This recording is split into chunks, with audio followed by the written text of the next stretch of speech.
Hello, everyone at home and camera that I talk into. Welcome back to the Pokemon UNITE Championship Series. Are you ready for some high-octane, nail-biting Pokemon UNITE action? Are you ready to finally find out who qualifies for the World Championships from the EU region after months of hard work? Are you ready for some flashy jackets, some general shenanigans, and entirely too much telestrator-based humor? Well, I'll tell you what, Spraggles, you better grab your favorite snack. All right. I'm not talking about me, and we better settle in because the EU Regional Finals starts right now.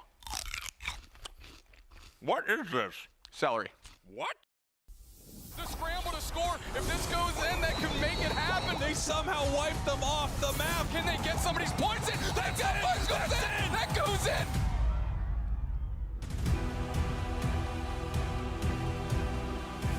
But look at the Buzzwole going for the Hundo Burger. That goes in. Espo gets leashed back in with a power whip. But Nouns is coming in and ripping everyone apart. Talibobo believers stretch their lead out, and they're kind of taking this fight. Buzzwole takes it. Overlord takes it for Luminosity. The pressure is on.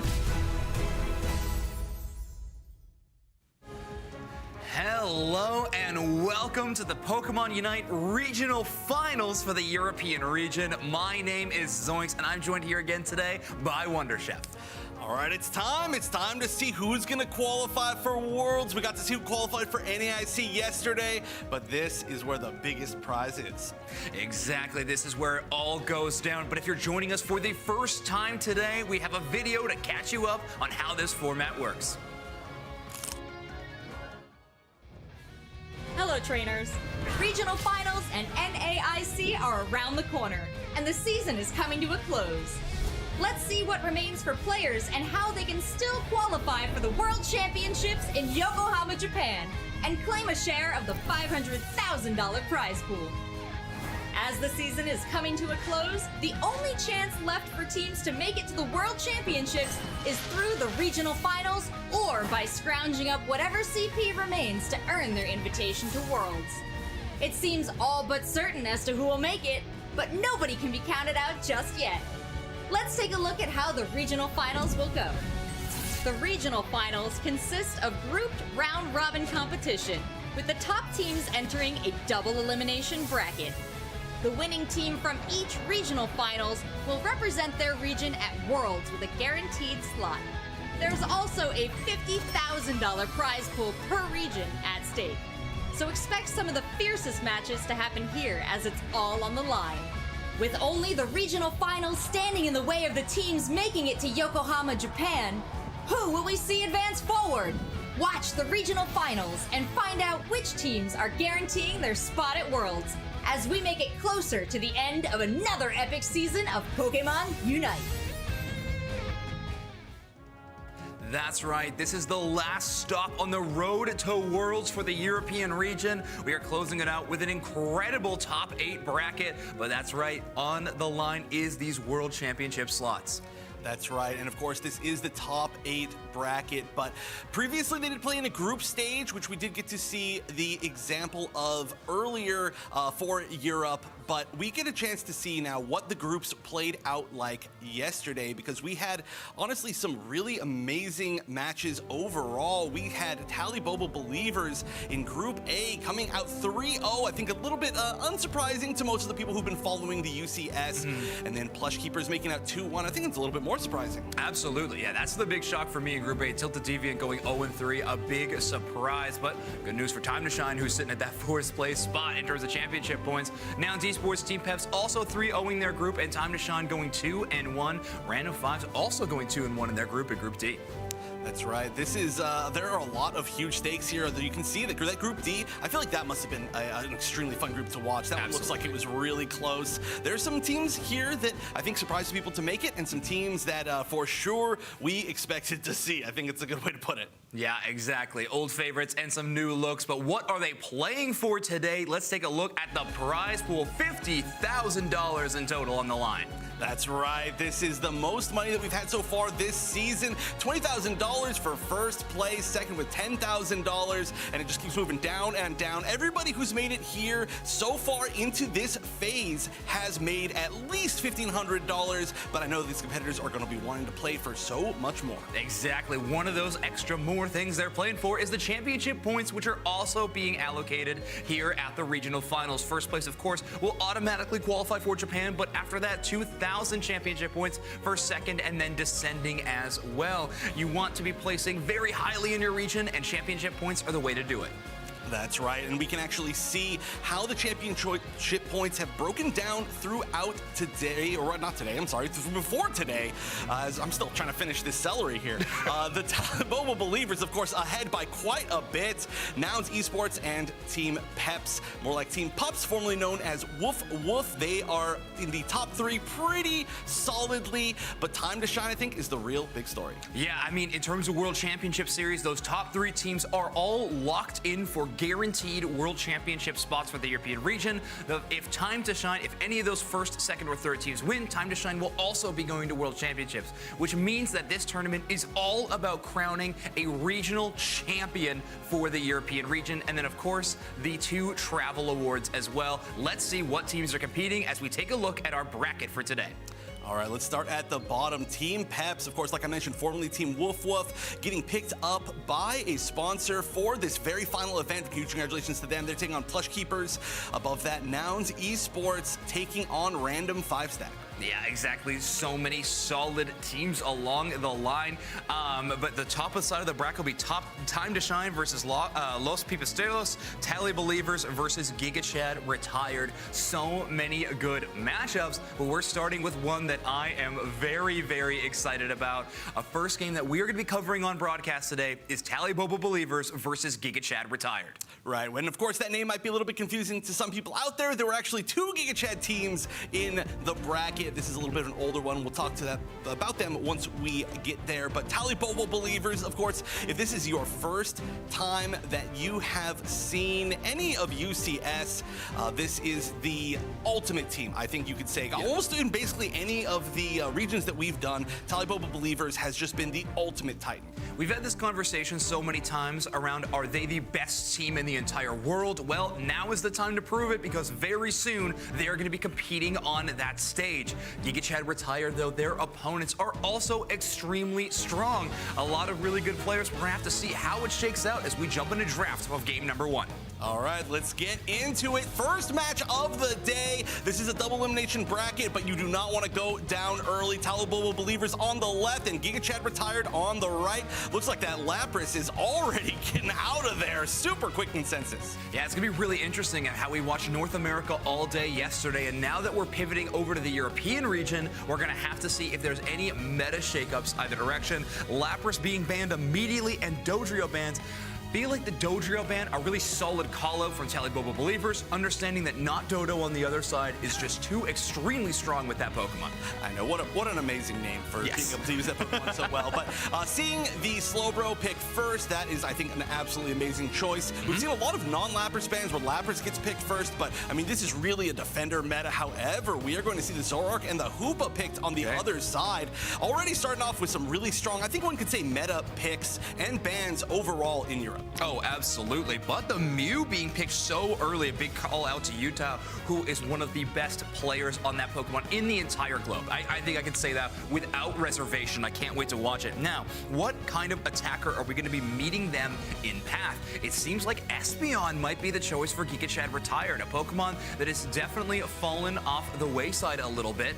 Not as popular of a selection to be filling out that role, but I guess in the European region, it's still seeing some limelight. Yeah, you know, every single time that we've seen it, almost every single time that we've seen it picked, it still had quite a bit of effect. Despite the fact that, of course, it is considerably weaker than it was, which is probably a good thing because we saw it almost every single game, it is still amazing, especially at that secure. But on the other side, we're seeing the Sylveon, a pick that we saw a lot coming out of North America yesterday. It has just been valued higher and higher. And of course, the Eldegoss, probably the most consistent Pokemon in the entire history of Pokemon Unite. Yeah, one of the strongest supports that we have in the game right now. It might not be mobility-based like Chandelure is, but the Fallen Pluff healing, along with the damage reduction, is just too strong. Double special attacker from range on the side of Giga Chad retired. They're really going to be putting a lot of their efforts into lowering down the HP of Talibobo Believers with good range damage, and then allowing Not Dodo to swoop in and sweep up the enemies. However, we have Toon Slim on one of their iconic picks of the Sylveon. A Mystical Fire is going to make the damage numbers look pitiful on the side of Giga Chad retired. And on top of that, it's going to be great at catching Zoroark. I think that could be really amazing. Also, just in case anybody hasn't seen the rest of the UCS tournaments this weekend, Chandelure has just been absolutely destroying. It's been so strong throughout a bunch of different regions. But now it's time to see which of these teams can play it out better. Take it away, Spriggles and Doopstacks. Oh, hey. Welcome back to the Pokemon UNITE Championship Series for all you Talibobo believers, Baja Blast enthusiasts, and Yeehaw fans. Welcome, welcome, welcome. I am Spriggles, your resident content cowboy Yeehaw, joined by the one and only Doopstacks. Can't wait to get this underway. Giga Chad retirement home. Giga Chad retired. Big confusion here. Young Leon playing as old Leon this afternoon. Yes, young Leon legally has to be known as old Leon for the rest of the day. The question is, can anyone take down the Believers? That is the story of the day. That is the story of EU. It might be the story of Worlds coming up very, very soon. Well, last time we saw Giga Chad retired specifically, Not Dodo and Young Leon were playing phenomenally at the AOS Cup live on stage. And they have a real opportunity, if they can hit that fever pitch again in this matchup, to, you know, put it to Talibobo Believers a little bit. And here we go, Doopstacks. Game number one. Talibobo Believers, your purple team. Giga Chad retired, your orange team. Talibobo, your first seed coming into this. Giga Chad, your 8th seed, as they start pushing early towards this little Phantup to see if they can pick up a KO and take all of their wild Pokemon experience for themselves. Yeah, that's really the ultimate goal. The KO would be nice, but in reality, they just want to take the Bunnelbees off the other side of the map, get that experience for themselves. Meanwhile, on the other side, we already see Tombstone level 4 chunking in tons of damage, able to take the Bunnelbee for themselves, get that experience up. Zervis is going to have to peel back. One of the best Eldegoss moving out here. Toon Slim, by the way, feels like they really popularized this early Mystical Fire pressure build that we see from a lot of Sylveons out there. I feel like you got Toon Slim Sylveon, you have a Desu's Sylveon from Nouns. They really put this Pokemon on the map.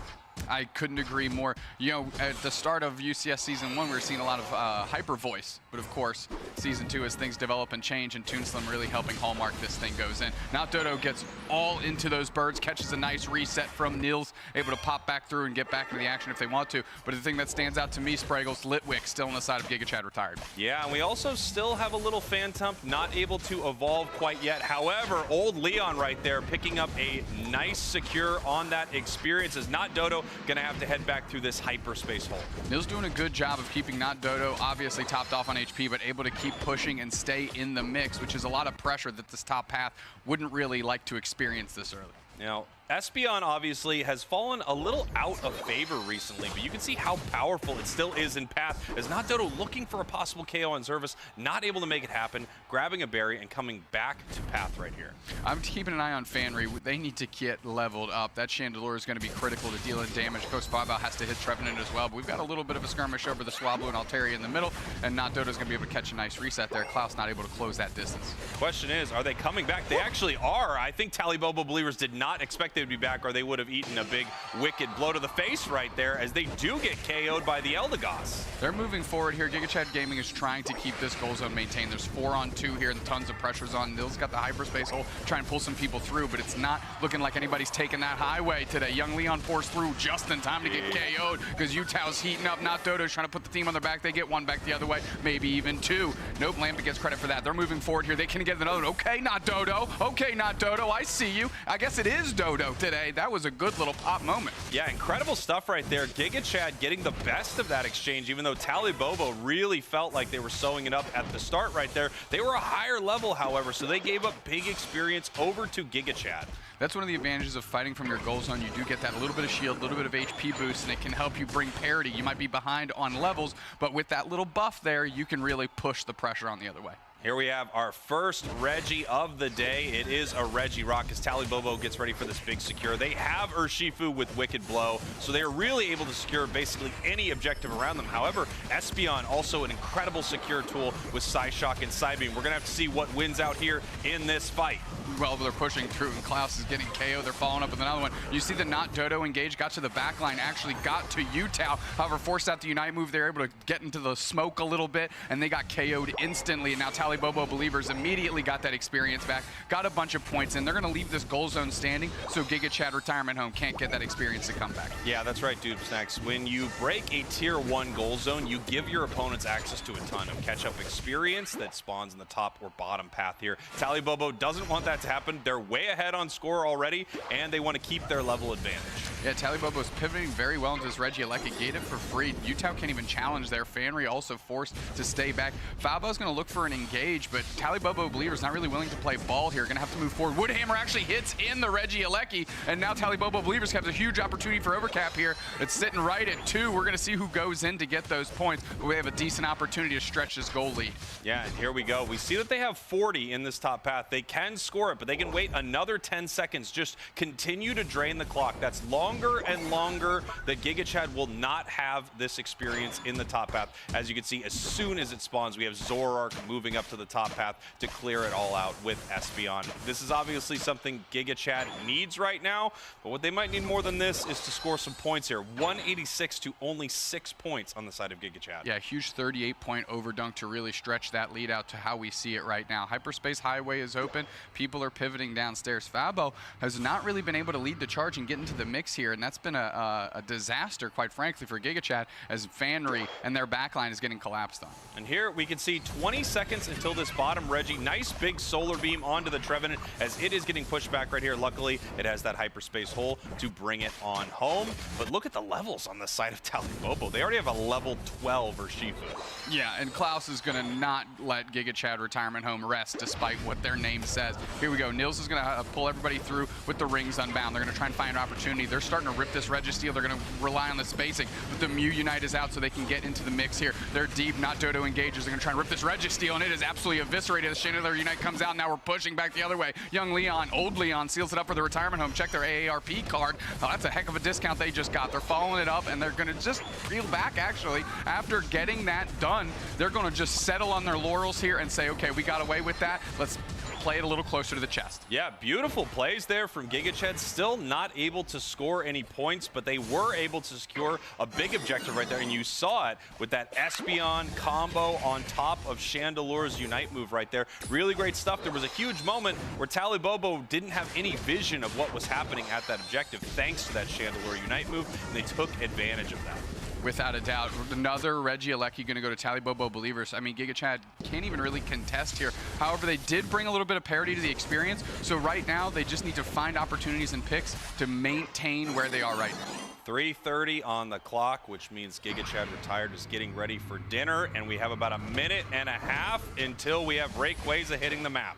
They're coming through. Utah and Megu putting tons of pressure. This is a tandem that we've seen time and time again. Zervis is there for the pickup, and now the big bully Klaus. Toonslim's already in the back line, able to jump on top of Young Leon. Nice horn leash by Fabo to get some spacing in. Fanry needs to flip over, though, and they need to get on top of Toon. Toon is caught on the backside. Good KO follow-up. However, that bought just enough time for Tally Bobo Believers to close that goal zone. And now Giga Chad Retired has to retreat. Young Leon's on the chase. The big-time long-range Scald gets it done. That is hot, hot water, hot, hot soup for the old folks in the Retirement Home. Beautiful stuff there from Tally Bobo. That nice eject button into the Scald to pick up that KO. 45 seconds now until the first Rayquaza of our EU regional finals right here. And again, as Chef said earlier, if this is the first time you're seeing Pokemon Unite played competitively, you are watching Tally Bobo Believers here, possibly the best team in the world. We're going to see if Giga Chad Retired can do anything about this squad. Yeah, I mean, you look at Tally, they're so over-experienced and level. They can have just their defender playing forward while one player rips the basement Reggie there, and Toonslim is just able to defend their own goal zone by themselves because they're so over-leveled. Nice stuff here. Tally Bobo able to take the bottom Reg Ice and push Giga Chad away from this top goal zone. Right now, they're so far behind on points. Tally Bobo doesn't need to do anything in this final moment except let Giga Chad Retired make a mistake. Yeah, they almost catch Fabo there. They're going to get a hyperspace hole from Niels, be able to pour back through and get there, but not Dodo is afraid to engage here because if they get caught, Giga Chad Retired's best chance just evaporates with that. Megu going to be content just scalding Fabo as long as they're willing to hang out in the grass. Yeah, and Giga Chad obviously needs to make a play here. They are way behind. They have to find an opening for their Zoroark. They have to be able to pick up a KO somehow. Nice little stun, nice little side shock onto the Slowbro right there, but obviously Trevenant getting chipped up a bit by the Solar Beam, heading back to base right here, and they are now moving in. Huge Woodhammer comes in, and here comes Giga Chad. Nils rings unbound, tries to get the stun on Zervis. Bighorn Leech back the other way, and Klaus is caught in the middle of 4. Espeon Unite patches them up. Can they get the KO? They get Megu. Where's the follow-up there? They got Klaus as well. Toon Slim, it's on them. Not Dodo's on the retreat. The Mew Unite comes out, but to no purchase there, as Not Dodo is able to scramble away. This is a great opportunity for Giga Chad Retired. There's 2 players down there all over Zervis, but they need to flip on this Rayquaza. They're running out of time, Spraggles. Fabo's going to catch a reset. Toon Slim's hanging out, and they're going straight for the score. And right now, Giga Chad Retired has a great opportunity, but they're going for the score themselves. It's an 80-banger going in real quick, and Fanry's on the chase with Zervis, but they need more points, Spraggles. They are way, way behind right now. I don't know if scoring is going to be able to do it for them, and they weren't able to take Rayquaza, so now they're just getting stalled out by Tally Bobo Believers here. We have 30 seconds left, and Giga Chad needs to make a play. Another huge score won't do it. They have to take this objective with only 20 seconds left. And now everybody back for Tally Bobo Believers. Slow Beam on top of Nils. No hero work there. Little Cyclones from Rayquaza, and you brought Klaus. You caught Klaus. You took them off the map, and you did not leverage that. And look what Klaus is doing to your team. KO and everybody. Yikes. Tally Bobo Believers going to take game 1. Incredible stuff from Tally Bobo, wiping 4 of Giga Chad off the map right there. I didn't even hear them hit the life alert. I think they just all went down, dude. Yeah, well, sometimes when you get buckled that bad, you don't have time to hit your life alert. Holy smokes. Tally Bobo Believer is going to take game 1 in a very convincing fashion. Giga Chad retirement home. Yeah, back to our analysts. Thank you so much, Spraggles and Dube Snacks. Yeah, Tally Bobo Believers showcasing why they have such a long list of tournament victories behind their name, why they are such a powerful squad in Pokemon Unite. Oh yeah, this is for sure one of many performances like this that we will undoubtedly be seeing from them today. Not to say that Giga Chad Retired didn't actually do pretty well. I would say overall, as far as things go, they managed to do pretty well, especially in that very final fight of the game. But then nothing really ended up happening from it, which is a little bit unfortunate. But I mean, what can we say? But it's Tally Bobo. Yeah, exactly. Just holding onto that score lead so perfectly. Every single objective fight, they were taking 4v5s because they were defending their alternative goal zone to make sure that Giga Chad Retired couldn't try to come back in that game. Experience-wise, Giga Chad Retired was doing quite well. I mean, Not Dodo was level 14 at Rayquaza, but still, even despite having a level advantage in some ways, Tally Bobo Believers was able to just out-rotate and out-strategize their opponents. Let's take a look at the damage numbers across the board. Utah was 77,000 damage on a Mew. That is significant. We also actually see quite a bit of damage on the side of Giga Chad in general. I mean, Fanria on that Chandelure getting 67,000. Young Leon, which we mentioned, actually on the attacker role. We're, I think, a little bit more used to seeing the defender role there, but doing very, very well on that Espeon, a Pokemon that I still enjoy seeing. So just a pretty high damage game, I would say, in general. And it's not as one-sided as one might think when they just look at the score alone. Yeah, absolutely. I mean, it looks all Tally Bobo Believers across the board. And when it comes down to pivotal moments, I do think they are the team that truly shines. Giga Chad Retired haven't been playing together that long either, so the synergy, we're still working out a few of those situations. But, I mean, there's a few moments that we got to call out when we get into those game highlights because in that final moment, I mean, it did come down to a close moment, but a Urshifu Unite onto and then a Slowbro Unite in response onto 2 different targets at the exact same time. I mean, Tally Bobo Believers does it better than any other team in the world right now. The coordination is flawless, and their execution is picture perfect. Yeah, there's a reason why. I mean, we're just going to keep saying it. I feel like throughout the entire day and probably throughout Worlds that Tally Bobo is looking like potentially the strongest team in the world. Of course, that's all up in question. It's not like every single region has gotten to fight every single region, but Tally Bobo just really the one that everybody still continues to look at. And this is a great example. If you want to see any of these, I mean, okay, you were talking about how we have one of the best Mew players in the world on that team, but we can almost say that for every single one of them individually. Yeah, you know, there are a few players across the entirety of Tally Bobo believers that are world-level caliber. But we're going to take one more look at the highlights of that game number 1 and just really see how Tally Bobo executed to perfection. This was one of those moments where we leave those goal zones on a crazy low amount. 22, kind of a good moment, seeing as Giga Chad retired, helped them out with the Reggie Alecki hitting this goal zone later on. But it does prime it up to a perfect position. Yeah, actually, the way that they controlled both of the Tier 1 goals was so strong, leaving that bottom of Tier 1 up at very, very low amount, and then just at the very last moment of Regieleki going in, they managed to get the 38 over dunk on the top Tier 1. Just absolutely amazing resource control as far as the actual AOS energy goes. And then on top of that, like you mentioned, they just managed to get, I think, all but one bottom Reggie, which was just such a huge boon. The fact that Giga Chad was able to even come close to keeping up with the EXP is pretty amazing. And again, I gotta give him a shout out for just being able to do that alone. Being on that back foot is a really difficult thing to do, but Tally Bobo believers knew exactly what they needed to hold on to that lead, and they just kept doing it. And some of these fights just showcases how the reason why Tally Bobo believers is dedicating so much resources over to the slow bro that Mego has. This is that moment I was talking about, by the way. The Mego Klaus combination there around the bottom side of the Rayquaza is just so strong. Young Leon getting shut down here as well. Not Dodo again, doing quite well in terms of levels. Just wasn't really finding the knockouts to go in tandem to it. And when you're playing a speedster like that, you're expecting a bigger impact. Hopefully, we're going to expect that in game number 2. Yeah, especially with that Mew available, but we are going to see here the player of the game. Urshifu, I feel like has been just so good over this past weekend. Yes, a resurgence almost of this Pokemon. I think it's never really went away, but popularity-wise, it wasn't finding the same amount of success maybe in the mid-year of this season, but now at the tail end of the season, it is back in a major way. Either Rapid Strike or Single Strike, both of them are showcasing why it is one of the best Pokemon within the game right now. Very self-sufficient, very powerful, and has great objective secure, and the early game has never been more important than it is right now. Oh, without a doubt. And I mean, hey, the fact that Pokemon has so much flexibility, we've actually, like you mentioned, seen so much of both. There was a while where we were only seeing the Wicked Blow, Single Strike, and now we are seeing, I almost kind of feel like a little bit less of that than Water Bear, which is pretty cool to see, because that one's just fun, right? That's always just like a flex pick. Like, okay, relax. Yes, we get it. You're on a 14-hit streak.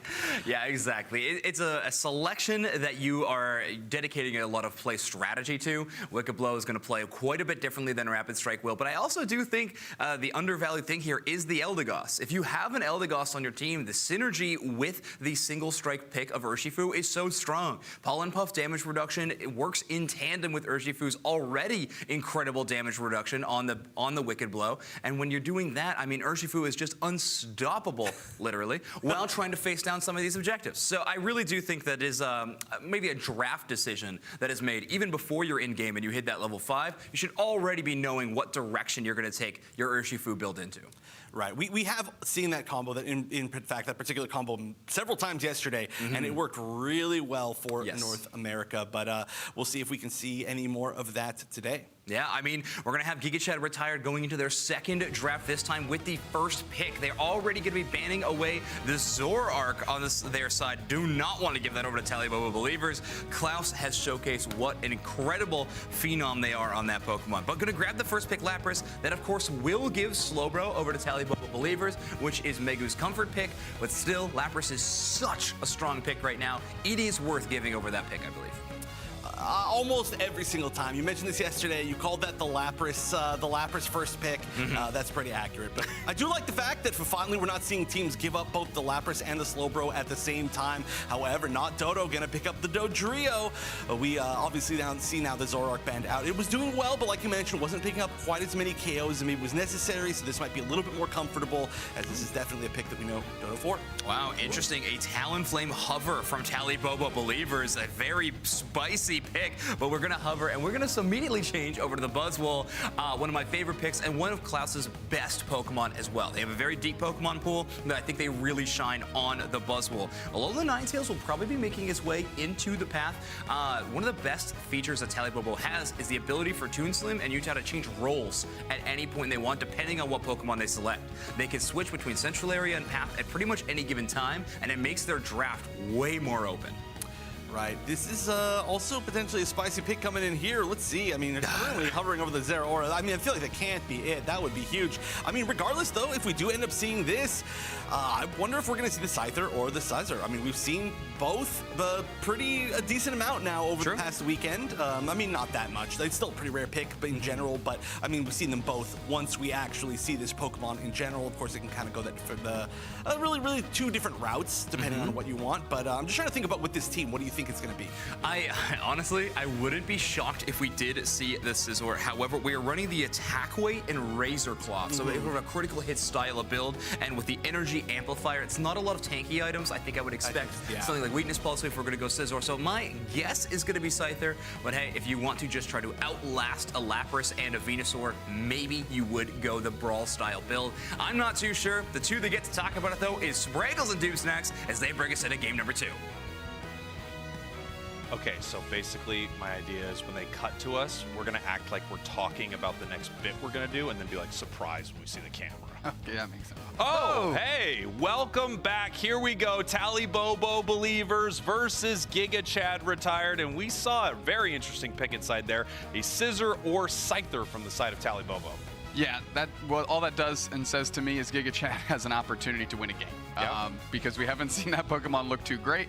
I mean, mechanical geniuses that are on Tally Bobo Believers, of course, but there is just power level differences. That being said, Giga Chad Retirement Home, they got the catch they wanted in game 1. They just didn't attack Rayquaza after it. I mean, they caught Klaus out, and they just didn't leverage that. So I'm hoping they learned their lesson here, and if they get the other catch that they're looking for in game 2, that they can make some magic happen. Well, I can't wait to see what Tally Bobo has to show us here, and I, of course, want to see Giga Chad fight back and really make a show of it here in our first series for our EU Regional Finals. Big secure there for, it looks like the side of Giga Chad, actually. It looks like the Mew got that. Yep, I mean, they're doing great, just stymieing the experience early for the Tally Bobo Believers, of course. Toonslim being on A9 is always a massive threat. Young Leon forced to eject there to make sure they don't get KO'd by Klaus. Zervis keeping the pressure on, carrying that red buff, which, as we know, is one of those unique approaches you can take with like an Eldegoss or a Hoopa moving into that top path. You grab the red buff, really helps slow down the opponents and try and get your top path partner to pop off. We do have the dual wing beat from the Scyther, by the way, so we will be seeing a Scyther here. Definitely more of a speedster-like Pokemon instead of an all-rounder that you might see from Scizor. And I think that makes a lot of sense here from Utah being, you know, one of those intense carry players. I think Scizor doesn't give you as many opportunities for that as Scyther does. Not Dodo, great on the Dodrio, so them having that Pokemon again is tons of comfort, and are going to have to leverage a big-time game to take out the Believers. Klaus is going to try and catch a reset here, can't get popped out of that hyperspace hole, so they're going to make it back in time, roll back through. Toonslim putting tons of pressure on Faba, playing very far forward, kind of getting caught in between the Toonslim Avalanche Blizzard action that we're going to be seeing here out of that Pokemon. I am so surprised to continually see Megu on Slowbro. I agree. I have to say, if I'm playing against Tally Bobo Believers, I am banning out that Slowbro. I wouldn't say I'm a strategic genius or anything, even though I was voted most difficult in my chess club. I would say that banning that Pokemon against that specific player is the play against Tally Bobo. They are probably the best Slowbro out there. Your chess club at your home school? Yeah. Gotcha. Most difficult person to deal with. Fabo goes down. I guess your parents got some big-time votes in that. Each one worth 2, by the way. Yeah, I didn't like how that all shook out.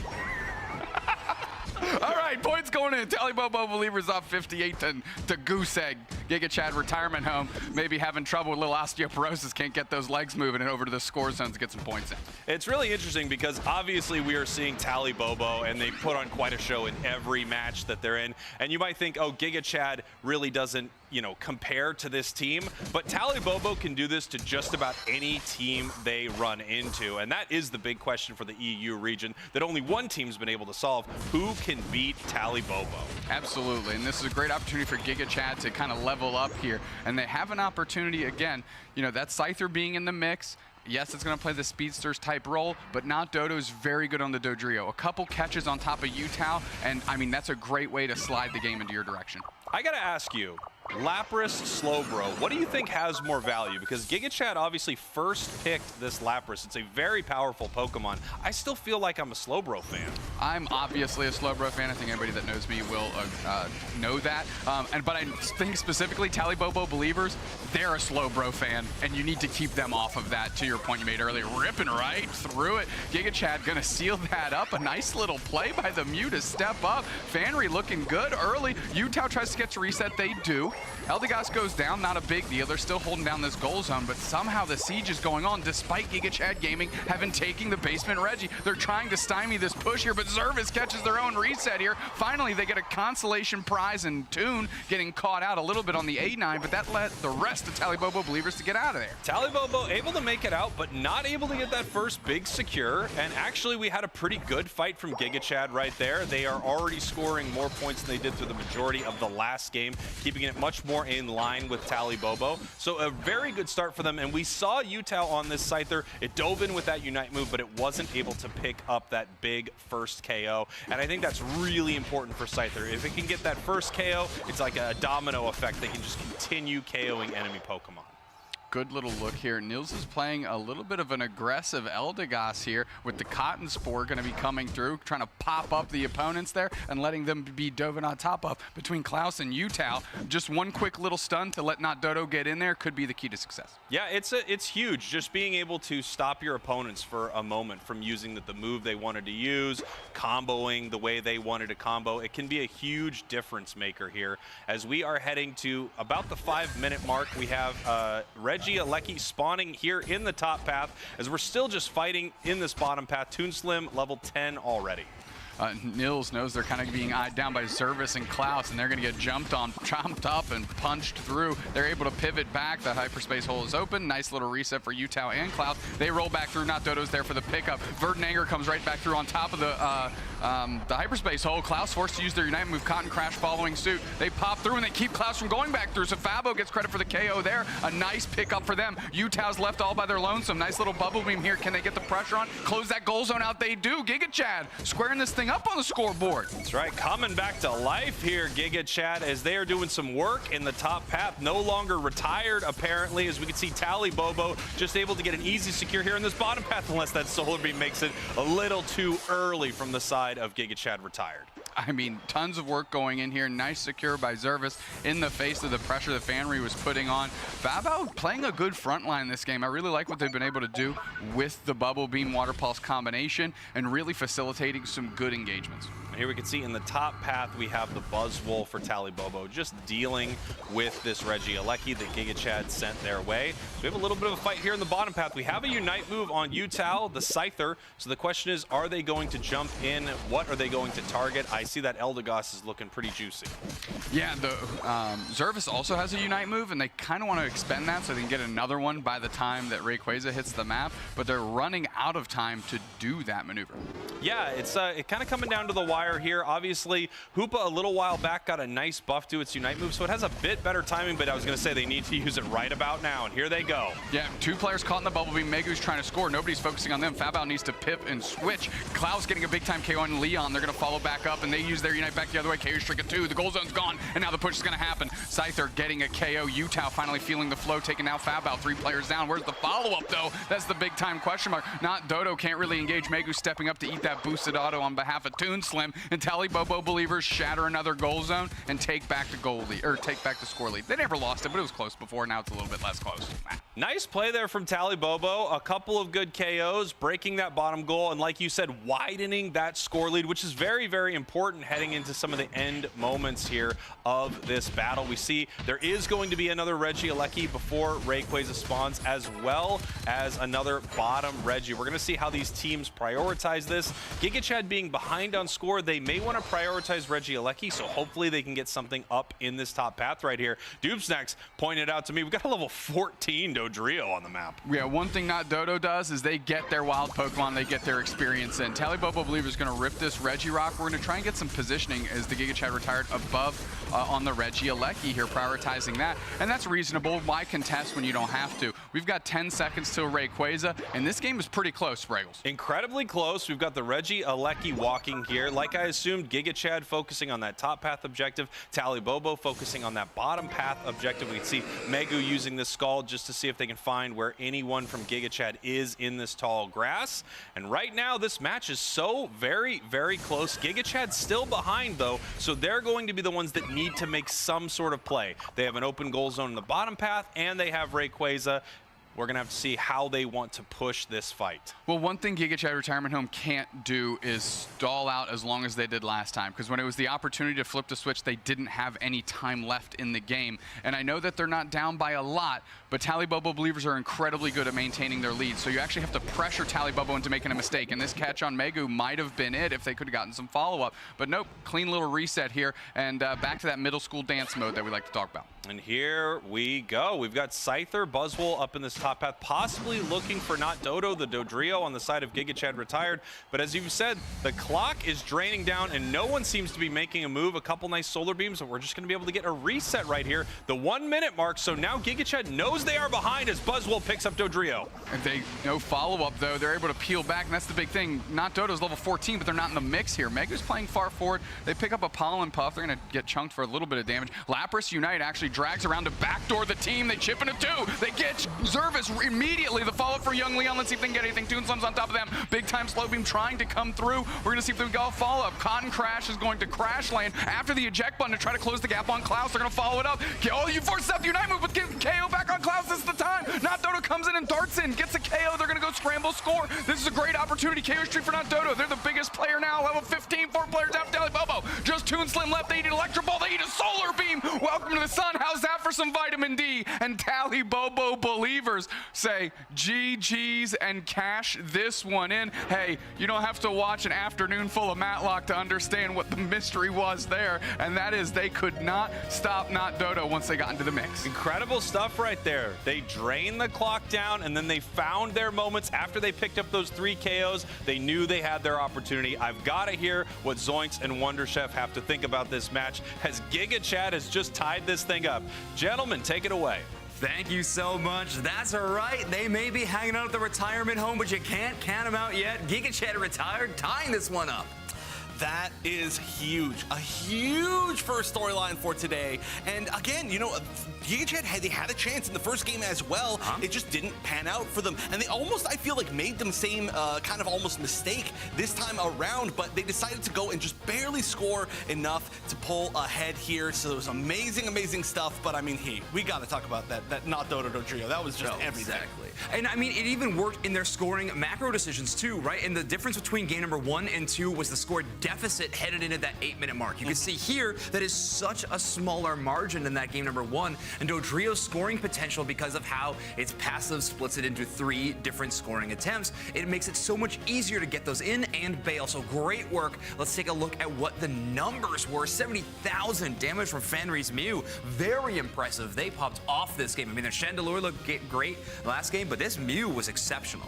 Oh, yeah, that is, I mean, this was a pretty low damage game. Again, you can kind of see that just from the numbers here, but it really all mattered, like, kind of where the picks were. So to have 70,000 damage amongst this game, where really the next highest was like 50 and then 40K, that is just huge. And Young Leon, once again, not on the defenders, so we're kind of seeing, I mean, at least me personally, I'm seeing a different kind of angle here, and that was a pretty strong showing with 53K on that Venusaur as well. Yeah.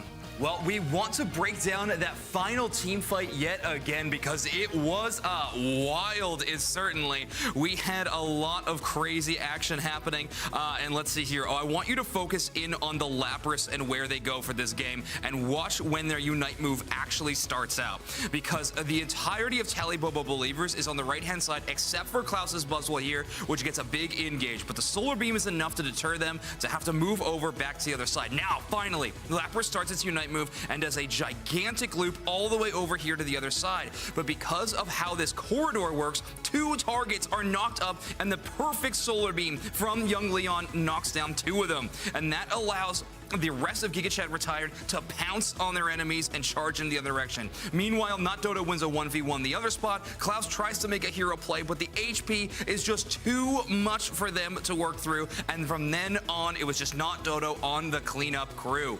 But at this point, Rayquaza is a potential option, but Not Dodo makes the intelligent decision up in the top path to immediately score, and that is too much for Talibobo Believers with only 16 seconds left on the clock. They know they don't have the time to win the game. Shout out to Not Dodo for making the miracle score at the end of that match. Oh yeah, you know what, the definitely the most popular activity at the retirement home is bingo, because they got 1, 2, 3, 4, 5 KOs in a row and crowned themselves the winner of that game. But Not Dodo Geo, it's got to be banned out again, 100%. Right? Oh yeah, I would be 1000%. shocked if Talibobo Believers switches up their draft strategy for game number 3. It worked exceptionally well in game number 2. The Zoroark was strong from Not Dodo, but the Dodrio is just truly on a different level.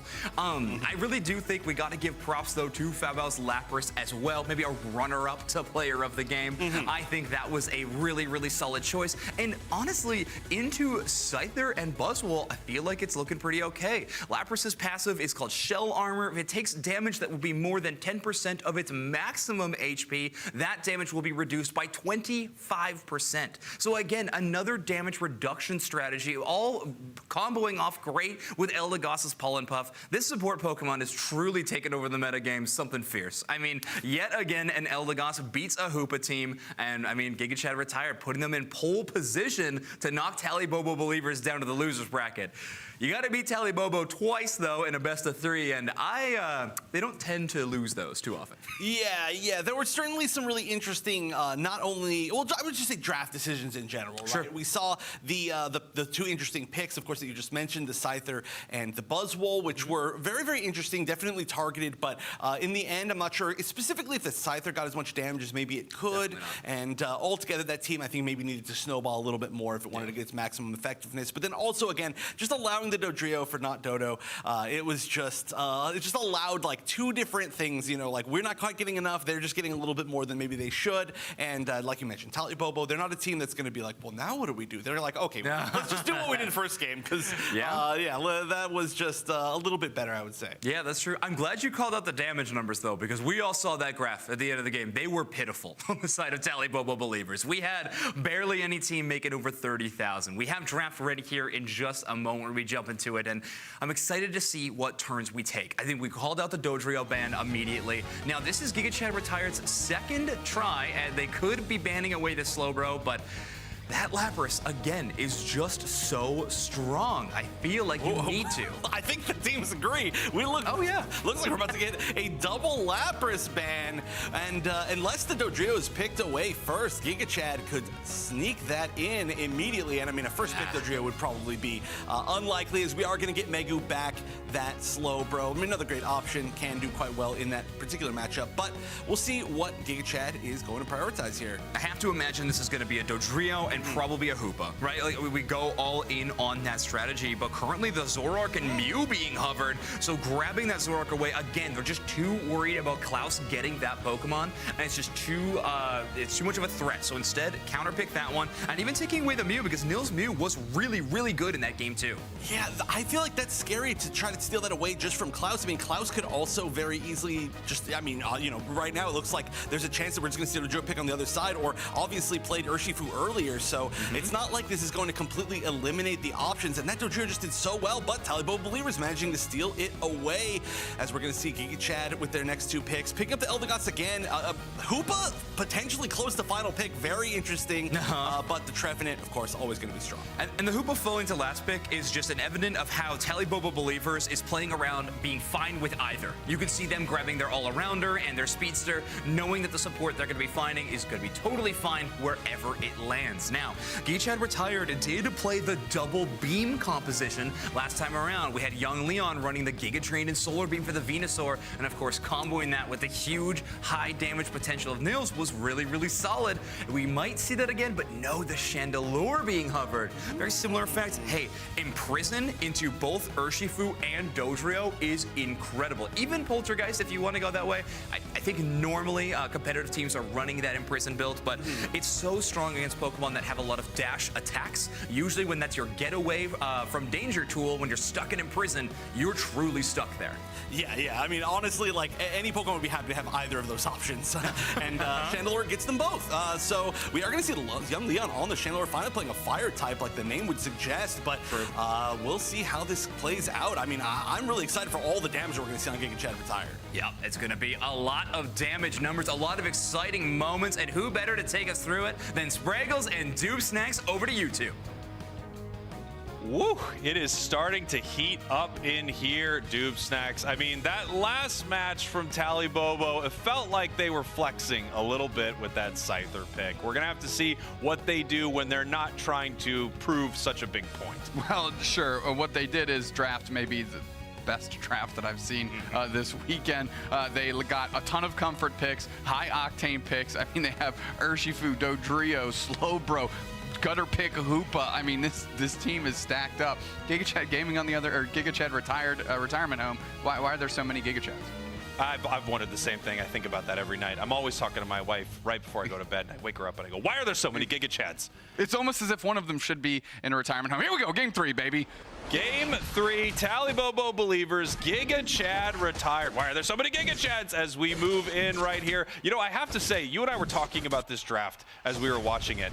Both teams banned out Lapras, and we said, in what reality is Talibobo not probably banning out this Lapras? They're gonna pick Slowbro. It's very interesting that they keep giving Slowbro to Talibobo.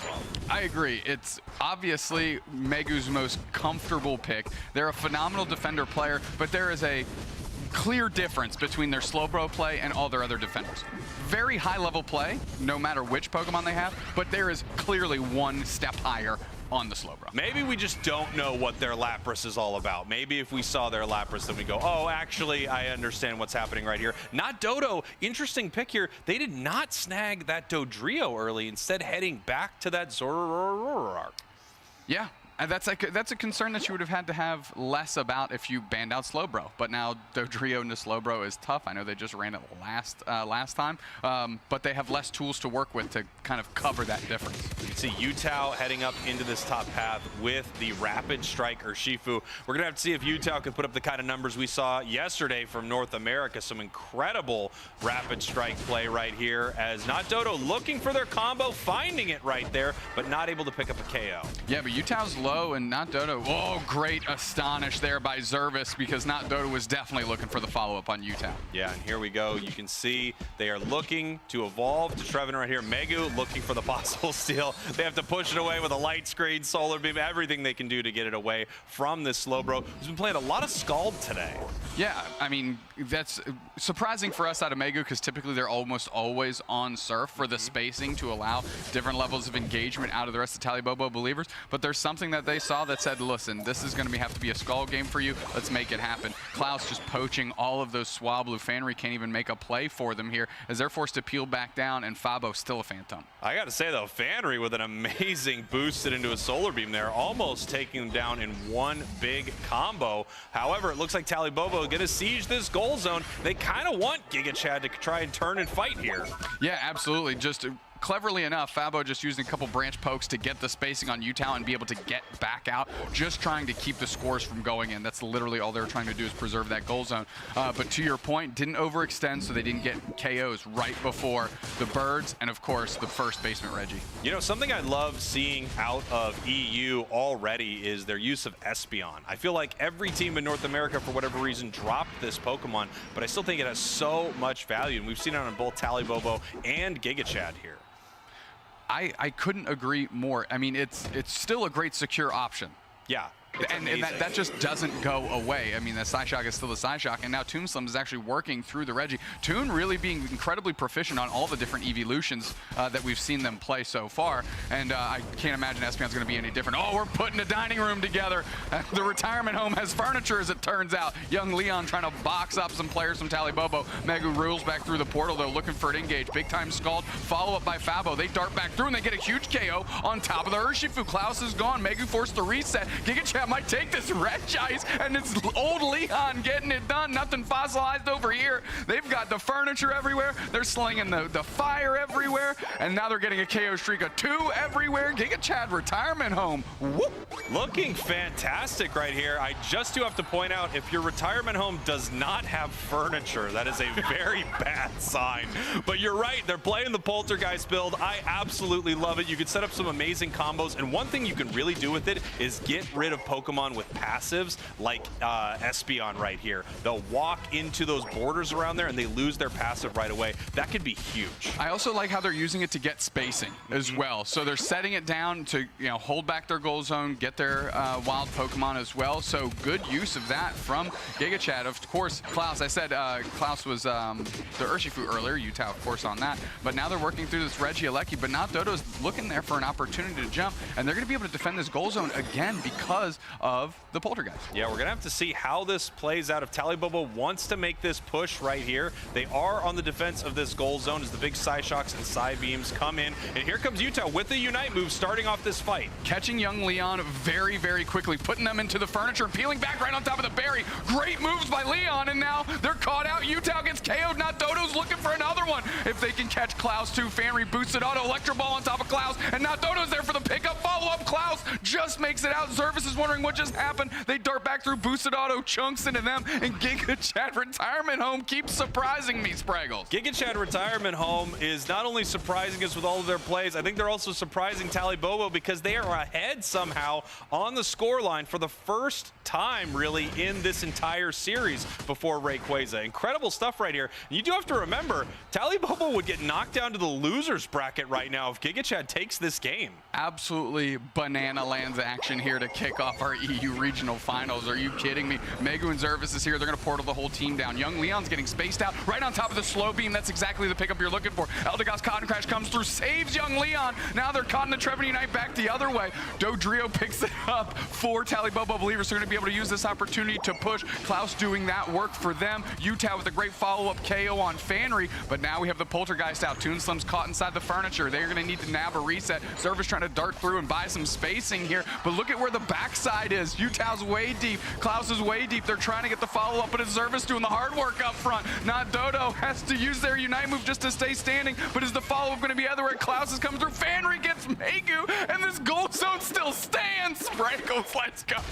Giga Chad is really doing it here in game number 3. Some great moves from that Poltergeist too. It makes it really difficult for Dodrio to get done what they want to get done. And as you saw earlier, it shut down that Espeon passive right there. While this was all happening, by the way, not Dodo staying in the top path, continuing to score, and now Giga Chad even further ahead on the scoreline. 117-176, just a minute and a half until we see Rayquaza, and Talibobo is behind.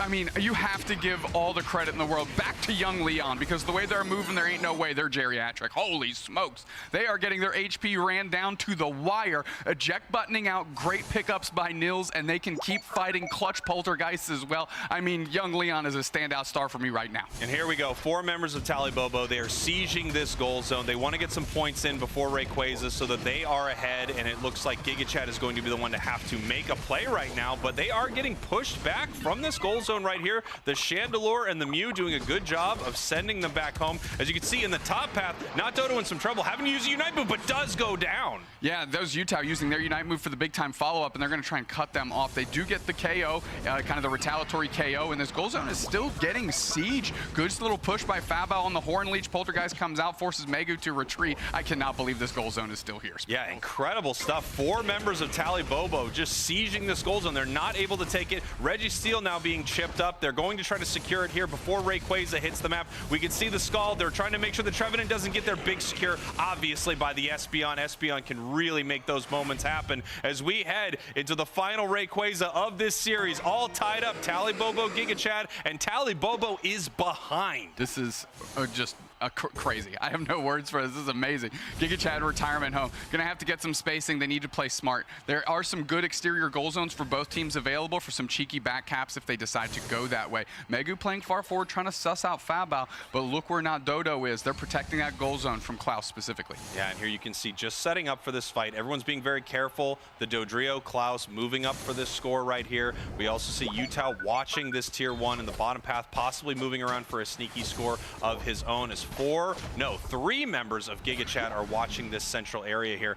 Everyone knows that the scoreline is very, very close, and they don't want to let the points in as Utah does score in the bottom path, but they're still behind by 5 points. Nils gets caught. That's huge. Big time KO. This might be the follow-up. Fabao is there for the support, but they're getting leashed down too. About half HP. They're going to need to get picked up in short order. Nils is coming back in 4 seconds. That's not bad. They're still trying to keep track of Klaus, though. Oh, they're on the backside. If they can lock down Utah, that's massive. Fanry's on the chase. Nice solar beam KO. I would flip on this. I would go score. I would do something because Klaus is going to get a hundo banger and they're cut off by Not Dodo. Cotton Crash comes through. KO streak a 2 for 2 and they're absolutely on fire. 3 players down for Giga Chad retired. Is this going to be what happens here? They're engaging on Zervis, but they need to make some magic happen. The portals are in. Are they going to score and then portal back through? That's what's going to happen here. Bang. Here comes Megu for the support. Nils just came back and they're about to get KO'd. Not Dodo takes care of Zervis, but that hard work is already done. If they can nab on Toonslim here, right caught into the Unite, move right back the other way. Not Dodo looking for some type of opportunity here, and they go for Megu as Giga Chad needs to do something because they are down by a ton of points. There's no time on the clock. They are ripping Rayquaza. They just really, I don't even know if they can get this done in time. It doesn't look like it. Rayquaza at half, only 7 seconds. Tally Bobo gonna sew this one up with an incredible fight there at the end. Great stuff from the perennial EU champs. Tally Bobo believers. Jeez, they're coming through. They're serving up a warm glass of shut the heck up. You're going to get back out there, Giga Chad retirement home. Are you kidding me? Great fight at the end by Tally Bobo believers. Giga Chad got the catch they wanted, but again, didn't pivot in that moment to make some magic happen. That's right. Well, if their fingers hurt, now their back hurts because they just pulled landscaping duty. We're going to send it on over to Zoinks and Wonder Chef to see if they understood that reference. Nope. Well, Giga Chad retired, unfortunately, going down here. Their run not over, headed towards the losers bracket. With a performance like that against Tally Bobo believers, I think we'll be seeing a little bit more of Giga Chad retired today. Oh, yeah. You know, we were wondering why young Leon was in the retirement home. I think the answer was that he just got to retire early because he made a great investment in this team. They are just playing so well. The only thing, though, I gotta say, this almost, except for that very final Rayquaza that you can see right there, which was literally taken in like the last second of the game, we have no Rayquaza takes in this entire set, which is weird. It is bizarre. That is my one question about this team of Giga Chad retired. Even when they start winning fights, they are just allergic to this main objective, really. Yeah, it could be that, the strategy, but I also do think it's Tally Bobo believers' constant threat of the back caps. True. Again, look at the score margin at that 8-minute mark. It's so tiny, and they drafted the Dodrio, which again is that huge back capping score threat. You cannot give that up because immediately you know that a Dodrio Unite can bring it on back and win you the game. Let's take a look at the damage numbers and see where we ended up. Toonslim with 69,338 damage. And I mean, but really, Giga Chad retired putting in the damage numbers. Oh, yeah, so much, actually. A huge damage, almost double. I mean, aside from Toonslim, of course, the average damage is probably almost about double on the side of Giga Chad retired. Again, very impressed seeing young Leon playing a lot of these more ranged attackers that I did not know that they were quite so strong at, but they are clearly extremely strong in that role as well. Not Dodo, though, probably still has to be my MVP, even in a losing match. That has just been absolutely I think the playmaker of this set. Oh yeah, could not agree more. Well, we got some general highlights of this matchup as there were so many exciting moments to talk about in this game number 3. Tally Bobo believers using their Unite moves very aggressively. Zerva with the hoops unbound all the way on the other end. And let's talk about this Poltergeist because it truly made Klaus's job so impossibly difficult. I know. You were talking about it during draft, and I was like, oh, wow, that would be funny. And then they did it. And it was, honestly, it worked so well. Yep. That fight that we just saw, it was such a great example of how you can lock down areas, stop the, basically any Pokemon that needs mobility. I mean, obviously, the Dodrio is a great example here, but you can just completely stop them in their tracks and then get those huge picks from your side. I think it's also a whole takes the village kind of moment as well, because it wasn't just the Poltergeist stuns that were truly getting the job done. I mean, we had Famou's amazing wood hammers and Horde Leeches to double down on those big stuns, and then we had the rest of the damaging crew from Giga Chad retired to truly capitalize on it. A big solar beam there forced Toonslim to reset, but thanks to, again, the great Hoopa play of Zervis, it was easily available. And I mean, this is where it got a little mixy, right? Giga Chad retired, getting a couple knockouts, but unfortunately, they already have 2 members down, and Talibobo Believers finds a lead. And from that point on, the pressure is just too much. Talibobo Believers with too much ice in the veins, and they win yet another match. Right, especially with Talibobo Believers, like you mentioned, they're so good at offering that risk, basically, of the back capping constantly. And when you give them Hoopa as well, especially for these extended fights, it just becomes a strategy that you have to spend 100% of your focus dealing with, and there just wasn't that opportunity. So I think just starting from draft, it was a really great setup from Talibobo Believers to be able to deal with the situation even where they were losing in overall EXP and just the fights in general. Agreed. Player of the game going to be Toonslim on the Espeon. 5 knockouts for them with 69,000 damage, the highest on their team by far in that game. I mean, they were playing so exceptionally well. Toon always pops off. Snacks was mentioning all the evolutions in their cast as well. I'm excited to see when more become available what Toonslim can do with those Pokemon. Listen, we have so many already. That's true. But no, I mean, well, at least competitively, I would be excited to see that as well. But yeah, also, I think the biggest thing here for Toonslim was they managed to secure a pretty big majority, I would say, of the Reggies on bottom. So that's pretty big. But let's take a look now at how our bracket has updated. We do have some other matches finishing up. Time to Shine versus Los Pipistrelos are 1-1, and the winner of that will be fighting against Talibobo Believers that we're just seeing right now. But Nouns Esports taking out Random 5 Stack 2-0, and then Team Peps starting off strong against Plush Keepers, as it's going to be Nouns versus Team Peps. That's a match. That match looks pretty cool, am I right? Oh.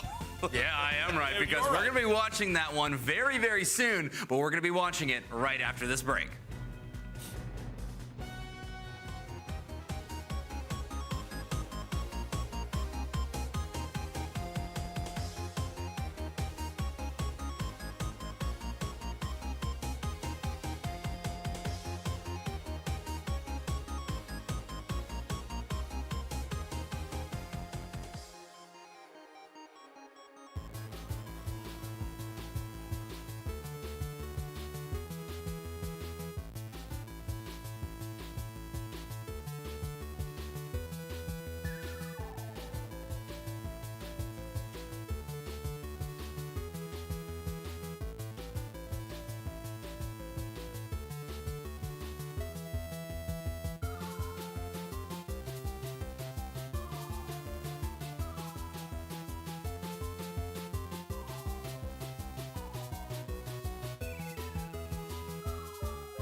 told you the break wouldn't be long. We are all back here with the Pokemon Unite Regional Championships for the European region, and our next matchup is going to be looking incredible for our winner semifinals.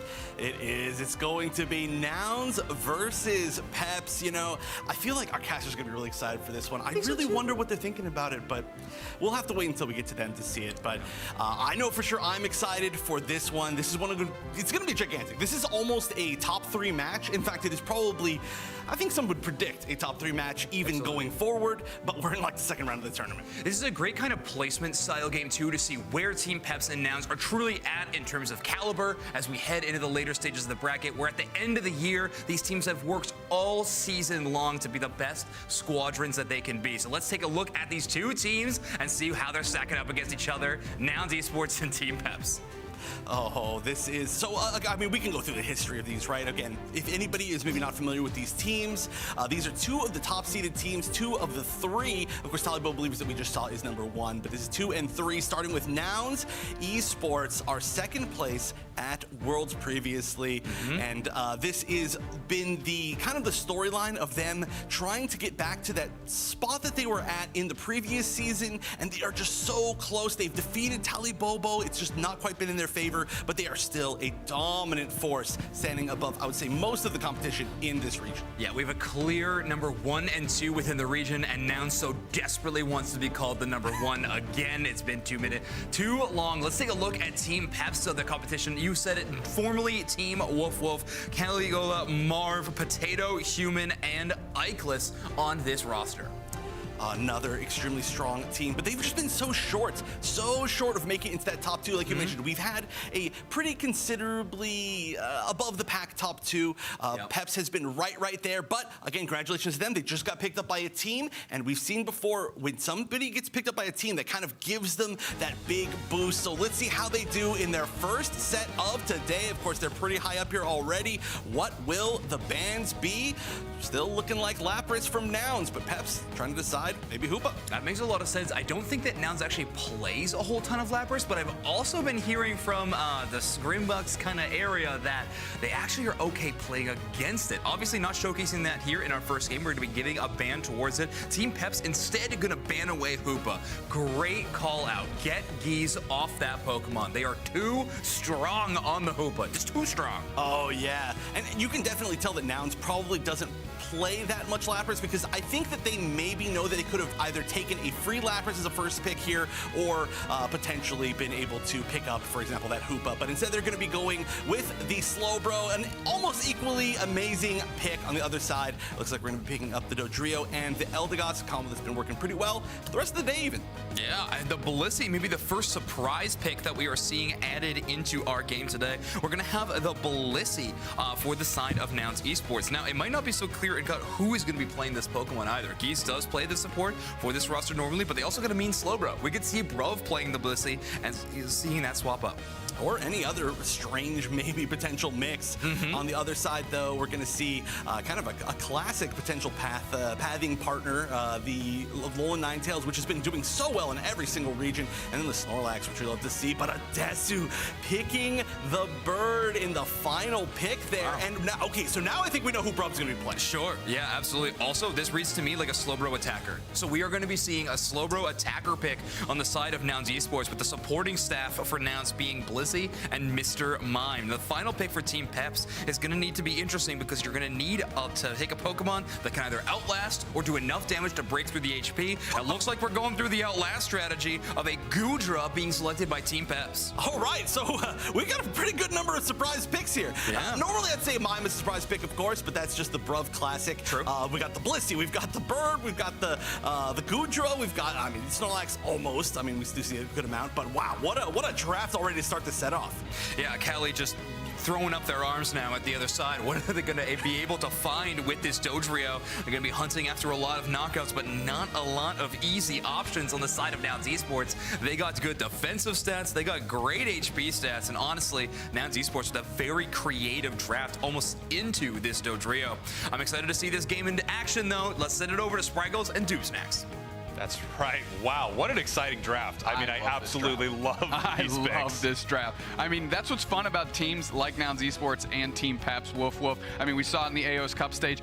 They are completely willing to take anything and throw it at the wall just to see what sticks. And Nouns Esports coming up with a very robust, tanky front line so that Decidueye can absolutely go crazy. And we saw that late mime pick, which I think we wouldn't expect. Obviously, we see Slowbro early. You kind of understand what the team's defender is going to be, and now they're bringing 2 out. At the same time, we have Goodra on the side of Team Peps. And you know what? One thing that's really interesting about this, Goodra from Team Peps, this is the same team that popularized Buzzwole, I would say, in EU. And then you go over to NA, NA popularized Buzzwole over there, and Goodra on their team as well. Absolutely. I mean, I love seeing Goodra get into the mix. Great sustain, as was mentioned, when you're doing, you know, the power whip and Dragon Pulse combination there. Can really stay in the pocket and hold it down the front line, which is going to be critical if that's the route they go with a front line like Brub. 60's going to be attacking, but that is a huge attacker lane up front. Yeah, take a look at this. Already level 4, and now as we head up to our top path right here, we're going to see if Potato is going to continue pushing towards Adesu and Geese in the top path. Little factor, Team Peps last beat Nouns in the March Finals Losers Finals. That was the last time they beat them. Otherwise, they are 2-9 against Nouns. Well, they won 2 that matters, 2 on the hop, and 2 right here will get it done. Yes, they'll still be behind on the overall scoreboard, but this is the big one to win. Team Peps, I'm excited with what they brought here. Potato going to be on the Goodra, which means they're going to be scaling up, babysitting that top path most of the game. Yeah, and here we go. Gotlu actually heading up to the top path right here. Looks like he was thinking about maybe heading bottom, or maybe just wanted to convince Caligolo that that's where he was going as he jumps up to the top path here to help Nouns secure a lot of this. And they could continue this push. You know, Urshifu is known to continue fighting in this flux zone. Yeah, and poor Potato trying to hold it down as just that little Goomy, and Nouns Esports has tons of opportunity to get points in. Team Peps, surprisingly, one of the top tier teams that has the hardest time scoring sometimes that we've ever seen. They've gotten rinsed for no points multiple times on broadcast. Yeah, they are the best team that every once in a while scores 0 points. Meanwhile, you and I are the worst team that every once in a while scores 0 points. Correct. Fun fact, that's why we're casting and not playing, of course. Gatlu going to be using that rapid strike version of the Urshifu, and I love how it's going to be able to work through these flux zones and try and get to that back line as well. Work through, you know, if you're going to be putting a Goodra and a Snorlax up front, at least I've got the Schmovement to try and get to your back line. And we do have the Decidueye now for the side of Nouns Esports. You can see that Spirit Shackle flying in from off screen. Adesu's Decidueye is a thing of beauty, even though a lot of times you don't even get to see it because the Spirit Shackles are coming from another city. Absolutely, and that's going to be how the engagement is led off as Gatlu goes for the follow-up. Potato's pushing. Here comes Cali. Going to try and clear this goal zone. Does a pretty good job. Thinking of follow-up KO on Gatlu. That's going to be massive. Potato gets credit for that. They go down back the other way. Cali's still in the mix. They're going to see if they can poach Adesu, hiding in the tall grass, making that Spirit Shackle go wide. And now Cali going to poach those birds, get some more experience, already level 8. Take a look at this here. Adesu almost level 9 already for a Pokemon that's mainly hung out in path for Nouns Esports. The team's now rotating down towards this bottom half. A lot of teams prioritize this bottom Reggie that spawns because it gives team-wide experience and a nice buff. We've got the Spirit Shackle and the amazing Rip on the side of Nouns Esports just with that basic attack. They should be able to take this objective pretty well. They actually decided to use their Unite move to zone Team Peps out. Yeah, did a great job. Got a Spirit Shackle, big-time hit, follow up with the knock arrow KO. And now, of course, they seal up the objective because that's just what Decidueye does. Let's see if they can get into any points in this goal zone. Marv's going to be responsible for doing a big-time defense here as they pick up a berry to try and sustain a little longer. Cali gets caught out and they get burned down by 60s with that Skull, that hot water getting it done. Heavy Slam comes through. They're going to look to push a little bit, but there's just too much pressure from Nouns Esports. And now the slow beam on top of the Snorlax is going to be an easy KO. Brub's going to go for the score. Bang. And now Geese and, of course, Adesu as well close that thing out. Wow, interesting stuff here. Nouns not with a great overcap, but at the same time, that is a Decidueye scoring points, and you can recognize they need to stack up their attack weight as Gotlu up here in the top path. Massive over dunk, and look at this, 201 to 0. We talked about it before. We might be seeing it on broadcast. One of the best teams that sometimes doesn't score any points. And having a Dodrio is even more shocking to me. It's usually one of the Pokemon that has the easiest time to at least go squeeze in a couple points. And when Cali is stacking on Dodrio and you see a goose egg on the team score, do you know how many stacks they have, Spraggles? Quick math? None. I'm still doing the math. It's none. Okay. Here we go into the central area of Team Peps right now, and you're right, they need to get some of these stacks at some point. However, some big moments here for Team Peps. They now have Unite moves on 3 of their Pokemon. We do have Goodra evolved here, and we're going to have to see how that is able to fare against Nouns Esports. Obviously, that Unite move from Goodra just giving you the ability to stay in combat forever. I can't wait to see Potato on this Pokemon.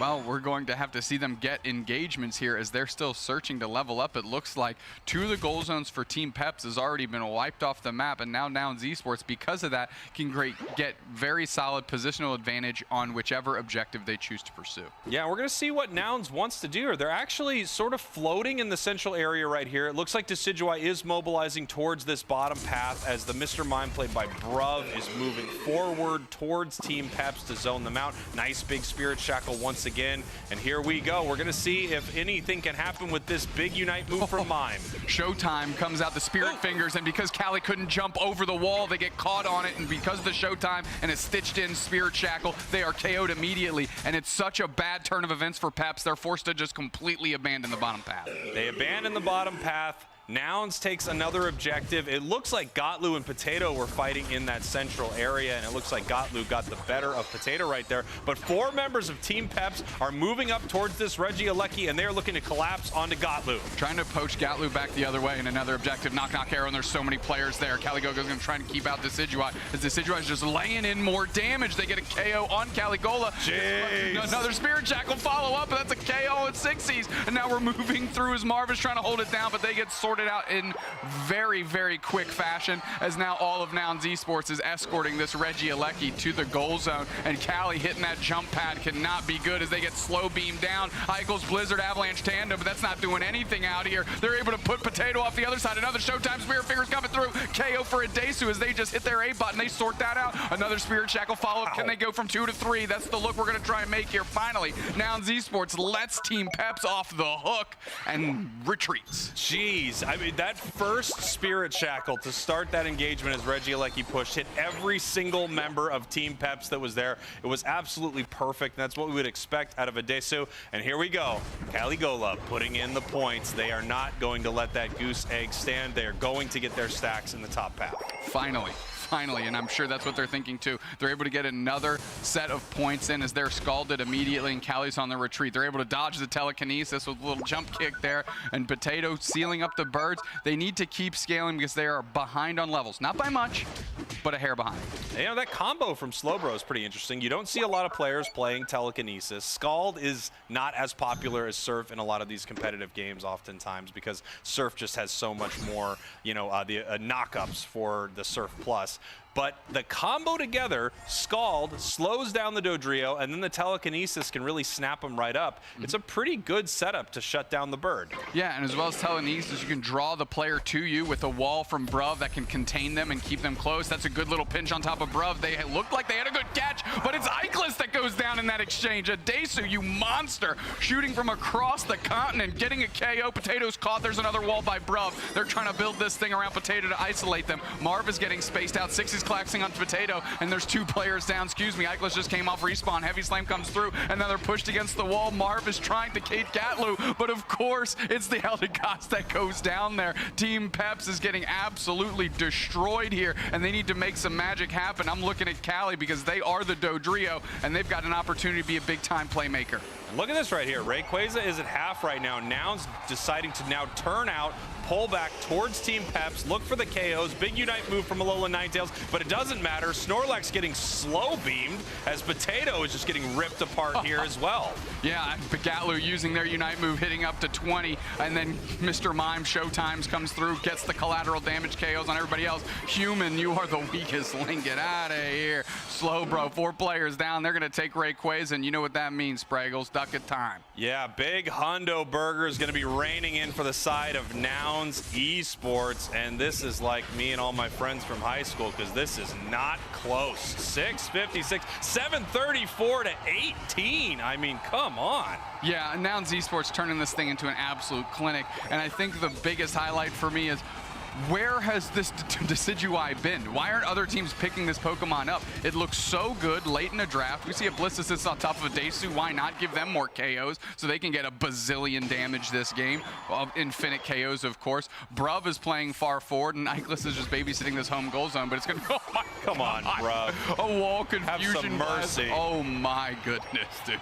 Nouns Esports looking amazing here in game number 1 against what I think a lot of people would agree is definitely the third place team inside of EU. When you talk about EU, you talk about Tally Bobo and Nouns. Team Peps is right there, but Nouns is not making it look close at all. No, they are not.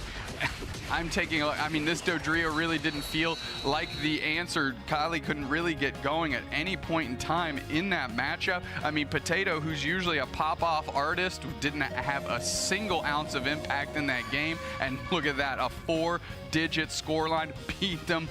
I mean, I've absolutely destroyed them. I don't know what else to say. Yeah, incredible stuff there from Nouns. We're going to throw it back to Zoinks and Wonder Chef to break this whole thing down. Woof, woof. Team Peps looking a little rough out there. Nouns Esports looking like some of the best in the region. 1,040 points is a 134. Yeah, you know, they just said that Potato didn't really get to do much, but at least managed to get the one confirmed KO on the team. True. Of any, which is, I mean, hey, that's at least something, but that just shows how rough that was, especially when you've got 13 on the other side from one player being a Desu with, of course, one of the strongest Decidueyes, I would say, in the world. That's not a hot take at all, right? Not at all. Not coldest EU take, a Desu, the best Decidueye in the world. Looking at this score graph, which is evident how powerful Nouns Esports strategy was the entire match. Only 2 Reggies, actually, Reggie Alecki's on this graphic being shown, but Nouns Esports grabbing both of those and also grabbing a Registeel and Reg Ice at a different point in time. But the score climbing constantly throughout this game and breaking into the 4-digit mark for a scoreline is it's quite the statement. It is. Even for our strongest teams. That just means that they had an amazing showing. But we can look at the damage here. Desu, of course, like I said, I believe it was 13 KOs, almost with 100k damage. Gatlu as well with 71k. And one thing that I was mentioning during the match when we were just watching, we didn't really get a chance to mention this, but the draft of Team Peps had such low damage in general with 2 relatively low damage defenders. And of course, the low Ninetales can do some damage. It's the highest you can see right there on their team. But aside from that, it was really going to be Dodrio trying to get some picks and just the Battle Goss auto attacks. Exactly. If that's all you're truly finding, that is going to be a rough spot. I mean, the Lapras ban from Nouns Esports, maybe Team Peps was hoping to get that one through it. Maybe we're just off put. I'm not too sure. But that did not look like the Team Peps that we've kind of known and watched in previous tournaments. I'm really hoping that game number 2, we see a bit of a resurgence from them, whether it be drafts or just in-game, they kind of wake up because, I mean, you're playing against Nouns Esports, one of the best in the region and one of your best chances to get up into this upper end of the bracket and really earn a whole lot of that prize money. Right, and of course, just as a reminder, Nouns, you know, they won 2 tournaments ago. They were second place in the previous one, so they've got a lot to prove this time around. But let's take a look at the highlights from this set, and you can see how much they had to prove, as this was maybe one of our strongest sets today. And again, Peps, this is not a pushover team at all. This is the 3rd seed team. Nouns is just going wild.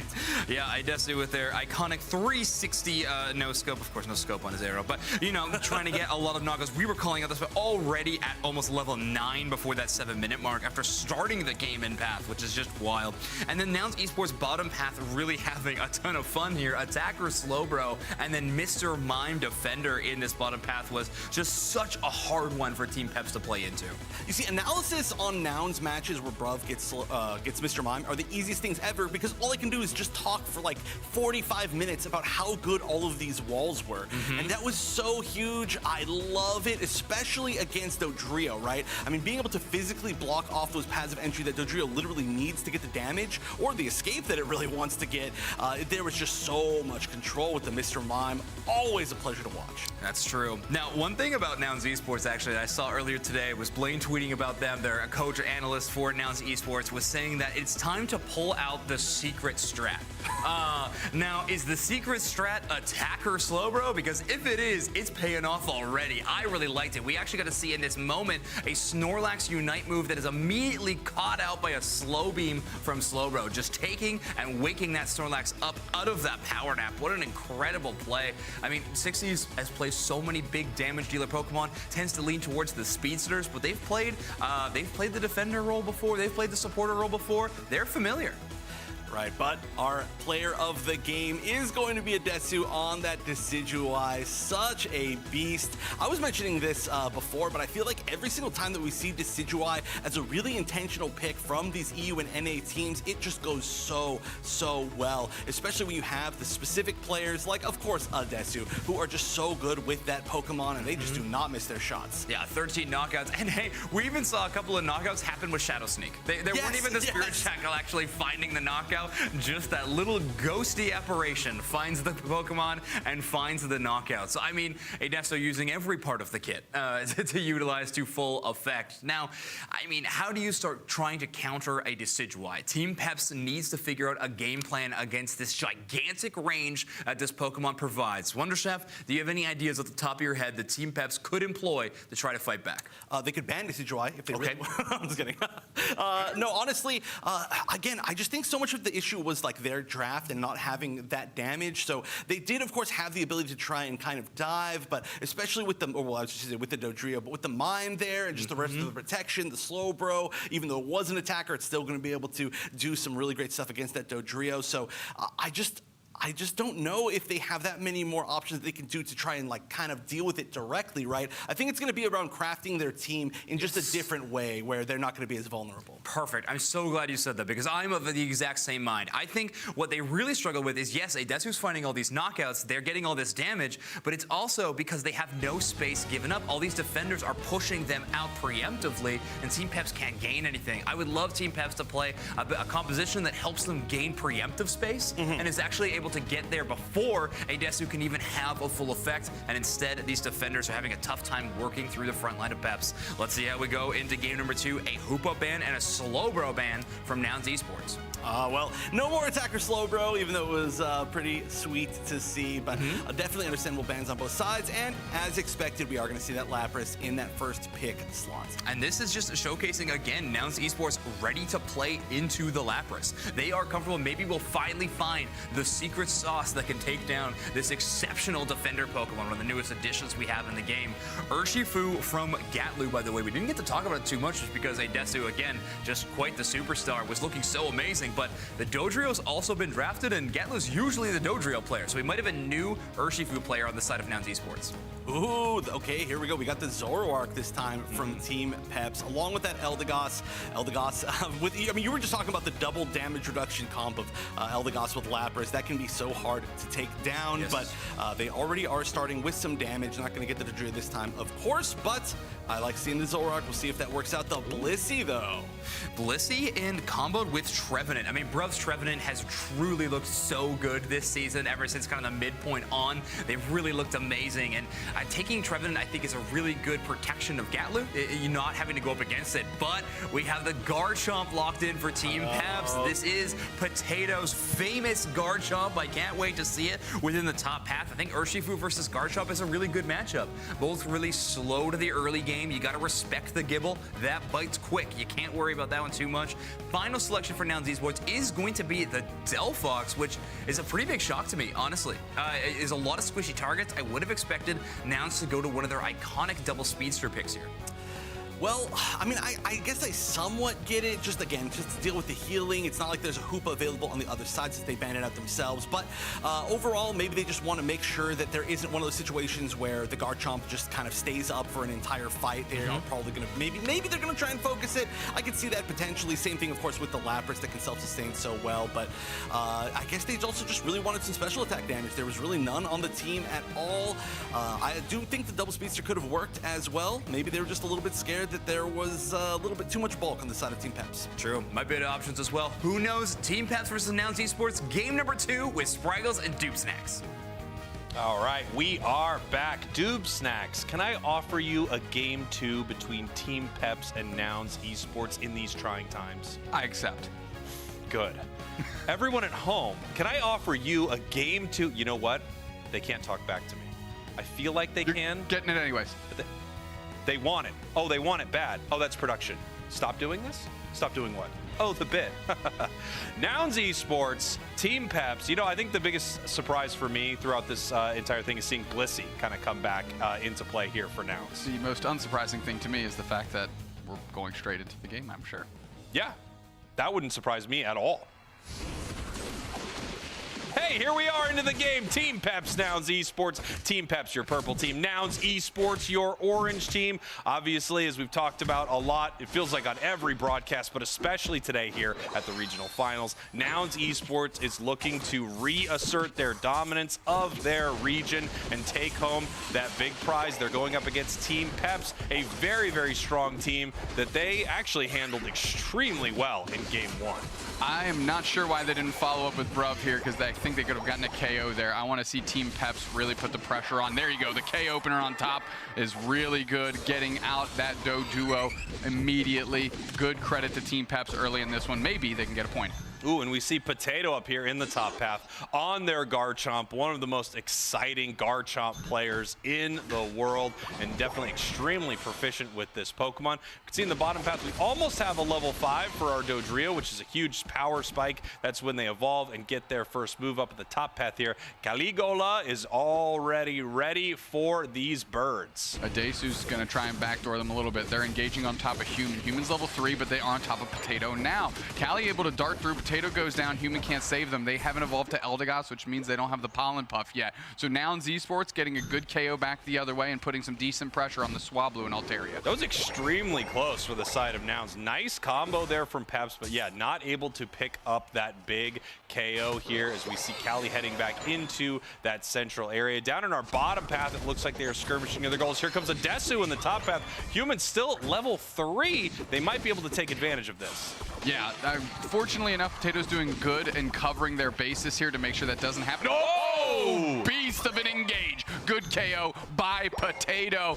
Great pickup for them as they're already level 6. Finally a takeover by Human on the Eldegoss here, and they're going to be able to support Potato even better. And here we go. Sixies taking that central area now so they can evolve into a Delphox. You see Gatlu running up to that central area, Caligula running up to that central area as they are trying to take down this objective. Another big dragon combo, but incredibly low, and they get taken down by Gatlu. Yeah, Human can't just close the gap and get a Pollen Puff on them in time. Cali's going to dart through, and they're going to get KO'd as well. Geese gets credit for that. Now Nouns Esports is finding all the bodies here. They're following up on Human. Human's pinched between 3 players, make it 4, as finally Sixies gets credit for a KO, and that's good experience back to them. Holy smokes, Nouns Esports, they took that first exchange personally, and they made sure to give some receipts back. Absolutely. Incredible stuff there from Nouns as they head up to this top path, continue to secure all of this wild Pokemon experience, try to take as much of it away from Potato as they can. The longer they can keep that Pokemon a Gabite, the better, because once it's Garchomp, it is a force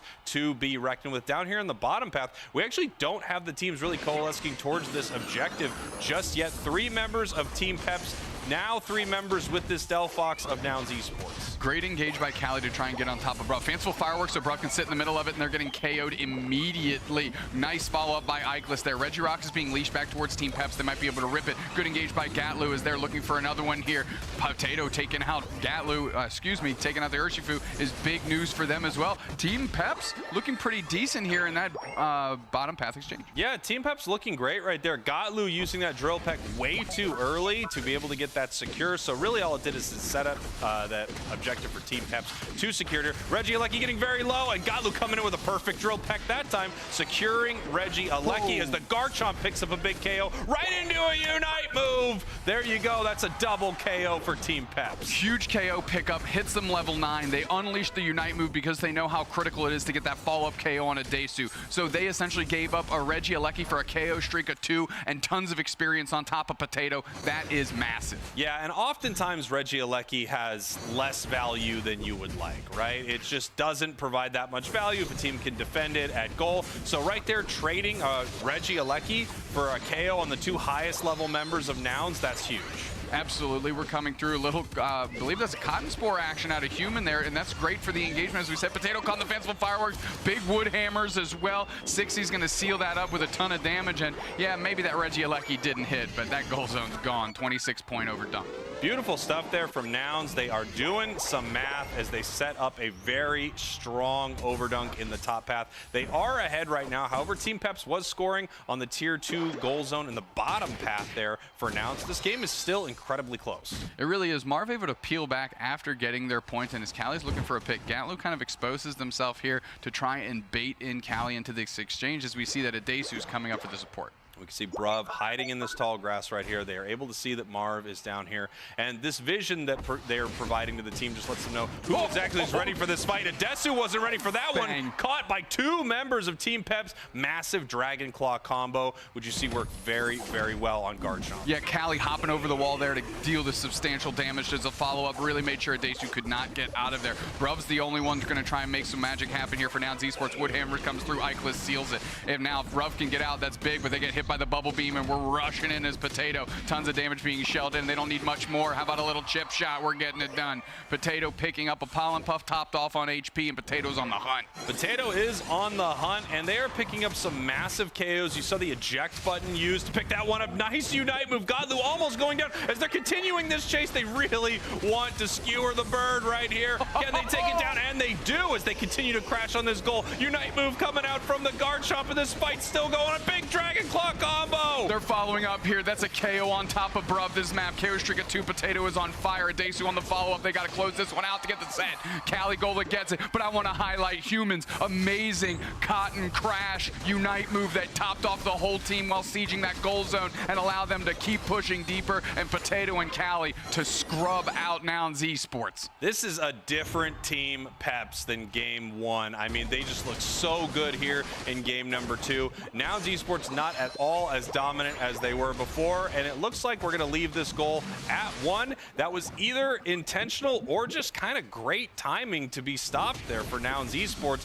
as that sets up a perfect overdunk opportunity. What's Nouns Esports is always phenomenal is making sure they get their points in. So despite Team Peps taking convincing team win after team win, look at that scoreboard. There's still a difference of 10 here, as now Gatlu's trying to go deep on Potato, trying to get a follow-up. Human actually catches the receipt there. It might be the opportunity for KO, and it is. Human able to turn onto him with Potato here, as Geese is trying to score to get it overdunk, just close that goal zone, but they get KO'd by Ickless, and that actually probably is a blessing in disguise, Spraggles, so they can actually score on that later. Yeah, that does set up a really nice opportunity for them. Obviously not by the Dodrio on the side of Nouns Esports, but by any other player. They can sneak down there, make a big overcap, and at the same time, they can get ahead of Peps here. They are down by 10 points right now, and they're not in great position for this Reggie steal. 2, 3, now 4 members of Nouns Esports coming in for this Reggie, but they're very late to the party. They are late, but we can't let Nouns Esports pivot on top of Team Peps right now, and I like how they backed off here. Both teams backing off, but I definitely think Team Peps had more to lose, especially because Potato there wasn't going to be able to join the fray for tons of damage. Taking a look at our players right here, there's one Unite move missing, and that is the Dodrio on the side of Nouns Esports. They used it pretty recently, but if they can get some wild Pokemon, farm up just a little bit, they will be able to get that Unite move back for this big fight. Only 10 points separate these two teams. I'm watching down here. Cali has got their eye on Gatlu, and I don't know if either of them knows that they're there, but this could be a big-time pick for either team if one of them goes in. Oh, there we go. We got the engagement here. Cali gets a big KO. This is a Peps opportunity here. They're going to scramble score. Cali sees the light in their eyes. So the whole team resets to try and stop this score. That might be a rip opportunity in the middle. Are they going to make it happen? No. Bruv is getting the vision there. Cali is stopped. Now they're between 4 players. Team Peps should already been ripping this thing. Now they're able to converge. They're going to come through. Team Peps takes it. Team Peps takes it. Ickless, you hear lining it up and taking it out. Bliss is on top of Bruv. Now they're trying to rip the shields, but they got to scramble and score. Potato's got pockets full here as Marv is looking to see if they actually need to get their points in. Bang, that goal zone is gone. Team Peps up by 180 right now, Spraggles. Yeah, and it looks like we actually are going to get this bottom score stopped here by Adesu. That piercing ability that Urshifu has able to go through this shield. Eichless actually in some trouble right here. You don't want to lose that shield right now. Even though you are ahead, you could make a massive score. Nouns is behind, but not out of this match yet. They need to find Eichless, shut that down, and then they need to push and get some massive scores in right here. Another shield actually on Potato as well. I don't really like how they're trying to defend this exterior goal zone here. It's a lot of opportunity. Gatler gets on the backside, takes the berry, and they're going to get these points anyways, and all they gave up was Marv for no real reason. Team Peps already putting themselves at a disadvantage here, and I'm wondering, Eichless still has a hair of shield, but not anymore. It's caught out and sussed out by 60s. Human flips on top. Bruv is trying to score. Callie gets in. Big Horn Leech comes through. Potato, you got to do some hero plays here. You got to get some KOs they're looking for. 3 players down for Team Peps. It's all on Potato and Human. They've got to support each other, and they've got to be brothers in crime here. They're trying to look through. Their scores can still go in. There's a possibility if they take care of Potato, somebody's got to try and hit their score button here. Potato is doing it. Potato's going to do it. 60s and this, you can't get their points in. Incredible stuff. Potato does not go down in time, and Team Peps takes game number 2. Yeah, everyone peeling away from that fight. I mean, they definitely shut down Callie, but they gave enough time for Team Peps to be able to rip that central area, take down Rayquaza, and win this thing. Let's send it back on over to Zoinks and Wonder Chef to break down this amazing game 2. What a game. Team Peps with a crazy comeback. Unbelievable. We got this series tied up 1-1. There's a reason why we were excited to see the Potato guard chomp, and that last moment was it right there. Unbelievable. I'm glad that we got to see a game 3. I mean, after that first game, things were looking rough for Peps, but look at this. It was all down to that final moment, and honestly, that final pick on the Dodrio in particular. Oh, that Caligula opening was just so impressive. And then they actually went to score, which at 50 points there at the very end, it's worrisome because they have jump pad. We have Nouns Esports leaping to it, but because 2 members went to go stop Caligula on the goal zone defense, it opened up the opportunity to rip, and Eichless just absolutely secures the Rayquaza in the face of Bruv's Trevenant. So a great play call by Team Peps, and Nouns Esports with a bit of a split decision. Team Peps takes full advantage. And one last thing about these points, if that 50 had gone in even in that last moment, despite the fact that Potato defended amazingly, they would have been down by 2 points still. So that was a great, just perfect lead from Peps. And you can see the damage here as Potato was 79,000 on that guard chomp. Even though it maybe took a little bit of time to get kind of to its max level, to its full evolution, so that it can finally pop off, it did so much in this game. It's one of the strengths of Potato too, though, that they're not afraid of playing on the Gabite. They'll make some stuff happen in that middle evolution. They got some good damage numbers despite being a little under-leveled at times here and there. But yeah, the guard chomp really showcasing why it is so powerful. That's right. And I mean, I got to talk about that one particular fight, too. Speaking of being able to fight as a Gabite, that one at the top where there was the mid-fight evolution into the Unite, it was beautiful. But show me a different moment here. Yeah, so we have this 4-minute mark where Caligula actually has to use the Unite move onto the Dodrio, and Gatlu has to run all the way back around and grab both berries to try to escape. And this is where the battle truly starts. Potato and Human double down on their Unite moves. I'm going to pause this right here as we see this member hit by the Force Curse, this member hit by the Force Curse, as Trevenant is all the way over here trying to get into the battlefield. But they are pushed out completely. But finally, Nouns Esports are turning the fight, and Potato moves 2 members targeted all the way to the other side. Incredible work there. Adesu, the final target to take down with 4 members of Woof Woof. They're able to shut it down incredibly well. Well done to Team Peps. Let's go back to the player of the game. Sorry, Team Peps, no longer Team Woof Woof. I gotta learn that one. Potato Woo Woo gonna be taking the player of the game with 8 knockouts. Oh, you know, they're no longer Woof Woof, but they still got that dog in them, clearly, with that match. 79,000 damage on a Garchomp. Sometimes even when we see Garchomps pop off, the damage numbers aren't super high because they haven't been fighting from the beginning of the game to the end of the game. They just kind of get those big last fights in, and a lot of the damage does sometimes go to like ripping Rayquaza.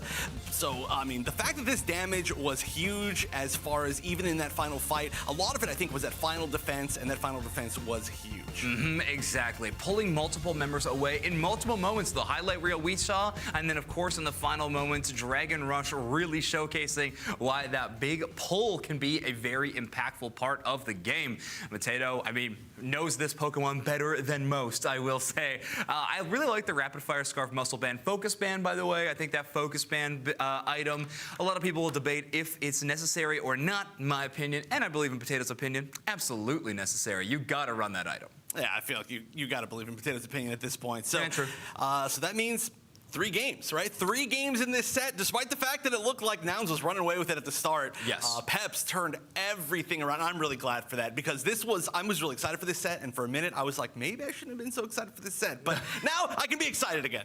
Yeah, what a bounce back. Maybe one of the best that we have ever seen. Team Peps really coming alive again here in our winners semifinals. And we talked about it at the top of the show, so much at stake today. $50,000 in terms of prize pool. If you get yourself within that top 3, you're already taking home a ton of cash, but also you really want to win this entire tournament. You need to be the regional finals winner because then you're getting that paid trip to Yokohama, Japan.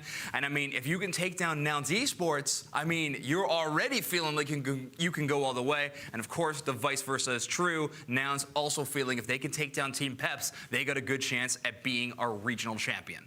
Yeah, not to set this up or curse it or anything, and I'm not biased, but it would be an amazing storyline if Peps gets picked up and then immediately starts defeating these teams that they just haven't been able to before. But like I mentioned, we've seen it before. Sometimes when you just get that confidence, if you're like, all right, hold on, we're like big time now. Somebody else's confidence in us. Let's have confidence in us. Let's play our best. And clearly in that last game, they are showing a lot of confidence, especially being able to bounce back. But I mean, just talking about a game 3, what changes would you make? Because we've had such wildly different games, it's almost like hard to say. Yeah, I don't know. I mean, the damage cores have been really good, and we actually have a bit of an update, productions tell me, of our damage top average through. This is both group stage and bracket stage.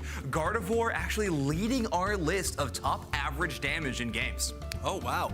Yeah, we don't actually get too much of a chance to see the really great Gardevoir games. Chandler there as a second place. A little bit unsurprising to me. The decision we maybe can guess if you, well, at least one of the players who's contributing to that. But the Chandler is the one that I really want to talk about because obviously it's the newest to the competitive scene in Pokemon Unite. One of the newest Pokemon in general to Pokemon Unite. And it also, we've seen, has so much utility, whether it be the kind of like blinding effect of the Unite move or whether it be the Imprison, or of course we saw earlier the Poltergeist that can actually just do so much against these mobility-based Pokemon. Oh yeah, and Chandler loves to shut those Pokemon down. Now we actually have a bracket update, so let's take a look at our full bracket here for the finals of the European region. Obviously we're tied up 1-1, but so is our semifinals. Time to shine, tied up against Tally Bobo Believers 1-1 as well. And in the losers rounds as well, we have 1-1 matches across the board. Europe is playing for this championship right now, and everything is on the line. Wow, 1-1, 1-1, 1-1, 1-1. I love to see it. You love to see it. This is great too because we've honestly had maybe a little bit less parity across the board from EU than we have from NA for most of the season, but you can tell that at the end of this season, all these teams are stepping it up, and you love to see it. I really have no idea what could happen in the rest of this tournament. I mean, I know. Is your bracket busted yet? It might after this next game. We will see. We're going to be headed into game 3 between Nouns Esports and Team Peps. We saw some really interesting draft decisions. Nouns Esports getting very creative in game number 1, and then Team Peps with a great response of let's just go to all reliable on our comfort picks in game number 2. Well, it looks like the Slowbro might be banned out here from Nouns, and they say no more Trio on the side of Peps. Both these Pokemon have been super effective throughout the rest of today, but I don't know if either of them were necessarily the story of these matches so far. So there's going to be a lot of flexibility, I feel, as these teams get into this. And of course, Bruv is going to be insta-locking that Lapras in that first pick spot as usual. They're willing to give it up to the other team, but if they have the opportunity within first pick, I think Nouns is going to grab that every time. Team Peps responding with the Eldegoss, or sorry, not the Eldegoss, the opposite, the Hoopa and the Urshifu. So Caligula probably playing the Urshifu for this roster as well. Loves to play it in the central area, and I think that has kind of been what we've carved out the best role for this Pokemon. And speaking of the opposite, we're actually not going to see an Eldegoss on the other side. We are going to go back to that Blissey as well as alongside the Zoroark. But the Snorlax coming out from Peps. You like to see that. That's actually pretty fun. Yeah, Marv has truly made this Pokemon become their iconic one. Season 1 was all about Marv and Lucario. We love to see that combination, but now this Snorlax has truly become a regional identity for Team Peps within the European region. And the Alolan Ninetales run back is really exciting. Nouns Esports locking in the Decidueye again. If you don't have an answer yet, you better find one, Team Peps, because a Desu is bringing this one into Game 3. Oh, and that was an immediate lock. They were like, you know what? We know what we're doing. We're gonna handle this. It doesn't matter if you've got the Decidueye. Sure, snipe me. I don't care. This worked last time, and honestly, I do feel like this team is not as vulnerable to the Decidueye as we saw in the first game, or most of the games that we do see Decidueye picked late like that. That is very true. I'm just Team Peps. Last time they had a composition like this, they had both the Zoroark and the Lapras to back it up. Two very powerful Pokemon, very high on everybody's tier list. This time they're going to be trying to do it instead with a Snorlax and an Urshifu. I'm excited to see if they can pull it off. Me too. I'm also excited to see what Nouns manages to do with this Lapras. We know it's a great Pokemon. We know they're a great team, but how well can they play it? It's going to be my first time seeing it. We'll see if we get some answers in this match. Take it away. All right, here we go. Nouns Esports, Team Peps. I mean, much like the Avengers had a Hulk, Team Peps has a Garchomp, and it looked insane in that game. I wonder, Zoinks brought this up earlier, what is Nouns Esports' secret weapon that they were teasing on Twitter?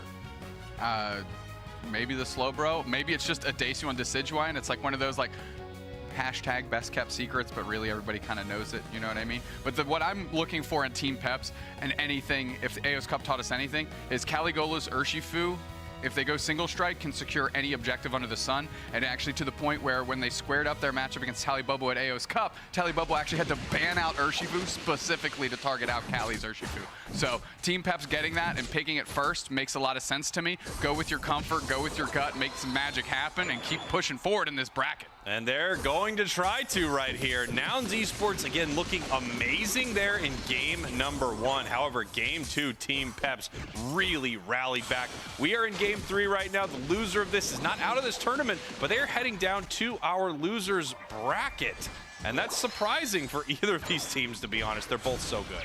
It really is, and I love how much parity is kind of reflected in our bracket today in this region, and it's almost similar to what happened at AO's Cup. When these teams were playing on stage, everyone leveled up. Nobody seemed to get stage fright, and now that it's the biggest event of the year for this region, everybody's laying it all out, put it all on the line, and we are seeing some great games of Pokemon Unite. Yeah, absolutely incredible stuff here. Sixies on this Lapras right now, just looking to get some experience here in this bottom path. Gotlu on the Zoroark here in this top path, and there is Caligula on that single strike Urshifu, coming in with a big wicked blow. They're going to look to pop before they can get through the portal there. Of course, they blink out. They're going to be rolling back through. Potato looking for that action. But good cover fire there by a Desu moving up and making sure that Gatlu can get out unscathed. I got to say, I was really impressed with that play there by Nouns. They knew that a big wicked blow was coming. They just didn't attack the central area Pokemon. Felt like Cali was just standing there like, I guess I can't use this yet. Really nice stuff from Nouns. Yeah, when somebody's shaking their fist at you and saying, why I oughta, you just don't want to step into that. And, smart move. Don't get punched in the face, I guess. Here we go. Moving forward, Gatlu getting a little feint attack action going. Potato chunked. Nice portal by Human. Potato should probably take it. I'm glad they did. Are they going to roll back through? They are. A nice little stun there on top of Gatlu, but Potato wasn't there for follow-up. No, Potato not able to follow that up as they sent a Desu into the central area for Nouns Esports so that it can hopefully get that level 7 as soon as possible. Level 7 on the side of Team Peps for Caligula in the central area, just picking up some more experience right here. Sixie's heading down to the bottom path, but getting hit by a massive Blizzard Avalanche as that Ninetales is level 8 already. I mean, Ickless is getting massive, and Geese gets chipped up, knocked out. 3 players down for Nouns. Cali's going to score, not having any problems getting points in this game, Spraggles. Team Peps is elevating their game. Yes, they are. They're playing fantastic right here. That first game, I mean, maybe just a classic rope-a-dope. Let them think that we can't take them down and then beat them 2-1. And we have some interesting information. Plush Keepers beat Random 5-Sec 2-1 in the losers bracket. This is amazing. EU rocks. Like, I can't believe they're all leveling up to this. And, like, I mean, Plush Keepers, I'm not even sure people had them coming out of group stage, and now they're moving through our losers bracket, upsetting Random 5. Come on. Gatlu on the backside. Going to see if they can do some work on them as they pick up a berry. Potatoes looking for the engage. No, peels back to get a berry. But there's Callie for the follow-up. Big Wicked Blow charged up. Doesn't find anyone as the block comes through to stop the feint attack. Chipped up. Big Unite move. KO. Nice move by Callie. And look at Ickless. They're just working on the Reggie Rock downstairs by themselves. Bruv going to have to try and make some magic happen there. But they can work and focus on this Reggie Alecki, which has a lot of value for them too. Callie's going to line that up. Wicked Blow. Bang. Take it for the team. Taesu gets scrubbed. That's a big old butt squashing on top of a tiny bird. And that's, of course, another KO. Big stuff for Team Peps all across the map. Ickless almost level 10 already on this Alolan Ninetales, just sitting in the bottom path, securing that objective. Now Reggie Alecki is walking towards this tier 2 goal zone. Big Dragon Claw combo into a Unite move, chasing down a Desu. They pick up another KO. Let's go, Team Peps. They are looking to push this Reggie Alecki in right here as Caligola is still fighting on this goal. Bruv coming up to put a stop to that, though. Finally gets KO'd, and I wonder how much experience just went to Nouns Esports there, but that was a good little exchange by Peps. They would have loved to see that Reggie Alecki hit, but got some quality KOs. Potato sussing out and finding a Desu, huge. Take a look at Team Peps here. I mean, they are claiming their territory. They are moving past the center of the map here, breaking the top and bottom tier 1 goal for Nouns Esports. Way ahead on points. They have some big experience leads too. Somehow the highest level in the match, Alolan Ninetales, just sitting in that bottom path, eating all of those juicy wild Pokemon to get all of that experience. Nice little bubble beam on Potato, and that was more for spacing to make sure Potato couldn't get an engagement on top of Gatlu there. Of course, Geese and Desu pushing back forward. Like running down to the bottom path. They're like pushing. I'm sorry to cut you off. I just had to say that. Lapras was running in. You want to talk about a cutoff? They went for the ride, and then Potato was there like a dump truck that absolutely demolished them. Are you kidding me? Fill them up, knock them down, fill in the back, because you are trash, son. They're getting another KO, and Ickless is level 12 at the 5-minute mark. Like, this is the goofiest game we've seen in the best way possible. Team Peps is absolutely dominating this thing right here. I think Nouns Esports, if they have a secret weapon, we need to see it about right now because they are in danger of heading down to this losers bracket. Big combo doesn't land. Bliss Assistance keeps Gatlu healthy. The Alolan Ninetales Unite move misses as these teams decide to re-engage here soon. Yeah, I mean, Ickless getting chunked. Showtime right into the middle. Marv, this is an opportunity. Unite comes out, a little bit of Butterberry action. Ickless gets snuffed by Geese, and now they're moving through. Of course, they get the pickup follow-up on Mr. Mime. They're on Bruv, and the objective sealed up by Callie, as now they're getting portaled up top as Human is there working on Reggie Alecki. Is the rest of Team Peps going to come through? It looks like they're kind of going to do a pseudo split push. Finally, Callie peels up, and Marv is going to be responsible for babysitting this goal zone, but Potato's on the hunt. They don't want anybody from Nouns Esports to touch this Reggie Alecki. We got a little wall up, and Marv holds down the bottom path. Yeah, beautiful stuff here. I think Nouns is realizing they need to put some pressure on this top goal zone right here. Mime might not be enough to hold it if that Garchomp decides to dive in, and it has been diving in. Team Peps looking fantastic, still ahead on the scoreboard, but not by as much. They are up by a little under 100 points, which is actually a huge break point inside of Pokemon Unite. It means that Nouns can make a sneaky score at some point and really even up this game. In fact, get a little bit ahead of Team Peps, but Team Peps is looking amazing in Game 3. They do not want to head to these losers brackets. No, they just got to keep finding themselves good opportunities here on the map. The fact that Ickless is level 13 is a huge boon. That is like just getting a little bit extra, you know? They would have expected Ickless to be maybe level 11, maybe 12, but the fact that they're one of the biggest on the map is not planned for, but a pleasant surprise. As Gatlu, oh, if they would have got caught by the heavy slam, it could not have spelled good things. They were trying to block them back into Ickless themselves. As the hyperspace highway is open, we're going to see where this push goes, and they're split pushing. Here's Nouns Esports. We're going to see what kind of defense they can run. Gatlu gets heavy slam, actually able to work through with the pixel flips. What are those called? Illusion? Yeah, the illusion. Thank you. But right there, when you hit illusion, it's its invulnerability frame. Yeah, you've got some iframes right there where they're able to dodge an attack, but not able to dodge enough. I mean, come on. Nouns Esports just cannot catch a break in this match. 35 seconds till Rayquaza. We have an objective on top and bottom spawning. Team Peps in a great position to take this bottom objective, especially with that single striker Shifu right there. Nouns Esports actually deciding, looks like they are going to move in. They might make this the Rayquaza fight right now. Yep, and Gatlu actually trying to collapse on top of Ikelis right there. Team Pep's going to give up this Regirock. No way! Ikelis, holy smokes, let's go! Team Peps is looking to pivot, and they've got to be feeling good. That's a great boost. And the fact that Potato hasn't even been in the mix is absolutely ridiculous. Now Nouns Esports thought they had something for free 99, but it turns out it was a double discount back the other way. Team Peps is squaring up, Potato is too, and this is going to be a heck of a showdown. Nouns Esports needs to find an opening somewhere here, a big catch, and it looks like they might be starting it right now. We have to blink out. Marv gets there and is able to get out. They put down the block, but look at the back cap action here. We're going to have Hundo Burger in for free for Cali. If Marv can catch a reset here, the rings are unbound. They're coming through. Unite catches 60s. They're coming back the other way. Potato Unite doesn't find anyone, but there's tons of damage being shelled in. Knock air on top of Rayquaza. Nouns Esports wants this thing. We need a prayer play. Potato goes straight for a day, so you're going to try and rip that. The block comes through. They can't jump on the wall. KO Shrika 2 for 60s. They're coming through. Marv goes down, and Adesu takes it. We've got a ring about 4 players down for Team Peps, and we've got a scramble score back the other way. We got to try and play some defense here, Spraggles, but there's tons of points on Nouns Esports. Nouns Esports, the points are raining in now, 372 to 382. However, Lapper scoring in that central area. They are now up by less than 100 points. 1 minute left here on the clock. It is not over for Team Peps, but just an amazing, basically Hail Mary play from Nouns Esports with the secure there by Adesu. Sixie's in some trouble right here. Yeah. 4 members of Team Peps ready to make something happen. However, there we have Adesu hiding in that tall grass. That means there are another 100 points that can go in for Nouns Esports as soon as they see them leave the goal. But Caligola staying back to defend. Yeah, staying back to defense, we actually see Geese hitting a reset here. They're running right through the middle because they need to get to that home goal zone. Ikelis is going to try and pick up a red buff, or excuse me, blue buff here, and this is going to be their opportunity to push. Potato trying to get into the mix. Cali's guarding from Adesu. If they can collapse on them and break that shield, that's going to be critical. Trying to chunk in some damage on Gatlu, but we see the big time engage. Bliss assistant on Gatlu on the backside. Marv heavy slams over, goes in. Their points get stopped. Somebody has to try and get some points in, but I don't think it's going to happen. Gatlu pops off, points back the other way. Spraggles, what an absolute wild finish. Incredible finish there from Nouns Esports as they just threw everything in the kitchen sink at that Rayquaza.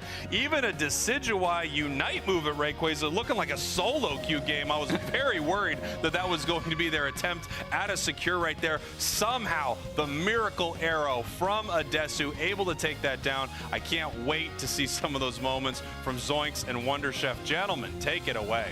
Thank you so much, you two. What a wild game number 3, and Nouns Esports coming away with it. Just barely a dominant game from Peps all the way until the very end. And hey, maybe that was the secret sauce, Adesu on the bird, even though, like they said, not a very secret.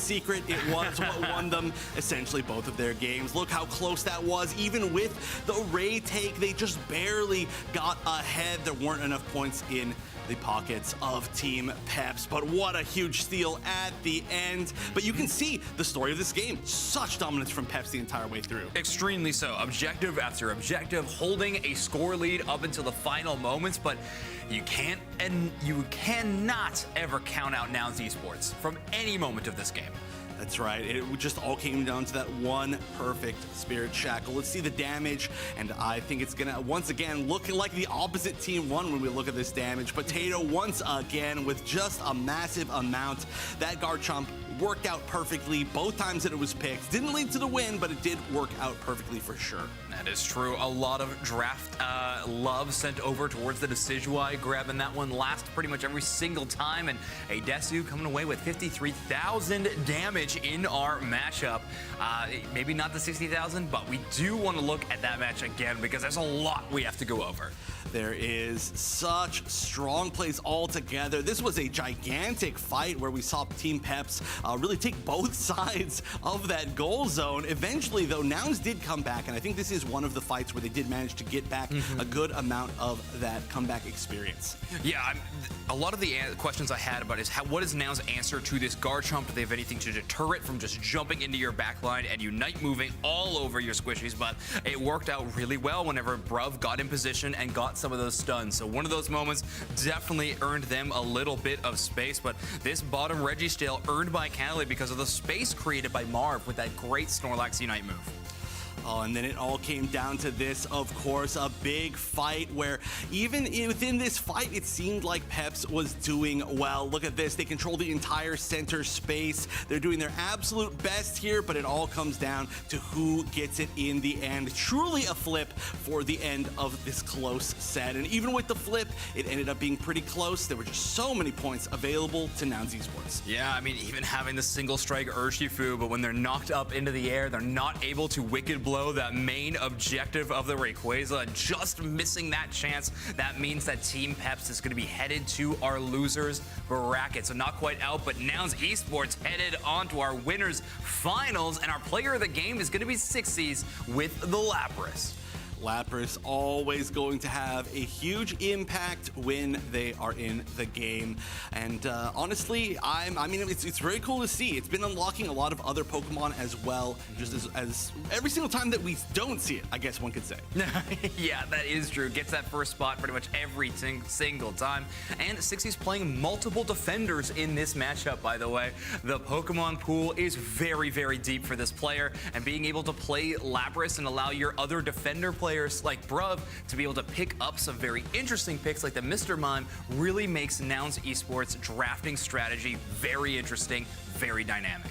Yeah, I was curious to see exactly how they were going to do, well, the team in general, do playing around a Lapras. We got to see that in that final game. But again, it's so weird to talk about this game because it almost did feel like it was a loss for a very long time for Nouns. That is true. That is true. But Nouns Esports still moving on. Let's take a look at our bracket. Tally Bobo Believers versus Nouns Esports. Who would have guessed is going to be our winners finals? Obviously, Tally Bobo Believers taking down Time to Shine in a 2-1 fashion, which means both Team Peps and Time to Shine are going to be down there in the losers quarters. Plush Keepers, by the way, defeating Random Fives and moving on in our bracket as well. And Giga Chad retired, now 1-1 on the day.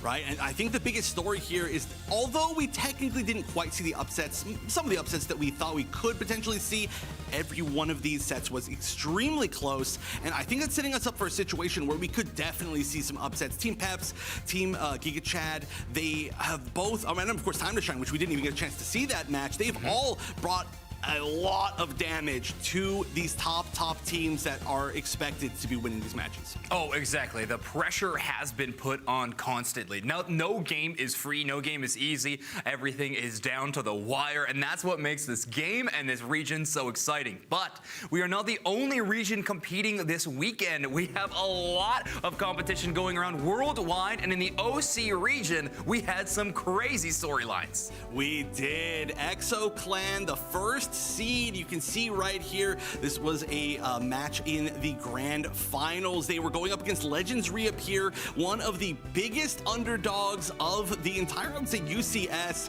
who managed to defeat Eichlin twice, our previous qualifiers from the region, making up against Exo Clan. Legends Reappear, a rather new team, but they just showed that they put in so much work, managing to not only make it all the way back to grand finals after losing to Exo Clan in winners finals, but resetting the bracket and winning, being our #1 first place qualifiers from the OC region. Yeah, I mean, what a storyline, right? Sent down to losers bracket and to bounce back up and to reset against a team like Exo Clan, like one of the most dominant teams in this region in its entirety. They have been so impressive, and you can just watch how powerful they have been. Also, Chandelure just putting in so much work on whatever team it ends up on, even in the OC region. I mean, it has been so exciting to watch, and now Legends Reappear has punched their ticket to Worlds. That's right. Exo Clan as well, but Legends Reappear making a gigantic statement doing it. And unfortunately, Eichlin not going to be being seen at Worlds this time around. Huge surprise, I think, to a lot of players or fans of the UCS. Yeah, that is very true, but fresh faces are going to be exciting. Legends reappear in ExoClan, your representatives from the OC region at the World Championships, and very soon we will be finding our representatives from the EU region to be at Yokohama, Japan, right after this break.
Hello, everybody, and welcome back to the Pokemon UNITE Championship Series. I am Jake, your resident content cowboy here, yeehaw, and that's Doob Snacks, your resident celery cowboy. How are you, my friend? Doing good. Doing good. Good celery. Good crunch. It's a good textural experience. Celery is very, very exciting for all of us here, but I know people at home are a little more excited about what is happening today, the EU Regional Finals. We are going to know what teams from EU are heading to represent EU in Yokohama, Japan. Absolutely. The game we're going to see next is the Giga Chad Retirement Home versus Team Peps, aka Woof Woof. And we just saw Team Peps take Nouns Esports to the wire. Great set out of them. They looked really good. And honestly, Nouns had to do a throw everything in the kitchen sink at Rakeways, across your fingers, and send a prayer to Arceus to make sure that we can get this thing done. And they were able to get it done.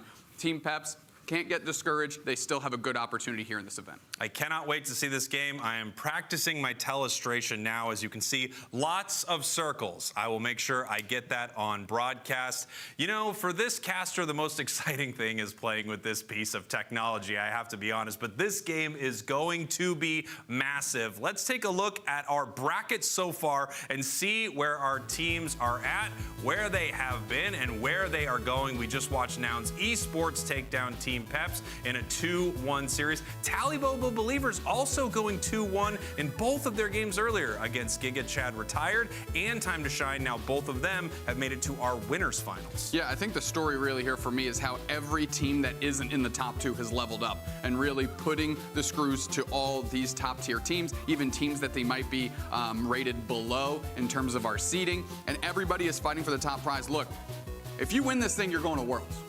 That's a pretty big deal. But also there's tons of money on the line, right? So there's still things to play for here, even if you're Team Peps and you're guaranteed, or Tally or Nouns as well. Yeah, that's right. I mean, $20,000 is nothing to sneeze at. As I often say, you should never sneeze at money in general. It just doesn't make any sense. But there is a huge difference between first place and second place, of course. We're going to be watching Team Peps again right here. And I've got to say, I mean, they looked amazing there in their game against Nouns Esports. It felt like Nouns Esports won the Mario Party Award for most arrows shot and somehow pulled out a victory in their match, because I'm surprised that Nouns Esports isn't down here in our losers bracket.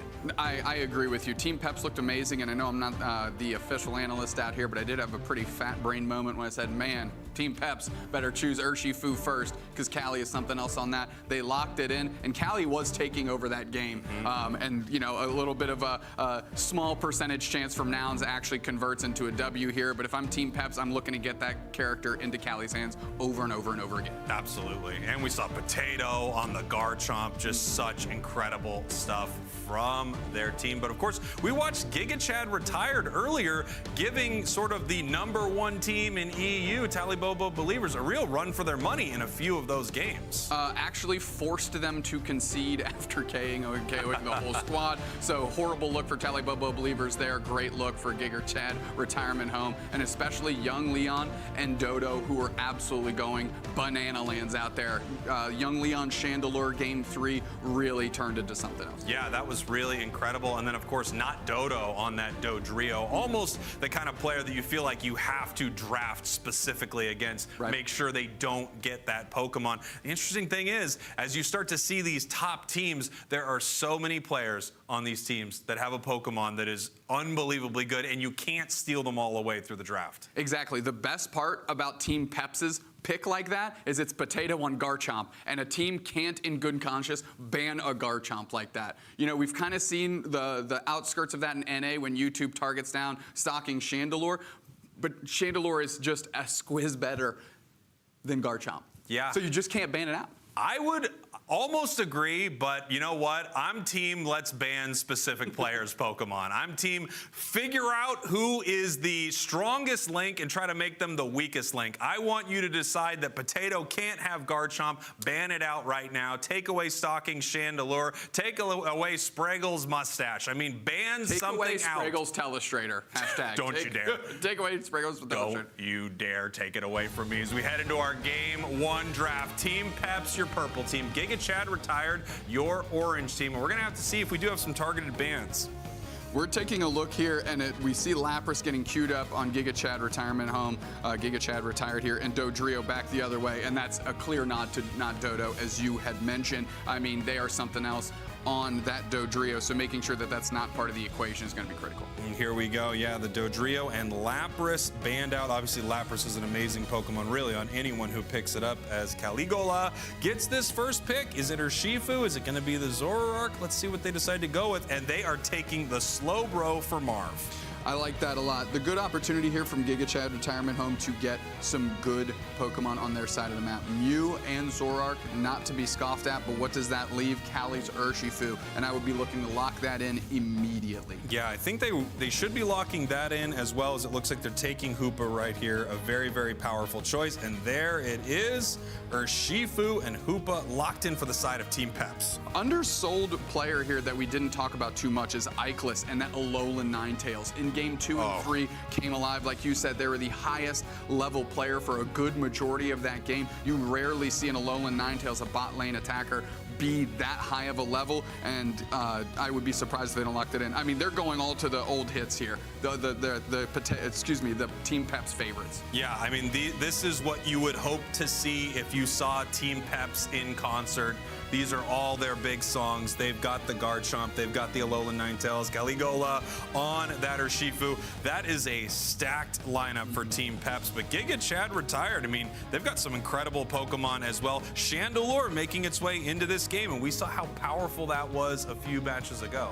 Yeah, getting that as the gutter pick there for Giga Chad retired is a great look and something that they clearly have expected over and over again. Interesting, though, they're switching up. Leon going to be on Mew, Fanry going to pick up the Chandelure, and they actually had those two Pokemon swapped the last time we saw them on broadcast. I can't wait to see how this plays out. Obviously, this is an extremely important match. Both of these teams have an opportunity to climb through this loser's bracket all the way up to our grand finals.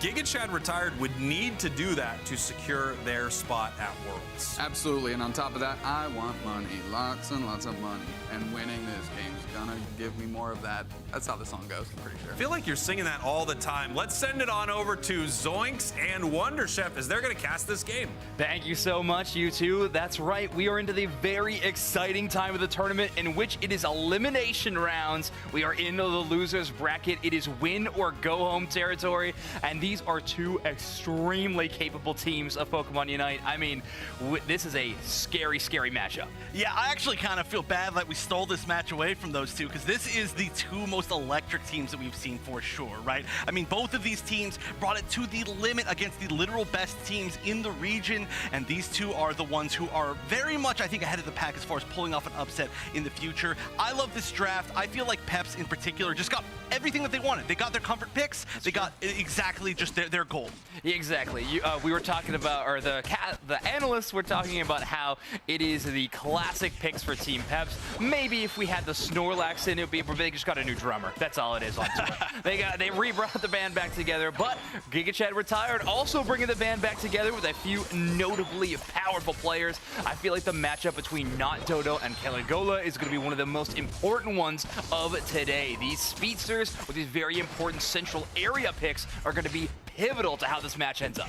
Right, and I do think that Team Peps can play maybe a little bit safer this time around. It looks like Giga Chad retired. I feel like it's so scary that they have almost no bulk on their team. Of course, they have the Snorlax, but aside from that, every single member of their team is a very delicious target, especially for anybody who wants to kind of jump in there from Peps. And wow, look how well this bottom path is going for Team Peps. I mean, we have the Alolan Ninetales at 4 already, the Slowpoke already hitting 4, and we have the Snorlax stuck at that level 3 within the bottom path. So these early game moments can feel minuscule, but in the end game, they have very big effects.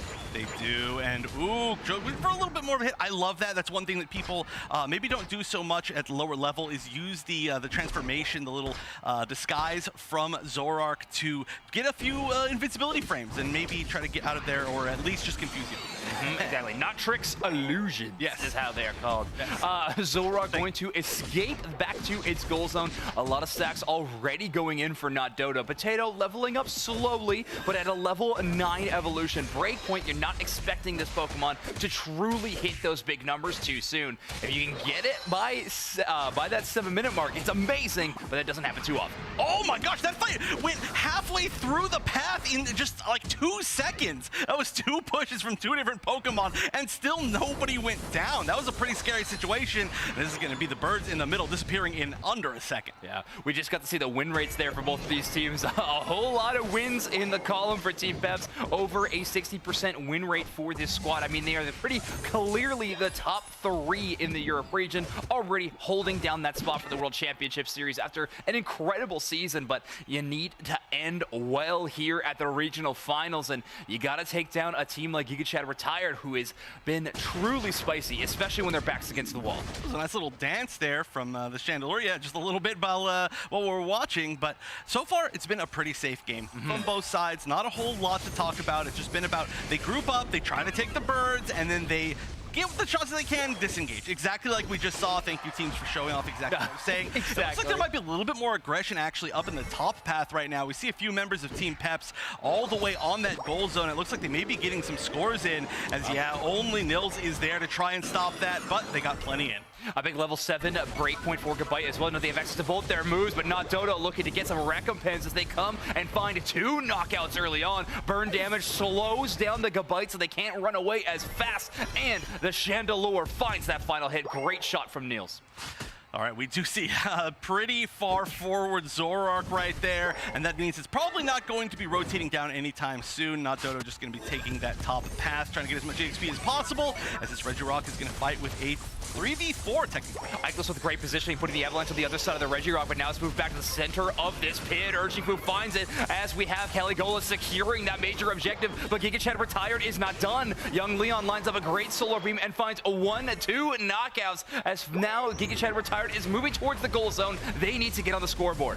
Fanry still moving forward, actually getting beaten up by an AD. He has to back up, almost gets taken out by it. Nils going down saying, hey, hold on, let me try to hit you up just a little bit here, but Human going for the chase down, and that is a lot of the healing gone. Just gonna get potentially a little bit more. Yeah, just barely getting away. And Fanry as well, not getting taken out by an AD, which is probably a good sign. There's something about that when you're playing a game of competitive Pokemon Unite and you see your counterpart, you just have to chase them down. Pokemon is rich with rivalries, and Unite is no stranger to that as well. Marv with a big surf on a Fabao. They need to retreat all the way back. Focus Band is procced as their HP bar moves back up to about half HP, but because of all that dedication to the goal zone defense in the bottom path, Team Peps has broken the top, and now their attention is focused on Regieleki, and that Garchomp can burn through that HP bar so fast. I really like that decision. They break that tier 1 because they know that this Regieleki is not going to really be challenged by Giga Chad. They can see where they are. They've got the extra rotations as well because of the Hoopa,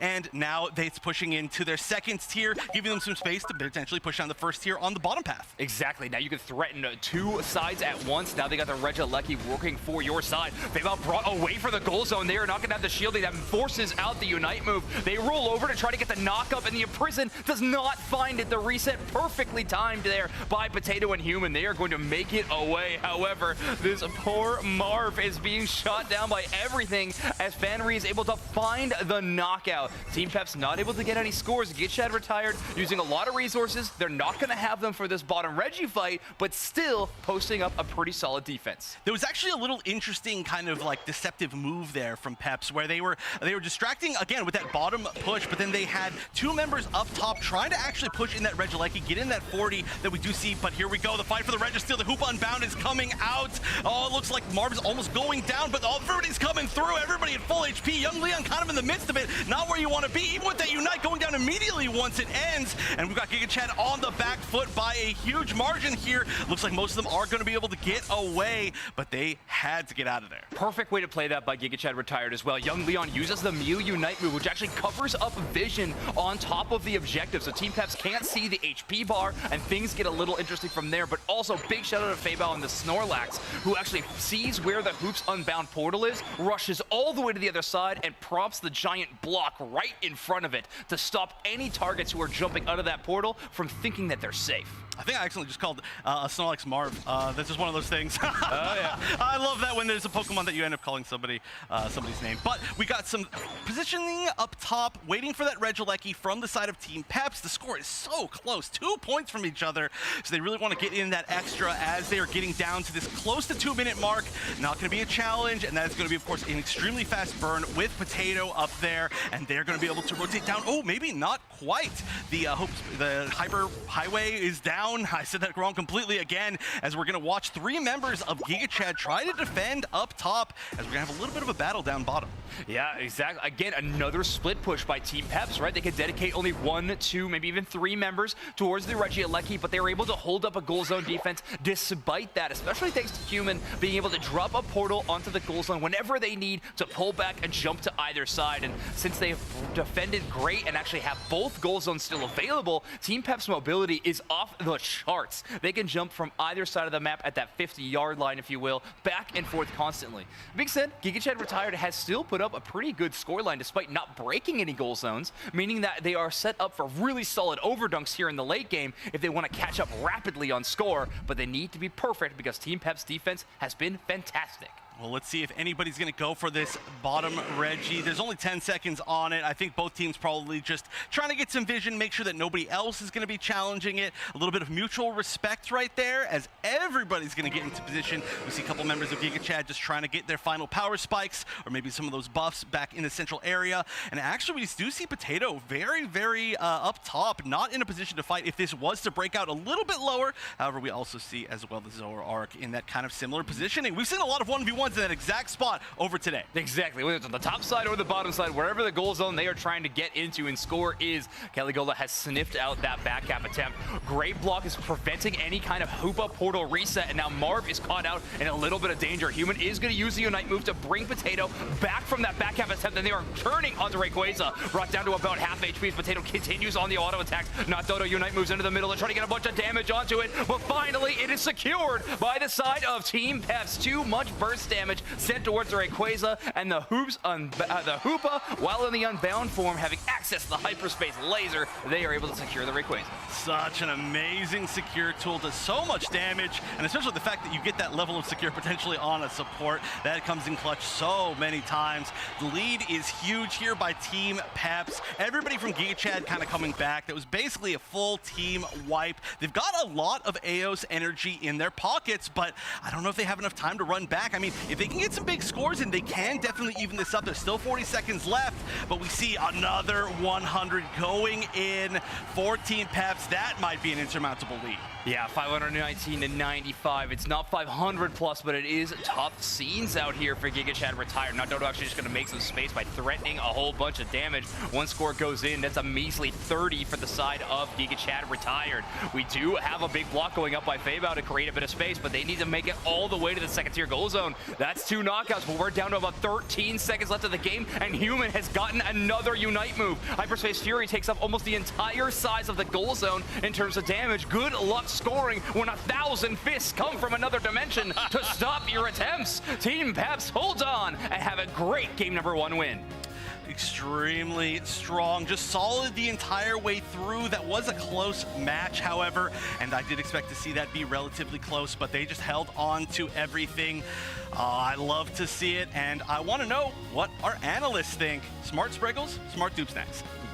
Here we go. Team Peps taking game number 1. And wow, what an extremely aggressive final fight there from Team Peps. I was actually surprised that they were jumping at Rayquaza so aggressively.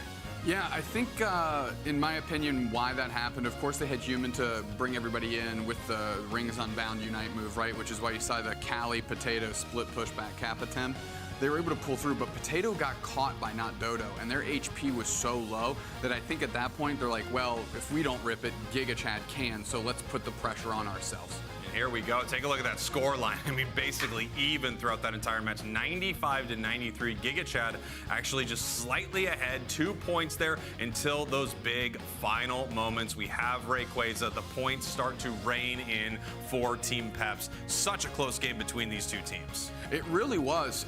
And of course, you can see that by the score line. Let's take a look at our damage numbers here to see where we ended up. And I am unsurprised. The first name I want to look for here was Fanry. They had a very good game on this Chandelier, finding a lot of good opportunities, chunking in a ton of damage, helping them keep this parity because they were playing so well, leading the entire pack with damage dealt. Yeah, you can see damage actually pretty high on the side of Giga Chad Retired and quite a bit lower on the side of Team Peps. 25,000 out of their guard jump, only 28,000 out of their Urshifu, but they had some other jobs to do as well, such as securing huge objectives, which they did in the face of Giga Chad Retired. Obviously now Team Peps one game away from continuing on inside our bracket here. Giga Chad a little closer to heading home. Let's take a look at some of the highlights from that match. We're starting off early here, and this was an opportunity for Fanry to really shell in some damage. We saw 2 KOs, and they were a critical component of that, trying to get on top of this goal zone, of course, but then Callie darts right back through that hyperspace highway, picks up a berry, but what that does is it opens up later on the opportunity for Peps to get some points in. Here we can see this Reggie Steel fight, big old solar beam right here as the damage just gets continued to get thrown in there by the side of Giga Chad Retired, secured by Young Leon. No, sorry, Fanry. Yep, Young Leon was on the Chandelier. They actually switched roles here in a follow-up KO streak of 2 as they're trying to make something happen. Team Peps was in the face of losing that Reggie, but really that push was completely stymied. Here's our final fight. We see the rings on Boundcom, and look how low HP Potato is, which is why I think they decided to just flip on it. They had Callie, they had Potato there. They got the support that they needed. Let's just throw everything in the kitchen sink at it, put the pressure on, and of course the Hoopa seals it up with that big laser. Very, very close there for Team Peps. It does look like, hey, that was the situation they were in and they were going to roll with it. And, fortune does favor the bold with a lot of these decisions. When you know that you are ripping that objective down, when that is the call, your team is ready with their secure moves. You are able to take it there. Hoopa actually the one to get the final hit there on Rayquaza. Team Peps taking this first game. And that was a nail biter. Really close the whole way through. It really was. Giga Chad Retired stepping up here, not paling in the face of the top teams in their region, saying, hey, we might not have been together too long, and we might be trying to get our footing here as a new team and getting some of that synergy going, but they're finding a good beat here. Quick little update.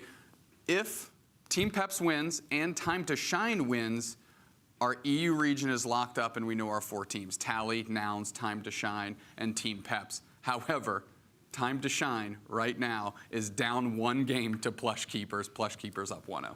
So, okay. If what? If Team Peps and Time to Shine both win, yes, our 4 teams going to Worlds out of the EU region. Absolutely. Nouns, Tally, Team Peps, Time to Shine. Okay. Just go over the first if through the last one more time.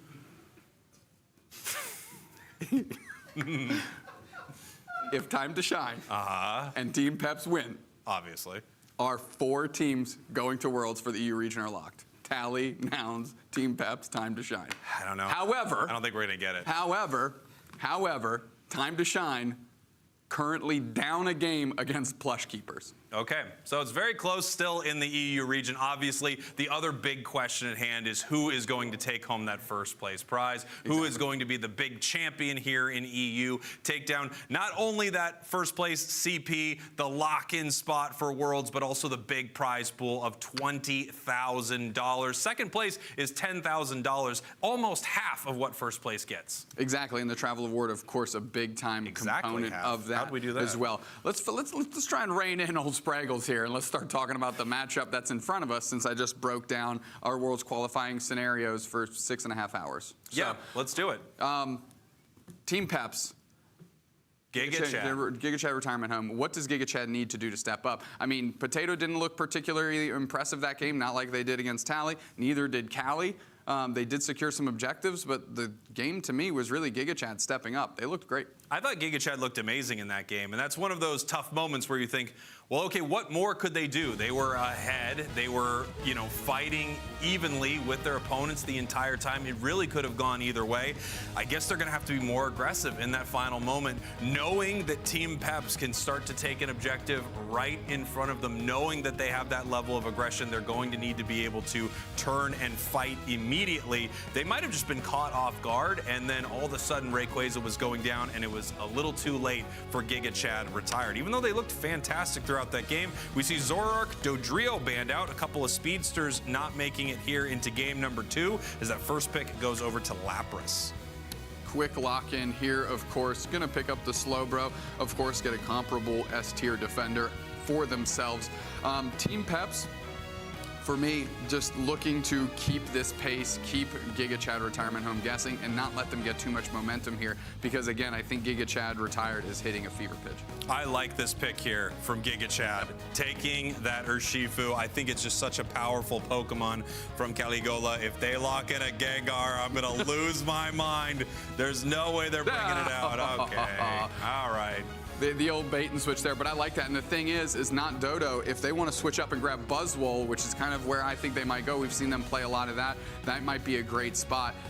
Fanry, and of course the Chandelure is a great way to anchor this team. Giga Chad retired has really figured that Pokemon out. They said, Kirk, we're listening to you. Let's make you wrong real quick. Let's bring in the Venusaur, and we are hovering that Gengar right there. Zoinks is currently praying in the studio to see if they lock this in. I would love to see it as well. This pick was, it moves over to a Delphox. The Gengar pick, I think it was just there to bait us, honestly. I think they just wanted to play with us a little bit. Well, it worked. It worked. Really did. You literally had Zoinks praying in the corner, both knees on the ground, looking up into the heavens, hoping that a Gengar was going to get locked in. Unfortunately, no Gengar, but a very solid team composition here. Once again, Team Peps, I feel like, as you said before, it's really hard to ban out something like a Garchomp, but Potato's Garchomp is a difference maker in all of these games. However, I love the counter pick of stealing away Urshifu on the side of Giga Chad. Yeah, that's going to be critical. They really need to get, we've said this before with these Stage 2 Pokemon, we need to get this Venusaur online early in this game for it to actually be a factor. Otherwise, it's going to be a detriment, and Potato's going to eat well. Something we also need to get online, our two casters. I can't wait to see this game. Zoinks, Wonder Chef, take it away. I am very disappointed. I am very disappointed, but I am excited for this next game. I have mixed feelings, mixed emotions to our game number 2 between these two squads. I think mixed emotions is definitely a good way to put it. Side note, I think this is our first game maybe of the entire day that has had no speedsters in it, because of course there was a double speedster ban. Could have had a speedster. We definitely could have had one specifically. But yes, a double speedster ban is really interesting, which actually just opens up that Lapras first pick. We are going to see a Team Peps with Lapras yet again. But again, this Pokemon so powerful, so takeover gamey, but now we have Fabao playing this Pokemon, and they looked fantastic when they went up against Talibobo Believers with it. All right, well, they get a chance here up against Team Peps. And they've honestly been playing so well just on all of the different defender roles. Like, you feel kind of like a secret MVP in most of the matches that we've watched. Yeah, it's no secret for me. I'm telling everybody. I love Fabao. I think they've been playing fantastic this tournament, and now they're going to be bringing one of the most powerful Pokemon picks they possibly can to try to keep their tournament dreams alive. Potato going to actually be playing a little bit safer than you normally would expect, but now they got that Citrus Berry that Hewan was able to magician away. They can play a bit more aggressive, try to get that last hit.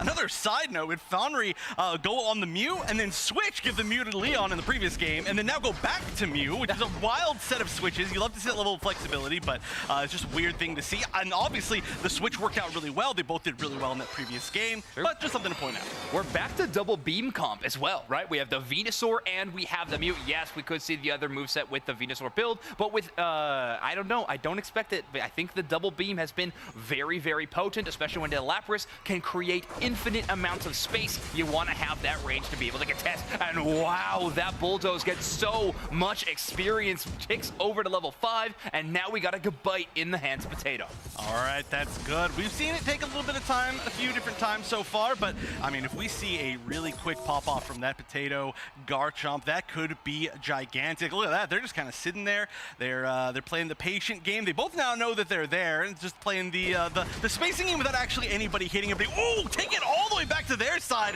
Very nice. Another huge advantage of Garchomp and all of its pre-evolutions. Oh, of course. And then eject button just making that even more versatile, right? A solar beam rose into that wild Pokemon, as well as Ikelas does a ton of damage. That is going to just outrange the Alolan Ninetales a little bit, but it doesn't matter too much when you're contesting over these wild Pokemon. Alolan Ninetales can create a lot of space, and just the damage it does, how much ticks of Blizzard damage actually works, it's so powerful. It's why Alolan Ninetales is so popular again. I mean, I feel like there's a lot of reasons. That's definitely one of the main ones.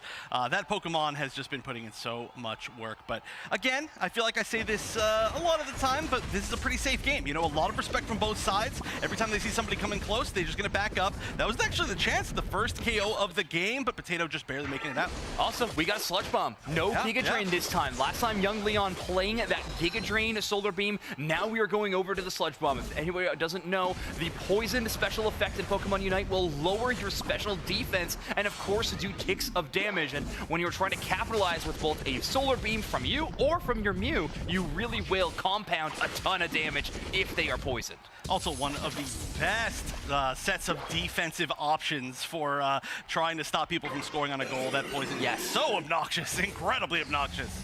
I love that call out, Wonderchef. That's perfect. You drop that on a goal zone, you make it icky, you make it sticky, and Team Peps ain't gonna want to come close. Regice brought down to half HP already. Nils has to play a little bit safe, HP bar low, but it's only Ikelas and Marv fighting over it, and that's gonna be a not Dodo secure as the Urshifu finds the last hit.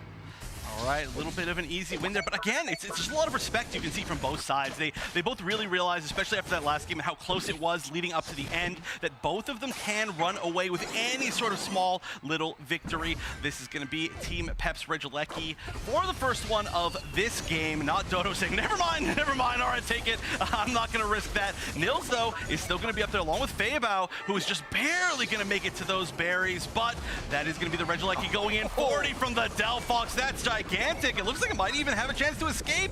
If there's a chance, Caligula using that extra little bit of mobility. How do you get out of this? I don't know if there's a way. Don't hit a bubble. Do not hit a bubble, Callie. But it seems like they are going to finally go down. Caught between a rock and a bubble means you're just probably going to get knocked out by Giga Chad retired. Team Peps able to break that first tier goal zone with quite a lot. Not a huge overdunk, just 10 points in total. I'm going to put them at 90-0 on the other side. So Team Peps definitely having a large score advantage early in the game, and they were pretty comfortable doing a bit of a split push and leaving Human in the bottom path that entire time. Means that Giga Chad retired did not have a chance for a big counter score as soon as they got those couple of knockouts. Right, and you can see it here, the Hyperspace Highway, a big reason why they feel so comfortable being able to pressure multiple different areas at the same time. They know that they can go back and support whichever one needs it. With everybody on their team, we're actually going to see the Hoopa go all the way back up top. I'm not exactly sure what they're fishing for there, probably some of the spawns on the birds, but the rest of the team sitting down here. Marv getting pretty aggressive on the Slowbro, going to take a ton of damage. Nobody there to back him up,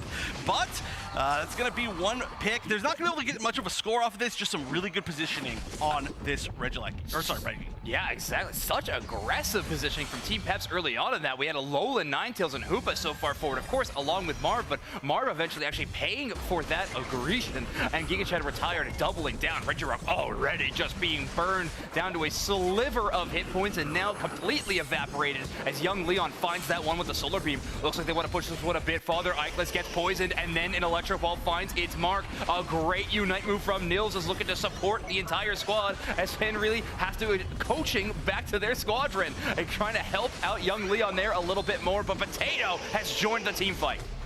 Ooh, but Potato has instantly left the team fight as soon as that happened, and that was gigantic. Not that many people jumped through for that Hoopa Unbound. They are going to get the goal zone down. That is going to be Feibao going down as well. Nils just barely escaping. Fonry actually having a really good chance of getting picked here if any hit of CC can hit, but a great agility to get away, and that is just going to barely get out of the range of that Surf and out of a tough situation. Literally using every tool in Mew's toolkit to get away there. The light screen for spacing, a eject button, even coaching towards a teammate, and then of course agility to dodge a mystical fire from Caligula. So Mew having a lot of options, but using the entirety really shows the skill level of these top teams in the European region. Yeah, as this Regieleki's taken, I think you're right. I thought that first one was an agility. I think it was a coaching and then the agility. Right. So the second one, I was like, wait a minute, that couldn't have been it. But yeah, that is just amazing to see that skill. Feibao going in, tackling feeling Marv trying to get a little bit of a pick here. Marv has been in a forward position so many times, and they didn't even manage to get that Regieleki for that. And we're going to see another pick as well. This is going to be a big aggressive push as Fenner's going to get some hits in with that solar beam from behind. Aggressive positioning. Look how far forward that Mew is as Fabao trying to get some scores in beforehand, at least creating a split push situation. That Regieleki barely up, finally going to go down, but that might, oh, the Hoopa reset is huge. Still a pick though. A huge electro ball there. I don't think Kelly thought that they were there any longer, and Mew finds that knockout. It is a trade 1-for-1. Not Dodo goes down. They really wanted that Regieleki to hit that first tier goal zone, especially because it is still at a gigantic 80 in that goal zone. That is going to take a lot to break that one for Team GigaChad retired. But now the next major objective is on the field. But there's only 30 seconds to knock it out. But both these teams need experience and levels so bad that they are pivoting away from this bottom Reggie and instead just try to farm up, earn some positioning. And because Team Peps still has this outer goal zone on top, they got to be pretty careful around the defense on it.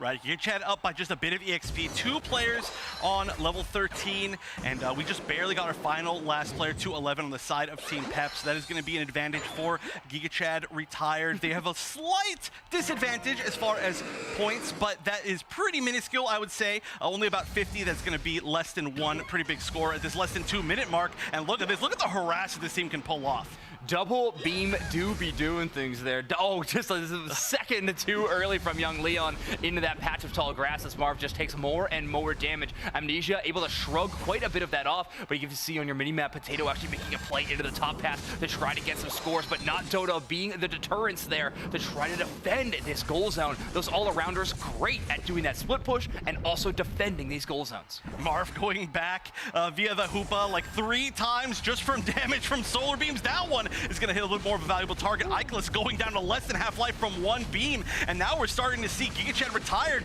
trying to put some damage on this Rayquaza. Marv is here. Callie and Potato are both up top, but they're in an odd position and jumping through into the pit. Potato using the Unite all the way through the back. That's going to try to take down Fabo and the Unite as well, but the steal, not really a steal, a flip.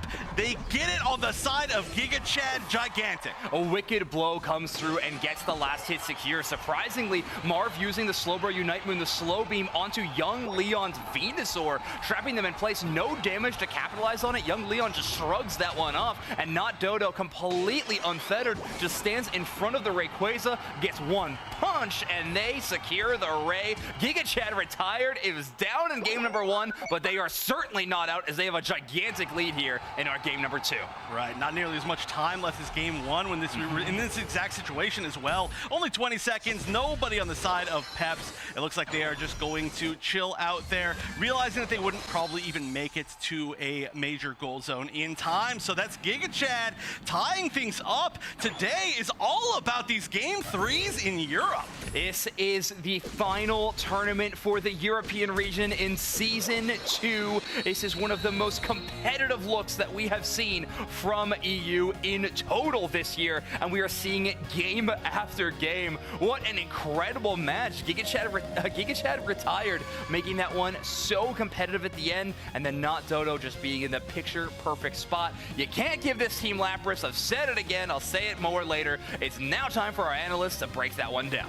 Well, tying it on up here. GigaChad retired, looking fantastic in that final fight. And once again, Rayquaza is just in the middle of a lot of action, Noob Snacks. Yeah, absolutely. I think what was called out by Chef and Zoinks there of the harassment they were able to cause around that pit to really get some spacing with the solar beams, and we can see that number reflected in young Leon's KOs there. They were all in the mix on that, and of course, Rayquaza being the difference maker here. Yeah, you can see Team Peps ahead for quite a bit, but as they mentioned while casting, it was so close. Only 50 points separated these two teams. Really, anything could sort of move the needle points-wise, but the big difference maker would be Rayquaza. GigaChad decided to start hitting Rayquaza, and then all of a sudden the fight broke out in a big way and a nice big secure for GigaChad.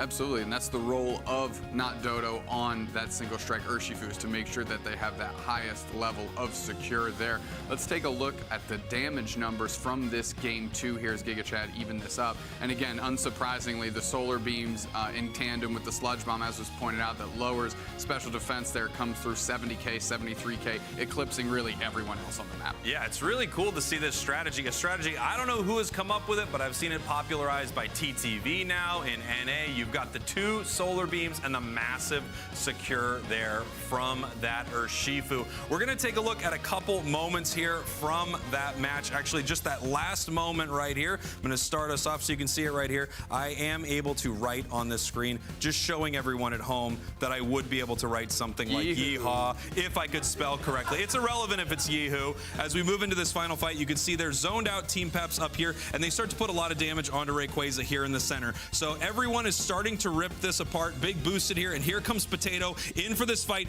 Boom, the Slowbro comes in right into a huge solar beam, but it's not ready to go down yet. Right here, we have the Urshifu just casually walk in as it's charging up that Wicked Blow. It is unstoppable. It just rounds our corner right here and takes that for the side of Giga Chad. And this is the danger of having a Wicked Blow Urshifu on the enemy team.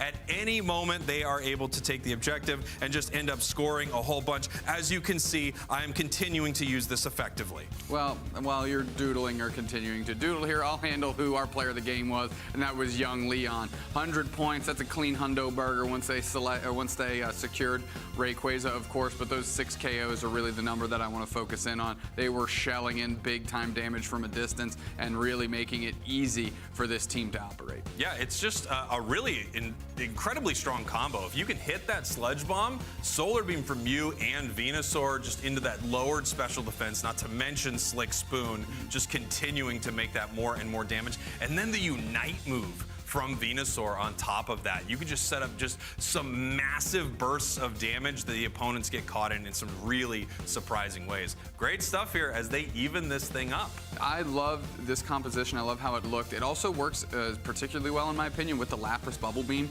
being able to put just enough of a pause on a player to hit that Sludge Bomb and the Solar Beam follow-up. So those kind of like tic-tac-toe type plays really unleash the full power of this composition. So while the Sludge Bomb into the double Solar Beam is great, I really think a key component to making that work is the Lapras because of the Bubble Beam. Yeah, that front line really helps set something like that up. Let's take a look at our bracket here so we can see how today is looking right now. In our losers quarterfinals here, we have Team Peps, Giga Chad, 1-1. We have Time to Shine, Plush Keepers, 1-1. Interesting fact for you here, Doob Snacks. If Time to Shine and Team Peps end up winning here, we know our top 4 for EU. So keep that in your pocket. That is ridiculous. When did you figure that out? I just could kind of do the math in my head. That is why you're an analyst and you have your glasses on. Fattest brain in the league. Here we go. Absolutely. Team Peps, however, they are still looking for money. They've got their ticket punched to Worlds already, so they want to stop the games that Giga Chad retired. They want to get some more money in their pocket, and they really want to show that they deserve to be on the world stage from the EU region. Really taking it to to Nouns early, but the job's not done for them. This is a proving ground for them. There's more at stake than just the money and the trip to Worlds. They're getting some money. They're going to Worlds. Now they need to show to everybody and prove to themselves that they deserve to be there as a top contender in the EU region. It would be amazing for them to finally clinch that top spot here in the final tournament of the year before Worlds. Of course, not only that, yes, there is more money. There is also a travel award for the team that clinches that top spot. They don't currently have it. They're going to Worlds. I don't know who's paying for it right now, and I'm sure they'd like it to be Pokemon Unite. Yeah, well, that's a good place to start. And, you know, a free trip to Worlds. That's Japan. I've never been. I've never been to Japan either. I mean, it seems kind of. Let's take a look at the most damage healed from some Pokemon this year in a single go. Oh my God! What is that number? 158,000 damage? Yeah. They might as well not even put assists or score up there. First off, was this in a win or a loss? It kind of feels like this was in a cataclysmic loss. It could have been. I mean, that's just such a massive number for Clefable. You could heal the whole team, and if your whole team's getting KO'd, those are some big, big numbers right there. Hoopa actually putting up bigger numbers than I would expect. Actually outdoing Blissey, Eldegoss, and Mr. Mime. I mean, you know, it's not really known for its healing. I guess you could use Power Swap, but it's really fallen out of favor here. As you can see, it's not healing very much. Correct. Can we talk about 157? What happened in that game? That's the game that's the game I want to telestrate. This is all the damage that they're taking, and then Moonlight right in the middle. That's actually how you are supposed to use the telestrator. Big circles showing everyone where to pay attention to. And if you get more circles on the screen, more people will understand what is going on. We're all tied up. 1-1 here in our losers bracket. These matches today have just been so close from all these teams. Like in our top bracket, Tally Bobo has dropped a game every set. Nouns is dropping a game against Team Peps right here. And now Team Peps looking to move forward against Giga Chad Retired, who has been playing fantastic. They really have. Again, against Tally Bobo, bringing it back here, and you talk about the different looks that they've had, you know, and using a lot of Pokemon that don't get selected quite a bit, which makes you a little bit more insulated from that ban phase and even from the picks of the other team. Chandelure, Venusaur, of course, and then you can take your key building blocks like Mew and Lapras early and really see where the rest of the draft takes you. All right, let's take a look at our draft phase and see where we go. It looks like Giga Chad really does not want to deal with a Lapras on the other side of the map here. Team Peps moving around, trying to figure it out, possibly thinking Mew. Maybe they don't want that combo coming back.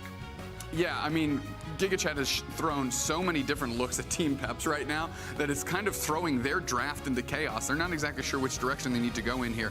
One thing is for sure, Slowbro locked in #1. Yeah, Slowbro, an amazing first pick. You see most teams lock this Pokemon in first. You've seen some teams prioritizing Lapras, which is really interesting to see. I think they're both amazing defenders, so really just whatever works best for your play style. Especially if Lapras is gone, you are taking the cream of the crop defender. Yeah, surprising here, not Dodo actually taking Zoroark is kind of a counter pick to Peps, so like Callie can't pick that up. However, that means Dodrio is still available, but Team Peps not super confident on the Dodrio, so Giga Chad has an opportunity here. Of course, I say that, they switch immediately, throw me off the bridge. Here we go. Take it away. Analyst Snacks, getting it done. It's just how it goes, you know. I think Callie does it to you specifically. I think Callie knows that you're in the middle of a sentence and just really wants to screw it up for you. It's great. Between the Telestrator and Callie, I'm just doing awesome on the desk today. Here we go. We've got the Chandelure, and I honestly thought they were throwing me with the Crustle, but they're bringing Crustle here into game #3. Let's go. I mean, listen, put it all on the line. I'm not even going to do any predictive picks or try and say some smart stuff because I'll be wrong. Here we go. Ikelis locking in Sylveon. Shocked that the A9 didn't come out, actually, right there. Honestly, we would have never, ever guessed that Potato would be on this Blastoise and they would be bringing the Sylveon in. I'm loving these picks. This is just so incredibly exciting from these two teams, as it looks like Venusaur might be coming back out, but there's still a couple seconds left. They could trick me, and they don't. No more tricks today, as these teams have locked in their lineups. Young Leon on the Venusaur looked great in game 2, trying to repeat that magic here in game 3. Big time upset on the horizon is what they're trying to predict.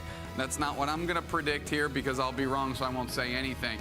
Young Leon going to try and square it up with Venusaur. I'm really interested to see how they decide to use this Crustle. Obviously, if you can set up a Rock Tomb, I mean, that's a perfect place for Overheat. That's a perfect place for Sludge Bomb, Solar Beam. So that's going to be really cool to see how they want to use this Crustle here. This is a defender that you really don't see in high-level competitive play, but we're seeing it here today in game #3. Let's send it on over to Zoinks and Chef to cast this one. Thank you again, analysts. We have Giga Chad Retired versus Peps, a game #3 situation, and we talked about it before. Giga Chad Retired has one chance to make it to the World Championships, and that is winning this entire thing, and they brought the Crustle. They brought the Crustle. One thing that I want to point out, not an interaction that I've really seen that much, but I feel like the Rock Tomb could be really good at blocking out a Dodrio from getting to exactly where it wants to be, or being able to, lock it down from being able to escape. Of course, there's the high jump kick options as well, but still, it could at least throw some, some wrenches in the gears. Some space is going to be created no matter what. If that shuts down a Dodrio, all the better. I do need to say, though, we're going to have a few building options. One, a living room, and two, some walls. We got a house potential from Giga Chad Retired if we want Chandelure to go the Poltergeist away. No barrier walls, unfortunate, but everything else we got covered. And then Hoopa can give you a nice front door where everybody can come in, and you can get a really terrible pool from young Leon on Venusaur that nobody wants to swim in. I love that. All right, well, let's see how Fanry can perform on this Chandelure. They had one great game earlier today. I have to imagine they are playing at full tournament potential, so I'm excited to see what this Chandelure can truly do in terms of damage towards Team Peps. Potato's going to have to watch out. That's a lot of special attack ignoring from the side of Chandelure. Thanks to that Twisted Spoon, and of course, it's passive. Yeah, there is the potential for a gigantic amount of special attack damage in general from Giga Chad Retired. But whoa, not Dodo going in, almost getting that pick on Human right off the bat. But Caligola trying to come in to at least say, hey, get off my friends. You've mentioned this so many times, is the respect that Giga Chad Retired and Team Peps have for each other. You see it right there. I see a Gossifleur at a 3rd HP, I'm going in. But not Dodo knows that Cali is somewhere around the corner with his Dodrio and can't do it. This first fight definitely going the way of Team Peps as they get the knockout of the not Dodo, leaving young Leon and Niels to try to defend this goal zone. Oof, and that is a really, really important pick. I feel like so many of these matches, the speedster to speedster matchup will determine a lot. We've seen a lot of even 1v1s. I mentioned that earlier between the two speedsters. Yeah. And, look at this aggressive positioning as well. Team Peps trying to get as much XP as possible, try not to stay as a War Turtle. And oh no, backfired. All right, we'll get it out now in the team fights. It'll be totally fine. Don't worry about it. Eagle's actually going the Hyper Voice on the Sylveon. It's going to be tough to find a good target onto something like the Zoroark, but maybe something like a Crustle or a Venusaur. Hyper Voice might start really paying off. And there we go. Fanry finally gets on the board with a big knockout on the Caligola as the Dodrio goes a bit too far and finds a terrible sight of overheat.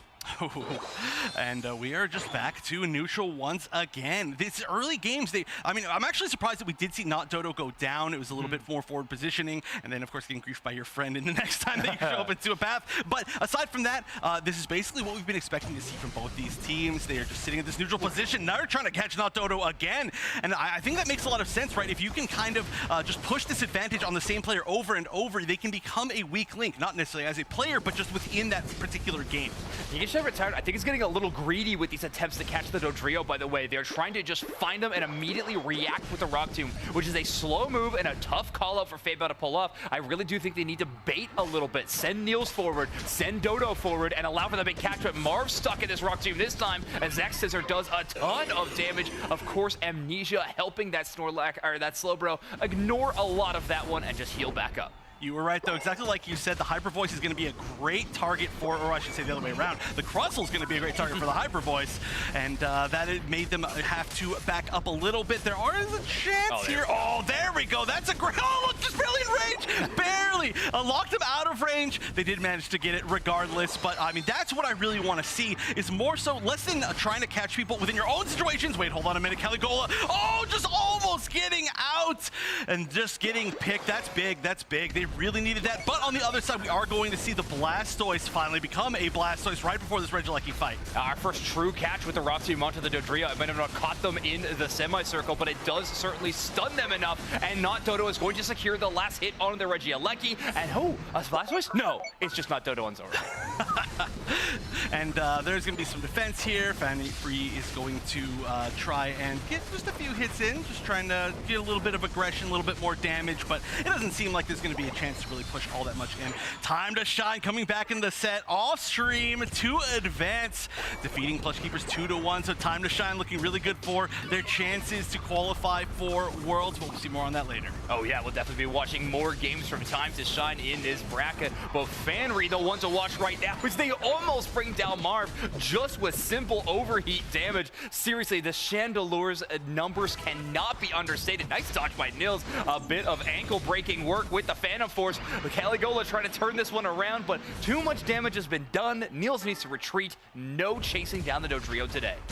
Once again, Marv being the one that is caught out just slightly, but knowing that it doesn't really matter all that much unless there's that much damage to back up, and knowing, of course, that Eiklis is also there. Although Eiklis this time getting caught out. Oh, no! I don't actually know if that was an intentional reset there. That might have been a pick if that Hoopa Hyperspace Portal hadn't been there, but not Dodo. He's trying to get away from Potato. Oh, Blastoise is such a tough matchup for that Zoroark when it's in that rapid spin. It gets so many extra defenses that Zoroark just really can't carve through. You're better off trying to bait that cooldown out and then going in for the knockout a bit later, but it's tough to time those with a player of Potato's caliber. All right, the second Regi has spawned into the bottom path. It's a Regi steal, and that's going to be a lot of value for whatever team can pick it up, as Caligola wins the 1v1 against Dodo in the top path. Ooh, that was a big rock tomb, but we're going to see the Unite come from Eiklis, trying to dive the backline, but there's a little bit of support, a little bit more than they thought. There was the chance there for a reset, but they're just going to be winning this fight regardless, as Feibao is going to just be spacing out, has the rock tomb as well. This looks like this one for sure is going to Giga Chad. They're taking actually quite a bit of time. They don't have that consistent damage. Okay, now the Foundry is back. They're going to have this advantage. They do have an opportunity to try and push in a little bit, but the majority, in fact, the entirety of Team Peps was there, all getting hit by that gigantic Hoopa stun, and they were going to at least continue pushing this. I don't know if they can make it happen. Looks like they're taking damage now. Caligola turning things around. Cali finds a way into the backline past the defenses of Crustle and Hoopa, and they find a great K open. And then the Blastoise doubles down. Potato finding one with the Hydro Typhoon as Eiklis finds the Hoopa. This goal zone is going to be shattered as Team Peps finally puts together a crazy offense in the bottom path as their score lead just starts to climb higher and higher. Feibao trying to get some more extra value, but you're pushing too far. You're going to be knocked out by Team Peps, and they get yet another one. Oh, and look at this going for, managed to get a KO, and only the Hoopa left as Young Leon's going to be farming around, but it does look like Hoopa get the pick all together on the Dodrio, so we are going to see at least a little bit of return EXP, but still, Team Peps doing extremely well here. They are going to have forward positioning for this Regieleki whenever they want it as well, and if I did hear correctly on the 2-hour college course that Doobsnacks was trying to teach to Spraggles, that means that if Team Peps wins this game, that will be qualifying time to shine for Worlds. I don't know. Yeah, maybe if you can explain it again. Did Spraggles say the same thing? We'll see. All right, 275 to 37. Team Peps has such a gigantic lead right now, and Giga Chad Retired has seemingly just tried to farm up and get more experience instead of playing over this main objective. They do have the Chandelure there, and the Hoopa's going to find it. So Giga Chad Retired finds a way to get the last hit on their Regieleki, but it's going towards this first goal zone, and Team Peps looks happy, healthy, and ready to defend this Regieleki very quickly. Right, and there's not going to be enough time for anybody to take the basement Regi before that Ray spawns. I mean, maybe if they were super coordinated, but clearly they're just trying to get their last-minute power spikes. We're going to see Not Dodo take a defensive positioning in that bush towards the tier 2 on the top path. Feibao leading the charge here into this middle Ray spot. Giga Chad needs this Ray. I feel like there's almost no other way that they bring this back, but look how many Eos Energy are in the pockets of Peps already, almost full for everybody. Yeah, Not Dodo just playing again this top bush, hoping that Caligola on the Dodrio will be there. Fanry with the same way. If you get Pokemon like Dodrio caught in Imprison, they will have no escape route, and you can just deal that damage. Marv, the first one caught out. Solar Beam plus Imprison starts to get some work done, but Marv just shakes it all off and is able to escape back to the drawing board for Giga Chad. And we can see a few members of Peps down on the bottom path trying to threaten at the very minimum a score to try and split up the side of Giga Chad. Yeah, nobody in there. I like that attempt, assuming that there maybe was somebody in that tall grass. There was not. Nobody still getting caught out that heavily. Marv once again, but again, not the juiciest target that you really want to get. But Feibao may have been counter-engaged on, and we're going to see the engage from the Blastoise. This is the first good way, but just going past, just saying, hey, okay, you know what? You disappeared, I'm going to disappear as well. And those potato flanks like that, where Blastoise comes over the top, are so dangerous because of the Unite move, but here we go. Young Leon finds a big pick onto Caligola, and now Niels drops a very aggressive Hoops Unbound on the bottom side of the Regi pit. Young Leon with the Verdant Anger starts getting a lot of damage, but the trio from Team Peps is able to dodge a lot of it. That's 2 members down and a full 5 up for Giga Chad Retired. A lot of damage is done, but Blastoise is so tanky when that Rapid Spin. Hydro Typhoon eject button hits 4 of them. Potato trying to make a hero play, but it's not enough. Giga Chad Retired now finally can focus on the Rayquaza as Not Dodo Dodrio chases down the Eldegoss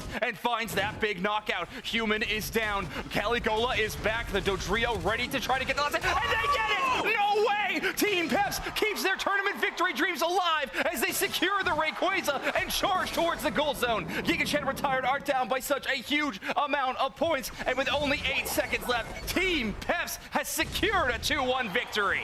What a steal! What a steal from Caligula!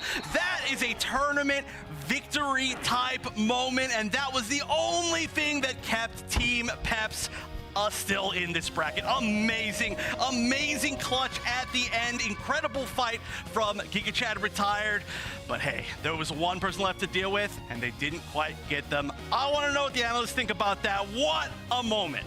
I mean, absolutely insane, obviously. Team Peps ahead that entire time, but so many members of the team going down. It looks like it's all over for Team Peps, and this is almost a reverse of what happened to them against Nouns right here, as they somehow pull out a miraculous secure there at the end. Yeah, we're looking at the score line right here, and not much impressive going on the side of Team Peps, to be quite honest. Of course, they left with the win. Points matter. That's how you win this game. But in terms of actual skirmishes and battling between teams, Giga Chad Retired was really getting the better end of it, and the last fight was no exception. Yeah, let's take a look at our score graph right here. You can see Team Peps put themselves in an amazing position, way ahead. However, I think this would have turned out quite differently if that Rayquaza goes the other way. It's around just long enough for Dodrio to make it back and secure. It's really interesting because I think Chandelure went back to base for a moment, and I wonder if it didn't do that if they would have secured it just a second earlier.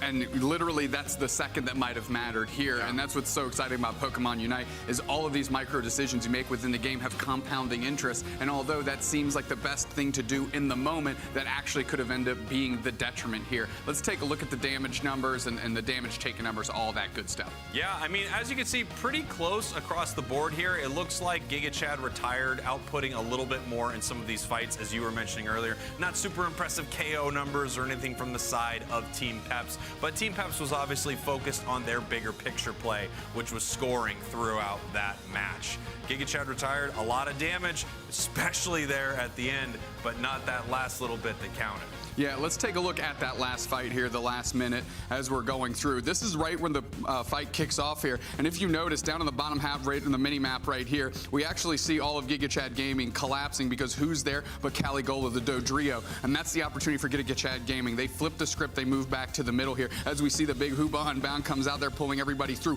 Big stun on 3 players was the attempt there, but that pushes out all of Team Peps. They're moving forward and they're trying to find good spacing. Ikelis already has gone down here, and if we jump back into the mix and take a quick second as we keep rolling forward, that's a big KO on the catch, and what Potato was trying to do was eject button into the middle and try and make a play there. As we can see, the Regieleki is coming, but who's there? Not Dodo is right here, nowhere near the middle, not helping this rip. Like you pointed out, Spraggles, that could have been an extra damage. So big Unite to come in. Cali comes in to make the big play here. Pause it, bang. They get right in the middle. They beat out the solar beam here. Woo! They get right into the middle. Bang! John Madden action getting it done. And of course, the absolute hero play from Cali there as they are able to run off like a thief in the night and get their points in their hundo burger in and put Team Peps moving forward in this event. Incredible stuff from Team Peps. I don't think you drew enough circles, so I didn't really follow what was happening there. Caligula, are you shocked? Of course they are the MVP. They won the entire game for them in that last moment. All the 3 stat lines at the bottom could be 0-0-0, and if that play still stands, they're still the player of the game in my book. Without question, amazing secure from Caligula right there. I mean, it was so close. It was so close. You saw the solar beam. You saw all that damage right there, and it just had to be the luck that the drill pack happens to get it in that moment. Incredible stuff. I mean, a real nail-biter game. We've had a few insane finishes here in EU. I mean, the EU region steps up on the big stage, and they're not on an actual stage today, and no steps for you and I to conquer this time around. However, they are stepping up in a big-time way, and it is showing in every single game we're broadcasting. I mean, if you were to think Team Peps kicked off the day by getting donutted by Nouns Esports, you'd be like, okay, they're having a rough day. And then you watch games like this, and they're absolutely taking over, stepping up, making those miracle plays that they need to when they need to. This is a top 3 team in my book, and that's why I picked them to try and break through the glass ceiling this weekend and win this thing. That would be amazing if we could see that. Let's take a look at where we are right now, because we are so incredibly close to the end here for the EU region. Here we are, the finals right now. Tally Bobo Believers and Nouns Esports are going to be in your winners finals. Team Peps and Time to Shine advancing to the losers semifinals. Little fun fact, Dupe Snacks. Now that they have advanced right there, both of them have qualified for Worlds. In fact, we know all 4 of our teams right now. Tally Bobo Believers, Nouns Esports, Team Peps, and Time to Shine. The only question is who is going to win big today? Yep. Who's going to take home the lion's share of that $50,000 prize pool, and who is going to be known as the best team in EU, possibly the best team in the world? We're going to find out soon. Yeah, and credit to these 4 teams. We can say there's not a big shakeup, not a big storyline here, but the storyline for these 4 teams is they've been playing and grinding all season long, and they've earned their spots here by being so consistent at the top levels. So I'm glad to see, just on a effort expended into the UCS to try and get there from Woof Woof, aka Team Peps, and Time to Shine, from finally getting it done. I think we all kind of knew Nouns and Tally were Galaxy locks, but really to see if those 2 teams could pull through, and they certainly did. So I'm excited to see them punch their ticket to the world stage as well. But like you said, tons of money on the line and a paid trip. So we're going to see if we can still get that lower bracket shakeup that you and I are hoping for. Absolutely. We're going to find out if we can have that when we come back from a quick break. Don't go anywhere. I'll know, kind of like Santa Claus, I can see you. That is horrifying.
Welcome back to the Pokemon Unite Regional Championships for EU. We are down to our top 4 now, which does mean we know our 4 teams from Europe headed to the World Championships.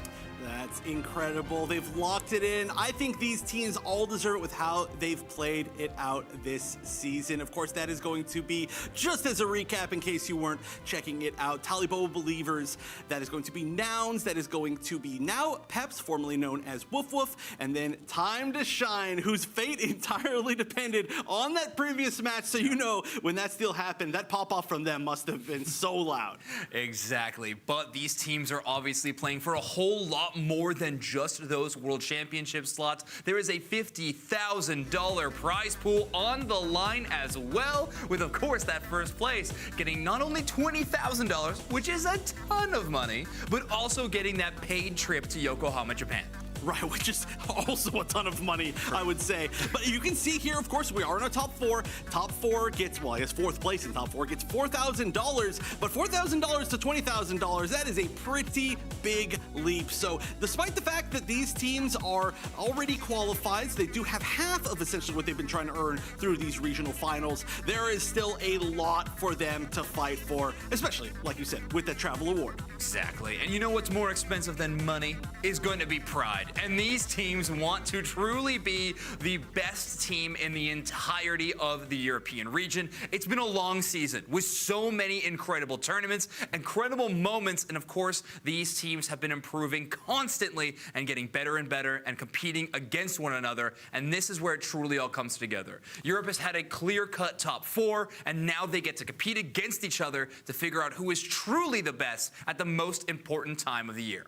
Right, which is so amazing to see. And on top of that, this is just such a great way to get into worlds where, honestly, Europe, I think, not too hot of a take, looking like potentially the strongest scene going in, or at least one of the strongest scenes going into Worlds. Wow, okay. Shouting out Europe as the best team, or best region of the world, but these two teams are going to be representing them, Team Peps and Team Time to Shine. We've seen Team Peps a lot on broadcast today so far. We have not gotten the chance to cast any Time to Shine games today.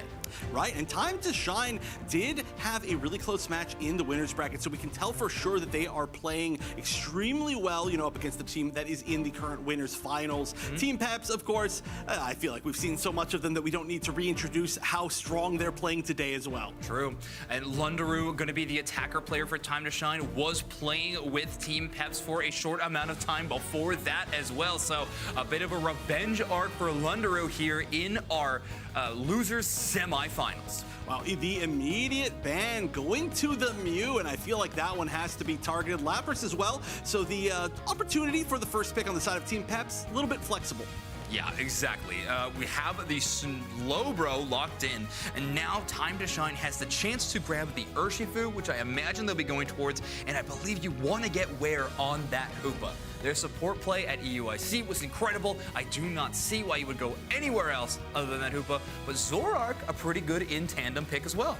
Right, I do like that a lot. We've been seeing so much good Zoroark today. Yeah, the Hoopa you have to pick away. They were kind of hovering over Trevenant as well, but there's going to be opportunities to pick some defenders in the future. Now, Human already going over this Eldegoss. Obviously a great pick now that the Hoopa is gone, and we've seen Human's Eldegoss before. But Caligola, that's the big question. We're going to see a speedster match again. No Urshifu selected yet. We have the potential for Potato to play it on the top path, but where the draft is going, we might have something like a Buzzwole as well for Potato as another option. We're going to have the front line sorted out for Time to Shine as Gecko Kami is currently hovering over the Snorlax, one of the most powerful picks when in their hands, but no, a last-second pivot towards the Trevenant.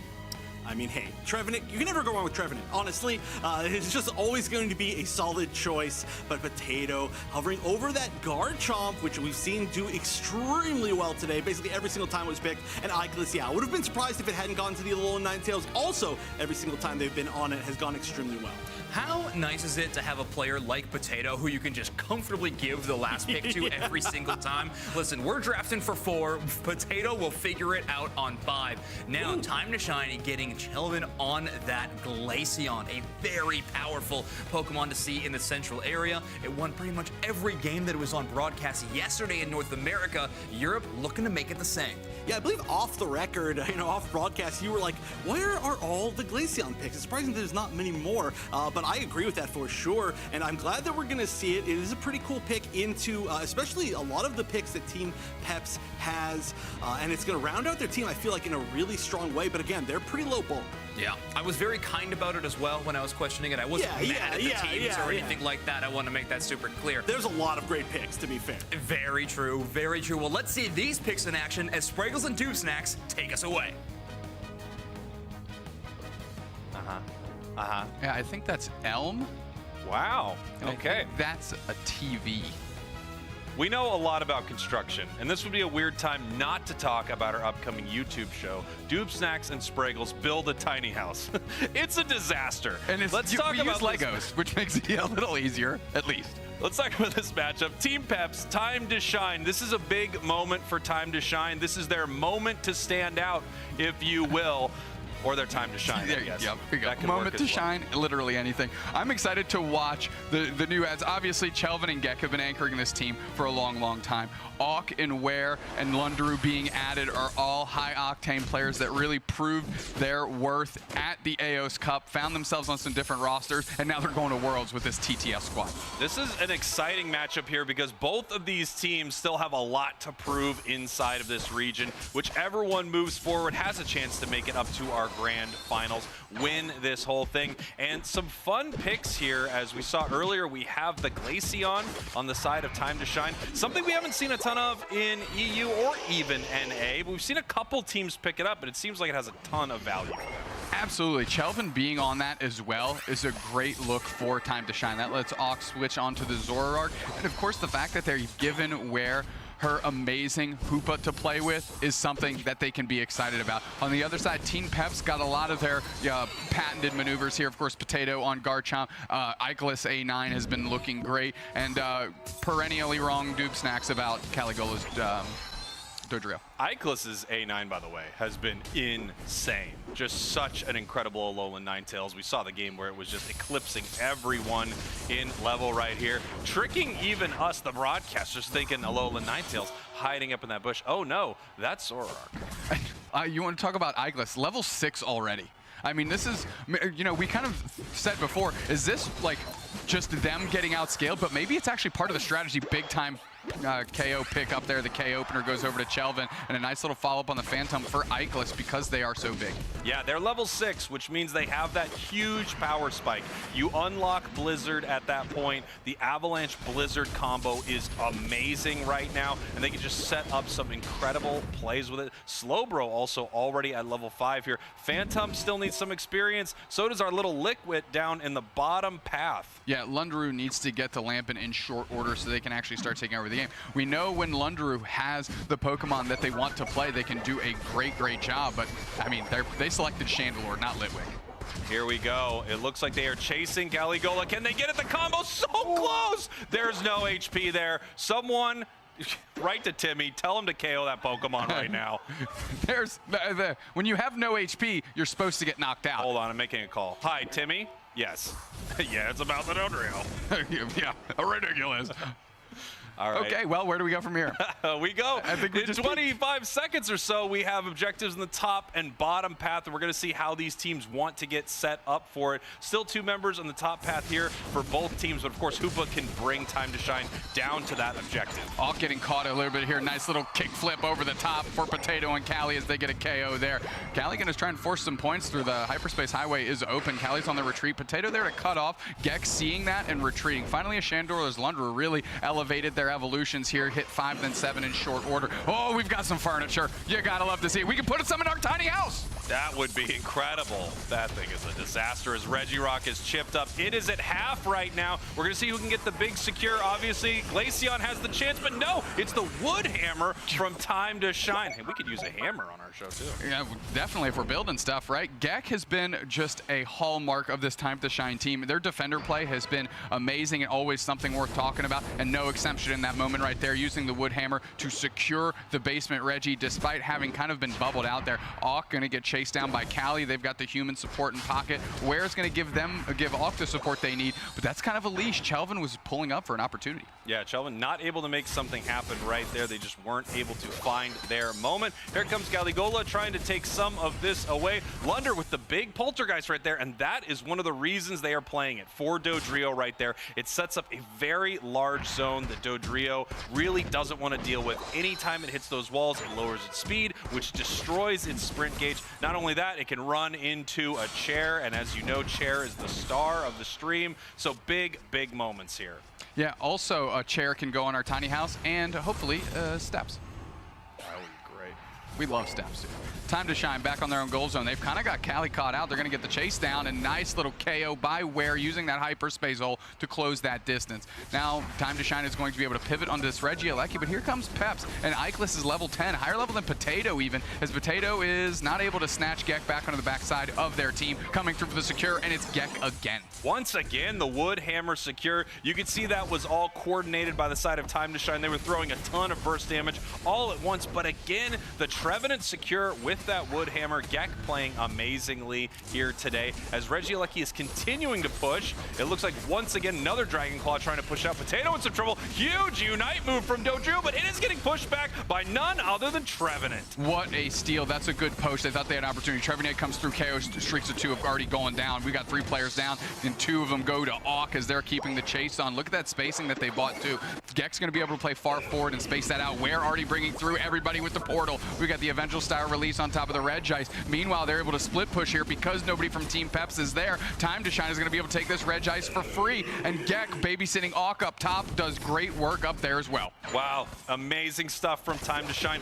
What a push, and the superstar of that entire exchange was Gek on the Trevenant. They set up so many moments, and then that Unite move, just the incredible fight starter right there in the top path. They break that top path goal, as you said, come down to the bottom path, secure that objective. Time to Shine is doing amazing here at the start of game number 1. The fact that they were to catch Cali after that Dodrio Unite and get that instant KO means that Team Peps engagement dissipated in a heartbeat, and they had nowhere else to go from here. We're going to see if we can do some work on this goal zone, as it's already being sieged, but quickly as Marv KO. We're doing the follow-up. Cotton Crash lands on Eichels. Human tries to pivot. Auk is getting low. Human tried to close that gap, but they couldn't. Getting blocked out here, getting blocked out very well, and actually picking up the team and letting Team Peps retreat a little bit. Here we have Galigola looking for some points in the top path right here. Shelvin coming down, possibly looking for a fight. Cali staying in this tall grass, seeing if it can get a sneaky KO right here. I think it did get to see that Zorik. It definitely did right now. So the question is, what are they looking to do as they jump in after they see them port down to the bottom path here?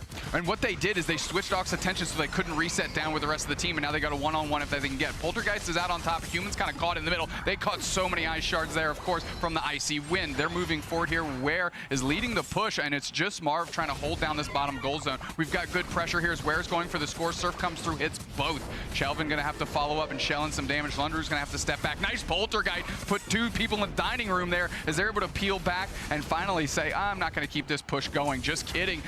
Cali coming in through the backside and getting caught immediately. Did you see that play by Time to Shine? They set down the hyperspace hole and they all backed away from it. Cali running in with the drill peck, assuming they were going to catch someone before they went home.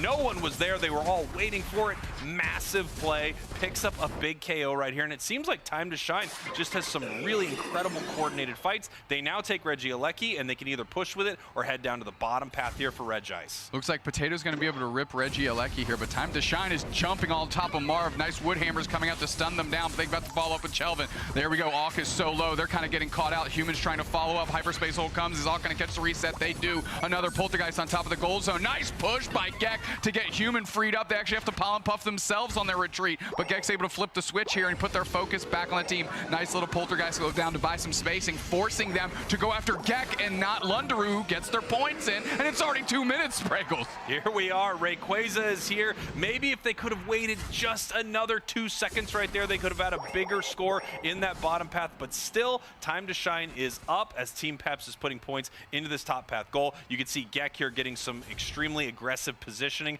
so they can get vision for their team, as we do have Zoroark hiding in the bottom path right here, possibly looking to make a sneaky score happen, and they can be brought into this fight by the Hoopa Unite move. Yeah, and that's why they're getting aggressive vision, so they can unleash Auk to go score, which honestly, they've been clear to go score for a few moments now, and they really need to get that information over to them, because having them already back in the fight with a plus hundo burger is huge. Nice little surf comes through, doesn't really catch anybody. Gek tried to poach Marv back to the side, but Potato engaged right into the Treven Unite, catches two. They're going to catch a nice reset here as Potato uses their Unite move and only chips up Gek. That's the worst target you'd have gotten. Is there going to be any follow-up, though? Hornleech pushes through. The Swablu and Altaria are getting into the mix. They're like, hey, what's going on over here? We're peeling back to the top here. Potato's going for the rip. The rest of Team Peps is now buying tons of time and space here as Auk is looking for an opportunity to jump in. We've got this Rayquaza down to 20%. Slow beam on top of Auk. Gek is in the middle. We need another prayer play, but there's nobody selling into it. And oh my goodness, Lundaroo takes it. 2 players down for Team Peps. Time to shine. Have their pockets full. Go get those hundo burgers in and stretch this lead out a little more. Time to shine with an amazing secure right there of Rayquaza.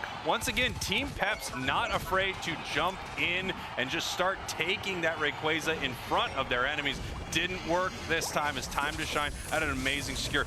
That slow beam was incredible. Yep. I thought they were definitely done for in that moment, but here comes the overheat from Chandelure to secure it right there. Time to shine, going to take game number 1 against Team Peps. Jeez, can you say enough about Gek's play in this game to keep the team alive? You know, stepping in, sealing up the first Regice for them, going and get the Regieleki as well. Gek is something special, and they looked really good that game. Yeah, incredible stuff. Gek was an absolute superstar. Let's throw it on over to Zoinks and Wonder Chef so they can break this one down. Thank you so much, you two. An exciting game number 1 in our loser semifinals. Time to shine with a great start. Yeah, I was really sad that we hadn't had a chance to see them today, but you can see why they've been playing so well throughout the entire bracket, even though they are now down here in the loser bracket. And they've got to feel great, like I said, just guaranteeing that they are qualified for Worlds. That's very true. Look at the storyline of this game as it played out. Time to shine stuck at only 7 points up until about that 5-minute mark where they pushed into the top path, had a huge goal zone break, and then actually also got the Regice. Right, and then from there, they just never gave away the lead. You know, they got that next Regieleki, they used it for space. They took down a bunch of just individual goals, basically, without any assistance there. And then, in the end, of course, they got that Rayquaza. But even with all that, there was still almost a chance, I think, for Peps to come back. Yeah. They were only about a few hundred points behind. Yeah, had time to rally back, but maybe not the resources as Time to Shine held on to it. Taking a look at the damage numbers, I'm actually really interested in how Time to Shine kind of damage allocated this game. Seems like a pretty even split between their triple damage core of Chelvin, Lunder, and Auk at 56, 63, and 55. Now, Chelvin's Glaceon is something that I said I really wanted to see, and I think it paid off. That burst damage is just a little bit too much for a Pokemon like Dodrio or even sometimes Alola Ninetales to handle. Yeah, and you can see the damage just a little bit low on the side of Peps. Both Potato and Caligola actually below the damage of Marv. And of course, you know, those are Pokemon that they really need to get their correct situations to get their damage. But as you can tell, they maybe just didn't get as many of the situations as they wanted in that game. Yeah, very true. Well, I believe that you have a clip that we wanted to go into a little bit deeper about a really huge push from Time to Shine. That's right. We can see, I love this push right here. They had just actually taken the Regieleki with the Wood Hammer, and we saw a bunch of Time to Shine pushing up on here. And really, I want to point out a few things. Of course, we see the Poltergeist starting, but the biggest thing here is this huge hero play. You can see right here, the huge zoom in that we saw attempted from Caligola, getting into this area, trying to take out these 3 members. But unfortunately, the counter, which I want to point out right here, everybody jumping on, including this Poltergeist that we see right here. I love Poltergeist. I'm a gigantic fan, but you can see 1, 2, 3, 4 members all backing up in order to try and deal with that. So they do get the counter, and then they manage to, not only that, you can see right here, 1 HP on the, well, not exactly 1 HP, but very low HP on the Regieleki, pushing in. They managed to get it in. They managed to clean up everybody else, and then all 4 members manage to score. So really great stuff. That was a beautiful play altogether. Yeah, I love to see it too, and a lot of that set up by the damage ability of Zoroark in great hands when Asha's playing it. Yes, some amazing tank plays from Gek, some great poltergeist set up from Lundaroo, but someone's got to finish these knockouts, and it looks like Ouch was the one for the job. Right, and I also want to point out that moment in the bottom that was so expertly casted by our casters, where we saw them just sitting there waiting for full vision on the entire enemy team to go and get in that free 50, which would of course turn into 100 at that post 2-minute mark, and that was extremely well played by them, making sure that they weren't risking the pick on that all-important Zoroark. Oh, exactly. Also, shout out to Gecko Kami for playing a very aggressive positioning around that Rayquaza pit. You can earn so much more vision, and now that Trevenant's always had it, but Trevenant has the ability to get away from danger quite often. In fact, if you get too close to Trevenant while that Horn Leech is still off of cooldown, you might be brought into the enemy if you try to engage on that Trevenant. So a really good example of how playing a defender is so much more than just landing your big moves. It's about where you stand. Sometimes just where you are on the map is one of the most pivotal things in the game of Pokemon Unite. Gecko Kami playing that extremely well, communicates information to the rest of their team, helps them earn a bigger score lead, and then of course gets them a great chance to win this matchup, which of course they did. Right. I think there was a point in time where Trevenant was actually getting out of danger by just taking out every other Pokemon that they ran into. I think that was a little bit of an era, but no, I really love that. I actually think that that entire Trevenant play in general was amazing. I mean, we saw 2 Reggies confirmed throughout just wood hammers. We saw so many important wood hammers as well. We saw even in that clip that I pointed out, that was a huge part of why they managed to not get turned on there and then get that gigantic reward, which of course led into an entire win. Defenders are in a really interesting spot in terms of the draft metagame as well, right? We're seeing a lot of Slowbro bans, we're seeing a lot of Lapras bans, but we're seeing it even more first picked. A Pokemon like Trevenant that falls down to that second phase of picking, not even on the second side, so third, fourth, maybe even in that 5th slot. It's a pretty big shocker to see how much of an impact it's still having, even though priority is not necessarily given over to it. I think of these defender players with deep pools and just good mastery of multiple different Pokemon are being so rewarded in this metagame right now. They are. They certainly are. Like you mentioned, there's just so many defenders. It's hard to get them all out, but here we go.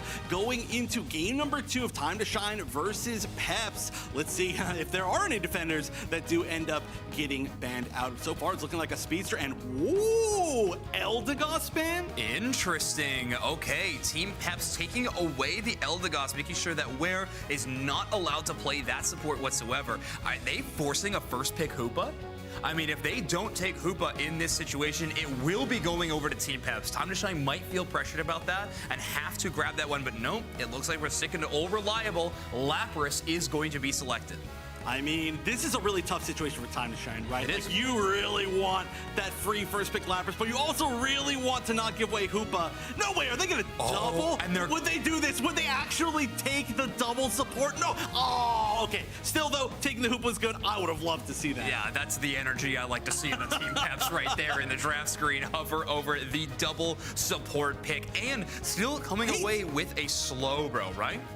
Yeah, I mean, still coming with, a Slowbro Hoopa, that's an amazing 2 to get. But they still have not locked in on the side of Time to Shine. You know, there is the chance, if you really want to be pretty mean here, that you could take this Clefable, taking away a lot of their options. And honestly, I mean, that could be really scary. We also have the Ikelis going over that Alolan Ninetales. No, they're not going to be targeting out quite as much. Yeah, there are other important things. That Urshifu, always going to be hugely important. Chelvin's Urshifu, also phenomenal, in case we were all just curious about that one. So I think that's Time to Shine saying, yeah, go ahead, we'll figure it out. We got those deep pools that I was just talking about, and we're going to be playing the Blissey. So Lapras are those Pokemon that take a lot of dedication in terms of support. I've called out many times today and yesterday about the Eldegoss-Lapras duo. That was taken away in the ban phase, so instead, we're going to be relying on the soft-boiled healing to really keep that Lapras up and running. Ooh, this actually, I feel like it could be a little bit tough. Of course, the fact that they're not going to have the Eldegoss, being able to kind of track down everybody on that team. There's going to be some pretty different positioning, I feel, on the side of Time to Shine. So just having to egg bomb every single one of them could be a little bit difficult. They're going to have to play this out very well. Man, Chandelure seems so tough for both Potato and Callie to have to deal with. That's going to be a very interesting matchup. And again, in the hands of a capable Central Area player like Kelvin, I mean, Time to Shine's chances at moving on in our bracket are looking better and better. But you can't count out Team Peps, especially when Callie gets their hands on that Urshifu. We have seen amazing things from them so far. But I'm going to throw it over to Spraggles and Tube Snacks to bring us into game number 2. Hey, welcome back. Here we are in game number 2. You know, that little effect right there cost $40,000. Shocking, I know, but the high cost of production is really what you've come to expect here on the Pokemon UNITE Championship Series. My suit budget is ravaged, Spraggles. I'm not going to lie to you. And now that we're putting so much money into all these technical bits that we're doing, it's getting tough out here. They said just stand up slowly, and I said we need a hydraulic lift. Let's take a look at our two teams. Time to Shine, Team Peps. Time to Shine taking game number 1 right here. Team Peps gonna need to come back and make something happen. Otherwise, Time to Shine is moving forward in our bracket with their first chance to possibly win a grand finals. Yep, Team Peps standing in their way, though. And Team Peps, again, they're on their prove themselves arc. They've been third every single time in this region, save for one. And kind of always sat in that top 3 spot is what I'm working towards here. Team Peps and Time to Shine have both qualified for Worlds. That is true. Team Peps, Time to Shine, Nouns, Esports, and Tally Bobo Believers are all qualified, but none of them have secured that first place spot, that $20,000 first place prize, and the bragging rights of being the best in EU. I'll tell you what, Potato has been on this Garchomp, but there was, from that one game where we saw them go absolutely crazy against Nouns, we haven't really seen that performance again. They keep going back to that well, and of course it's a Potato comfort pick here, but I really need to see them kind of hit that level of play again, because these last couple games, they've been kept under 30K damage. Here we go, getting ready for this fight in the top path. Here come the Swablu and Altaria. Massive Wicked Blow. Dodrio in some trouble right here. The Evolution not even able to save them. An interesting fact, Tube Snacks, these teams are 5-5 against each other in competition. Well, that's certainly going to change today, as I love the follow-up that they're able to get on Auk there. Yes, they evolved into Dodrio, but the Throat Chop follow-up was able to get the KO. Massive Solar Beam right there. I'm not sure if they were able to secure that or not, but they did an insane amount of damage. As we can see, the single strike Urshifu clearing that central area, getting big and strong for the side of Team Peps, making sure that they can secure any objective they are around. Yeah, Callie getting that K opener is great for their experience that they're trying to push in the later parts of the game, but you do see the amazing Dragon Rush being able to poach wild Pokemon to your side of the map to really keep Time to Shine's damage carries at bay.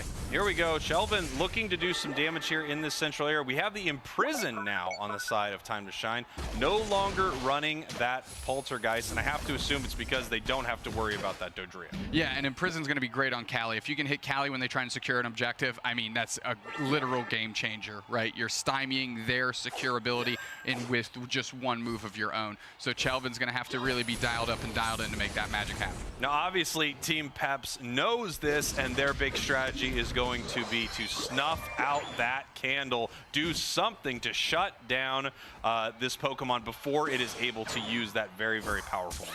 Absolutely. Gek playing very far forward, trying to get on top of Ikelis, who's level 7 again. Like, Ikelis is just doing a great job outpacing the rest of their laning phase Pokemon and making sure that they're the biggest thing moving, to the point where they're level 7 along with Potato and Callie. Yeah, their secure alongside the Slowbro in that bottom path is amazing. They can get all of these last hits, get big and strong, almost level 8 right now as we head down to Reg Ice. Huge Solar Beam. Are they going to make it home? Just bare. No! I actually think, was it the Surf of their own that stopped them from going home? It was their own Surf, it looked like. Spraggles. Mews got their Unite move, so look for Lundaroo to use that to make sure that they secure this Regice's Potato. And of course, Callie are up top working and looking at each other. Excuse me, not Callie.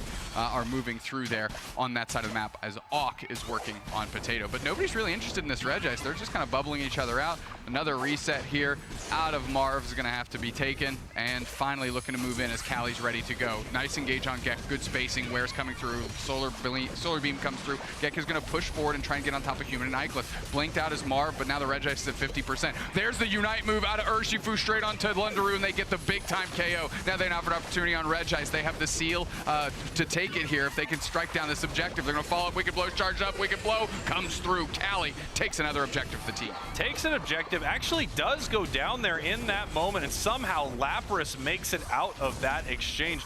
Great fight there from Team Peps. They really set up an incredible situation for them to secure that objective, and this is just what we talk about with single strike Urshifu. If it is around, an objective is always in jeopardy of being taken. It has probably the best, most consistent secure in the entire game. That's without a doubt. We see Auk moving through the center here to join up with the rest of the team as they're trying to bait into this goal zone being open. Marv hits a surf. They've got the hyperspace highway open, so they can get some players down here to help. But there's Ickless for the pull-up. Human pulls through, and they're going to have to do tons of damage, and they do. They convert onto a KO as Ickless is able to get some berries. Now the chase is on his Gek, and they want this conversion here. Oh, Wicked Blow goes a little wide, and the Lapras is able to use their Unite move, chips up too. Doesn't matter, though. Humans was the backside getting their points, and 30 goes in there. Now they're collapsing on top of Gek. Gek with nowhere to go. Can they get back to a berry? Marv going for the left one. That means they can get through, and Marv gets KO'd on behalf of Team Peps so that they can get away. Yeah, Marv finally going down. I mean, it's a slow bro. It never seems to fully get KO'd, but they are able to take it down with almost the entirety of Time to Shine having to put in some effort right there. We can see them sieging on this bottom goal zone, but they're being pushed away by Ickless. Beautiful job there. We've got the Bliss assistance, but it looks like we're actually just using it to escape. Very unfortunate to not use that move to do some real damage and take advantage of that shield. Absolutely. Meanwhile, though, Lunder is able to get some points in for Time to Shine in the top path, which is critical. And maybe that's why they were doing that, right? Just make sure that the attention of Team Peps was still in the bottom path so Chelvin could get those points in. Here we go. 4 members of Team Peps here in this top path. They are on this Regieleki. Garchomp is ripping it to shreds with those big boosted attacks, and we're looking for the secure. And here's that Wicked Blow. Yeah, no interest in even engaging on that is Auk and Lunder. They're just going to sit on their goal zone and try and mount a defense here. Lunder pulling through, and Chelvin as well going to be able to shell in some damage. Potato goes to the backside. They're in deep, and Chelvin is down. And that's great work out of Callie and Potato in tandem to make sure this goal zone gets their points in. And this is going to be a perfect 39-point over dunk here. No time to be wasted. Human pulls the team through with the hyperspace hole there. Rings on bound mode right now, as they are moving down onto the basement, Reggie. What a beautiful play there from Team Peps. Reggie Rock in a lot of trouble to going right down. Big Wicked Blow, and Time to Shine needs to do something about this. They have Caligula at every single objective, casually walking on up and hitting it with that massive single strike damage. Oh, caught out is a little bit Eichels. They take tons of damage from the Solar Beam from Lunder. 2 players get down real low. Potato is KO'd, and Eichels can't really get into the mix because they're so low on HP. Ware getting themselves a KO for the record books here as they keep moving forward, and the Electro Ball goes on a tracking mission. Yeah, the Electro Ball, the boosted attack, they're all going to figure out, they're going to wake up at their home base and go, what exactly happened here?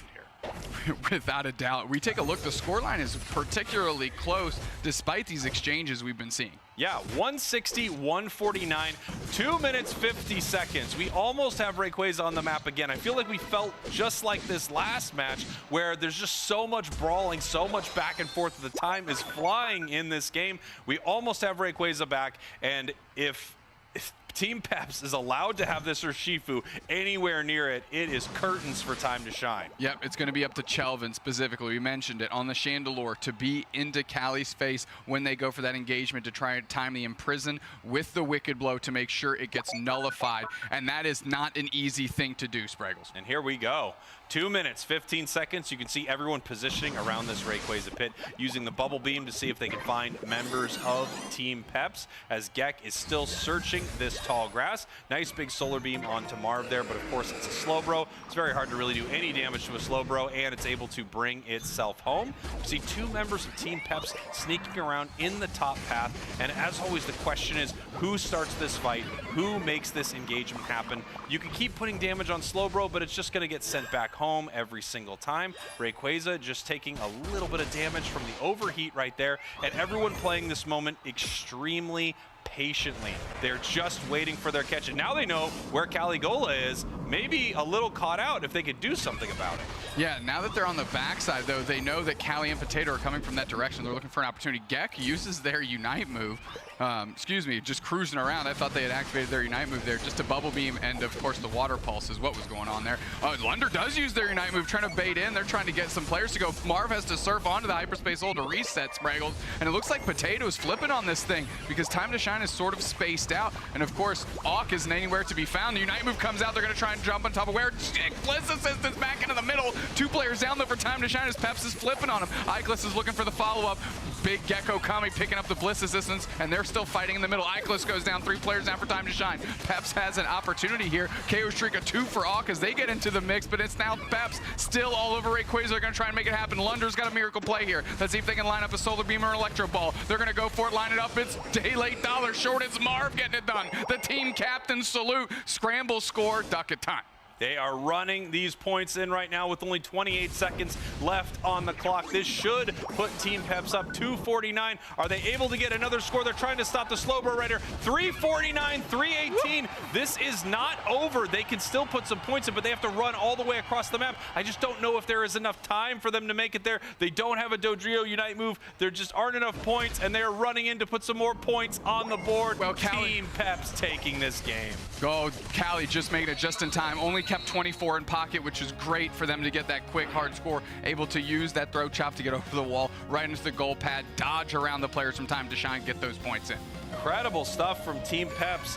And you know, it's like we said, when they were ready to start taking Rayquaza, there really was not much Time to Shine could do. Multiple members KO'd, and then of course they have that wicked blower Shifu. Let's send it back over to Zoinks and Wonder Chef to break this thing down.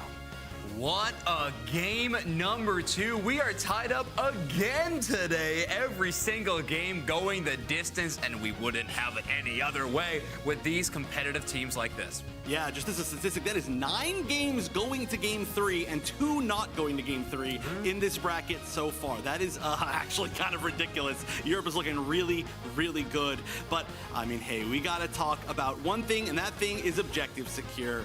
And the objectives were all secured, I would say, by pretty much one thing. Yes, that is the wicked blow. Caligola making it look good, of course. Snacks warned against giving the Urshifu over to this team. Well, maybe they should have heeded the warning. I said it was fine, by the way, so my bad, everybody. But Team Peps getting access to the Urshifu is a danger, clearly, as you can see on your screen. Regice, Regieleki, Regirock, and then most importantly, the Rayquaza. Even after some hero plays from Auk on that Dodrio, I really thought there was a chance all of a sudden for Time to Shine to make that happen, but no, we're switching gears, and now Team Peps takes the game number 2 win. I mean, hey, there certainly was a chance for something to happen. There was even a chance for something to happen after the Ray happened. But let's take a look at some of the damage numbers. We're going to see some pretty big numbers from Chelvin and Lunder. That's been a pretty scary combo throughout a lot of today and this weekend in general, those 2 Pokemon together.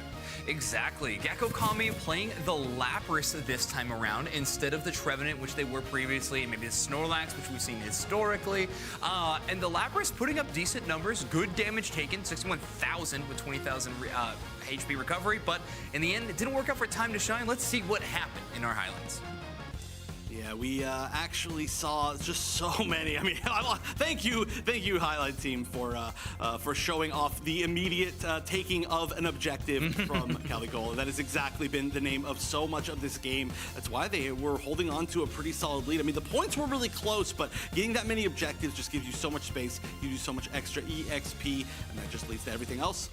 Yeah, there we go. We're watching the Lapras unite, but actually that huge wave not knocking up any of the members of Team Peps. They're all able to avoid that gigantic amount of stuns. So Gecko Kami's unite going a little bit wide, and then the turn and burn from Team Peps was quite strong. This is Auk on that Dodrio having a huge hero play and able to escape, but nope, the damage was done already. Rayquaza brought down to such a low amount of HP. Caligola not able to avoid the Ray knockup, but this time they are going to land that Wicked Blow. But it was Marv, I suppose, who did the final hit. Yes. To be fair, it was the surf, but that was also a really great play because that was a final hit that couldn't have been stolen from, because there was a very big chance right there of all things a Mew sitting just barely outside that Ray pit to be able to steal that, but excellent, of course, execution from Team Peps to make sure that that didn't happen, and Human is going to be the player of the game. And the support player earning the player of the game, I think, is pretty poetic from Team Pep's strategy of having a support ban within their phase. This was the Eldegoss ban game that they were in that second tier position, and then, of course, grabbing the Hoopa. Human is one of the best Hoopa players that we have within the competitive scene, playing in that Phantom Force hyperspace hole. Of course, the impact you have on the game cannot be understated, and Human makes it look good every single time. And of course, a great player card with the Blissey and the the Rayquaza saying, please attack Rayquaza, solo queue teammates. But I mean, yeah, that was such a cool draft strategy in general. I feel like that's basically where we need to start at with this game, right? When we're talking about the entire thing in general, that's a strategy that I feel like I've so rarely seen, as we're seeing so many of these really strong defenders banned out or speedsters, but then there's Pokemon that are below them that people are able to get and kind of fill that role. But with the supports, there's not as many, there's not as deep of a pool that you can go down, right? At least as far as I can see. No, I think you're right. You got to be a little more careful around that one.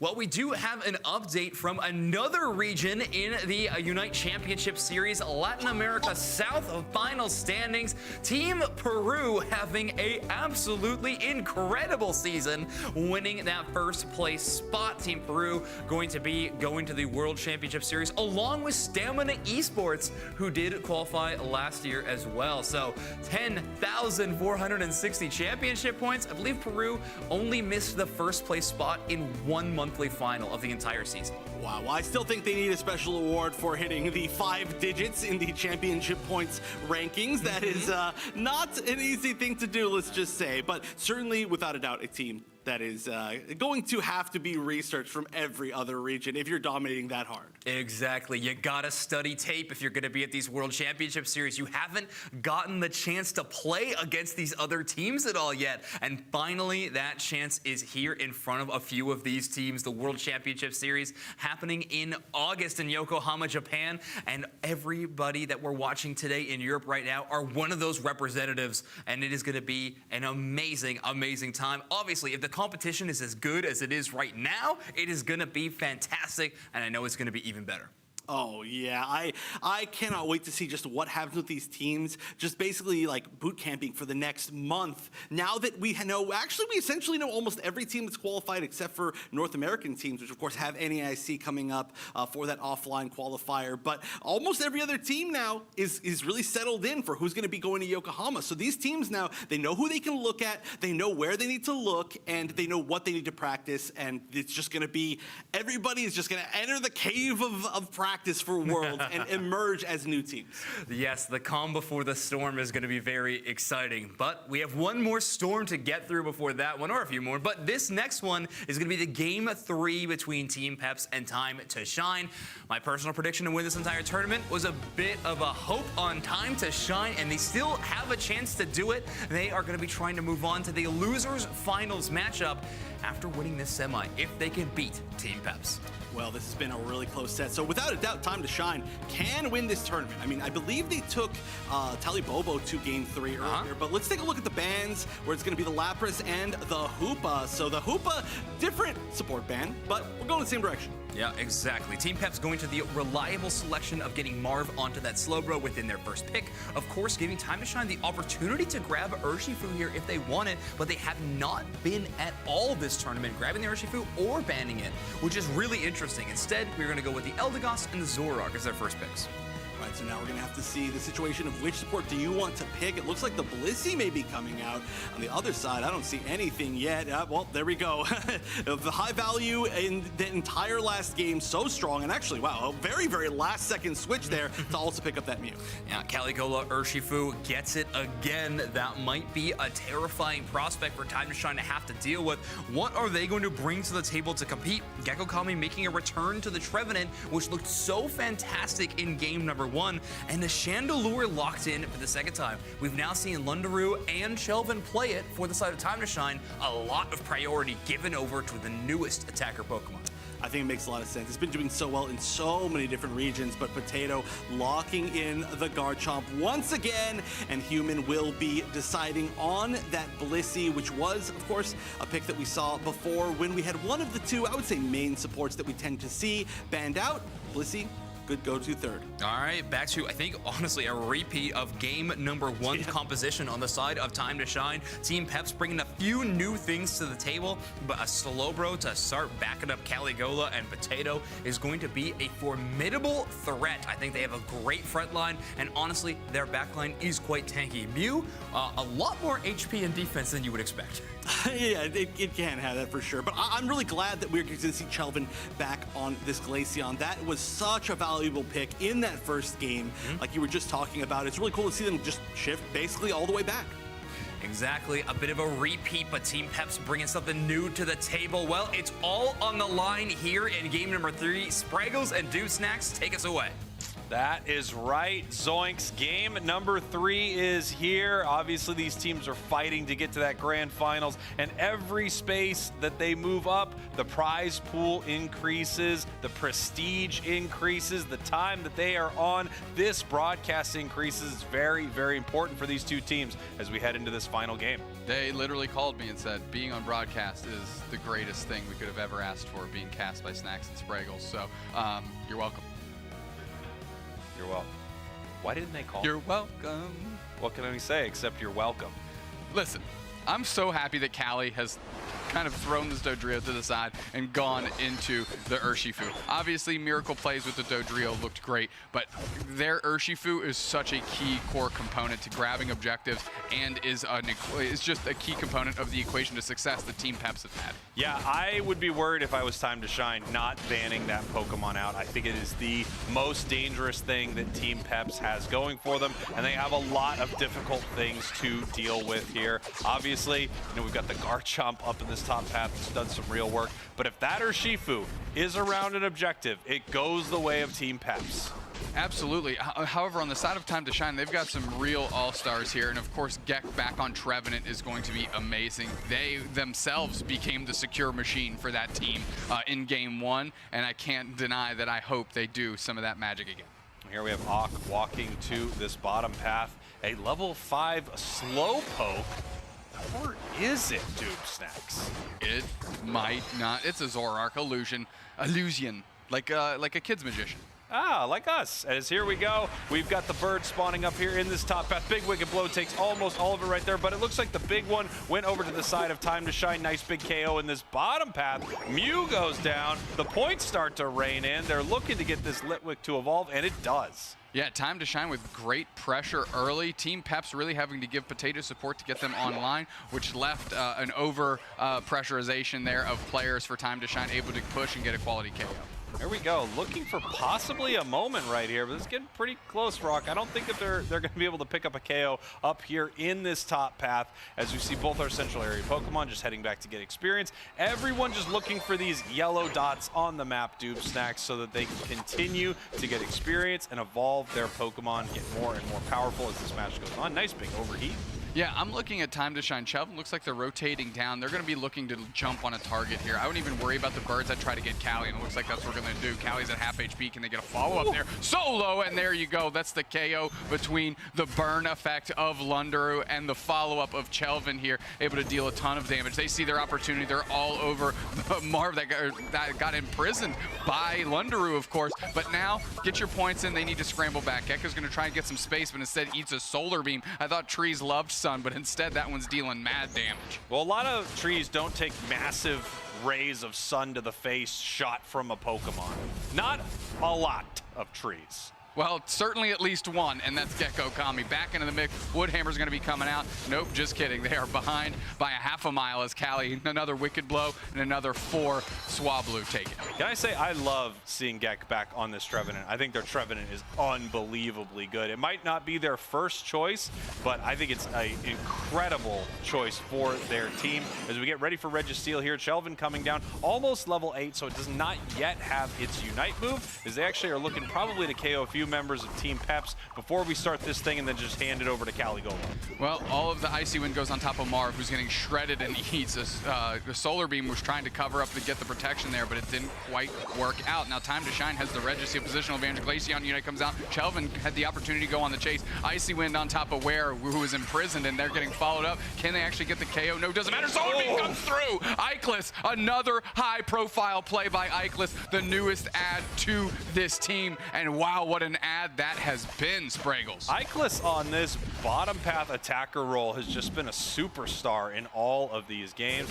As you mentioned, a huge secure right there. So as if they didn't already have to worry about the Wicked Blow, now they have to worry about this Solar Beam. Dashing on in, looking for a KO, but getting the Unite with full heal out of it and running back. Wow, what a play. That was a great 1-2 punch by Time to Shine. First, they get the big time pickup on Potato and almost get the follow-up on top of the, on top of Caligola.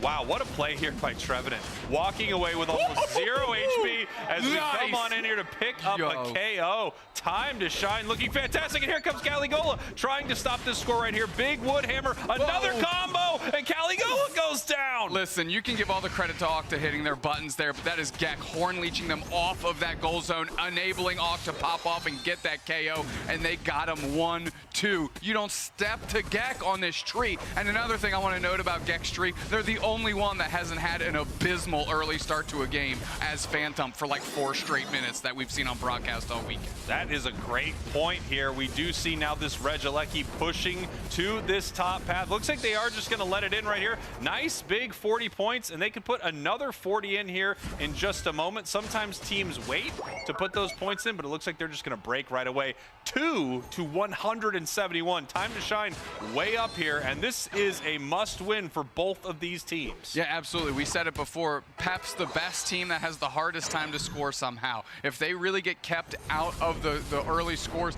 they have a trouble finding any way in. And you know some of the players on Team Peps are stacking. Namely, Caligola is definitely stacking. Potato, stacking. And when you have a score of 2, ain't that many stacks, Spraggles. Let's take a look here as we get ready for another objective. Last one stolen by Icless on the side of Team Peps here. Big overheat coming in. Nice big Icy Wind chipping down this slow bro. It looks like Dragon Claw's moving in.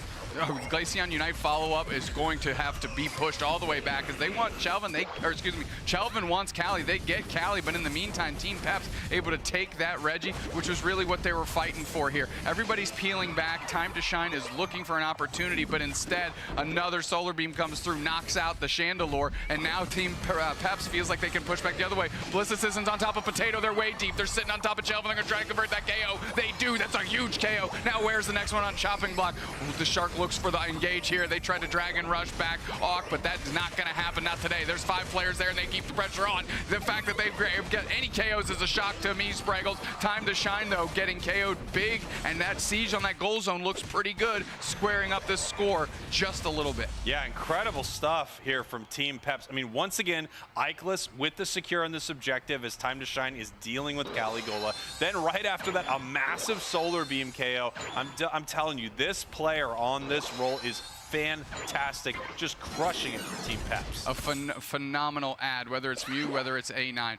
Chelvin and Lunder, I want to see them start moving in tandem a little bit. Awk has gone in and had some great engagements, but Awk needs to get with another player. That's what's really facilitating them to be able to take over. We saw it with Gek, we need to see it again here. Finally ripping through this Regieleki, and it's just Icless moving in for another steal. Solar Beam's a bit early, and Chelvin's able to close the door on it. Very, very close right there, but not able to get that steal. Finally, Icless doesn't secure something right here. So we can see in this top path, just looking for some experience right now for Time to Shine. As they are up by over 100 points, we are 30 seconds away from Rayquaza. It's every game with these two teams. All of a sudden, Rayquaza is here before you know it. Yeah, 25 seconds now, and this game determines who moves on in this bracket and whose run is over. Yes, they're going to Japan, but you're going with a lot less money, as now Marv is responsible for trying to take care of this thing. Surf on top of Gek, Solar Beam follows through, doesn't really hit anybody. Oh, big Wicked Blow though, chunks Gek, and there's 10 seconds to Rayquaza. If they can get a pick here, that could result in being a big time maneuver, but Gek healed back up, Ware and team scramble back Rayquaza and won. Yeah, I have to assume they were able to get the focus band off of Gek right there, which is a massive massive win if you can take that off of one of the enemy defenders or tanky supporter players right before this fight. It just means they no longer have that get out of jail free card, and when they burst them down, they could be gone for good. It looks like they also got rid of the passive on Trevenant that feels like another focus band right on top of that. So it's going to have a lot less survivability coming up for this big fight. Big solar beam doesn't catch anyone right here. These two teams are just patiently waiting for their moment. We can see Garchomp moving a little bit above this fight right here, and it looks like they are moving in. Big Unite move. Can they convert on Chandelure? They do. There's the follow-up. Where's the rest of the team? Blitz assist on Callie is huge. If they can actually pivot onto somebody, but no. All of Time to Shine went reeling. Potato goes for the flip. Aka's on the backside. They're looking for an opportunity. Woodhammer on top of Marv. Trevenant Unite catches two. Where's the follow-up, though? Mew Unite comes out. Ak drives right into the middle. Rayquaza's almost gone, and Potato takes it. This is a great opportunity for Team Peps. Two players down. Where's on the chopping block? Where is gone? Callie just auto attacks them. Chelvin is trying to do their best, but an icy wind punch right through that MF. We got it. KO streak of two. Team Peps looking to score, and it is going to happen for them right now, Spraggles. 264, 253. Still lots of opportunities, but a lot of points to still go in. Time to Shine scores in the top half, but Team Peps also does. Team Peps breaking that tier 2 goal, and we see Slowbro moving across the middle there, and it does have a shield. So incredibly difficult to break that shield on Slowbro, and I don't know if Time to Shine knows exactly where it is, as Slowbro's looking to sneak their way into that central area. They do. Another 100 points right here. They are pushing onto this tier 1 goal now. Only 20 seconds left. We're going to see if they can make anything happen. No. Huge KO, and the KOs are just going to keep raining in if Potato has anything to say about it, as they are trying to stop them from scoring in these final moments. Only 10 seconds left, and there's just not enough time for Time to Shine. Team Peps takes game 3. What a show by Team Peps, and ultimately Callie being in the mix. Huge engage, catching the Chandelure. That is a sick play. That is one I would like to see again. And then after that, it became Fisher-Price. Too easy. They pivoted back to the middle. Potato is already there. Right at home. Send it home. Number 3 seed gets rid of number 4 seed. There we go. Let's send it on over to Zoinks and Wonder Chef.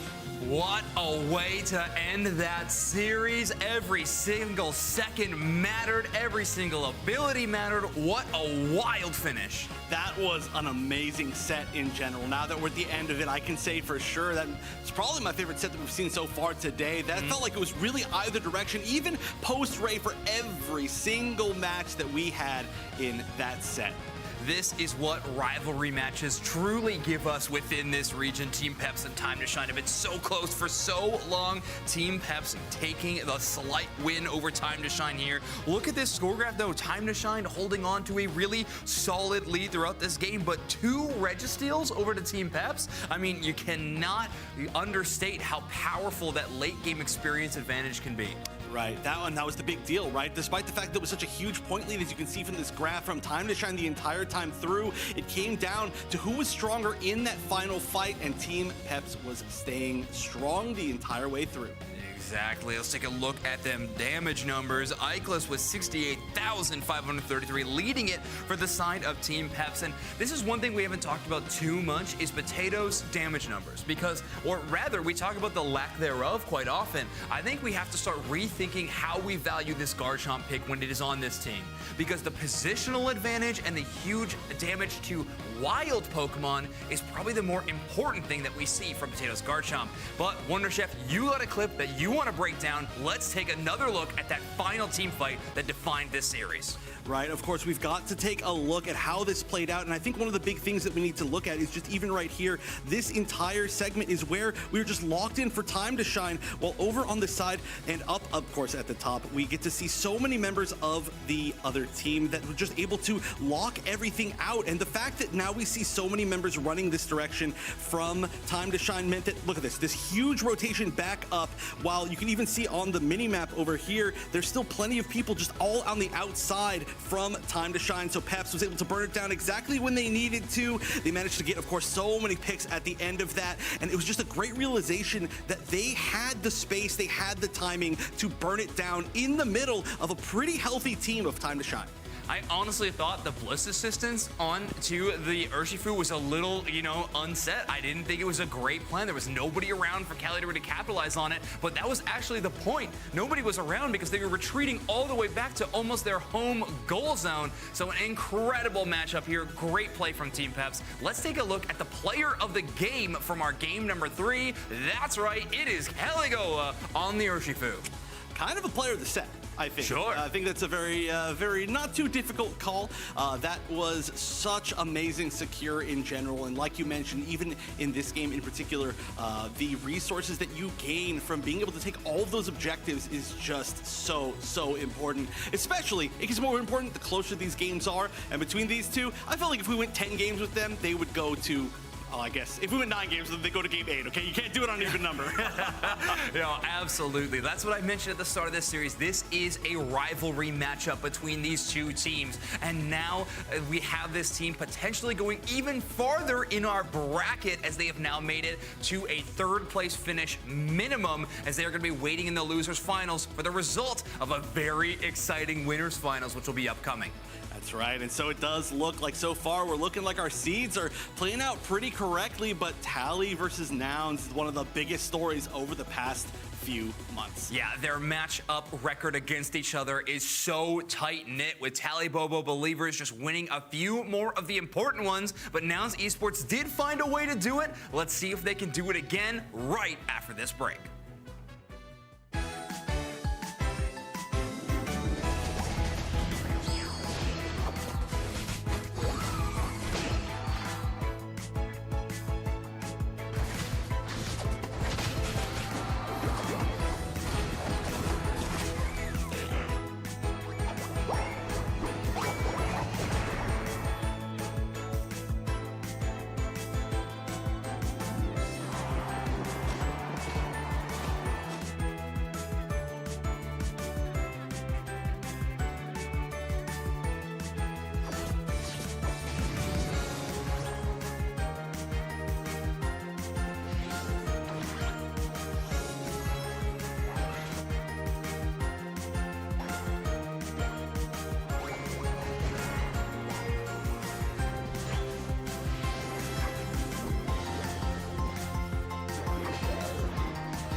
They can do a great job, but I mean,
over to him. One more to take. There we go. Smooching coming through. We have a penalty and one of the Sidgeway. That's another hundo banger in. Can they get somebody's points in? That goes in. That goes in.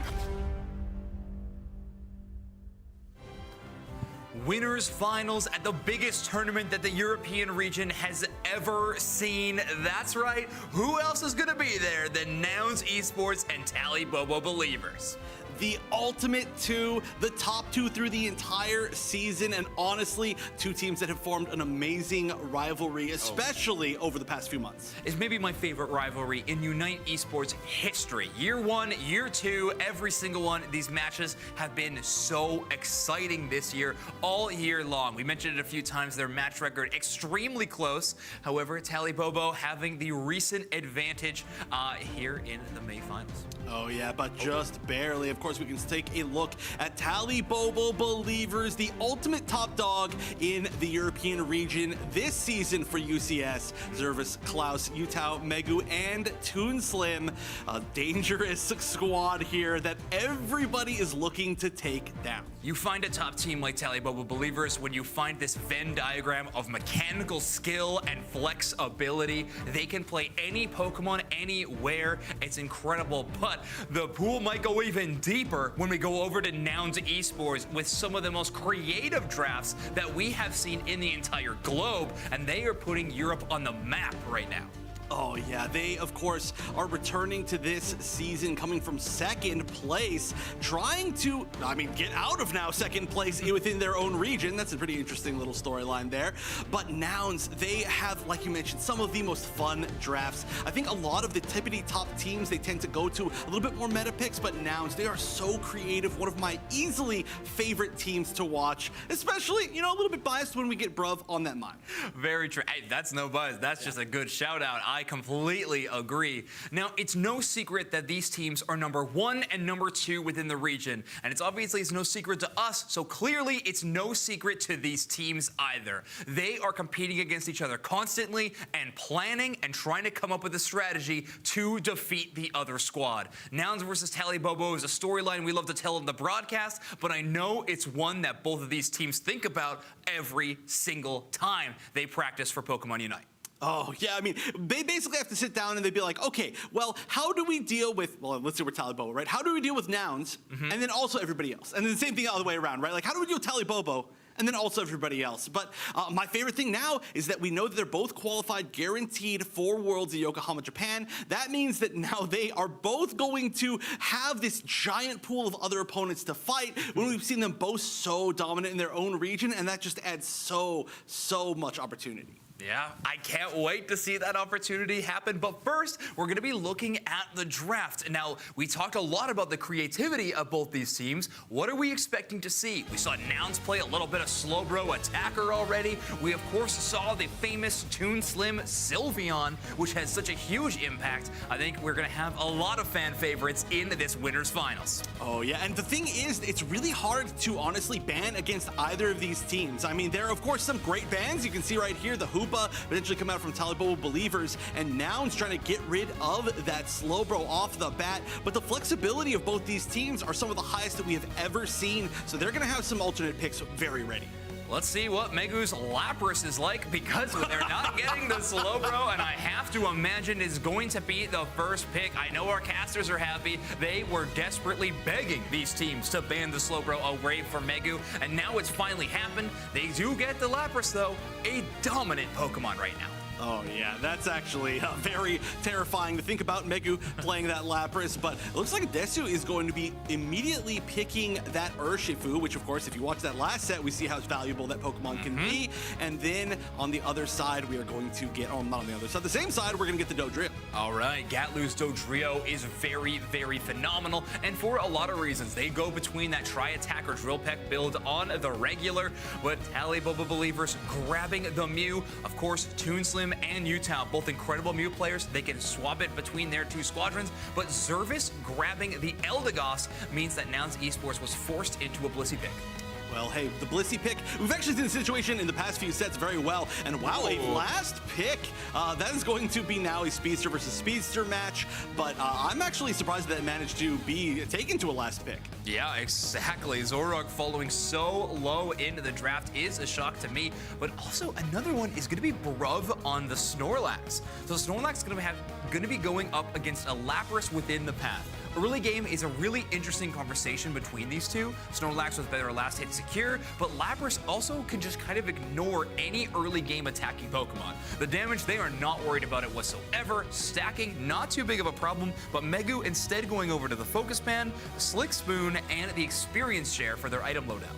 I do like the Snorlax, right? I mean, the Snorlax, like you mentioned before, is so good at guaranteeing those last hits, securing those final EXP hits in the path, the early path especially. And you are going to have to deal with a very tough early game against Lapras, so you're going to want a lot of that extra EXP as much as you can. Exactly. Well, enough from us. Let's get some more of our casters as we kick off the winners finals with Spraggles and Deuce next. All right, here we are, the winners finals. Talibobo Believers, Nouns Esports. Fun fact, Doopsnacks, these two teams, while being the top in their region, have never faced off before. That sounds like a lie. Is that a lie? Yes, it is. Here we go. Talibobo Believers, Nouns Esports have squared off so many times before. I must say, looking at just this draft, I think Nouns... Every month? Okay. I think Nouns... One more time, Snacks, you got it. Nouns has put together a heck of a draft. You really did bring it home. That was pretty incredible. I like that a lot. I do love Nouns draft here, and they did what we have been begging for. Zoinks is right, banning out this Slowbro. Look, Megu is going to dominate on a huge roster of these defenders. How about we just take away the one that they're maybe the best in the world at? I like that. I like that a lot. That's why we've been chirping for it. I love that Nouns got 60s on that Glaceon. They were able to pick that up. I mean, they have great secure here. Tally, love seeing a Garchomp. Of course, they have Zoroark, they have Mew. I mean, we've got a lot of high-octane Pokemon in this matchup, and this is fixing to be a heck of a game one. Looking to get this Glaceon evolved right away here in this bottom path, handing over that blue buff. Talibobo Believers, 16 and 14 against Nounsies. Okay, so I guess they have faced off before. Yep, there you go. It's almost like you weren't telling the truth before. I'm not gonna, listen, I'm not gonna say you didn't just destroy your reputation with the entire community, but maybe you shouldn't just lie to people. Huh, maybe. We'll see here in this bottom path. Megu now they're pushing forward. Toon putting out a ton of damage on Bruv, having to run back. The Focus Band getting activated right there as Gotlu is running down, looking for their level 5 so that they can evolve. Here comes Yutao making a beeline to the bottom path, just getting ready for this, and Gotlu has evolved. We have the Wicked Blow here, and it looks like a lot of it moves over to the side of Nouns Esports. And Yutao, you could tell, didn't care about the wild Pokemon. They wanted a KO. They do actually find one on Bruv, but they would rather have been on 60s or Gatlu. Unfortunately, they couldn't quite convert, but they'll take Bruv as a consolation prize. Good engagement there by Tally, getting some of the birds and a quality K opener. It looks like something happened up here in the top path, possibly Dodrio going down as well, as 60s heads back towards this central area to continue getting experience. It needs a level 6 so that it can unlock its second move here. Gotlu staying in this bottom path. Toon just throwing a light screen into the tall grass right there as Eldegoss gets picked up by Adesu. Absolutely. Nice little engagement on top of class, level 5 here as the Gabite, not able to convert. But again, you don't want to overextend in these early stages here, especially if you're Dodrio, you're trying to scale that Pokemon up. There we go. This central area Pokemon here, there's actually no one on the teams ready to secure all of this. Nice big Wicked Blow right here. Here comes Toon possibly looking for the last hit right here. Nope, heads on over to 60s right there. The Icy Wind a little faster than that Electro Ball. Great timing on the Icy Wind. You could tell they actually were holding on to it to make sure that the HP was getting a little bit lower on that Altaria, and then they were able to snag it out from under 2. Comes Adesu into this bush here, but you can see Yutao saw that, looking for the combo, picks up the KO on Giza. Adesu coming back in, trying to defend right here, but it is a 3-on-1 in this moment as Yutao moves back in to try to pick up a KO. Yeah, and Odesu unfortunately can't really do much. Again, if they go just a hair too far trying to prevent these scores from going in, they are guaranteed KO'd there. There's just so much damage sitting on top of them in that top path. The follow-up here is the player advantage for Nouns Esports, so they can make some magic happen here if they can keep the pressure on. Unfortunately, they're unable to convert on Megu, just a little bit too big of a Pokemon. Nice big solar beam right there, pushing them back. But of course, we have Geese on the Blissey so that they can heal them with that soft boiled. Members of both teams coming on down, huge solar beam, and it looks like they should be able to start this thing. 60s Unite and follow up on the heavy slam. They're trying to hunt for Utah, forces out the Unite move from the Mew. They're gonna see if they can get an objective here. The KO on top of Blissey in short order. And there, I think we even saw the Lapras come through and get one for themselves on top of Bruv. You know, you might have banned out Slowbro, but turns out Lapras has some buttons they can press too, getting it done there. Little bubble beam to insulate themselves to try and get these scores in, and they get a nice 30 banger on top. Jeez, what an unbelievable secure right there. I mean, we had the charged up Wicked Blow, but somehow Gotlu not able to take it. It goes over to the side of Talibobo Believers. Megu on the Lapras with that big moment right here. And we can see Garchomp has arrived, taking all of this experience as well. Nouns behind on XP, behind on points, just behind. Absolutely, and now they have to do a great defensive role here and keeping Klaus from getting more points in. They have a 4-on-3 opportunity, and they can leverage some KOs if they can find them. Zervis is playing pretty far forward. If they can catch out Klaus, that would be a key component here. Huge engage onto the back line of 60s. They're all on top of Unleash the Unite move. They're going to go on top of the goal zone, see if they can submit into anything. But look at that follow-up, bang into the Wicked Blow. Their HP is so low, and Adesu picks up the KO there. Meanwhile, Tally gets the Regieleki. They're going to let that hit because it's the best case scenario for them, but Nouns Esports at least got some quality KOs back.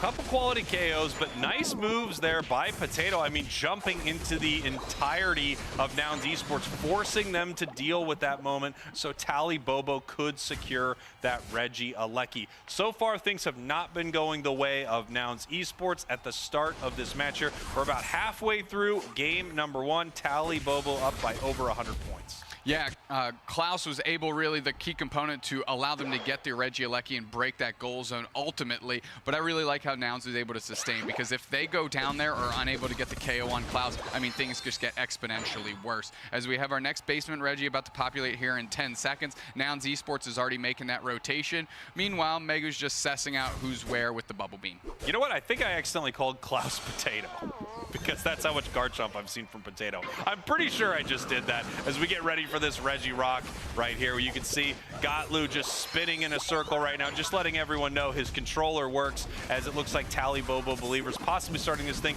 Big Dragon Claw to jump into the back line of Nouns Esports, but it misses. Here comes the Unite move from Glaceon. Yeah, Solar Beam comes through. 60s is trying to find an opportunity here. They're throwing in their Icy Wind. Klaus is going to be the target here, and they do get the quality KO there. Regirock's at half HP. Megu is playing very far forward and is spacing phenomenally for this team. Another Bubble Beam will be able to get the signed up, but finally we get a secure out of Gatlu with that single strike. Urshifu is there pivoting on top of Megu. Nice, well chipped up, but can we get an Urshifu finish on that? Megu, please, are you going to get KO'd? No, they use their Unite move. Listen, they're not a rock type, but I got something you can ride on. The Lapras cruising out of there as 60s keeps the pressure up. They actually get caught in the small little Bubble Beam. That would have been an opportunity to convert on top of Toonslim. Fortunately, they're able to do so. Toonslim forced to retreat, and now Nouns Esports might have an opportunity to get some points in, but they finally get the KO on Megu. Thank you. Finally, took forever right there. You know, a funny thing that just happened there, Doobsnacks, is you said not a rock type, but something you can ride on. There's a Pokemon called Rhydon. I know that was not your intent. What? Yeah. I could tell that that was just a happy accident, but it turned out being very good. 8D chess, Spraggles, we out here. Talibobo Believers, Nouns Esports. Finally, Tally is looking to actually get a Regieleki, but this one can actually push to the tier 2 goal zone. Odesu's going to be a little late, and they cannot get caught out here. They're getting some vision, but they certainly don't want to get caught up in what Klaus can bring to the table. Utah looking for an engagement. Megu coming back the other way, and now we have a Bubble Beam, and for some reason, 60s just keeps walking into him. Don't walk into the bubbles, 60s. Yeah, you have to watch out for these bubbles, 60s. Can they hear us? They cannot. Okay, fair enough. Nouns Esports doing a lot better now that they had a really nice fight in that bottom path, but you can see they are still behind on score. I have to say, I feel like their Dodrio has not been as impactful as maybe they would hope, but they have gotten a nice secure on this Wicked Blow. You can see that they are set up to take big objectives, and one is coming to the map here in just 30 seconds. The first Rayquaza of our winners final. Nouns Esports positioning themselves around this Rayquaza pit. No one actually getting ready for this Reggie in the bottom path. It looks like we possibly have the Garchomp sneaking down. There is enough time to secure it, but I don't know if anyone's going to go for it. Well, the rip is certainly in the hands of Tally Bobo as they have that Garchomp closer. Megu's peeling away, and they're going to walk into an absolute... Oh, they get Yawn to sleep, and they engage. Oh, they gobble up Megu. Perfect timing. That's a massive KO. Nouns Esports flips the script. 60's throwing all the icy wind into Rayquaza. This is forcing Klaus to get into the middle. Utah too. Brav is trying to bubble out Utah so they can't get in the mix. Electro Ball boosted on top of them. The damage is out. Rayquaza sitting at about 60% HP. Can they track down Klaus? That's the thing. Brav Unite move comes out. Dacia's on the backside. They're trying to catch Toon. Toon Unite move forced out, but here comes Klaus right into the middle. They get popped up by the Cyclone and Wicked Blow KO. Are you kidding me? Rayquaza's getting so low. Dacia's trying to find their way in. They want Utah. They're going to get Utah. Force at the Unite move. KO on Blissey. And where did that thing just go? Are you kidding me, Utah? Sealing it up for the believers. And now they can go score. What is this game? Unbelievable there. I can't believe Nouns Esports was not able to secure that. They're also not able to score right here. It looks like Adesu's trying to push them away from this goal, but it's not able to happen. I don't know if Tally is able to put in any points. Who still has a shield?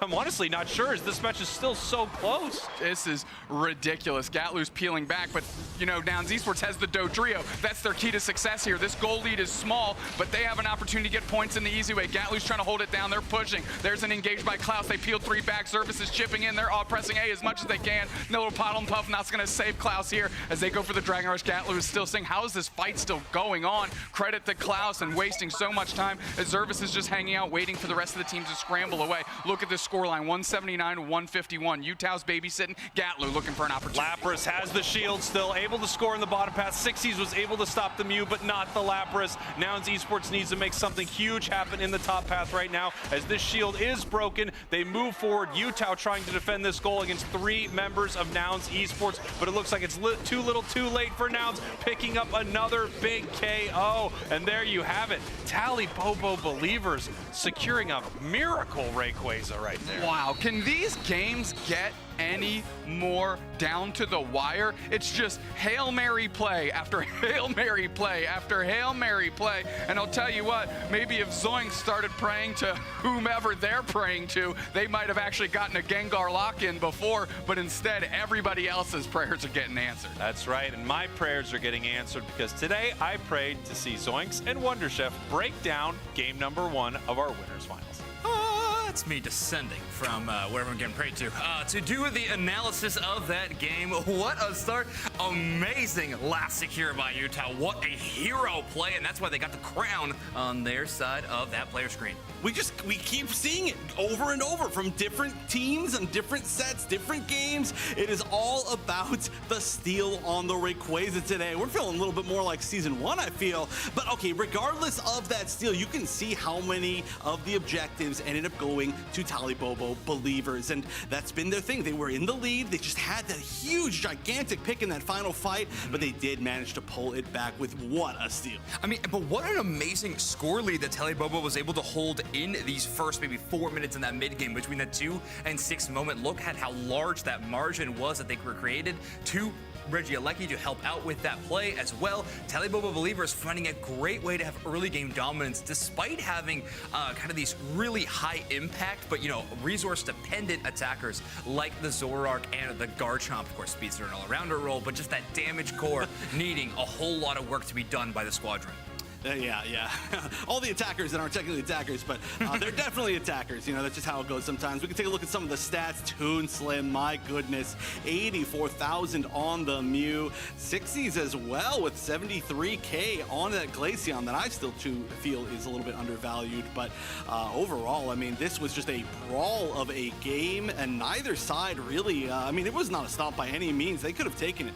Oh, yeah, no game between these 2 teams to stop. Let's take another look at those final moments of that game, specifically about how that Zoroark actually was able to secure the Rayquaza. Now, hold on. We got to pause this in just a second because this is the ultimate trap play right here. Megu has absolutely no idea about what they are going to enter into. Let's take a second to see what happens. So first off, it starts with the Yawn for the sleep, then into the Wicked Blow, followed up by a Drill Peck attack by Adesu. Every single ability they had was targeted down on that Pokemon. Now, the hope for Talibobo actually started a few seconds before with Klaus right over here in the top right-hand side of your screen, and Bruv taking a ton of action away from Talibobo believers, but the tank was taken away from the team. So Klaus has a lot of action towards the weaker side of Nouns Esports, as Bruv is all the way on this side where he cannot peel away for the rest of the team.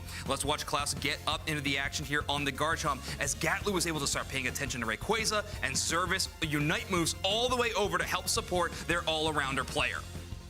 Now, as the match continues on, a Wicked Blow is used to punch a target outside of the Rayquaza pit, as the Adesu Unite move actually tries to stop the Zoroark, but not in time, as the Unstoppable of the Unite move is there to steal away the Rayquaza. Shout out to Utah for making an insanely clutch play, but shout out to the rest of Talibobo believers for making Nouns never know where the threat was going to come from. Right, and of course, after we talked about how powerful the Secure is from the Urshifu for I don't know how many games straight, it was Utah on the Zoroark that got that final Secure, just with time when it matters. But I mean, that was such a huge part of that, of what we just saw, is the positioning, right? The positioning to not allow these giant group Unite moves or these giant group crowd controls to stop any chance of being able to steal that final hit on the Rayquaza, which is obviously what happened. Yeah, exactly. You got to avoid that at all costs. Nouns Esports not able to hold onto it, as Talibobo believers takes an early lead in our series, but I don't know with how competitive these two teams are. I don't think that Talibobo believers is feeling safe at all. They're going up against Nouns Esports after all. They're bitter rivals in the European region, and of course are runner-ups from the World Championships just last year. Nouns Esports that much closer to the first place in this tournament, which of course they will win $20,000 of a grand prize. But Talibobo believers off to an early lead right now. Yeah, but like you mentioned, they've got to not feel safe, right? That was a, for sure, I mean, you can't say lucky. It was all skill, but that was a long shot to be able to win that situation. And luckily, I mean, hey, they can just go that long, right? I mean, they can make it work. They can just push it to the limit. So great stuff to them, but they've got to be like, okay, hold on. What went wrong there, especially in that last fight? Obviously, the first one is Lapras pick. Especially because every game matters so much when we're talking about the prize pool of today. $50,000 total on the line, and that first place spot is $20,000. And of course, if you win this matchup, you guarantee yourself at least second place, which is also $10,000. So they want to be in pole position for that huge grand prize at the end of this tournament. Right, doubling your prize is the biggest thing here, and both of these are going to have both these teams are going to have a gigantic lead if they can make it out of this set in winners. They're going to have that huge extra reset kind of cushion to like learn what's going to happen, to try to figure things out, but they don't have that right now, as Talibobo believers just needs one more win as we go into this next draft. Yeah, don't get this wrong, chat. This match is far from over. Nouns Esports and Talibobo believers are the stuff of legend when it comes to their matches. So let's get into the draft phase of game number 2. Nouns Esports going to have that first pick position. They are going to hover the Hoopa ban, as Talibobo believers has decided to pivot to the Urshifu ban. Interesting. I mean, hey, the Urshifu was very valuable, and, you know, being able to take away that Secure would have made that situation a lot less scary and less of a long shot, but that does mean probably we're going to see the Lapras as the first pick here. We're going through a lot of different Pokemon, but you know what? That works as well. Nouns Esports favoring the Slowbro over the Lapras pick. Again, this not only gets Bruv on a tier 1 defender pick, it also takes away Megu's best Pokemon. So Slowbro going over to Nouns Esports makes Megu go back to that Lapras, which wasn't poor by any means, but again, there's just something special about the Megu Slowbro. Oh, yeah. I mean, hey, a professional Slowbro can have some of the scariest plays of all time, the most game-changing plays, but we're going to be picking up Gatlu on that Dodrio, and then the Blissey once again coming out as a secondary, or I guess you could say a tertiary support pick.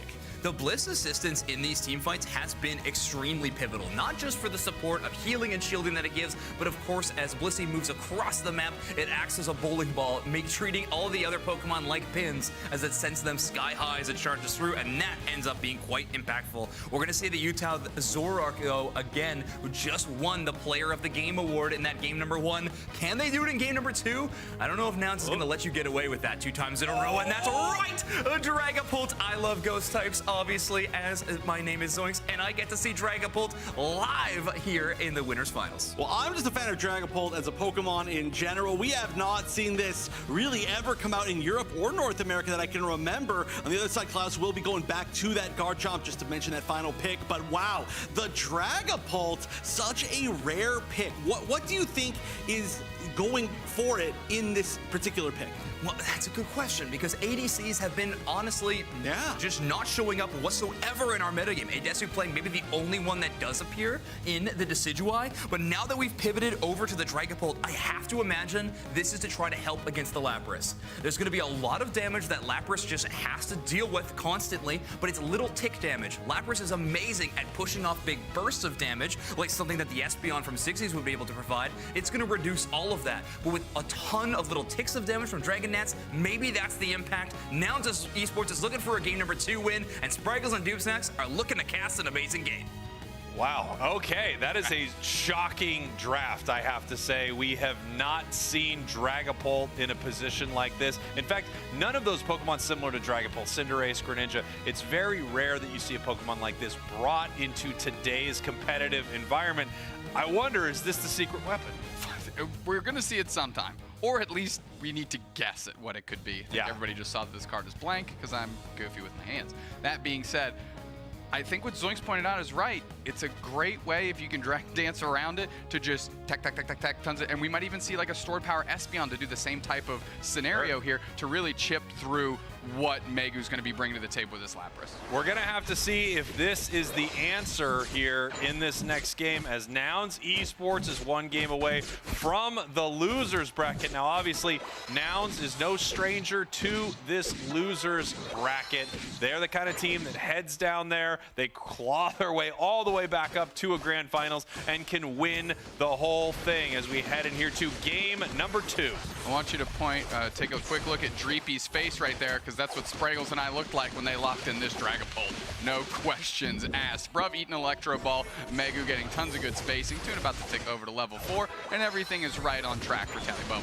I think I actually looked a little more like Gibble's face right there. I think that's fair. I was a little more excited, but also completely shocked. I feel like Gibbles, he's given us a lot of... Is that an excited face? It's excited, shocked, yeah. Okay. I mean...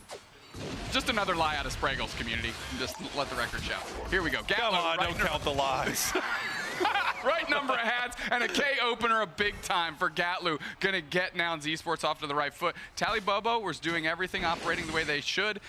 Utah getting caught out a little bit. Nice little drill peck and a nice poach of the birds, letting Gatlu get it huge early. Very nice stuff here. Interesting fact, Lapras has the highest win rate of the event at 85%.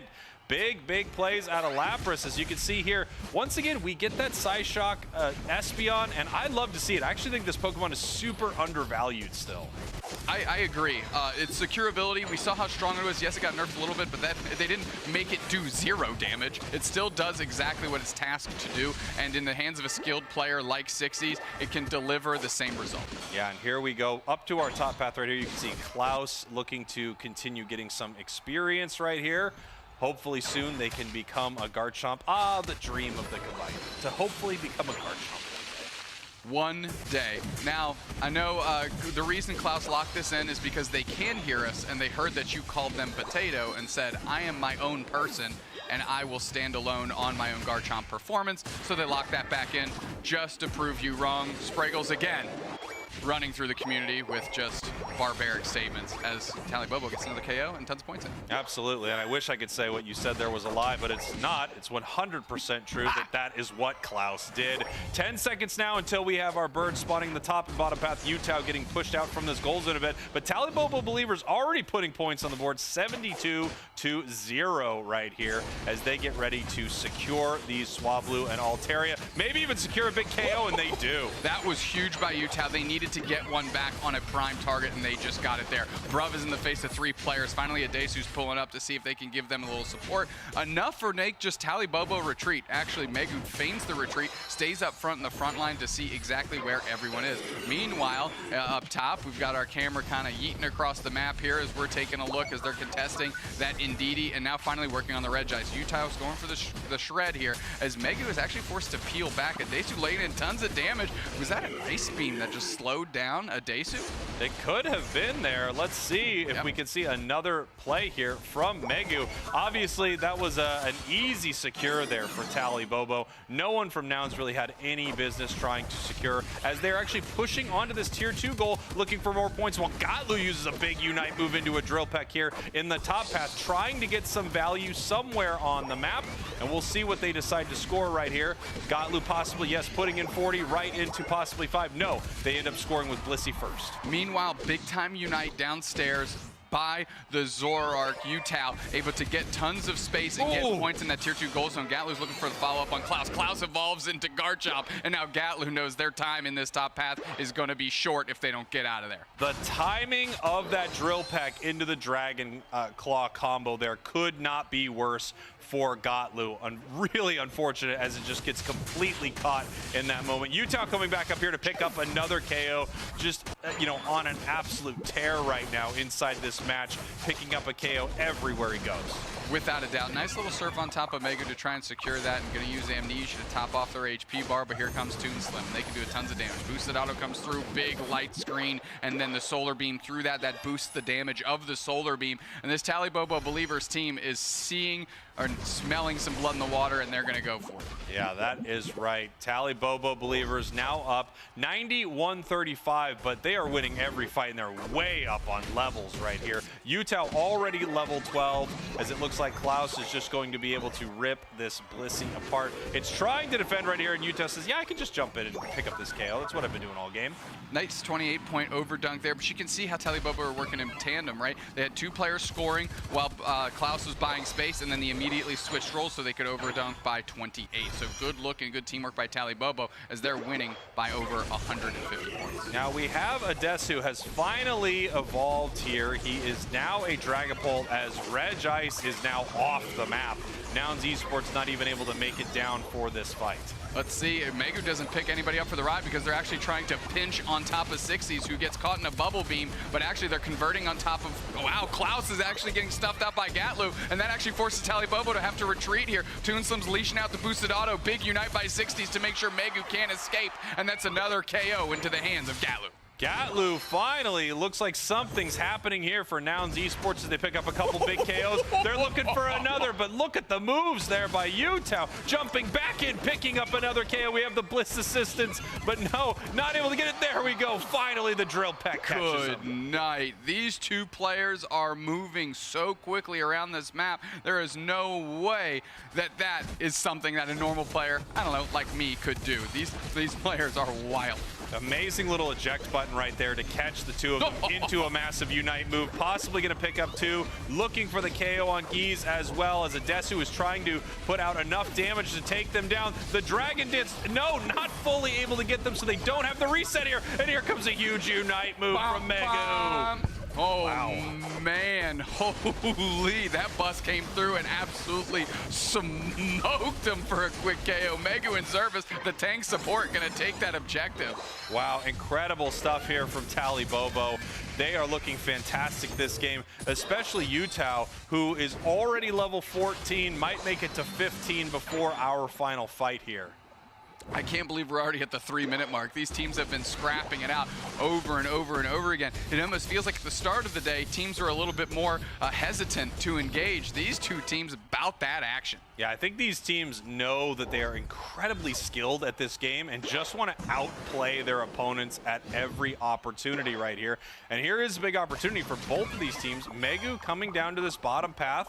and it looks like we have a little bit of a fight over this Reggie Rock. Well-timed barrier there, a little light screen by Toonslim to get some spacing. Chunked Bruv, huge. Megu playing forward, and Klaus is looking for an engage opportunity. All the Reggie Rock rocks come out, and they're able to go in and actually get caught back in the surf, and they're bubbled up. They get KO'd shortly by Adesu, and Adesu's dancing around to see if they can get any follow-up. Doesn't matter. Toons taking it for the Tally Bobo believers. Everybody's still standing for Nouns, but they are not feeling this fight at all. They are backing up. Yeah, they took a nice KO there, but they are running back, preparing here for Rayquaza. Unfortunately for Nouns, that's just enough time for them to come on back in. Klaus is going to be here for this level 14 Garchomp, level 14 Zoroark, level 13 Mew. I mean, the levels on the side of Tally Bobo look insane. We do have Dragapult ticking over to level 13 here, and we're going to have to see how they want to start this fight. Obviously, Tally Bobo's up one game, so they can be a little more wild here. They can try to rip this thing down if they want, but if they get a big catch, I know they're going to want to move in. It's clear that they're looking for that catch to beat Adesu, make sure that they can get on top. I mean, you can see where Klaus has just moved to try and suss out that opportunity. Nice little surf on top of Megus. Actually kind of splits them away, or tried to split them away for the rest of the team. And we can see Nouns way down on score as well. So they are going to be the team that needs to make a play here. And you have to wonder, who do they want to catch? Do they want to hit that slow beam onto the Garchomp, or do they want to try to shut down this level 15 Zoroark that Utah has just been using to absolutely devastate their team? They actually use it on the Mew, pick up one big KO, and they are on the move starting this fight. Utah obviously going to look to engage here as they get chipped up. Tally Bobo believers looking for opportunities. Toonslim is not there. Klaus Unite comes out. Cotton Crash is going to land and pick up Megu. Good look by Zervis. 60s goes down to the team captain as Gatlu has to engage into the middle. They use their Unite move to almost retreat and escape. Are they going to go scramble to score? Are they looking for another opportunity? Tally Bobo is actually getting backside here as Gatlu is at half HP going back to the middle. Rayquaza is at 10%, but Tally Bobo needs to turn on this. They need to figure out what's going on here. As Gatlu goes down, this is their opportunity to take it if they want it. A huge serve by Bruv takes it. Are you joking? Adesu gets a KO on Utah, and now they have an opportunity to score. 20 seconds left. We got 50 points in pocket for Adesu. We're going to see if they can get it done downstairs. A couple points go in, but they're still down. Now they're up by 47. Bruv, no shield with 50, but they're going to try and leash the attention. We've got 10 seconds left in this one, Spraggles. And there's just no time for Tally Bobo right now. Adesu looking to put more points in. They're not sure if they're fully ahead. There is another 26 for Nouns Esports.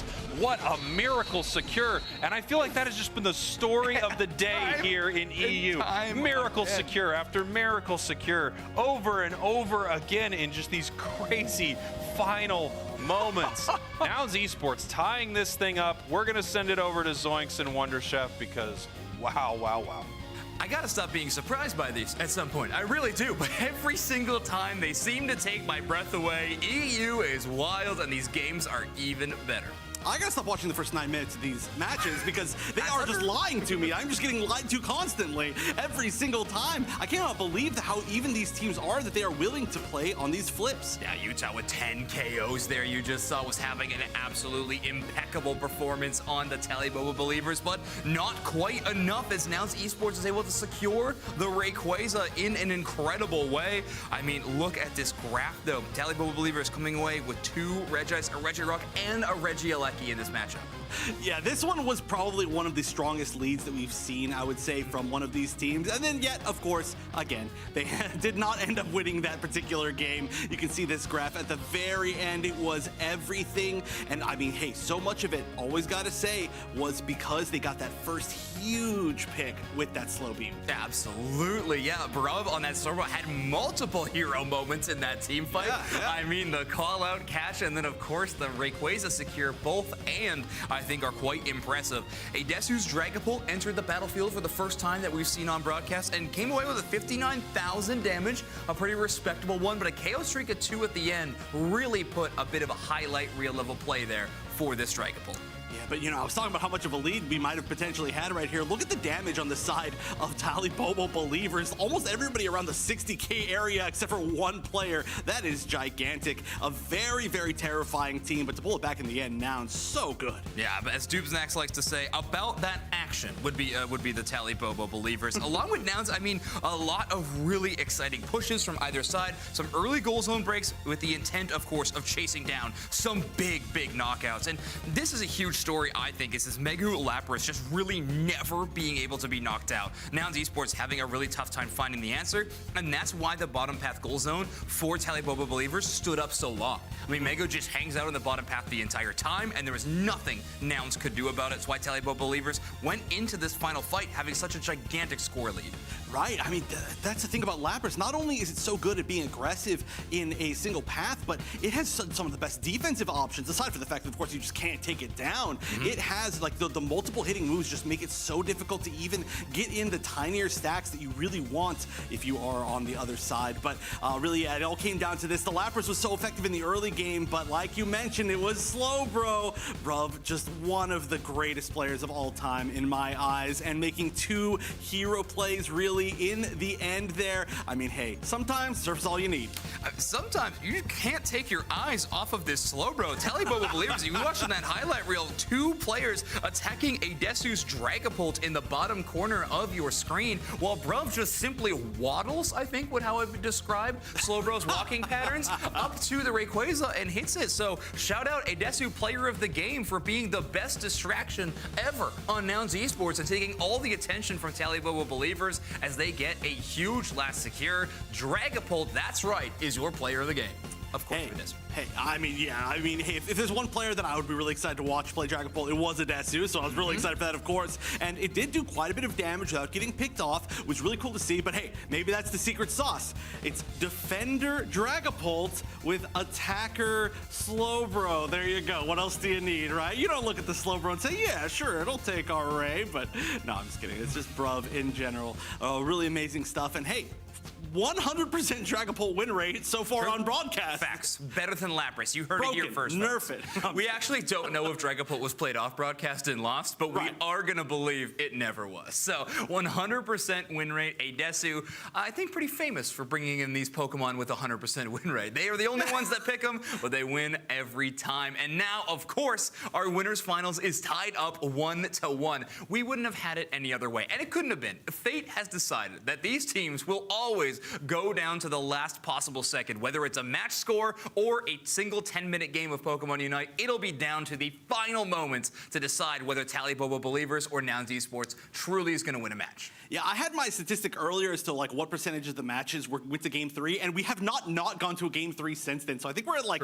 10-2 as far as game 3s to like 2-0s, and both the 2-0s were, I believe, in the first round of the tournament. So ever since then, it has just been a long path. I mean, shout outs to all the production. Everybody's here for a long day, but I mean, of all the times to be here, this is a great one, right? As we're seeing the end of the regional finals for this European region, as we're seeing the kind of the last games here.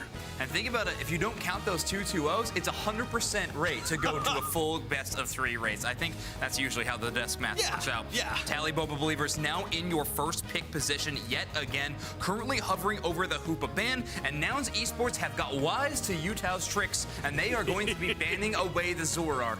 Of course, that means Megu will probably be able to get the Slowbro again, as now they have a chance with the first pick and no ban on the Slowbro.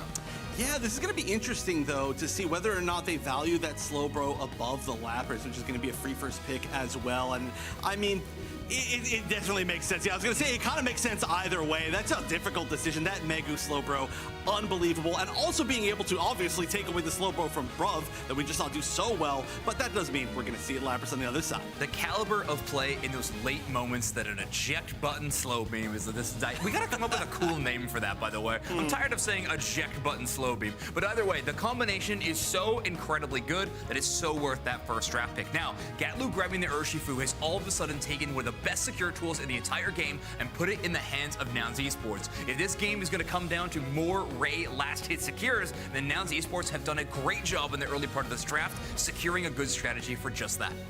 Right, I'm really curious to see how they shift their strategies around in general. Well, I should say on the Talibobo Believers side, to not having that Zoroark. Of course, we do see the Dodrio coming back in, but there definitely could be a pretty big shift. The Zoroark's been a pretty big factor in both of these games so far, and we're going to see the Alolan Ninetales. I love seeing Alolan Ninetales just in general. It just always puts in so much work, but the final pick, the Chandelure. And look how much trust has been put in Megu as the only member of this front frontline in Tally Bobo Believers all day yesterday in North America. We saw the double defender meta, and what is that? No surprise whatsoever. A Desu has locked in the Decidueye. Chef, you have talked about this Pokemon and this selection so often. Talk to me about what this means for Nouns Esports. They gotta hide, man. That's what it means. They gotta hide. Look at how many juicy targets there are on the other side. Everybody basically but Slowbro is a solid target for those Spirit Shackles. If a Desu can stay safe, which, I mean, generally they always do. I mean, there was a game, previously where we saw like 8k damage going over to a Decidueye, and I mean, that's just the strongest Decidueye players, but they have so many good targets. I don't know how Tally Believers is gonna stay safe from that. There's only one way to find out, though, and that's to see this game, as we're gonna see Spriggles and Snacks try to catch some arrows. All right, what a draft, what a draft, what a mighty good draft for Nouns Esports. I think that Decidueye pick is absolutely amazing. Both of us looked at each other and did big head shakes while that was happening because it's so perfect into those squishy special attackers. The other thing I want to address is the big no shake we did when Dragapult was on the screen, to be honest. Sorry, Adesu, you did get player of the game, but we like the Decidueye more. We love the Decidueye pick. Adesu, we're just here to tell you, we love the Decidueye pick. Like Dragapult's cool. Dragapult's cool. But like Decidueye cool. is... Yeah. Right? I think yeah, right? Gotta be. Game three. Let's go. Tally Bobo, Nouns Esports. And I do have to say one more time, though, we are very excited about that pick. I think it's an excellent counter into what Tally Bobo has. All we need for Nouns Esports is some vision.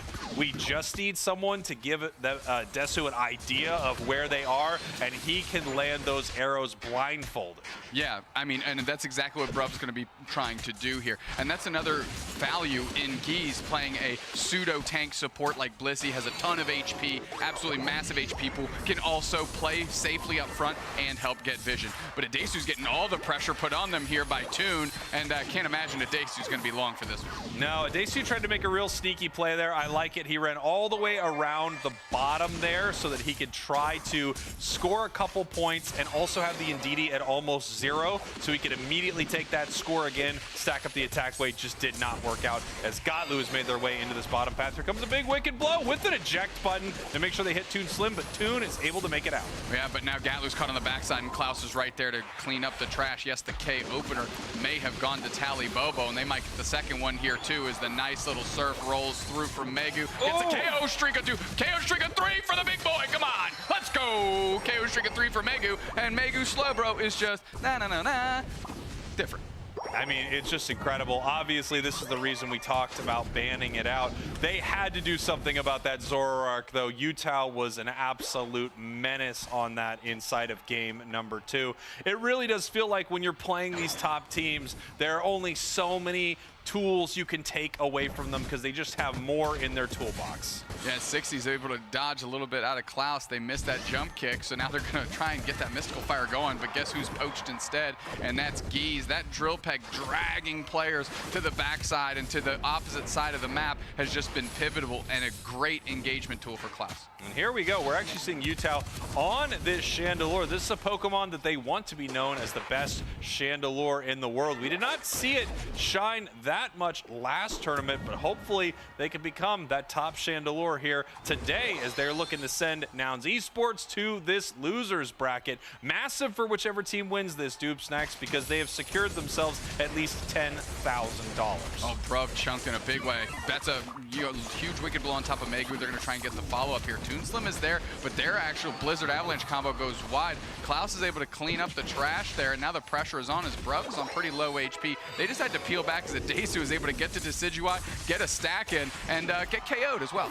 Yeah, you know, you get a little bit of everything with Decidueye sometimes, but they needed that experience. They need those stacks. They want these Spirit Shackles to do the maximum amount of damage. As points are raining in, Tally Bobo deciding to break this goal early and pick up a massive KO. They have insane positional advantage for this Regice, and there's really nothing Nouns can do about it at all. Decidueye nowhere close with a Spirit Shackle. Big KO for Tally Bobo as they they are winning this game in the bottom path for sure. Yeah, the range on Desu's Decidueye is, of course, massive. We know that. But the best way to make sure that they can't get in the mix is when you see them on somewhere else on the map, you take the objective before they even have an opportunity to steal it. Nice Chandelure Unite there, comes through. However, doesn't quite land on top of the Regieleki. Nouns Esports able to cheese that one out a little bit as Klaus is taking other buffs. Oh yeah, Klaus is looking to take this red buff here. Might get caught by Gatlu and a big arrow. No! Barely misses right there. Oh, eject button to make sure that they can pick this up. And Dodrio trying to get away, picking up another berry. And no, you are not able to make it home, my friend. But look at the commitment that had to go into that to try and get that KO. All 4 players of Nouns Esports that were in the top half had to go for it. Now Bruv is finally pulling up the rest of the team. Sylveon Unite is out. They're going to see if they can convert. But Toon is getting a KO on a Desu. Quickly, they are sorted out by Geese, but the pressure goes back the other way as that Sylveon is darting through. 60s is trying to get their points if they're holding too many. Zervis is there, and the chase is on. Klaus really wants this KO. They're going to see if they can get a Blitz Decision just in time on 60s. And now it's Klaus that's caught out. Follow-up Draining Kiss, and that was the nastiest game of spin the bottle. Everybody's getting this up. And we're going to score here as that goal zone is going to break in a big way. Come on, can they get the 35? It's so incredibly close, and they do. What a fight there for Nouns Esports. Perfect Bliss assistance, keeping 60s in that fight, and all of a sudden, Nouns is right back in this game. You'll notice they have the Dodrio now. That's pretty, they have the Decidueye now. It's pretty important. Yeah, it's very important. Desu, however, is still trying to scale up and hasn't really been able to step into any of these fights. We saw them eject button and go for a Spirit Shackle earlier when they did get the KO on the Dodrio, but hasn't really been able to be a part of the skirmishes since then. And we're seeing we got some pings on the map here as we take a look at this bottom path. Nice big Spirit Shackle, catches Toon Slim right there. What a nice Unite move in that last fight to pick up a big KO here. And we can see the Spirit Shackle trying to land on Utah. Again, this is what they're looking for, those squishy special attackers. Yeah, that's their prime target. Bruv gives Gatlu a little bit of a ride, tries to buy some spaces, and in the face of Toon, Toon is forced to deal with Bruv. And now we have a knock-knock arrow right on top of Regirock and a Spirit Shackle follow-up. And of course, we get the seal up by the Urshifu as they come through punch. Utah's caught out. They are so low. Gatlu is able to convert before they get KO. That's huge. We have eject into the Snow Globe. The follow-up on a Desu. That's the KO they want. Bruv needs to start screening for them a little bit. A Desu takes flight, flaps their wings a little bit, rapes the Spirit Shackle back the other way. Geese goes down, but most importantly, a Desu makes it out.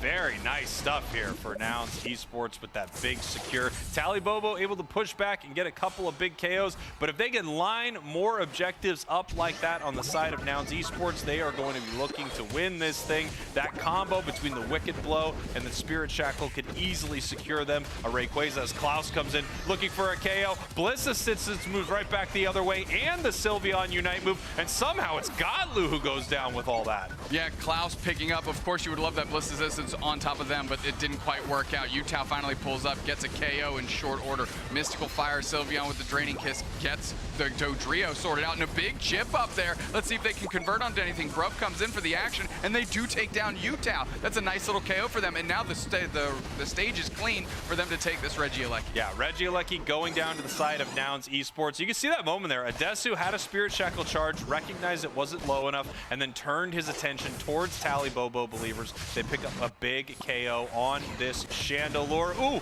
that arrow almost finds it's Marcus. We have a Unite move onto Toon Slim. They go down. Gatlu gonna need to charge that up a little bit here before Rayquaza.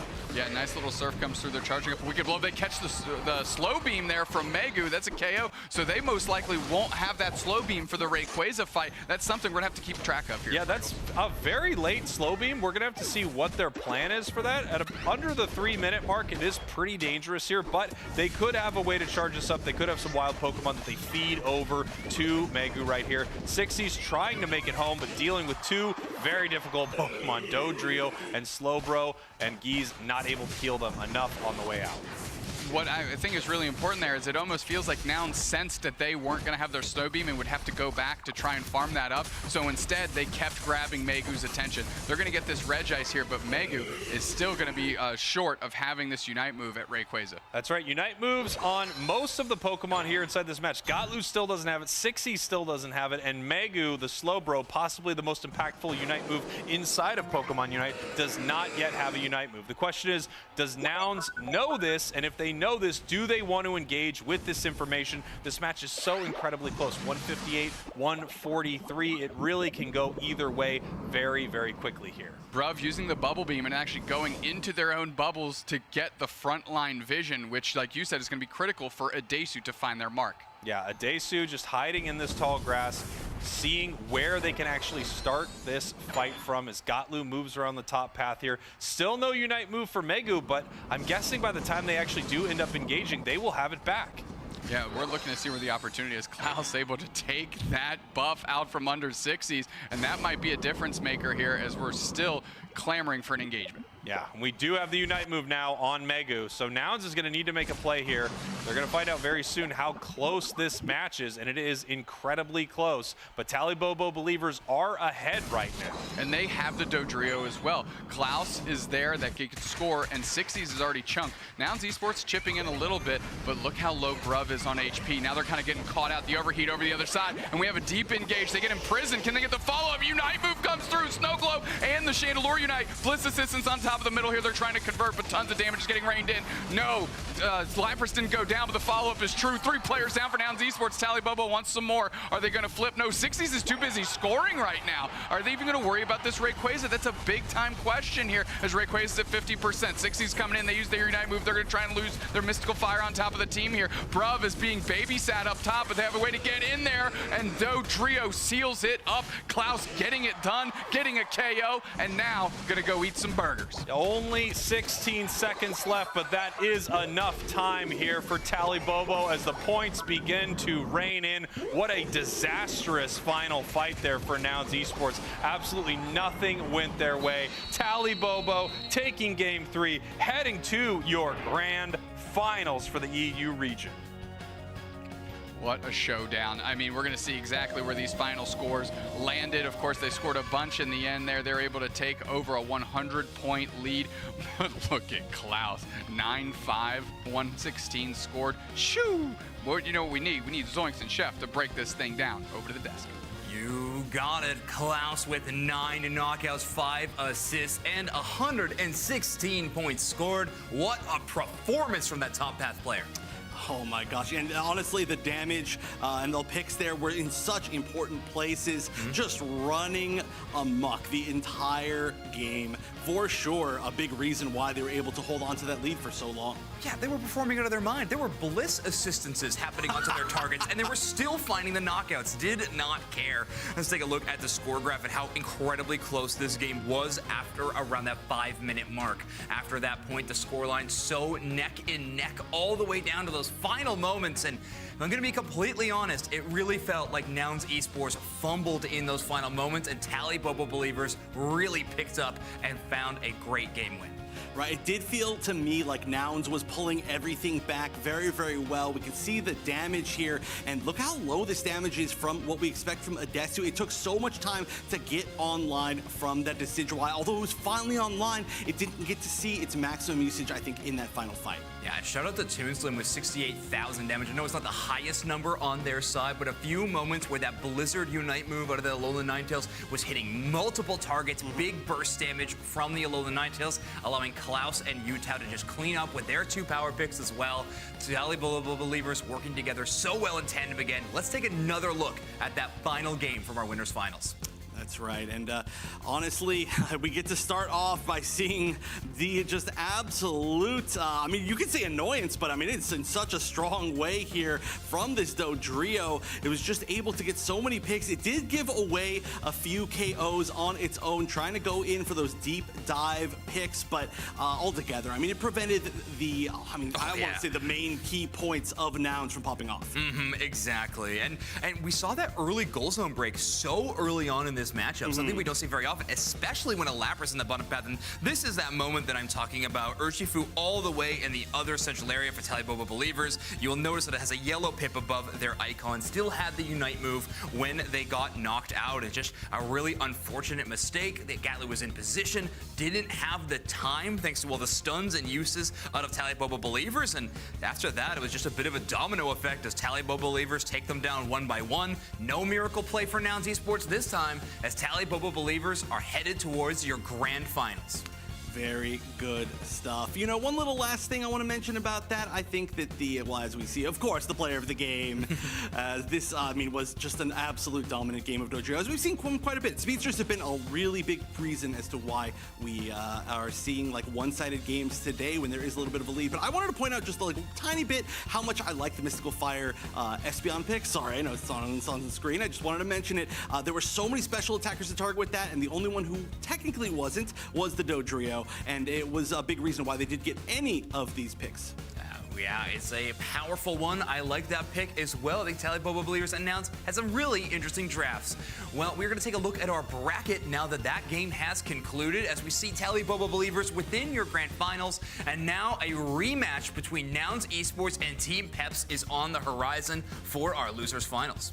Undoubtedly another game 3. If we continue with the pattern of today, I can count real quick. 1, 2, 3, 4, 5, 6, 7, 8, 9, 10. 10 and 2. 10 games going to game 3, 2 not going to game 3, which is just an incredible run. EU is putting on such an amazing show for this final event of the season leading to Worlds. At this level of Pokemon Unite, every game is so competitive and down to the wire, and that is true across the world. We are going to be jumping to a very short break, but we're going to be showing you a live look-in at the Brazil region.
welcome back to the Pokemon UNITE Championship Series. Here we are inside the regional finals for the EU region. What incredible games we've had so far today. I'm Spreggles, joined by the one and only Snacks. Yee-hoo. Right back at you. We've got a heck of a losers finals matchup here, Spreggles. Yeah, absolutely. This is going to be really exciting. Obviously, we just watched Tally Bobo and Nouns Esports go at it, and now Nouns Esports dropping down to our losers bracket, and they are going to have to deal with Team Peps. Team Peps, your 3 seed, Nouns, the 2 seed. So right now, we're kind of shaped up to be 1, 2, 3, and Peps looking to disrupt that just a hair. Yeah, and of course, there's, a big difference between all of this placement, and Team Peps still has not made it up to that grand final to win one here, and they would love to right now. Taking a look at Nouns Esports, you know him, you love him, Geese, Gotlu, Adesu, Bruv, and Sixies, the former EU champs, looking to make it a 2-time today. Yeah, it would be a great place to start on kind of their revenge tour of being second place all season long. Of course, Tally Bobo is waiting for one of these 2 teams in the grand finals. But on the other hand, we have Team Peps, formerly known as Woof Woof, Caligola, Marv, Potato, Human, and Ickless. Yeah, and what a team. I mean, we've seen some superstar performances from all of these players today. I want to shout out, of course, Caligula on that Urshifu has been insane. Potato is so good on Garchomp that I'm calling other Garchomps Potato. Ickless on the Alolan Ninetales has just been so brutal today. We're going to have to see what happens when these 2 teams face off again. That's right, we just saw them earlier today. Yeah, and Team Peps, again, is looking for an opportunity to square this thing up. They are a quality team that is finding their stride at the right time, and where else to break the glass ceiling, as I like to call it, than the regional finals. Yeah, this would be the time. This is the last event. So crazy to think of that, but the last event that we have before Worlds here for the EU region. Now, of course, we have one more live event coming up at NAIC for North America, but besides that, I mean, this is it for a lot of these teams. Yeah, so, I mean, what are they playing for? Of course, these teams are going to Japan, but first place is getting 2 million pennies. Is that right? That can't be right. Here we go, heading into this match here. Nouns Esports, Team Peps. Nouns Esports, your purple team. They are going to get the first pick right here as they do not want to deal with a Lapras. And Team Peps, this interesting strategy here of banning out an Eldegoss, which would mean they would be forcing Nouns to either pick a Hoopa or hand over the Hoopa and not have one of these vital support Pokemon. Really interesting play here. Yeah, I really like it. It puts the pressure on Nouns to make a pick, so it forces them into the defender pick, but also now they get the opportunity to have the best supporter that I would say is going right now. Yeah, absolutely. And at the same time, they just deny their opponents that amazing supporter, and they grab this Urshifu for Caligula, and they have been amazing on this Pokemon. They really have. A lot of standouts like you mentioned today, but their win rate is almost directly correlated to the games that Cali gets this Urshifu. So don't change up what is being successful for you. On the other side, taking away Ickless's A9, which has been so strong this game, is massive, and locking in Dodrio, not a bad look either. Although I do have to say, Ickless looked insane on Mew earlier as well, so we'll have to see. That's a great counter pick here from Sixies. We'll see what they want to round out this composition with. And Adesu feels like a jack of all trades. You can really throw them on any Pokemon. I don't know if we've seen any Gardevoir on broadcast this weekend. If we have, I've certainly forgotten it. Let's see if Adesu can make us remember. We're gonna see. And Potato, Garchomp, looks like they're just gonna hover it, make us think that might switch up, but of course lock it in there as we're going into the preparation phase. And I think this Gardevoir is going to be a bit of a problem here for Team Peps. It could be a problem for Team Peps, but then of course, if Potato is able to jump in there, and that Dragon Claw combo is really the thing that shuts down Pokemon like this. Both Alolan Ninetales and Gardevoir could be in a lot of trouble if they just get one good catch with that move. And that's why I think Garchomp is so unbelievably good in a lot of these coordinated teams. And Potato can really get across the map with that eject button engage, the eject engage. So that's an opportunity for them to catch at Adesu. If they just cheat forward a little too much, they can hit that eject button, get that Dragon Rush, close the distance, dive on top of him, hit a Unite move. But now let's go to the game. Chef Zoinks, take it away.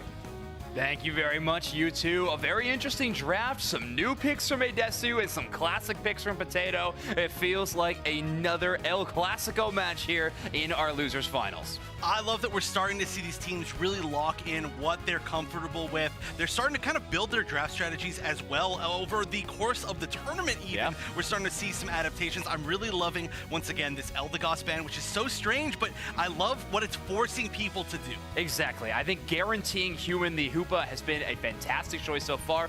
Interesting going into Nouns, though, who's just showcased their ability to be playing a whole lot of Blissey in just the last matchup that we saw, so maybe you don't want to run into that too much. But I gotta ask you, the Gardevoir that we saw chosen in draft, the analyst desk was saying they enjoyed it. Do you feel the same way? Because I actually don't like this Gardevoir at all. I'm gonna be honest. Well, I'm going to stay neutral so that nobody gets mad at me, and I'm going to ask you why you don't enjoy it. Honestly, the Unite move is going to be a lot of mind games in combination with Human's Hoopa, because yes, you can get the entire team out of danger with a great hyperspace hole, but it's also going to signal where your team is coming back to quite often. I just don't know if we're going to see as much impact as we could have on another powerful pick, like maybe even a Chandelure that has been so popular. We'll have to see, though. Nouns Esports definitely has been coming up with some amazing strategies and proving me wrong literally all season. That's right, and now this is a repeat of our second game of the day and our second to last game of the day with Nouns Esports against Team Peps. And once again, they're starting off pretty safe, a lot of respect, we keep saying that, but Gatlu just needs to find those early levels, and then I think we might start seeing the aggression. And take a look at this, too. 60's actually playing the Alolan Ninetales within the top path, making it very difficult for Potato on this Gibble to get anything done. That avalanche is such a terrifying sight to see for this poor baby dragon, as they want to get engaged, but Caligula will take care of it for right now. They push in very deep, but this is a single strike Urshifu. It doesn't quite have the mobility to chase down the targets on Nouns Esports. So everybody's going to make it away safe, except for maybe Bruv, who's being chased down by Marv, but the Gatlu backup is there. Oh, and actually getting that KO with the surf as well. The self-KO at 1 HP, just barely, and that bodes quite well, I would say, altogether for Nouns. But this is a lot of aggression. The big thing up here, though, is even though they are kind of bullying Potato, and by kind of, I mean very much so, the EXP that they're going to be getting in that top path isn't going to, I mean, it's going to an Alolan Ninetales, which obviously can do a lot of damage, but it's not one that needs it. Oh, yeah, completely. I mean, it is a Pokemon that when you're dedicating it to that top path, your only job is to make sure that Potato does not get that experience. Keep that Pokemon down as far as possible, because Potato can truly take over some games. Caligula threatening there a little bit, but Ikelas caught out by Gatlu's Drill Peck and is immediately shut down. That Speedster not afraid to take a KO immediately as Nouns Esports puts themselves on the board. Ooh, this is actually a really scary spot to be in. Potato could be pulled away as long as Gatlu can get a really good angle here, but now they're starting to get outnumbered as Prov is trying to just get a little bit of an escape. Doesn't manage to get out, but we do manage to see at least one pick on the other side, or two even, as we see Caligula go down as well. Both defenders knocked out, but a member from Nouns and a member from Peps as well in tandem with that. A perfect 2-for-2 trade in that bottom path, but Human with a great play to bring the squadron down from the top path thanks to the hyperspace hole and get a bit of a defense. Problem is, you left that top goal zone defenseless now, and Nouns Esports has found a great way to score in it. Finally, the defense is here, but 60's just going to push you away. By the way, 60's at a mean level 9 at 7 minutes. Things have gone very well here on the top path. Oh, yes, they have, compared to Potato, who needs the EXP and is sitting at 6. Very unfortunate, but Marv finally making it to that Trevenant. There's a big fight here for the Regice, and there's the Unite from the Gardevoir. Huge. I think that actually the Unite might have been the thing that last hit the Reggie as well. Okay, so far the Gardevoir's working out very well. I will say, Gardevoir's working out very well. I think Adesu has found out what they need to be cooking.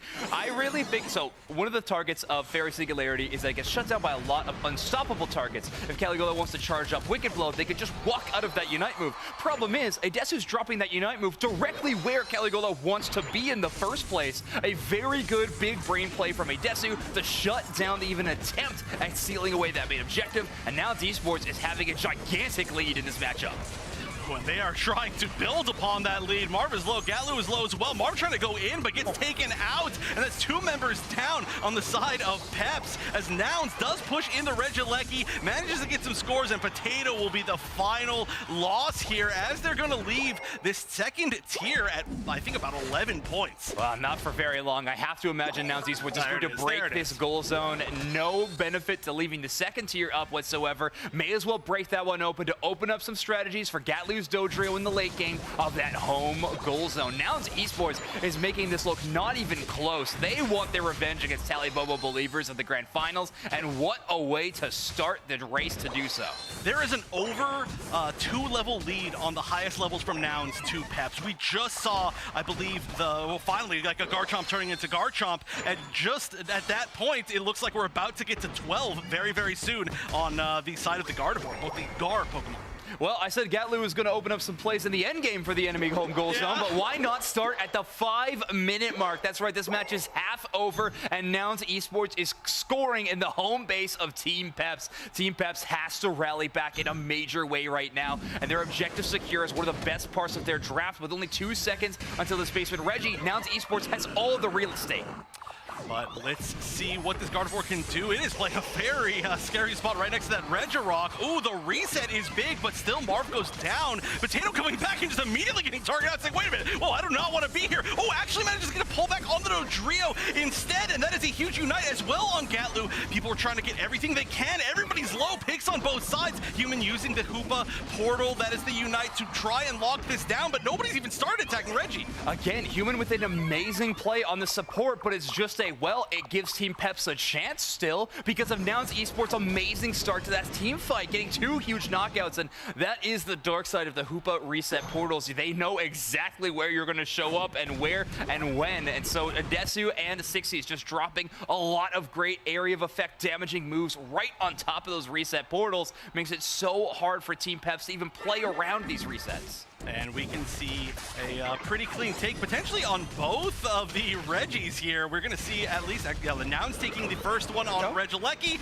and the second, no, I'm sorry, is that a Mew steal on this Reggie? Absolutely. Well, I guess you could call it a steal. Well, I suppose wasn't showed up, but honestly, credit to Marv. They weren't doing a lot of displacement or anything like that, but just the fact that they were standing beside the Reggie was giving the HP bar intel over to Ikelis. They knew exactly when to time that solar beam, and just by standing there, Marv gave pivotal information over to the side of Team Peps, and there we go. A little bit of experience starts trickling their direction. It's not a game win yet, but it's certainly a start. And what a picture we just saw. Whoa, what a fight. 3 minutes left, and we're seeing some unites come out. Gee's going down, it looks like, as Caligula is trying to chase down Gatlu, but now Caligula is the only one in this fight. Everybody else is walking away. We see a portal and attempts to save there, but not quite in time, as we're going to see a ton of points from Peps going in this tier 1 on top. And this is going to be another big fight as Gatlu's going in, trying to get Ikelis, but who gets the last hit? It's going to be Gatlu. Wow, chases down. The boosted auto wasn't quite enough to find the knockout, and that means Gatlu's going to come away with a KO streak of 2. Both of those Team Peps members that were knocked out will return before the final stretch, but still, more experience flooding over to the Dodrio is a pretty rough look for Team Peps. Marv not able to score 40 as Bruv returns to defend that outer tier goal zone yet again, and they are holding on to a gigantic lead. Almost 200 points as we are 15 seconds away from our final stretch. Not only 200 points, but Nouns has a ton of Aeos energy in their pocket, so the opportunity for the kind of counter score if there's too much of a commitment on the Rayquaza from Team Peps is very, very much there. The one big counter to that, of course, the Hoopa. The Hoopa can be used to pull off some great maneuvers, but here we go. Final 2 minutes and first game of this Losers Finals. And what player is dedicated to stopping Gatlu's backcaps? It looks like it's both, but at Caligula, a huge unite move from Mercyfruit chases them down all the way to the ends of the earth, and Gatlu is already removed. Human drops the Hoops on bound directly on top of the Rayquaza, maybe the most aggressive portal I have ever seen within this region. They shut down one target. Potato is off the map, and now they have no rift potential on the Rayquaza. It's brought down to about a third. Wicked Blow is charging. It's aimed. It's found. Caligula secures the Rayquaza, and now Team Peps has a chance to come back in this game, but Nouns Esports is still continuing this fight. They are, and they're going to be able to get off the shield for a few Pokemon. The big thing is they weren't given an opportunity to counter score. That's going to be a lot of points in. This should be enough to gain the lead, and it will. Team Peps is now in the lead. Who from Nouns Nouns Esports can make it over in the next minute to try and challenge this. A bit of movement there from Human with those portals. Another one, but Geese expected that one. Geese says, I also play this Pokemon. I know where you're going to show up. Blissey Bop finds that one knockout, but there's about 50 seconds left on the clock. Team Peps is holding on to over a 100-point lead, but there are 2 members down. Human only for 14 seconds. We have the Trevenant of Marv down for a little bit longer than that. Nouns looking for a big offensive push.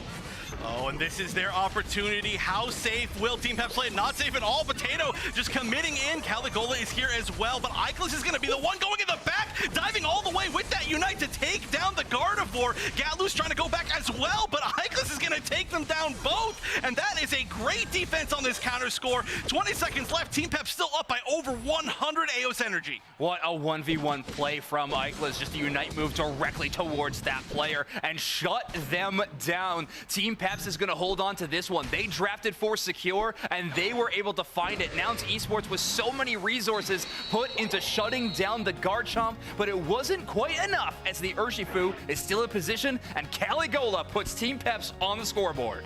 Gigantic, but what else could we expect at this point from these EU teams but a huge flip at Ray? Yeah, I mean, exactly. It has been every single time. Rayquaza, one of the most important objectives in the game, and you got to consider all the threats available to either side. Let's let the analysts break that one down in detail. Take it away, Dube, Snacks, and Spraggles. And yes, once again, they called it out. Another massive fight at Rayquaza, and it just comes down to a big Secure here. We have the Secure from Caligola on Team Peps, and they are able to overcome a huge score deficit. Yeah, absolutely. Adesu Gatlu for Nouns were really trying to carry the whole team here. As you can see, because of those massive amounts of KOs they were getting, they're able to leverage that into a score advantage here. Team Peps, though, you know who they have on their side? They have Caligola and Iclus, who absolutely went banana lands. Yeah, some incredible stuff by both of these players here. And you just saw that huge moment when they caught Dodrio. They knew that the fight was on and they could push their advantage, and they did, securing Rayquaza, and then boom, right up there, way ahead of Nouns Esports score-wise by the end. Yeah, and we can't undersell that amazing kind of ironclad defense that they cobbled together on that goal zone. I mean, we've seen Nouns Esports make heroic pushes in the final stages of the game. They played it cool, calm, and collected, and they got it done. And holy smokes, Iclus, 107K? Yeah, and we saw it all game, just outputting insane damage. You know, another Pokemon that was really doing well, again, Alolan Ninetales for 60. They were dominating that top path for so long. Call that Zoinks made a little earlier, the pick on Gardevoir. He said he did not like this choice for Adesu on Nouns Esports. It doesn't look like it provided enough value in that final moment. I could see that they threw the Unite move, you know, on Rayquaza there. There's some opportunities to possibly steal here, but unfortunately not able to get it done at the end there, even though Nouns was, you know, dominant for most of that game. Let's take a look at some of these moments here, Dube Snacks. Absolutely. You know, I mean, Adesu, when they were actually working in tandem with the team with the Gardevoir, it looked phenomenal. That's why they got 7 KOs. Every other time, it looked atrocious because it was just by itself getting smoked in half. Team Peps here just kind of launching themselves into Nouns Esports. Nouns Esports with a great goal zone siege, and they were able to start scoring points in the middle home goal zone at the 5-minute mark. Yeah, incredible stuff from Nouns early, obviously. This was a nice fight here for Team Peps. Big catch there onto the Gardevoir. You kind of had this double bounce right there. Knocked him up with the Urshifu Unite, and then right into the Trevenant Unite, into a Wicked Blow, and Gardevoir had to go home. Absolutely, and we get another follow-up here, and that was a great pickup, being able to KO Iclus there by Gatlu, be able to be persistent, follow up, and get another big KO as well. And there's that moment, huge Unite move, catches Dodrio right here, and as soon as they catch them, they say, we are taking this objective. Garchomp Unite dashing forward, trying to take down Adesu there, but they are not able to. However, we still have members of Team Peps up. One of the most important ones right there, Caligola with the big secure. Caligola gets in there, and securing the objective is just what they do on this single strike Pokemon. Of course, in these last few moments, they're getting their points in, but here's that siege and that amazing defense here by Potato. We've seen them hold down a goal zone by themselves. How about with a little bit of help from the rest of the squad? Yeah, incredible stuff here from Team Peps. Nouns trying to mount a comeback, and you know, still incredibly close, you know, just barely over 100 points separating these two teams. But again, great defense there from Team Peps. Peps after they were able to get that big secure. It was just Gotlu going down in that fight, and the dominoes kept falling for the side of Nouns Esports. They are now down 1 game here. Let's take a look at our MVP. Mew, Ickless, are you shocked? 107,000 damage. Yeah, tons of points in the 7 quality KOs. We saw them use the Unite move to be able to engage deep onto players like Adesu in the backline, acting as that Gardevoir's Kryptonite here.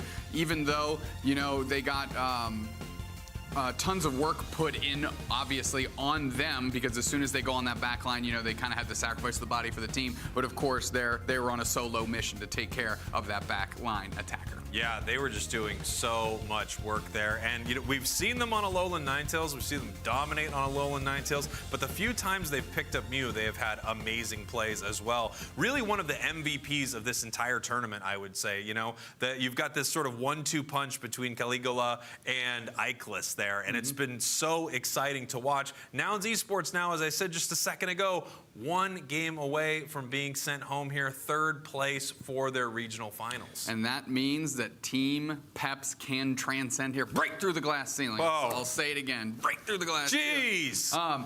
But you're right. It's been, you can't, you know, we talk a lot about, you know, Cali and Ickless this game. Of course, Potato when they have those big Garchomp games. But Human has, I mean, we saw them do that little dipsky-do to make sure that they got their points in. They're, you know, dodging all over the place. But they're making sure their team is able to sustain in those fights. And of course, Marv, who is their defender player, who was a top lane player last year, who stepped into the defender role and also the shot calling role for this team. I mean, they are giving them some solid direction.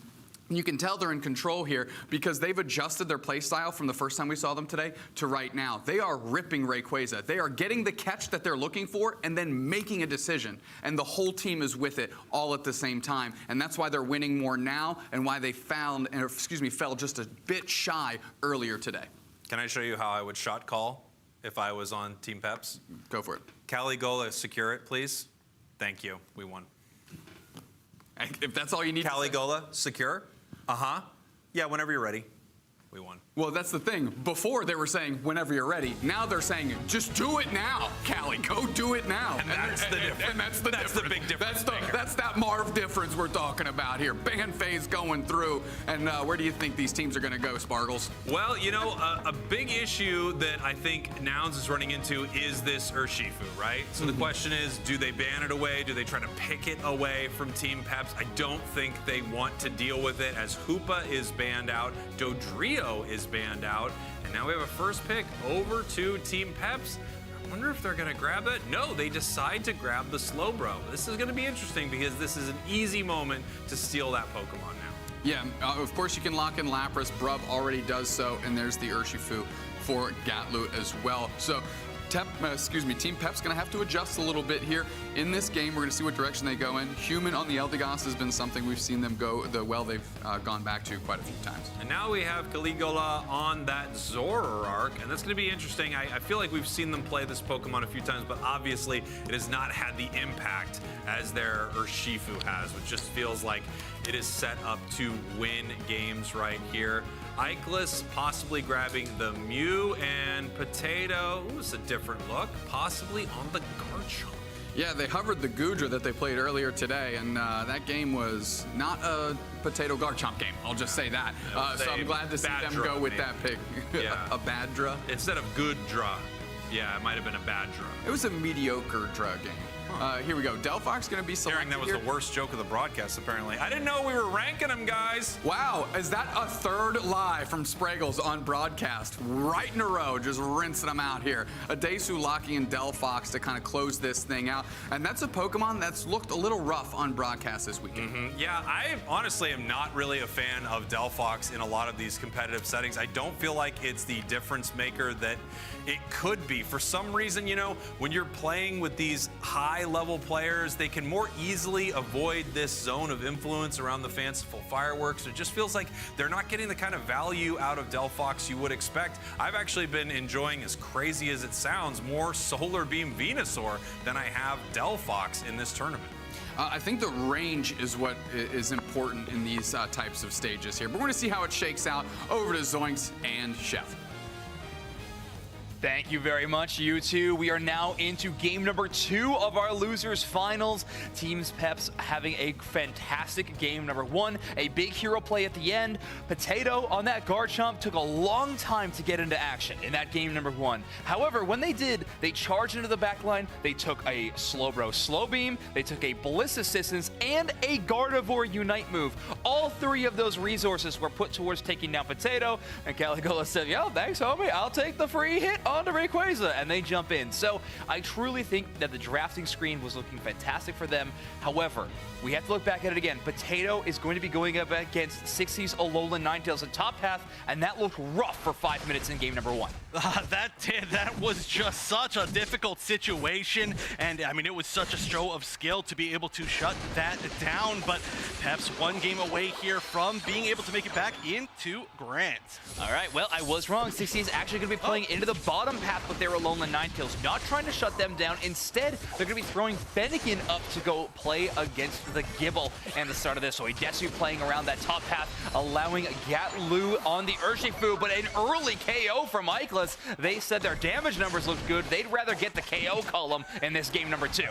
Oh, you can see the average damage for both these teams. Nouns actually pretty high up as far as average damage. Almost an extra player. A very high damage team in general. I'm sure a lot of that is due to Idesu with some very strong damage numbers over the course of the tournament. But yeah, this is such a huge, a gigantic lane change, right? I mean, the fact now that we are going to be able to see Potato have such an easier time, and like you mentioned, Potato was already a big factor as to why that last game went their favor. I think that's going to be huge. I mean, breaks in currently not super scary as far in this path, so this is going to be a huge switch. Now Esports winning that engagement completely. I believe Idesu got every single Swablu, and then the Altaria going over to Gatlu, so a ton of experience going up that way. Caligula not able to get any of it, still sitting at just a small takeover level 5, and only 10 AOS energy in pocket. Goes after the Blissey immediately. Gatlu brought down and immediately shut down. Great knockout, and that's why you draft this Pokemon early. Potato wants to get in a couple of scores as well. No stacking items on this Pokemon, but still getting closer to that, which is important, and Cali ain't done yet. Oh my gosh, Caligula. I mean, hey, we were talking about what was going to be on the other side of Potato, but we didn't talk about the fact that Caligula was just going to sit up here and just feed these KOs to this path. You'd love to see it. That is going to go exactly the way that they want. We can see a lot of the members of Nouns going towards the center birds that are spawning right now. Caligula does see it, but how hungry is Caligula for those KOs? Okay, not quite that hungry. Yeah, not 3 of them. I think that might be too much. And now we have Idesu rotating into the central area, allowing Gatlu to start playing in path because we need that Delphox Unite move as quick as we can get it. Bruv holding down very well into this goal zone, matching levels with Marv on the other side, 5 either direction.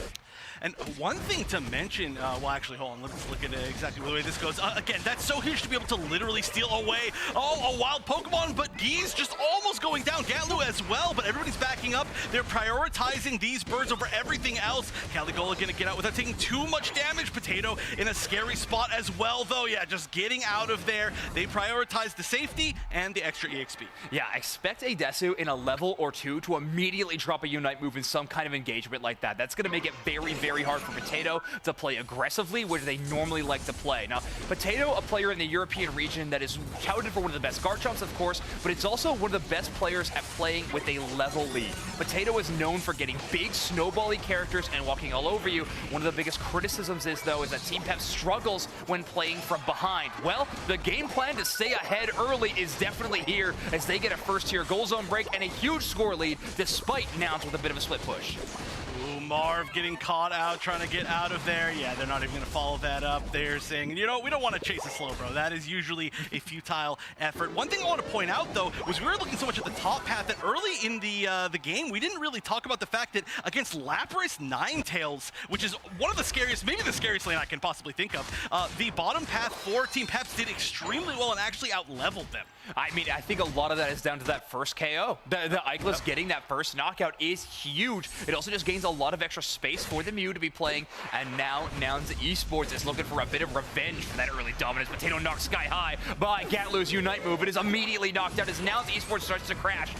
Finally, Caligola shows up, but that's so much damage going in their direction. Desu drops defensible fireworks on top of the goal zone as a deterrent for Team Peps to stop, but a great auto attack from Human is going to shut down the scoring attempt, and Nouns Esports has to retreat.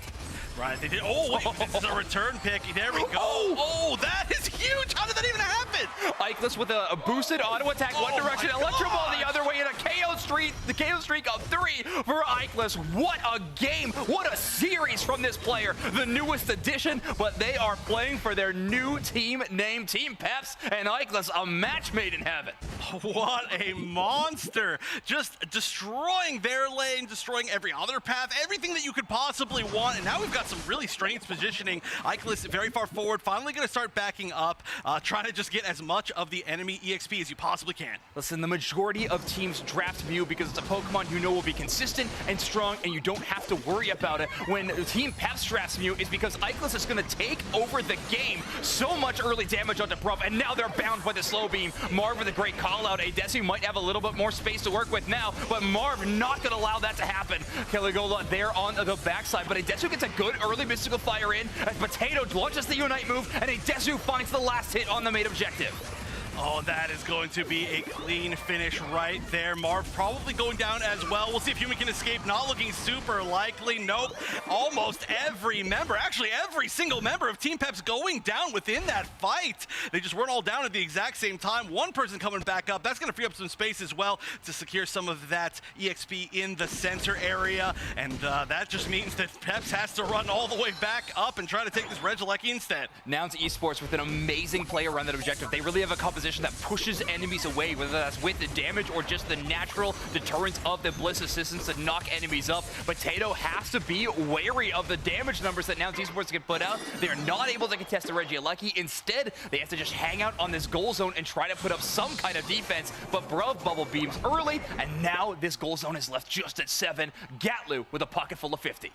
Yeah, probably waiting to try and break that if they want to. Yep, they will at the very end, and that is going to be a pretty solid lead now for Nouns. A high-scoring game, though, I got to say, on both sides. Yeah, Team Peps with the early game. Nouns Esports with the mid-game, holding a lead of 228 to 165. You're right, that's a lot of scores happening before our final stretch. I think those won't be going any lower when the final stretch happens and we start doubling things up. We are going to see a crazy finish to this match. And Bruv moving really far forward to try to get this Altaria, saying, hey, I see you over there, but you're not going to chase me. I know you're not going to chase me, which is correct. Now, this is going to be a pretty good time for this next basement Reggie to spawn. There's going to be plenty of time for whichever team wants it to try and take it. Obviously, Nouns very much interested in being in there for that position.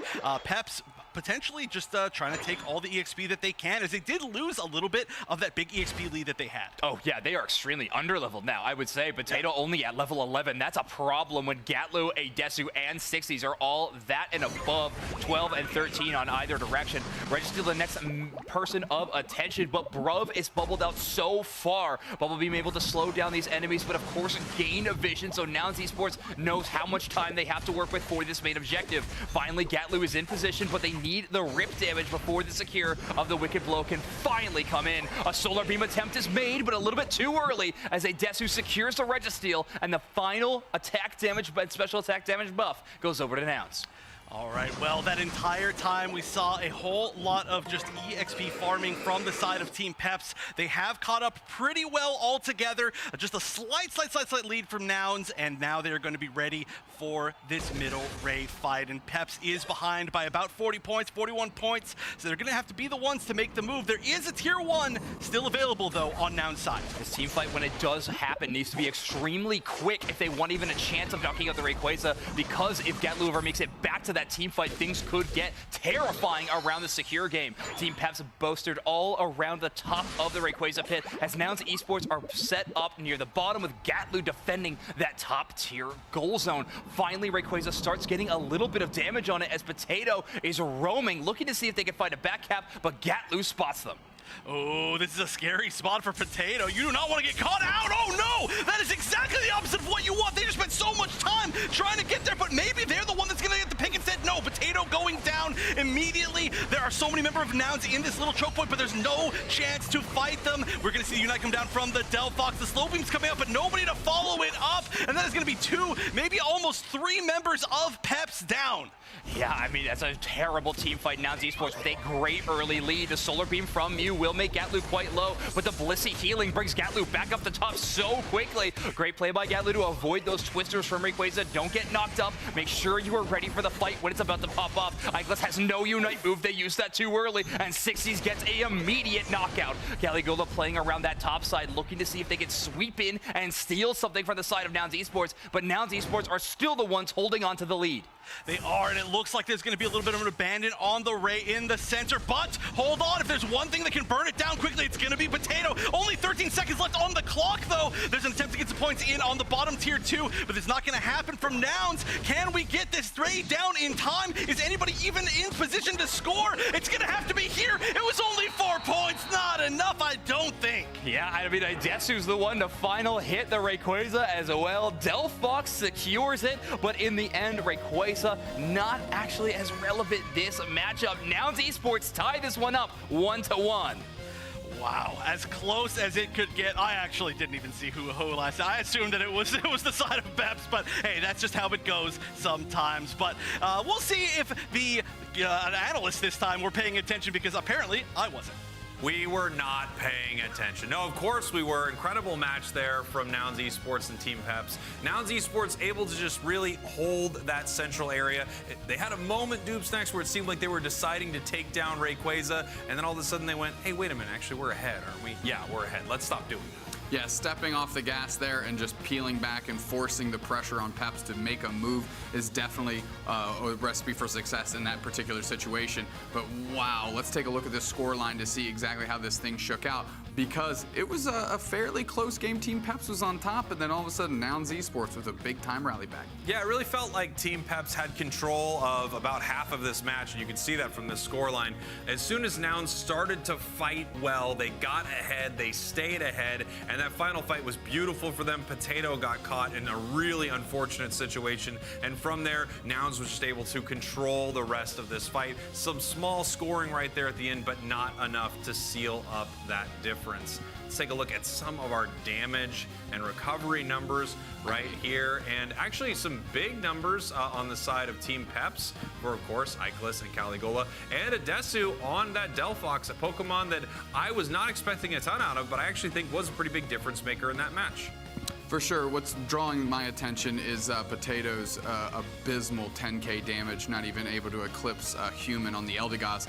Definitely an off game for Potato there. From the stats we're looking at here, their stat line out of the game, and lastly, you said they got caught in an unfortunate situation. Well, they put themselves in that situation. They went looking and they got absolutely buckled. They got folded like laundry, and that was the beginning of the end for Team Peps here in Game 2. So, Team Peps, get your head screwed back on straight, because that Game 1 that you put together was beautiful. Here we go, heading into our highlights, and I just noticed also Garchomp's damage less than the Blissey from the side of Nouns Esports. So you're right, not a great situation here for Team Peps on that Garchomp as we see them siege this top goal zone here.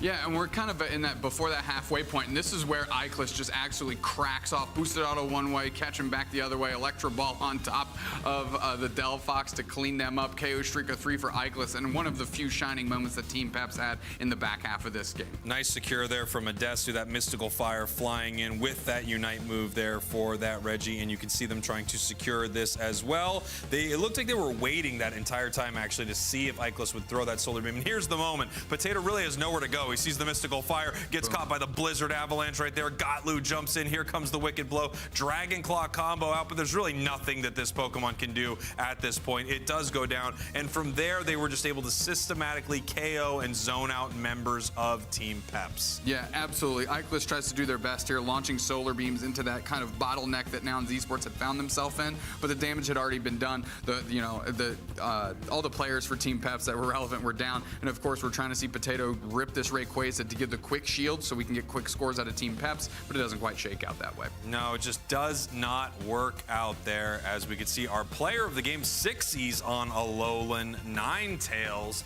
putting up, you know, some meager damage, but I would say there just wasn't a lot of fighting inside that game in general. However, they did pick up 6 big KOs. 6 big KOs and facilitated all the other KOs that came on the map. And of course, the most important one being that catch on Potato. That Blizzard Avalanche combo just stunned him long enough so Gatlu could engage with that single strike Urshifu and really just turn the tide of that final fight. Yeah, that was a huge, huge moment. And you can see a lot of these big catches are what leads to a team winning or losing inside of this game. And that's why some of these teams are so incredibly patient around those last moments, because they don't want to make a very, very fatal error and all of a sudden walk into 3 or 4 enemy Pokemon right there, as we just saw Potato do.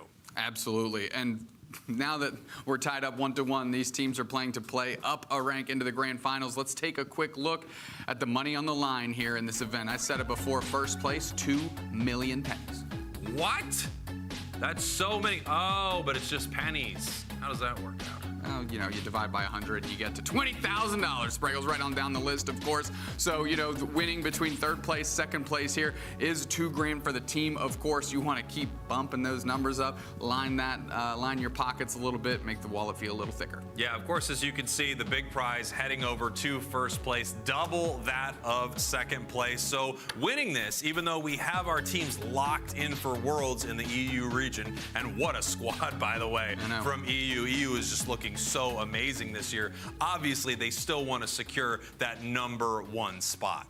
Yeah, it's very nice to see. It took us all season to get here, but the margin between the top 2 teams and the rest of the field, specifically now we're talking about the 3rd and 4th seed teams, has shrunk. And it's shrunk in a way that matters and makes this region incredibly interesting. And no, we haven't had any crazy seed-based shakeups in these top 4, kind of like we've seen in NA, but I think we're trending in that direction, and we know how exciting NA is, and EU is here to match that intensity. Yeah, EU is just looking incredible right now. It's been talked about a lot, and I think a lot of people are sort of on the train that EU might be the strongest region in the world, with a team like Talibobo Believers and, of course, Nouns Esports leading that pack. I'm not sure if we see that same sort of dominance from a region like North America, which is extremely exciting, but it feels like a lot of the teams are more at parity. Now, of course, there are a ton of regions competing at Worlds very, very soon, so we are going to see how that all shakes out.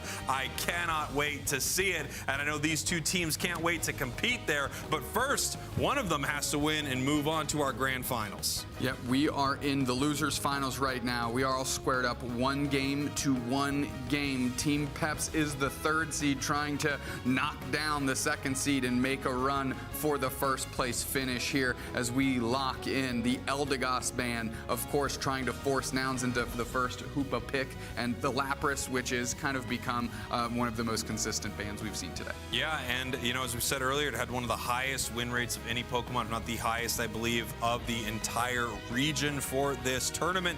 And this is a really interesting ban. You're now starting to see bans like this Eldegoss ban right here, where you are forcing opponents into not picking Eldegoss. That was never really the point. You're just making sure not only do they not get Eldegoss, they also don't get Hoopa. And you have to love it when we start playing, you know, 3D, 4D, 8D chess, as you said earlier. Well, I was playing 8D chess, but I think we might have elevated to 10, maybe even 14D chess. Wow.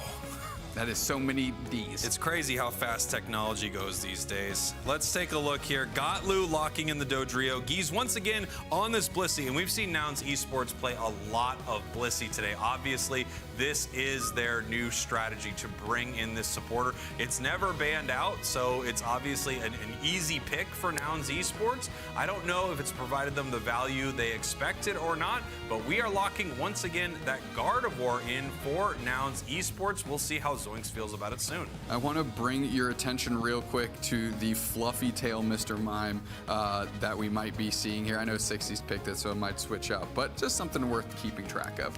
Yeah, I have to assume that is a very trollish solo queue build as it gets sent over to Bruv, the Mr. Mime in residence for Nouns Esports. I'm taking a look, and this is the exact lineup, barring Potato switching off Garchomp, picking up Blastoise, that Team Peps had in that Game 1 win. And I'm happy to see it for them because Human, Hoopa play, and Cali, Urshifu play has just been the stuff of wonder to watch. You know, interestingly enough, Alolan Ninetales nowhere to be found. But you know what? We can find two amazing casters, the heroic Zoinks and Wonder Chef. Take us through this one, boys.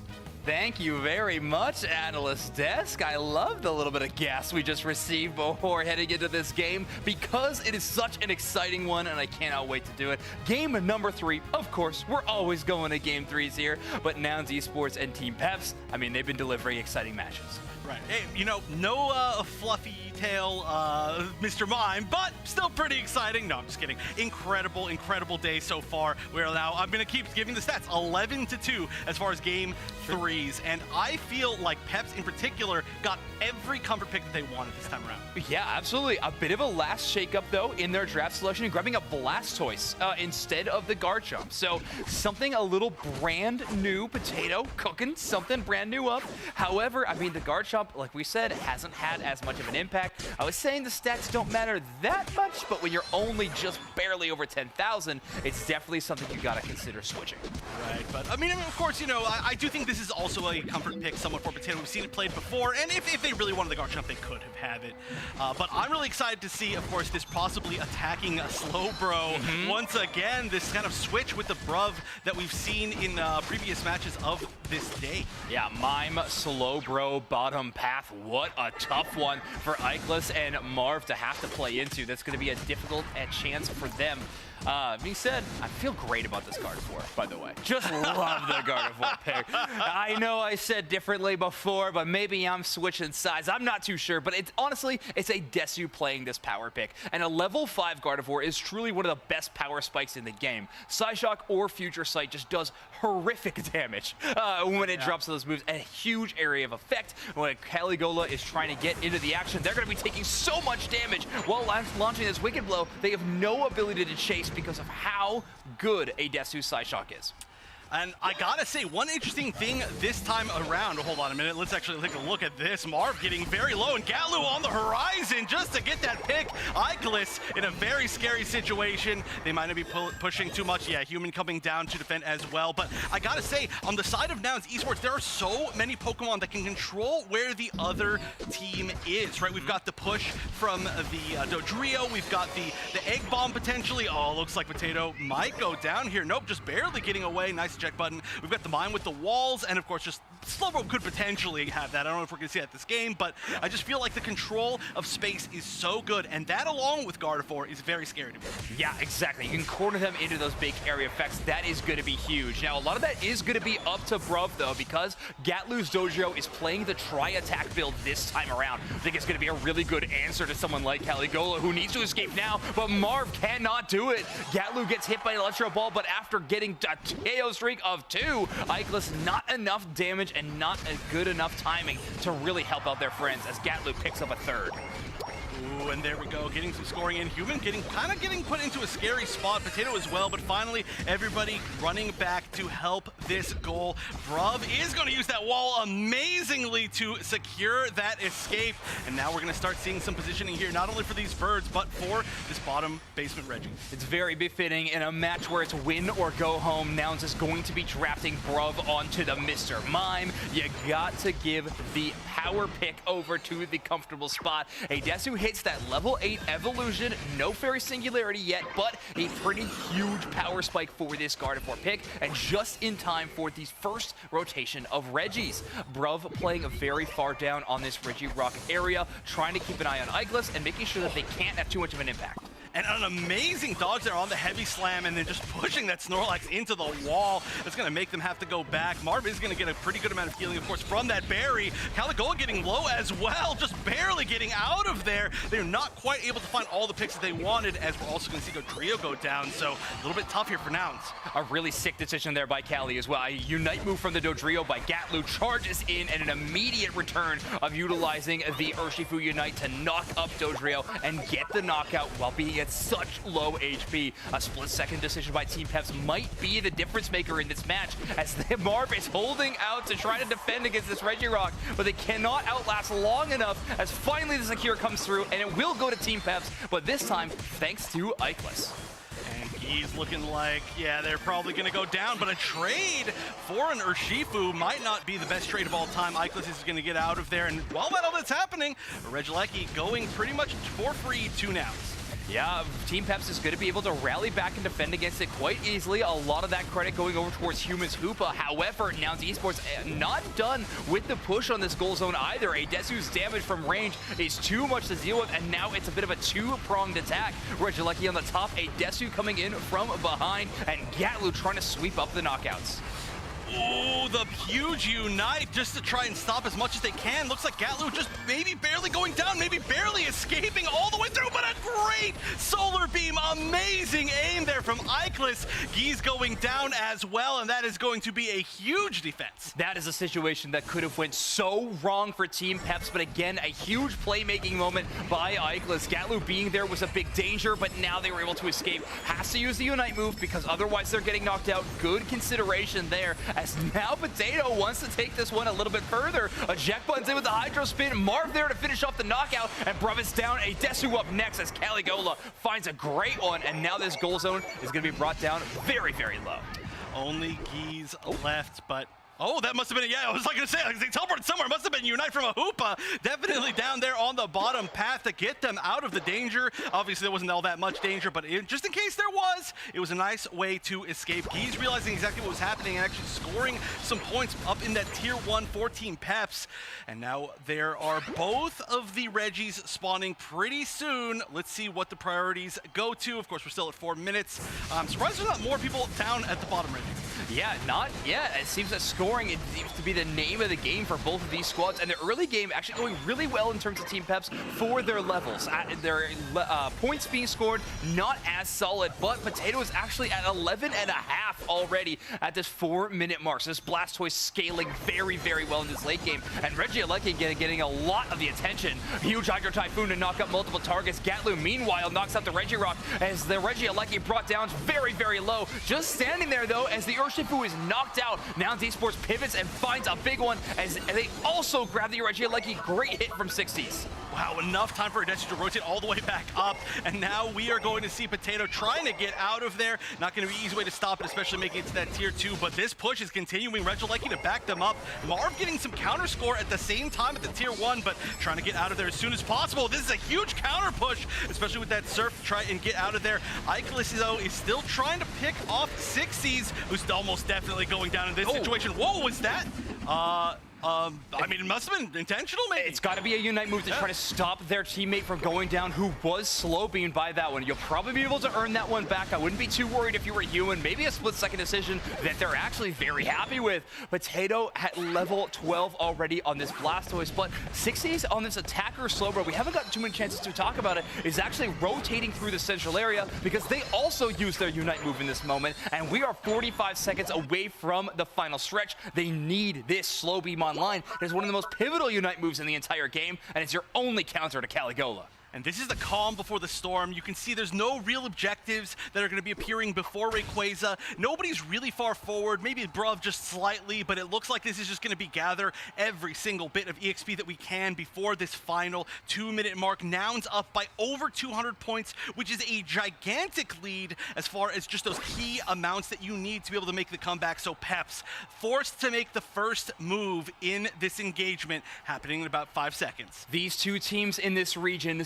second and third seed, an entire season of being neck and neck, and this is their one chance to prove that they are truly the best in the entire region. You gotta take down this first opponent before you have a chance at the grand finals. Team Peps with a pretty tough score deficit they're gonna need to make up in some way. Rayquaza obviously gonna be the main attention as Caligula needs to earn that Unite move from Urshifu back. They just got it after knocking out that Escavalier and getting the red buff. The one nice thing that Peps knows is that Nouns doesn't really have the ability to burn down Ray that quickly, so they're not going to have to worry about that as a surprise. But here's an engagement. We're going to see Potato move in just slightly, but not going to be able to get as much as they want. The resets here, are they ready for it? No, nobody teleporting back in, and we're going to see the score in the tier 1, and that's going to be the Peps is a little bit further, or less behind, I guess you could say, but there's an engagement now happening up towards Ray. Gatlu getting low. Geese just trying to get a little bit of healing on all these members. Potato not taking any damage. Not taking any damage. A Desu brought down to almost no damage whatsoever. 60's already drops the slow beam, but the power nap from Marv is a great defense mechanism there. Caligola finds a Desu and knocks them out. Bruv brought down to almost no HP, but they're going to escape and be able to reset. Finally, Team Peps is paying attention towards the Rayquaza. Caligola very healthy with the Wicked Blow. They are looking in prime position. Ikelis with an amazing Mew Unite on top to provide vision, and they secure the Rayquaza. Team Peps with an absolutely picture-perfect team fight around that Ray. Oh my word, I love that. Oh my gosh, Geese is going to be scoring a good amount in the bottom tier 1 for Team Peps, but the lead is just growing and growing. So many into the center base. Can they make it back? I don't know if they even have a great chance here. Nobody's left on the right side of the map. This looks like Team Peps might finally pull off a seeding upset. Almost 200 points of a lead. It's just growing and growing, and they're going to be defeating the team that knocked them into the losers bracket and make it into the grand finals. New look, new name, no Wolf Wolf any longer, and we are headed to grand finals. Team Peps all season long not taking down a tournament, and this is their best chance to do it as they have just knocked out Nouns Esports out of the European Regional Finals. Incredible. Everybody expected Nouns and Tally Bobo, but it's going to be Tally Bobo and Peps in that grand finals. Tell me, analysts, how did you feel about that? Well, wow, obviously I'm very excited for Team Peps heading up to the grand finals here. Incredible stuff. There was an amazing fake out play from Team Peps that Doomstacks and I were so excited about. What a great victory for them, and I can't wait to see what they're going to do as they continue to move on here. Doomstacks, let's take a look at the score here. Obviously, Nouns ahead for a lot of this, but a great fight goes over to Peps. They secure Rayquaza and win the match. Yeah, they did a great job here. You can see in the final 2 minutes is when all those points rained in for them to put them ahead. But really, the all-star play for me was that final Rayquaza fight. Let's take a look at the damage numbers and all that before we can get into a little bit of a replay. Here we go. You can see big numbers on Ikelis, and you and I have just been sitting here geeking out over this player today. I think they've just been playing so incredibly well. 82,000 and a bit of a turnaround for Potato right there. We were wondering what this Blastoise was going to do, but obviously it's outputting a lot more damage than this Garchomp. And there was a play that you and I wanted to take a look at here, Doomstacks. Let's just watch this right here. I absolutely love this play. So in a moment here, you can see a hyperspace hole come down for the side of Team Peps. All of a sudden, no one from Team Peps is here. There are my classic signature circles. Now watch this as it goes on. You can see Nouns Esports is fully expecting the team to come back through this portal while the entire team just right up here launching themselves right back in. At this moment, they decide, yeah, we're not actually heading back through that, you guys. And then they push back in here for this amazing fight. You can see they start to push forward. Obviously, they pull back here. The Bliss Assistance is used to save Gotlu right there. As we can see, the Rapid Spin moving in for this fight right here. They start to push forward. Big slow beam right here, but Blastoise survives. Huge Blastoise Unite move, eject button, pushing them forward right here. Mime using the Showtime, trying to make something happen as Caligola moves back through this hole right here, just ports right back, and they decide to take Rayquaza.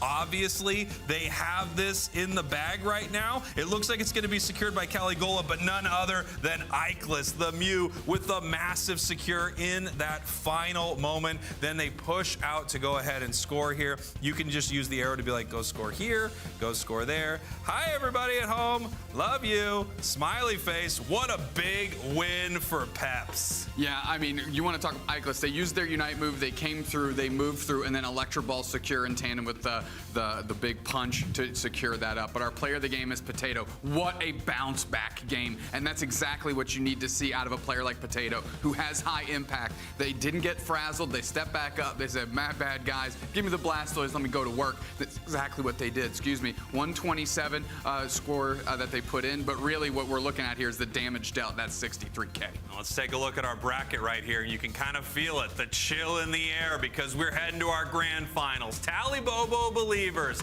Team Peps. Team Peps finally has their opportunity to win a grand finals, but they're going to need to beat the best in the region, possibly the best in the world. Tally Bobo Believers, I cannot wait to see this, Tube Snacks. It's going to be great between these two teams, and I'm hoping, still hoping from my prediction that Team Peps can bring it down here. They break through the glass ceiling.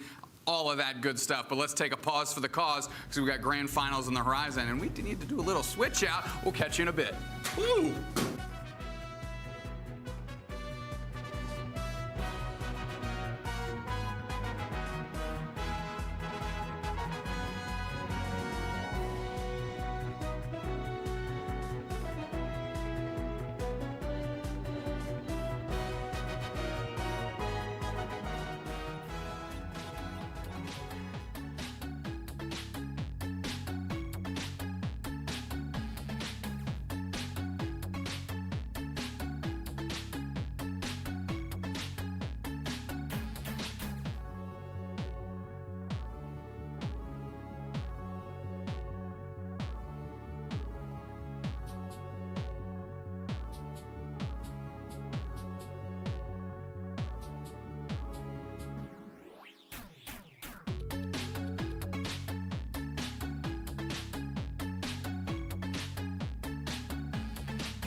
Grand Finals time here in the European region. That's right, the Pokemon Unite Regional Finals are closing up soon as we have an incredible Grand Finals on our hands. Oh, I'm so excited. It's awesome to see now. We've had Peps defeat the only team to defeat them so far. They ran it back, so we are having a fresh Grand Finals, a match that has not been played yet today between Tally Bobo and Peps. Let's take a look at all the matches that have been played today. Here is your bracket and how it has played out. One of the most competitive brackets that we have ever had in this region. You can clearly see there's a lot of ones on the screen.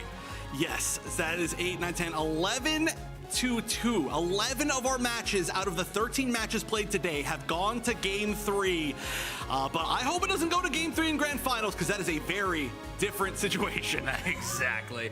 Yeah, that is the potential of the bracket reset. But what are these teams playing for? That's right, a whole lot of cash. $50,000 on the line for these teams. We can actually have the graphic filled out with all the teams that are currently placed and what they have made. Nouns Esports walking away with $8,000. Time to Shine with $4,000. And of course, those two teams are also qualified for the World Championships.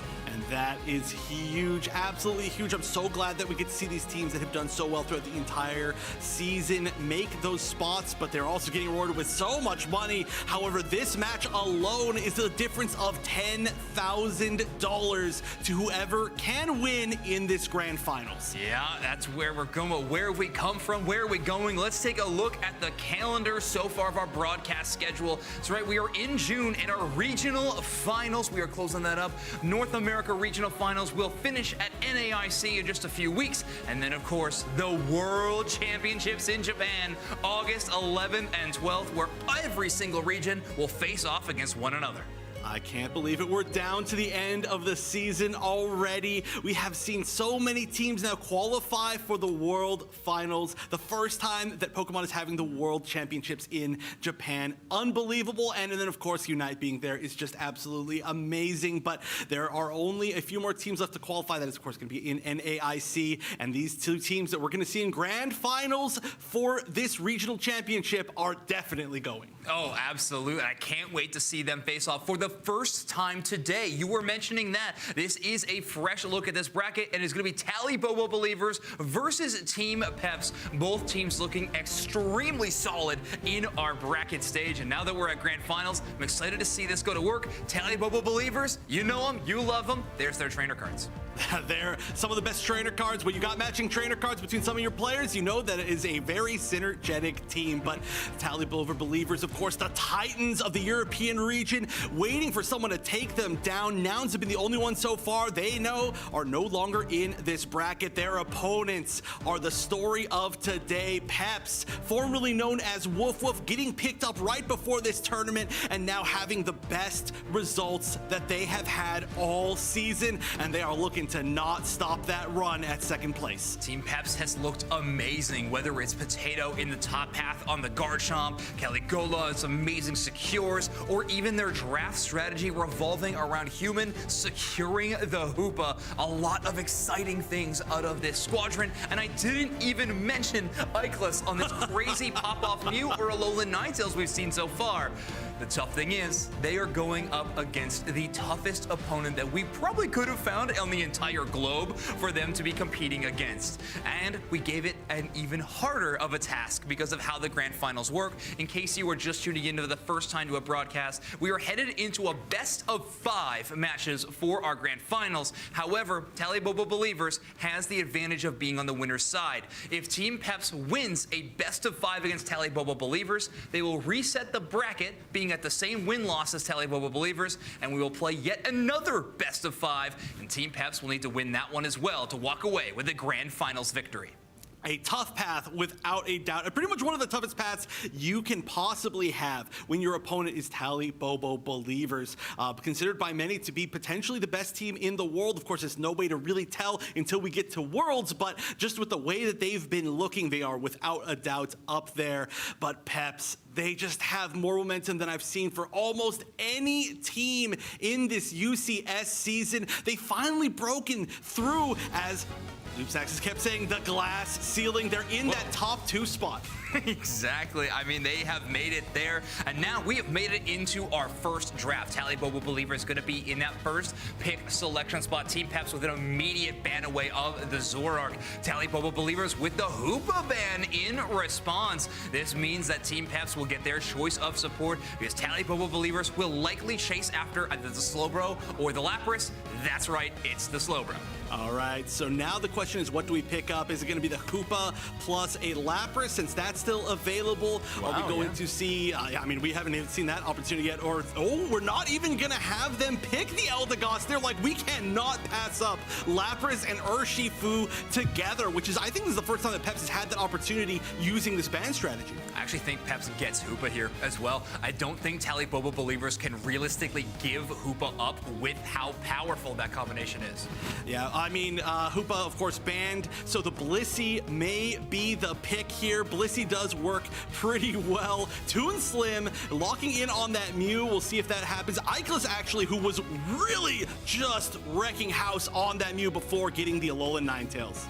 Yeah, Hoopa's banned, by the way, everybody. Don't worry about it. It's fake analyst. Well, no. All you said was that Tally Bobo Believers was not going to give up Hoopa to Peps. That was one of the things you said. Thank you. Correct, technically. Thank you for having my back. All right, Potato. We're going with the Blastoise instead of the Garchomp this time. And with 3 very squishy Pokemon on the side of Tally Bobo Believers, a Rapid Spin Water Spell Blastoise headed your direction is certainly a terrifying sight. I really like this final selection, especially in tandem with the Blissey, double defender plus Blissey. That is a lot of HP bars for the side of Tally Bobo Believers to work through. Also, I just feel like after having that incredible bounce back game, Potato probably feeling just kind of like mentally good about playing the Blastoise after a pretty tough, to say the least, match on that Garchomp. So I do like the fact that we're seeing it again. The Garchomp may come out later as they haven't tried it against Tally Bobo Believers, but they're going to start off with what was working. Why switch it up? And why switch up the casters we've had all day when we've got Spraggles and Doomsnacks to take us into Grand Finals? Here we are, everyone. It's Grand Finals time, and you know what that means. Slow-mo esports pose.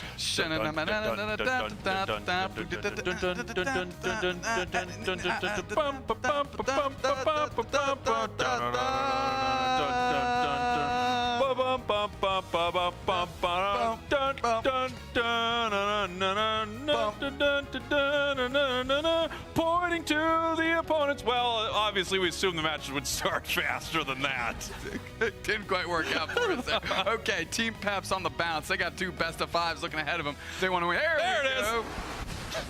Here we go, Tally Bobo Believers. Team Peps, this is Team Peps' real opportunity right here. They are in a Grand Finals, the most important Grand Finals of the year, but they're going up against the kings of the region, the Titans, the champions, Tally Bobo Believers. Team Peps looking for a good opportunity here, and they started off with 2 incredibly strong picks. Caligola going to be on that single strike. Urshifu, of course, for that secure. And Marv getting Lapras. Haven't had that opportunity to play it too much today, but they're looking for it and to leverage it now. Quick KO on Potato. Whoa, quick KO on Ikelis as well. And this is not how Team Peps drew it up. No, this is not what Team Peps wanted at all, as they pick up some massive KOs early in the top and bottom path. Tally Bobo Believers just asserting their dominance a little bit right here. Also pushing towards Marv as well, getting very, very low. You know, Blastoise is a really interesting Pokemon in that it's great once you evolve it, but it needs a lot of TLC. It needs a lot of experience before it can become really, really powerful. Good news is Cali has just rolled through the middle, hit their level 5, so Potato, if they're desperate, can roll back through that central area themselves. Wicked Blow is a little early, doesn't get too much out of that. Now they're getting chipped. Human isn't evolved into the Blissey yet, which means there's no Softwood Eggs to pick them up. Now Potato's getting pushed down. They're able to use their boosted auto to push off surface and get back to the goal zone, but Klaus is waiting in the wings, looking for a KO on Human if they can get it after they score. Is there going to be any follow-up? Nobody to poach. They're just going to dart back through and re-engage and quickly get Human KO'd. That's a chancey. No chance in getting a Blissey right here. Utah trying to get engaged on, but a good save by Klaus back the other way. And Tally Bobo Believers are grooving right now. There we go. Picks up at least 1 kill, but no, goes down for it again. Tally Bobo just relentless right here, and Team Peps really can't catch a break. Yeah, I mean, the K opener went to Tally Bobo Believers. They followed that up with another one. Yes, a courtesy KO on the the Dodrio for Peps, but that ended up being Eldegoss scoring one on Cali, which is not the exchange you're looking for. Yeah, it's something you're definitely not looking for is to see that your opponent has an experience share and is a higher level than you in path. Obviously, things are going very well for Tally Bobo believers, and Team Peps really needs to make something happen here. They have to win 2 best of 5 to win this thing in the grand finals. Without a doubt, and they really need to get Potato online. Potato, you know, was able to get that early knockout in that game 3 versus Nouns, really helped them get that experience boost. They were level 6 way earlier than this in that game, so they need to find their way to kind of get back on track. We can see Utah coming down to the bottom path here. Huge solar beam, the overheat almost picks up a KO on the Lapras right there. Good thing that is the tankiest Pokemon in the game, otherwise it would be going down. Yeah, Marv doing a good job. One of the only players that hasn't been KO'd on Team Peps' side of the board here. And Zervis is massive for an Eldegoss, really holding down these goal zones by themselves. And yes, they're trying to stack his Team Peps in their face, but it's nice for Tally to not have to commit too many resources there as they're able to pivot in a big way on top of this Registeel. Yeah, obviously some nice plays here from Peps, and you know what? If you really can't find any opportunity to make something happen at the objective you want, the bottom Reggie, you can at least get those stacks in and get something started for your team in the top path here. However, Klaus coming on in, massive drill peck, picks up a KO on Alolan Ninetales as this Regieleki is being chipped up right now by Team Peps, but they have to watch out for this Dodrio with the wrong amount of hats. Nice combo there. Egg Bomb pops them up. Cali with the already charged up Wicked Blow gets a crucial knockout for them there. And what work by Potato to bait Klaus into engaging there, because really they didn't find anything with that drill peck. They're able to turn around KO, and that's a good start by Team Peps to get back into it. Yeah, absolutely. I mean, Team Peps, it was looking very, very bad for them at the start of this match. They picked up a lot in that top path. A lot of stacks, a lot of experience. Looks like they throw a Unite move, not able to take Slowbro down right there as they're trying to secure some of this wild Pokemon experience. Nice big Blizzard Avalanche combo there from Ikelis. Yeah, of course, Potato's going to be staying in that top path, but Klaus is just going to be able to outpace them quite literally with the speed of Dodrio. Cali looking for an engage. Megu is going to be able to push them out. Boosted Auto comes through, Wicked Blow, but a Blizzard Avalanche cover by Ikelis, going to let Cali get out. Interesting fact here, Tally Bobo believers are 9-2 against Team Peps. Those are not good numbers if you're Team Peps. That's correct. However, that is in the past. The future lies ahead of them, and they can really change that up here. Decent start as they get boxed out. Marv just able to dodge that solar beam. Just like, I'll just hit down on the D-pad. We'll go ahead and get out of the way of that one. Yeah, really nice stuff here. Team Peps actually looking good after a rocky start to this match. We do have an objective spawning here in the bottom path that we can see Blastoise from Team Peps moving down to this bottom path. They're going to need Caligula to make their way down here with that Urshifu if they want to secure this thing. Right now they're getting all the experience they can as they eat a big old solar beam from Mew.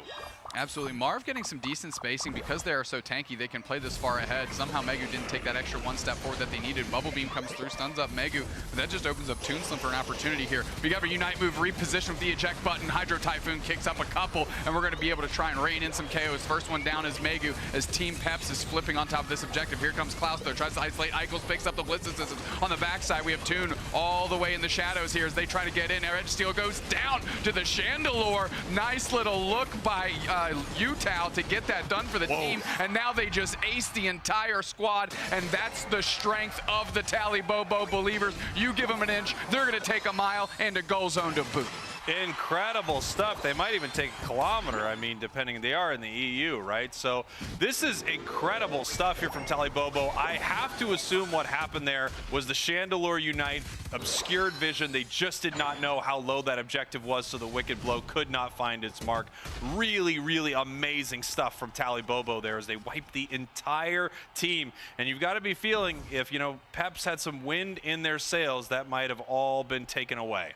Well, look, they're behind on the experience battle here, balance scale, whatever you want to say, by quite a bit. However, a catch is a good opportunity, and Wicked Blow is a great way and a great opportunity to do that. Ikelis as well in tandem. They need to start working together to see if they can get that catch to try and get some of that experience. We have the Regieleki pushing towards the side of Team Peps right here. Nice big catch once again here in this bottom path. Huge solar beam, though. Ikelis in a little bit of trouble, but no, they are going to be able to put these points in this goal, break this goal zone, get a KO right there on the Mew. 2, and it looks like Dodrio's in some trouble right here, maybe able to make it out. However, Lapras is incredibly strong, but it does go down to a huge drill pack. Re-engaged by Klaus was massive, and you have to give credit there to Zervis just being in the pocket, able to get them to sustain, because Klaus was very low, and Callie was targeting them down. 3 KOs for the Tally Bobo Believers, 2 of them going over to Klaus. And you can see Blastoise just sitting in that top path here for Team Peps. They have to deal with this Regieleki, so they were not able to support the team at that fight.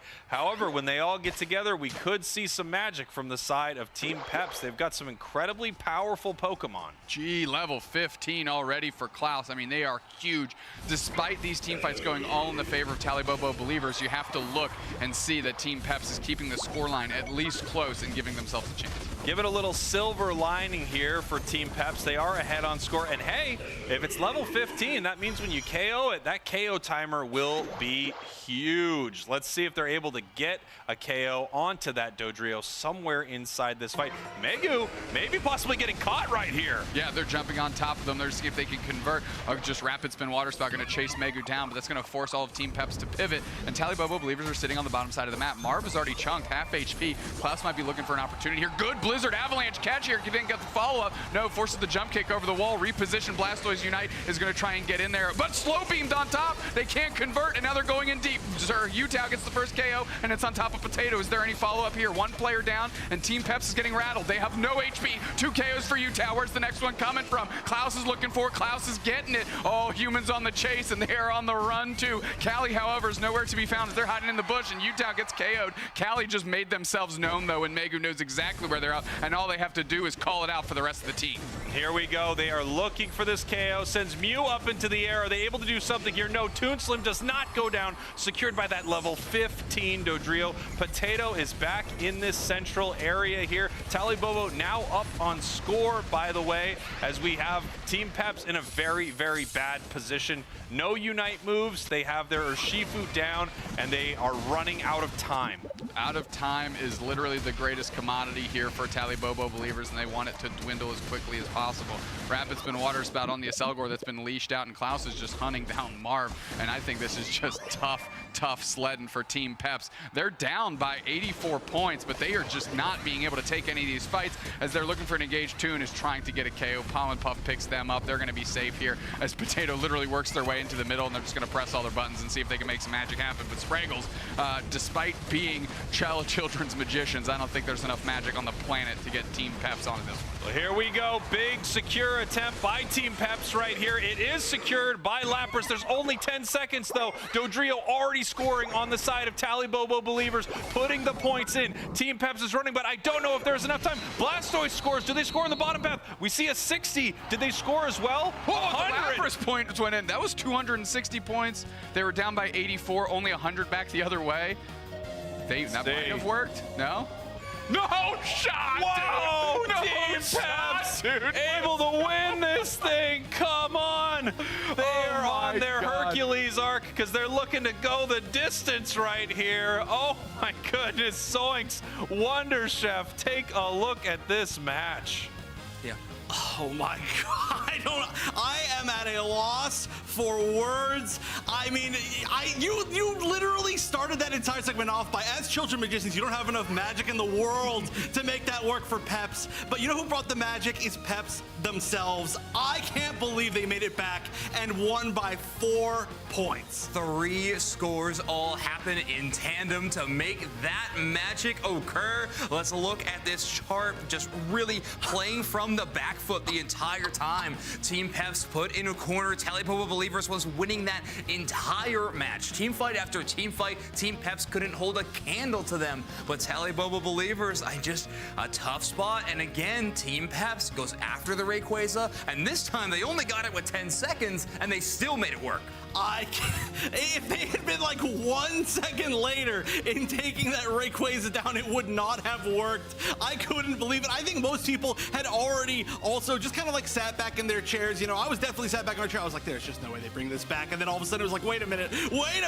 And it was just all down to those final scores. I actually just can't believe that happened. I know. I mean, hero plays across the board. In that final team fight, by the way, Chandelure didn't unite in any of those engagements until the very very, very end when we were starting to hit Rayquaza, Utah able to hold on to it because they were just consistently getting these knockouts one by one, but in the end, it doesn't even matter. Nobody except for Ikelis breaking that 50,000 damage breakpoint on the side of Team Peps.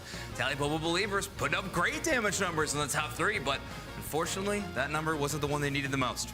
That's right. LA 1000 from Klaus, though, on a Pokemon that doesn't usually get that much damage. But you have a moment that I know you wanted to break down from that match. And of course, it wasn't quite that final moment, I don't believe, but it was definitely a great one. Not the scoring race, as Team Peps did come away with it, but I wanted to break down this Tally Bobo Believers team fight right here. And let's start with this huge Blastoise Unite maneuver from Potato on Team Peps. A great call out, and it puts everybody sky high. However, Human is sitting here who still has the Bliss Assistance Unite move. Watch where that goes. As we are watching where the Blissey is playing out, they're trying to defend their entire squadron. Alolan Ninetales is caught out in danger by Klaus, who gets that damage done and then immediately escapes and comes right back for the re-engage after that Bliss Assistance is gone. Really good play by Klaus to move in and out and play that one real safe. The other thing I want to call out is Utah and Zervis are so safe right now because Team Peps are all focused in on this Registeel. However, that might come back to haunt them as they need to turn and burn, as Chandeler's Unite move is too much damage. And after that, if I could even just go back a second, we have Klaus playing again in a perfect position. This first spike into the Alolan Ninetales, and then the immediate turnaround to come behind everybody else and just set up all the KOs for Tally Bobo Believers. It was a crazy play. The early game dominance was amazing, but in the end, it was all Team Peps in that final secure. And we actually do have the replay as well of the final moments of this match. Look at this, 25 seconds left. Rayquaza is almost at full HP, but look at this burn. An unbelievable commitment that, I mean, it still could have honestly gone either way as far as who actually took Rayquaza, but as soon as it happened, I mean, especially with that gigantic Unite from Potato, just confirming that. Look at this, down to 5 seconds. Nobody's even at the goals yet, and with those counter scores of the Dodrio, it just didn't quite make it enough as, oh, the time's up and the slow-mo. Unbelievable. Potato taking the player of the game, getting some of those points in, that huge Unite to confirm they got that Ray at literally the last possible second. Frame perfect. We couldn't have set that up even better. Special attack spec, Slick Spoon, Focus Band, the responsibility of getting that 54,000 damage done, damage taken, my bad. Defenders getting that spot on the stat card. Damage taken quite a bit. I mean, obviously Potato takes a lot of resources to take down. They're absorbing damage, they're dealing damage, and Potato is the player of the game, and that's just the start to a long road of winning this grand finals. A very long road, but you know, you got to take it one step at a time, and that was quite the leap to start it off. I mean, it just make a statement saying, yes, we as Peps, formerly Wolf Wolf, are now able to defeat literally any team in our region. We have taken that big step up, and we are there. I think that basically proved it, that they were able to clutch out one of the most difficult clutches that I have ever seen in Pokemon Unite against Tally Bobo Believers in the grand finals of the highest stakes tournament that we've had. Yeah, you couldn't have made a more stressful situation than the one that we have teed them up for. But I mean, when you want to be a team that is on the caliber of the world stage, what they've qualified for, you want to be believing in yourself that you can go even farther than that and take home a world championship run. You can't do that if you can't take down Tally Bobo Believers, and Team Peps has not given up on themselves, certainly. What an incredible start. Well, I know everybody out there hasn't given up on them either, especially after that last game. So going into game number 2, we're starting off this draft. The bans already looking like Hoopa for Peps, but there's a little bit of discussion still on the side of Tally Bobo Believers. Looks like they're shifting over to that Slowbro. Seen a lot of pink on the side of Tally Bobo Believers. Going to be banning away the Slowbro. This will be giving Lapras directly over to Team Peps. This is as good as their selection. However, that means Tally Bobo Believers will be able to pick up the Eldegoss, be able to pick up the Urshifu if they want both of those selections. That's right. Most of the time that we see Peps go for this strategy, they are the ones with the second pick, giving them that kind of double pick advantage for what they're going for. And now they're the ones who are a little bit maybe suffering for potentially giving over that Eldegoss. We do see Megu hovering over that Gengar. I am so far past expecting, yeah, there we go, that we're going to actually get it. I feel like somebody's trolling us out there, but we are going to see an incredibly strong pick from the Eldegoss Eldegoss and the Urshifu. My prayers have not been answered, unfortunately. Still no Gengar. Hey, there's still a chance. There's more picks to happen. However, Urshifu and the Eldegoss makes a whole lot of sense for the Tally Bobo believers. The response, though, from Team Peps, locking into the Mew and hovering over the Zoroark, really good selection. Ooh. This is a Pokemon that Klaus is truly well known for, but so is Caligula. So I'm excited to see if they can find these ever important big knockout moments. They're tough to find with Zoroark sometimes, but the early game from Caligula has looked electric. At that level 5, they are finding KOs on Pokemon that haven't evolved yet. They're finding huge KOs around these early, 7-minute fights. I'm excited to see that happen yet again. Ooh, and the first defender locked in for Tally Bobo believers is that Trevenant. That's pretty cool to see. I mean, of course, there is already Lapras gone. There's a Slowbro banned out. But hold on, a different defender. Potato going back to this pick that honestly, truly did not work the first time we saw it. Is it going to be the Goodra or the Badra? I don't know. I'm going to have to leave that up to our resident casters to decide. I think, though, Potato has gotten a second chance at this option. A Pokemon that is incredible at healing, and I think the whole reason they are picking it is because of the Urshifu matchup that they are looking to be going into. They want to be able to out-sustain and honestly pull that Pokemon away from being in those prime positions. I mean, it's a lot to ask at a Potato. Their Blastoise has also looked amazing, and they don't have that selection this time. Well, I think their comp overall looks so much better than the first time that they chose the Goodra. It looks like it makes a lot more sense. Also, as a final note here, we did see the Sylveon pick, of course, going to Toonslim for that classic selection at the very end, probably seeing that there are going to be some really nice juicy targets on the side of Team Peps. But now it's a very different draft as we go into game 2, so let's have our casters take it away. That's right. We've got ourselves a Goodra, or a Goodra, or a Midra, or a Badra, or a Greatdra. We're going to have to find out. I'm honestly surprised to see this Pokemon back on the side of Team Peps. It did not look good earlier, but maybe it was just not the right matchup for them.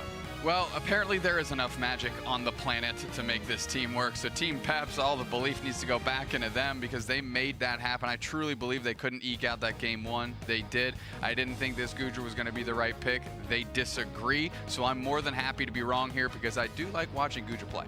Are you saying, Doobsnacks, that you are officially going to let them cook? Yes, let them cook.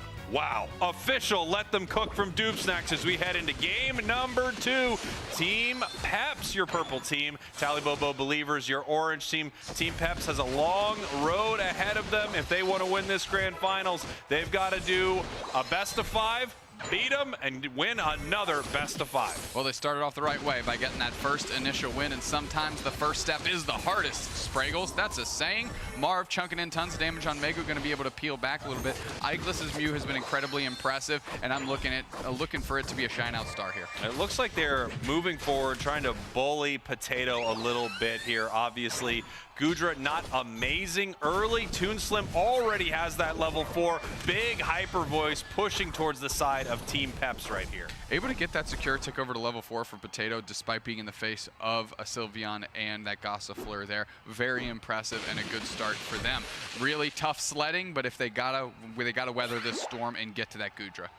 And we're gonna see, it looks like Klaus moving around coming up to the top path here, getting caught a little bit by Caligula, but not going down. The combo not finishing, jumping in for the feint combo. Still there, huge wicked blow. Yeah, now caught on the backside though. They need to complete this combination, and no, Klaus is gonna make it out in the Hyper Voice with Zervis is gonna sort them out, and big wicked blow is gonna just absolutely murk a Chansey. Holy smokes, Goodra's gonna go down as well, and all of the top path for Team Peps is absolutely obliterated. Yeah, they take down the top path once again. This is exactly what we saw at the start of last match here for Team Peps. Just Tally Bobo dominating early.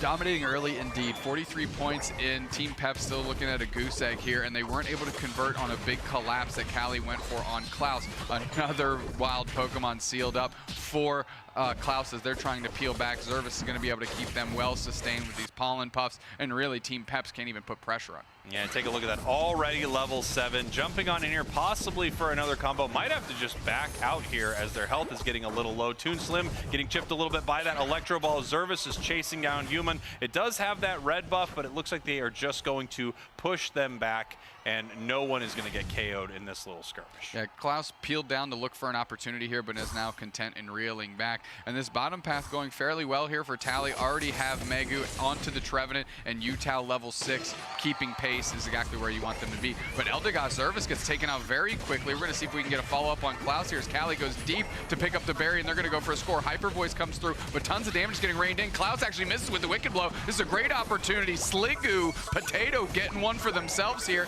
as Toon uses their Unite move to get back into the middle. We're going to see if they can Hyper Voice through Callie to get that support here. Zervis is offering all the sustain that Toonslim can handle and gets that KO for themselves. Big play there from Tally Bobo, but Potato right back in this thing, already level 7, and they were way behind. However, Toonslim at level 9 right now. If we head down to our bottom path here, we can see that Reg Ice is here. Right now, only Marv has shown up from Team Peps as Utah is starting this with the Avalanche Blizzard combos. Yeah, Marv gonna have to look to make a play here. Now that Callie's in the pocket, they've got a real opportunity. Bubble Beam's gonna space out Megu. Megu moves around. Callie gets some damage in. Well secured by Ickless, and now the rest of the team just needs to peel back. Don't overstay your welcome here. They're getting bullied a little bit early, Spraggles, so don't overextend that and give away that advantage you just picked up. Yeah, Ickless once again just making some big plays on this Mew, as we can see multiple members of each team racing to this top path for a possible fight at Regieleki. It is under half right now as Toonslim is just chipping in damage with a Hyper Voice and a massive secure for the side of Tally Bobo. The Wicked Blow doesn't quite get it, but they've got a little extra damage there. Of course, Power Whip does not reel in Klaus here, so Ickless can maybe get some follow-up KO damage there. But they're going to power up the Regieleki into the corner and be able to just shell that in. Utah and Klaus looking for an opportunity, and they want to engage, and look at that, pushing through and trying to get Ickless, but they're just able to make it out. Bliss Assistance comes through. Callie's down. Potato is on the chopping block, and they get buckled as well. A nice little surf for spacing, pushing out Utah. This Regieleki is close to hitting, but an Egg Bomb's going to push it back. Can they at least keep that thing from hitting? No. What a push by Tally Bobo Believers. It goes in, and a KO streak of 2 for Klaus, and Callie jumping in and getting a credit for a KO for themselves, but Tally really getting the better of that whole exchange. Yeah, without question, picking up a few big KOs and also being able to secure that top goal zone with a decent overcap. Callie in a whole lot of trouble here in this flux zone on the side of Tally Bobo Believers. Once again, the start of this match looking about like the start of last match. Tally Bobo in control here. Yeah, they're looking great early. They're finding the picks they want, and Callie, unfortunately, not able to really close the door on some of the engagements they've gone for. That being said, Marv and Ickless, real shining stars here, making sure they're maintaining this bottom path, so at least they have a bright spot that they can build from. Look at Toonslim staying in this top path, level 11 already, and just being able to solo up here, continue to gain experience, continue to score. He's putting in 40 points into this tier 2 right now. Marv blocked off by the Avalanche Blizzard combo, and of course Megu went for a little wood hammer action to stun them down. Marv's looking for an opportunity on top of this Urshifu. Can they convert on it? No, they can't. Klaus is quickly picked up by Zervis. Zervis always there to make sure the team doesn't go down. Big time Unite by the Trevenant right in the middle. Catches 2 with a huge Horn Leash push of all 3. Now we have a Hyper Voice follow-up on top of Marv. Marv is getting shelled with damage. Blizzard Avalanche combo back the other way. 2 players down for Team Peps, and Tally Bobo Believers are going to take this Reg Ice and are looking to take this goal zone too. Spraggles as just a paltry surf by Ickless, and Human's going to be forced to reel. Another goal zone is gone. Another goal zone gone. 50 points to 242. Every fight going the way of Tally Bobo Believers. This is not looking good here for Team Peps. And Team Peps this time does not have this, or Shifu does not have this amazing secure. Look, they've still got the Mew, which did really well for them last time, but they are in a lot of trouble right here. Marv trying to get away from a bad situation, but getting KO'd. Getting KO'd, you know, and to get an overdunk of 2 points there, Spraggles, just to get something on the board here. So if they do get this Regieleki, it can go a little bit further down the map, but they are getting just spaced out so well by Tally. It's looking incredibly impressive. Potato's going to be the Lone Ranger out here trying to make something go for Team Peps right now, as they're not finding a lot of footing anywhere. Well, we do have the Unite move coming out from the Gudra right here, so it is going to have incredible sustain as it tries to push up into the face of multiple members of Tally Bobo, not able to stop them, not able to pick up a KO, and getting KO'd themselves. Meanwhile, I'm taking a look here. We have a reset by Cali as they're looking to keep this push from happening. Nice little ride for Marv to bring in Ikelis just to get KO'd, absolutely buckled. And there goes Cali as well. Humans there, but they're a bit late with those soft boils. Not going to be able to save anybody. And look at that Blizzard Avalanche combo with the Klaus follow-up. KO streak of 3 for them. They're looking for Marv. Can they get Marv? Bang! Utah getting credit for that 4th one. 4 players down. Ikelis is just too late here. And they're going to get a huge overdunk of 47 points. Jeez, 127, 395. Amazing fight for Tally Bobo. Things are looking very bleak for Team Peps right now. Level-wise, it's just an absolute disaster for Team Peps. Score-wise, it's an absolute disaster. You know what? I'd say right now, things are an absolute disaster overall for Team Peps. They need a massive win in this fight, as Cali getting caught a little bit right there. It needs to be a massive win and an incredibly clean one because they're going to need shields on all their players to go score here. The big difference between Game 2 and Game 1 was the score line was much closer in Game 1 than it is here in Game 2. Over 270-ish points separating these two teams. Big Solar Beam chips Megu, though, and they've got an opportunity. They've got to chase down, and they've got Marv. No front line for this Team Peps as they're looking to make something happen, and it's just not looking great for them as Tally Bobo is already working on Rayquaza. Yeah, it looks like Tally Bobo is deciding to take Rayquaza down, just even thinking, hey, even if they get the shields, I bet we can stop them right here, and it doesn't matter because we are able to secure this objective. I mean, this was just a massive win here for Tally Bobo, and it wasn't particularly close. Now they're moving through like a rolling knockout machine. All 5 players were moving together and just lining up the Team Peps pins and knocking them down one at a time. And now they're just going to be able to rein in some hundo burgers. It's getting late. It's dinner time. Might as well start eating. You know what I'm saying? Yeah, I absolutely think that's what Tally Bobo is doing right now. They are feasting on Team Peps.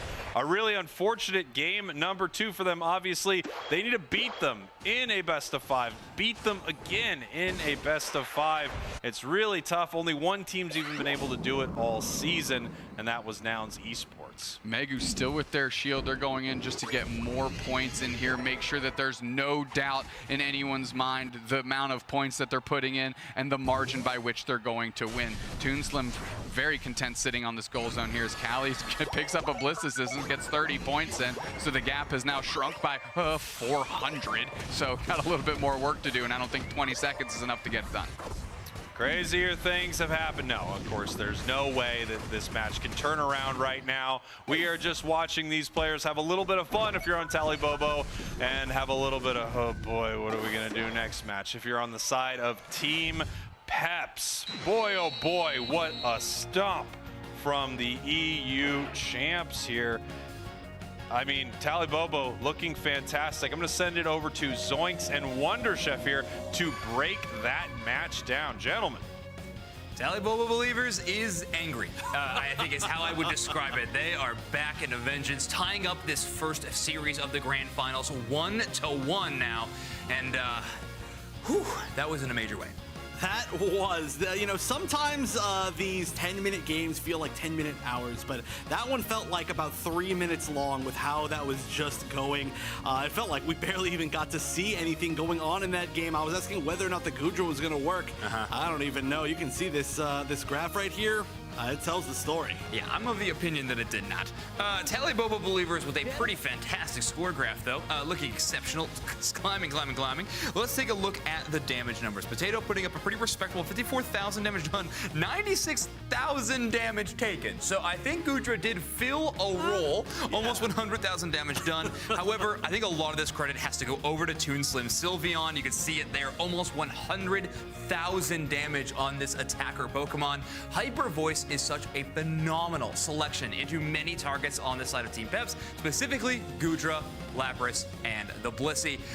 You have Hyper Voice, which actually every single wave of that Hyper Voice decreases the special defense of the enemy Pokemon by 20%. And that caps at about 80%, but that is so much extra damage that can capitalize on that, especially with the Alolan Ninetales. Let's take another look at that match and see this awakened Tally Bobo Believers. Ooh, I don't think Team Peps wants to relive this one. But hey, you know what? That's sometimes just what happens. I actually think as we're watching this pretty much, you could say, dominance from Tally Bobo Believers in this match. I just want to talk about maybe some of the choices that were made overall. And despite the fact that I do love the fact that we saw the Gudra, and honestly the numbers coming out of that Gudra were pretty good. Like, if you're taking that much damage and still putting out 50k, I think that's a pretty big win overall. But I think it was a really interesting choice in general to be, you know, making a huge comeback like that in game one and then changing up your strategy so heavily.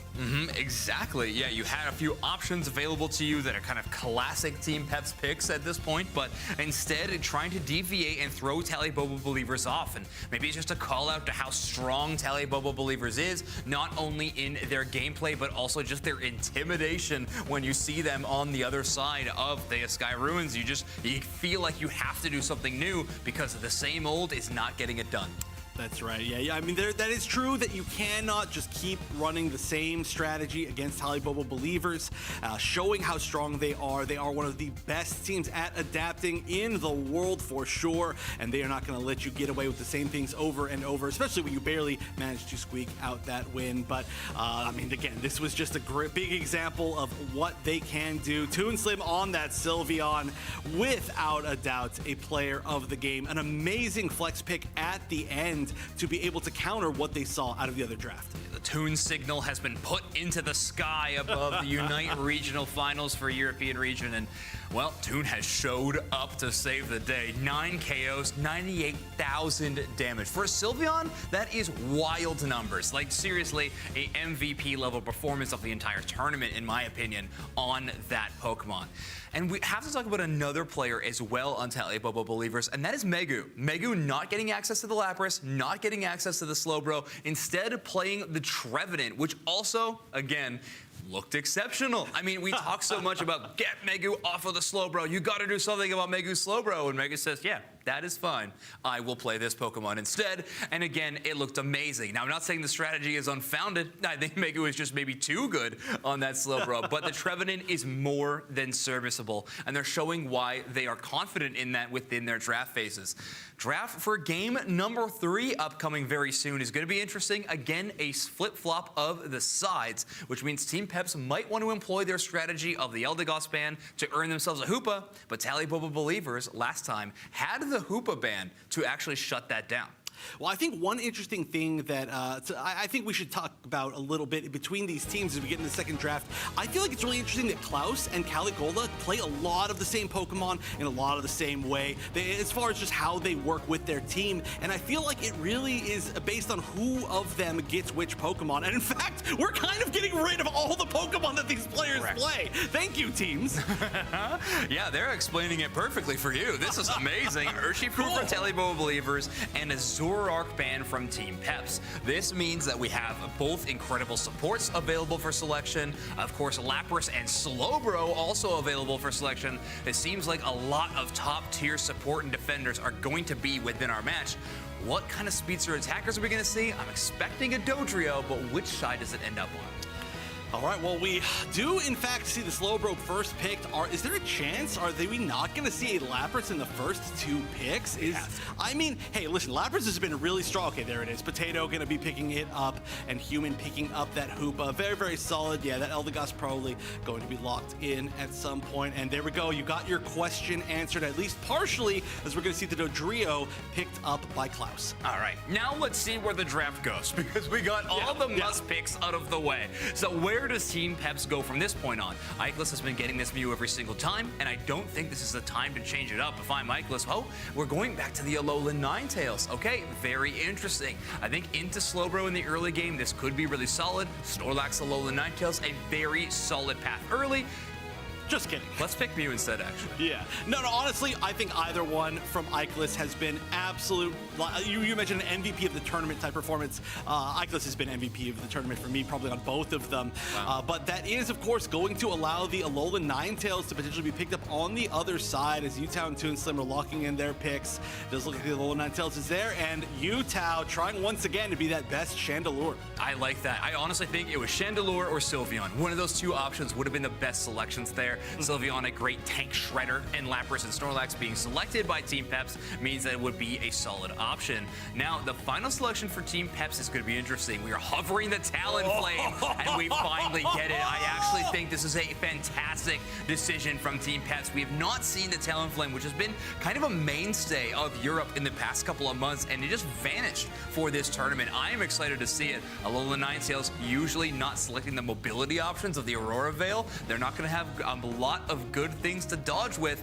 And Chandelure kind of the same way. Let's see if Callie can make this Talonflame work. Oh yeah, that Chandelure is going to have to watch its head. That is going to be a very scary situation. I'm so excited to see this. We've seen so many of, for example, like the defenders and the supports go down to these tertiary or even whatever for that word is picks, but the speedsters very rarely until we get to this situation. I know that our casters are excited for the bird coming in. Tell me about it.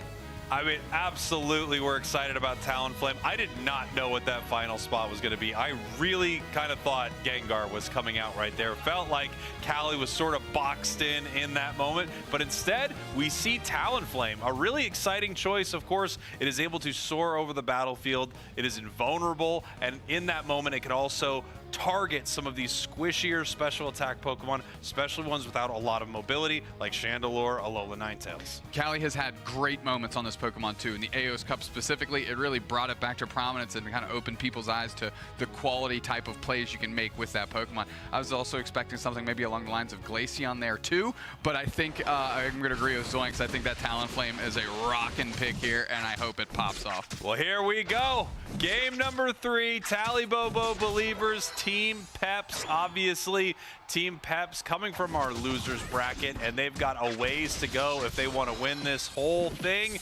Tied up here, Talibobo with a dominant game 2. That was just, you know, it's tough to watch. It was fun to watch, probably because you guys are here being you, right? But just, you know, tough to watch for Team Peps fans.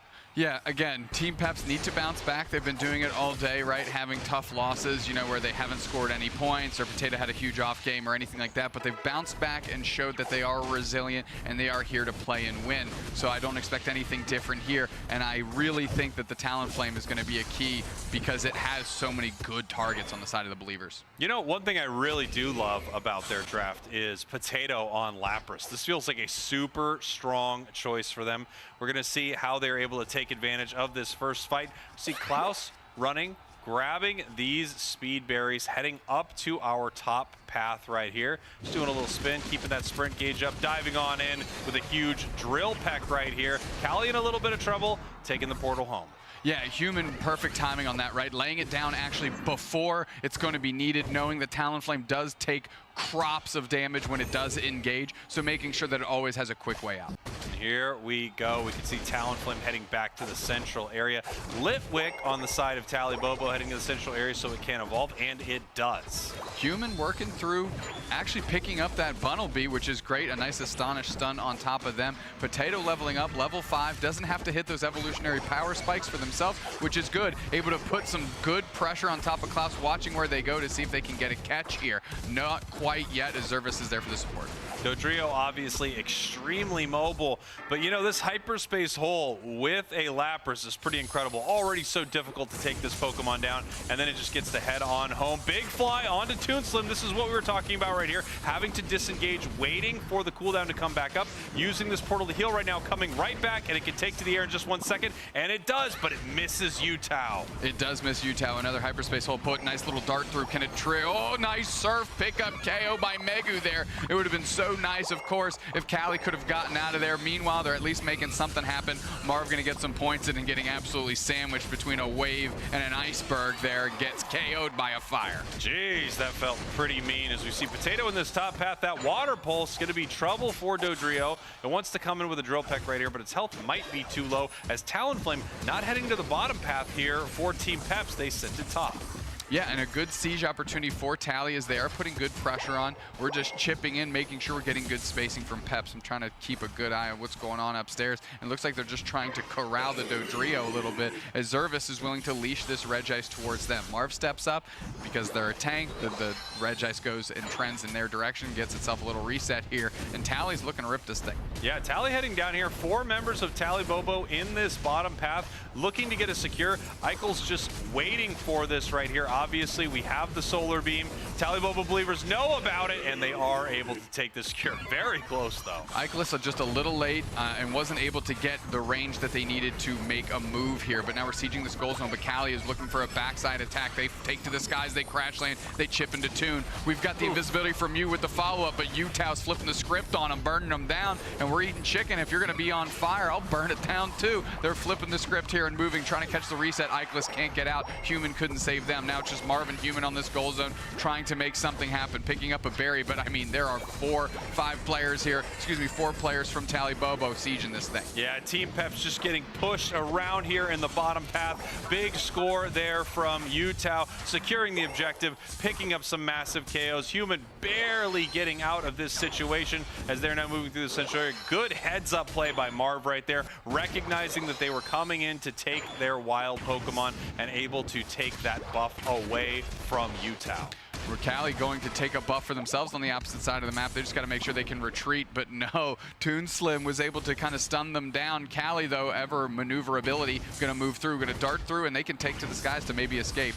Yeah, it looks like they're going for it. They're going for a big Unite move. Unite moves right back from Toon Slim, and it looks like the bully has become the bullied. Yeah, that's right. The patented flame sweep into a wall and then getting KO'd by the Unite, the Snow Globe Unite right back the other way. That is something I've done more than I care to admit with Talonflame. As we're moving forward here, Team Peps is starting to work on Regieleki, and it's something that they're never really afraid to get moving early just to see how the other team reacts. And right now, Tally Bobo is looking for a fight, and they're looking for a catch as Toon is spacing out in a great way. Regieleki's at 50%, and Marv is trying to buy some space. They actually get caught in the imprison, and it's sealed up by Toon Slim, sending into the face of Peps, 2 players down, and all there were caught up in all the moves that were thrown. KO streak of 2 for Toon. And man, it really seemed like this Talonflame would be able to do some incredible work into something like an Alolan Ninetales, but the exact opposite has been the case. While all that was happening, we had Megu scoring in the bottom path right here, 255 to 65. Once again, Tally Bobo believers dominating the start of this match. I mean, Alolan Ninetales is playing so strong. Toon Slim looks great. They are really leveling up here in this game 3, putting the team on their back. Yes, they got caught out there, but look at all the resources Team Peps had to put into getting that KO specifically. In the meantime, at least they're getting some points and trying to bring this score lead within 150. Yeah, they're powering themselves up in that top path, making sure that they can stack their attack weight on that Talonflame. The 4-minute mark of this match, we're more than halfway through it. Tally Bobo looking fantastic so far. Score way up, over 100 points, and level-wise looking great too. They've got the highest level on the match, that level 13 Dodrio, and it secures a big old Registeel. And here's the Tally believers to keep this thing from going. And look at the slow beam, keeps them from being able to go back through the human portal. And human's just forced to bail, like, I can't help you any more than that. Chief Cali going for a quick score themselves as they are finally level 12 and able to take some buffs, at least away from Tally Bobo's side of the map. But look at that score, Spraggles. They shrunk that lead to about 60. Yeah, very, very good stuff here from Team Peps, and they need to be in a position like this. Huge Unite move from Dodrio, picking up a big KO. Just feels like every time Team Peps run into Tally Bobo, things are going very, very poorly for a nice big double KO. Mew goes down. Looks like Caligola jumping on in there to see if they can stop something, but they are not. Toon Slim pushing this Lapras around, and now Team Peps still, shortening that lead. Now 255-203. Yeah, the lead is shrinking on the scoreboard, but the experience difference is cartoonish. I mean, you already have Klaus at a level 14. Of course, Utah's at 13, really eclipsing anything going on the side of Team Peps. Cali needs to at least match their level if they want to be able to have any sort of successful engagement. Here we go. Regieleki walking towards Team Peps. This is not good where the 2-minute 20-second mark. They want to get rid of this very, very quickly. At the same time, they need to be scoring because they are still behind. Although they have, again, scored, and it's getting closer and closer. Cali making it out somehow away from every single member of Tally Bobo. That is crucial because if they get caught there, their respawn timer goes into Rayquaza, and then Team Peps is missing one of their key pieces that they selected specifically for this matchup here. But it really looks like Cali's going on a scoring mission here as they are dipping through the bottom part of the map. Here we can see Marv getting caught a little bit by the Chandelure, but none of the damage taken right there. But they know where that Pokemon is, as Talonflame almost evens this thing up. 255, 254, 1 point separating these teams. And obviously that must be very frustrating here for Tally Bobo. Is this Dodrio is possibly in a lot of trouble? Nope, call an ambulance, but not for me, turning it right around and picking up a KO. Zervis there just in time to support Klaus as they can't get any more damage in, and that would have been the catch that Peps needed there. Unfortunately, not able to actually cash that in. Ikelis getting a KO on Toon early is good. 15-second timer left there for them, but where else is the other engagement that they need? Well, look at this. Ikelis is going to score. Nobody's there. That's going to be a Hundo Banger going in. Hundo Burger eating in the middle of the game. You're not supposed to eat in the middle of the game, Spraggles. What's going on here? As nobody's able to catch the reset, Marv doesn't want to go through the portal. That's a huge sign of where they are, but Team Peps has a huge lead. Yeah, Team Peps is ahead by over 100 points right now. However, Mew is going down. Hoopa is back, so it can bring the team through with its Unite move, but it might be too little too late as Tally Bobo is pushing on them. Chandelure, however, goes down. 2 members of Team Peps down. 1 member of Tally Bobo is there pushing, looking for this Dodrio, and they catch it. They catch 2. Oh man, that big time fly KO streak of 3, and that's exactly what I was talking about. You were looking for opportunities. Caligoli just found one, and you don't need to do much. You just need to get the best ones, and Cali making that Talonflame look good. Oh man, Aviator goggles on, coming in hot. I love to see it. Now Marv is bullying Megu. They're trying to score. There's 20 seconds left, and there's nothing but confusion of what's going on, and now they get to just play some defense. They don't even need to care about Rayquaza. Spraggles, Team Peps, baby. What a match for Team Peps. Once again, they can find their way. They can go the distance. Team Peps on their Hercules arc. I'm not dropping it. I'm not getting rid of it. I'm going to keep saying it. Incredible stuff from Team Peps here in game number 3. Wow. Let's get it to the desk. I want to hear them talking about this. Zoinks was gassing up the Talonflame pick. I agreed wholeheartedly, and look at that high-octane delivery system on a Firebird. Take it away, analysts. Well, I'm sure happy that something happened with the Talonflame at some point because I was pretty worried for the majority of that game. Let's take a look at the score graph because I think that puts the point perfectly. Team Peps playing this game in a pretty traditional fashion for a lot of this game. However, Tally Bobo Believers was beating them at every turn. All of a sudden, a switch flips at about that 7-minute mark, and Team Peps says, let's just score a whole lot of points, shall we? And then they all high-fived, they had a lot of fun in their home goal zone, and they went to go and score points. That's the hero's journey you can see right now on the orange side as they scale all the way to a big victory. No Rayquaza needed for Team Peps as they just find scores in every single angle. And of course, the Talonflame double knockout. Let's take a look at the numbers. 79,000 damage from Ikelis yet again. I mean, that player is just such a consistent performer. What a showing from them tonight. Matt, I note also putting in one of the biggest scores that really set off that entire exchange. The fact that they were finally ahead by an amount that really both teams knew, like, okay, hold on a second. Now Peps is really in the lead, and that forced a lot of action that created that entire situation. We were sitting back here and we were just both saying, Peps, Peps. That's all we were saying. Because what else can you even say in that situation? They have more like miracle wins in their games than I have normal wins in like my entire season of solo queue so far. Starting to feel like some main protagonist moments. Let's see if Team Peps can take this one all the way to a grand final first round win. Of course, that's not the end of their road, but they are making it look like there is some hope left for this squad. Take a look at the highlights yet again here. Tally Bobo Believers just was such a strong early game. Klaus and Utah specifically on that Dodrio and Chandelure were just looking untouchable for Tally Bobo Believers. Objective after objective, Team Peps was being shut down. Even their highly tanky members like Snorlax or Lapras just were getting shut down. Yeah, there was just no space that I guess you could say Peps could find. They were even trying, they were trying to get some picks as well with the Talonflame, but like you mentioned, nothing was really going off. One of my favorite moments, of course, was that kind of reverse unite from the Alolan Ninetales to use the ability to become unstoppable to stop the pushback from the unite of the Talonflame, and then countering it, of course, just with the actual unite damage itself. It was so smart. Great reaction from Toonslim there. But wow, the way that this ended was literally nothing like this game started for the first like 75%. Yeah, Kelly with that amazing Unite move into Fly, of course, getting a couple of knockouts there, and it's just that perfect confidence as well. Immediately after the knockouts, you soar towards the goal zone to get yet another score. Again, even if Talibobo Believers is able to rally back and aim their sights on the Rayquaza, there's not enough time, and they're down by too much, and Peps with, again, how many times can we call it a miracle play? Because it feels like it every single time, but Peps is on one tonight in the Unite Regional Finals, and what a tournament to do it in. They're one of those teams, clearly at this point, you can never count them out no matter what the situation is. You can be up by like 700 points and somehow they'll be able to find those points before they manage to get to the end of the game. I just don't understand. Incredible gameplay from them. They are never letting themselves get into a situation where they are too tilted to win, which it's honestly just like a gigantic thing to be able to play from behind like that for so long. And now, even with some interesting picks, right? The Guja maybe didn't work before, but the Talonflame, 100% win rate on broadcast, nerf. I love these stats. Keep them coming, production. Thank you for that one. I am so excited to see where we go in game number 3 as well, because Peps backed into a corner even at the start of the draft phase as well. Urshifu and Zoroark both banned away. Caligula has been playing permanently those two picks unless they tempt me with the Gengar. But other than that, it has been those two selections, a Talonflame being a brand new pick.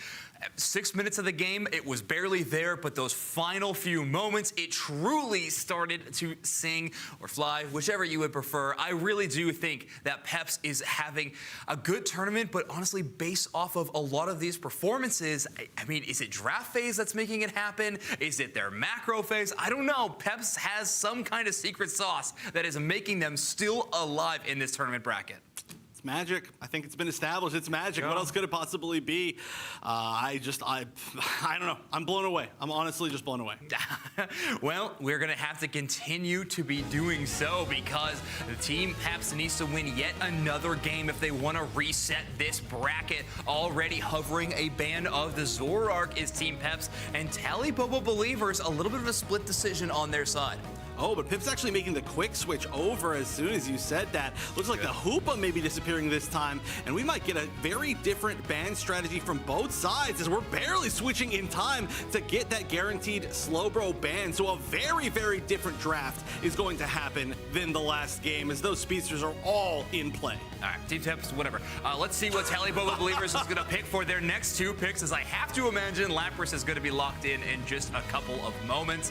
Talibobo Believers now probably going to have their choice of Eldegoss and Urshifu unless Team Peps switches it up and grabs that first pick of the Urshifu. I actually love this. I feel like the Urshifu, I mentioned before, Klaus and Caligula playing a lot of the same Pokemon here. It comes down to so much like what they can get, and then Urshifu in particular has just been so important in so many of these games. And on top of that, look, they can actually potentially steal something else away, as they do, of course, not get that Lapras, but hey, maybe they just don't need it.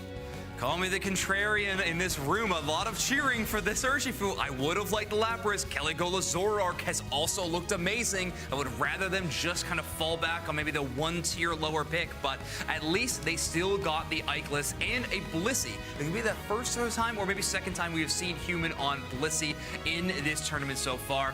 Talibobo Believers is going to get the Zoroark, though, and Klaus Zoroark is such a fearsome threat. It can take over a game single-handedly, and with a star-studded talent roster like theirs, they don't even need to. Well, this is a tough decision now. Potato going over that Blastoise, but we already see Toonslim on that absolutely incredible Sylveon. And if you're going to pick this double defender, those are some amazing targets. This is like an entire team of amazing Hyper Voice targets. Yeah, you literally picked that into the Sylveon. That Buzzwole still available for these teams. I'm actually shocked Potato not grabbing the Buzzwole with that final selection. Let's see where Utah decides to go. I'm imagining a little little bit of range, Chandelure still available, or the Delphox being selected. I think when Utah was truly becoming a very popular player in the UNITE Championship Series, this was that first pick that really put them on the map. I'm excited to see kind of an iconic Pokemon from Utah here in game number 4. As yeah, that's right, Tally Bobo Believers down in our grand finals. That's right. Well, reminder, if Peps wins this, the bracket is reset. They go back to even. But I mean, these have been difficult games on both sides so far. I don't even know how this is happening. We've got some great comfort picks on the side of Peps, but also a comp that might be tough to run, especially against this Sylveon.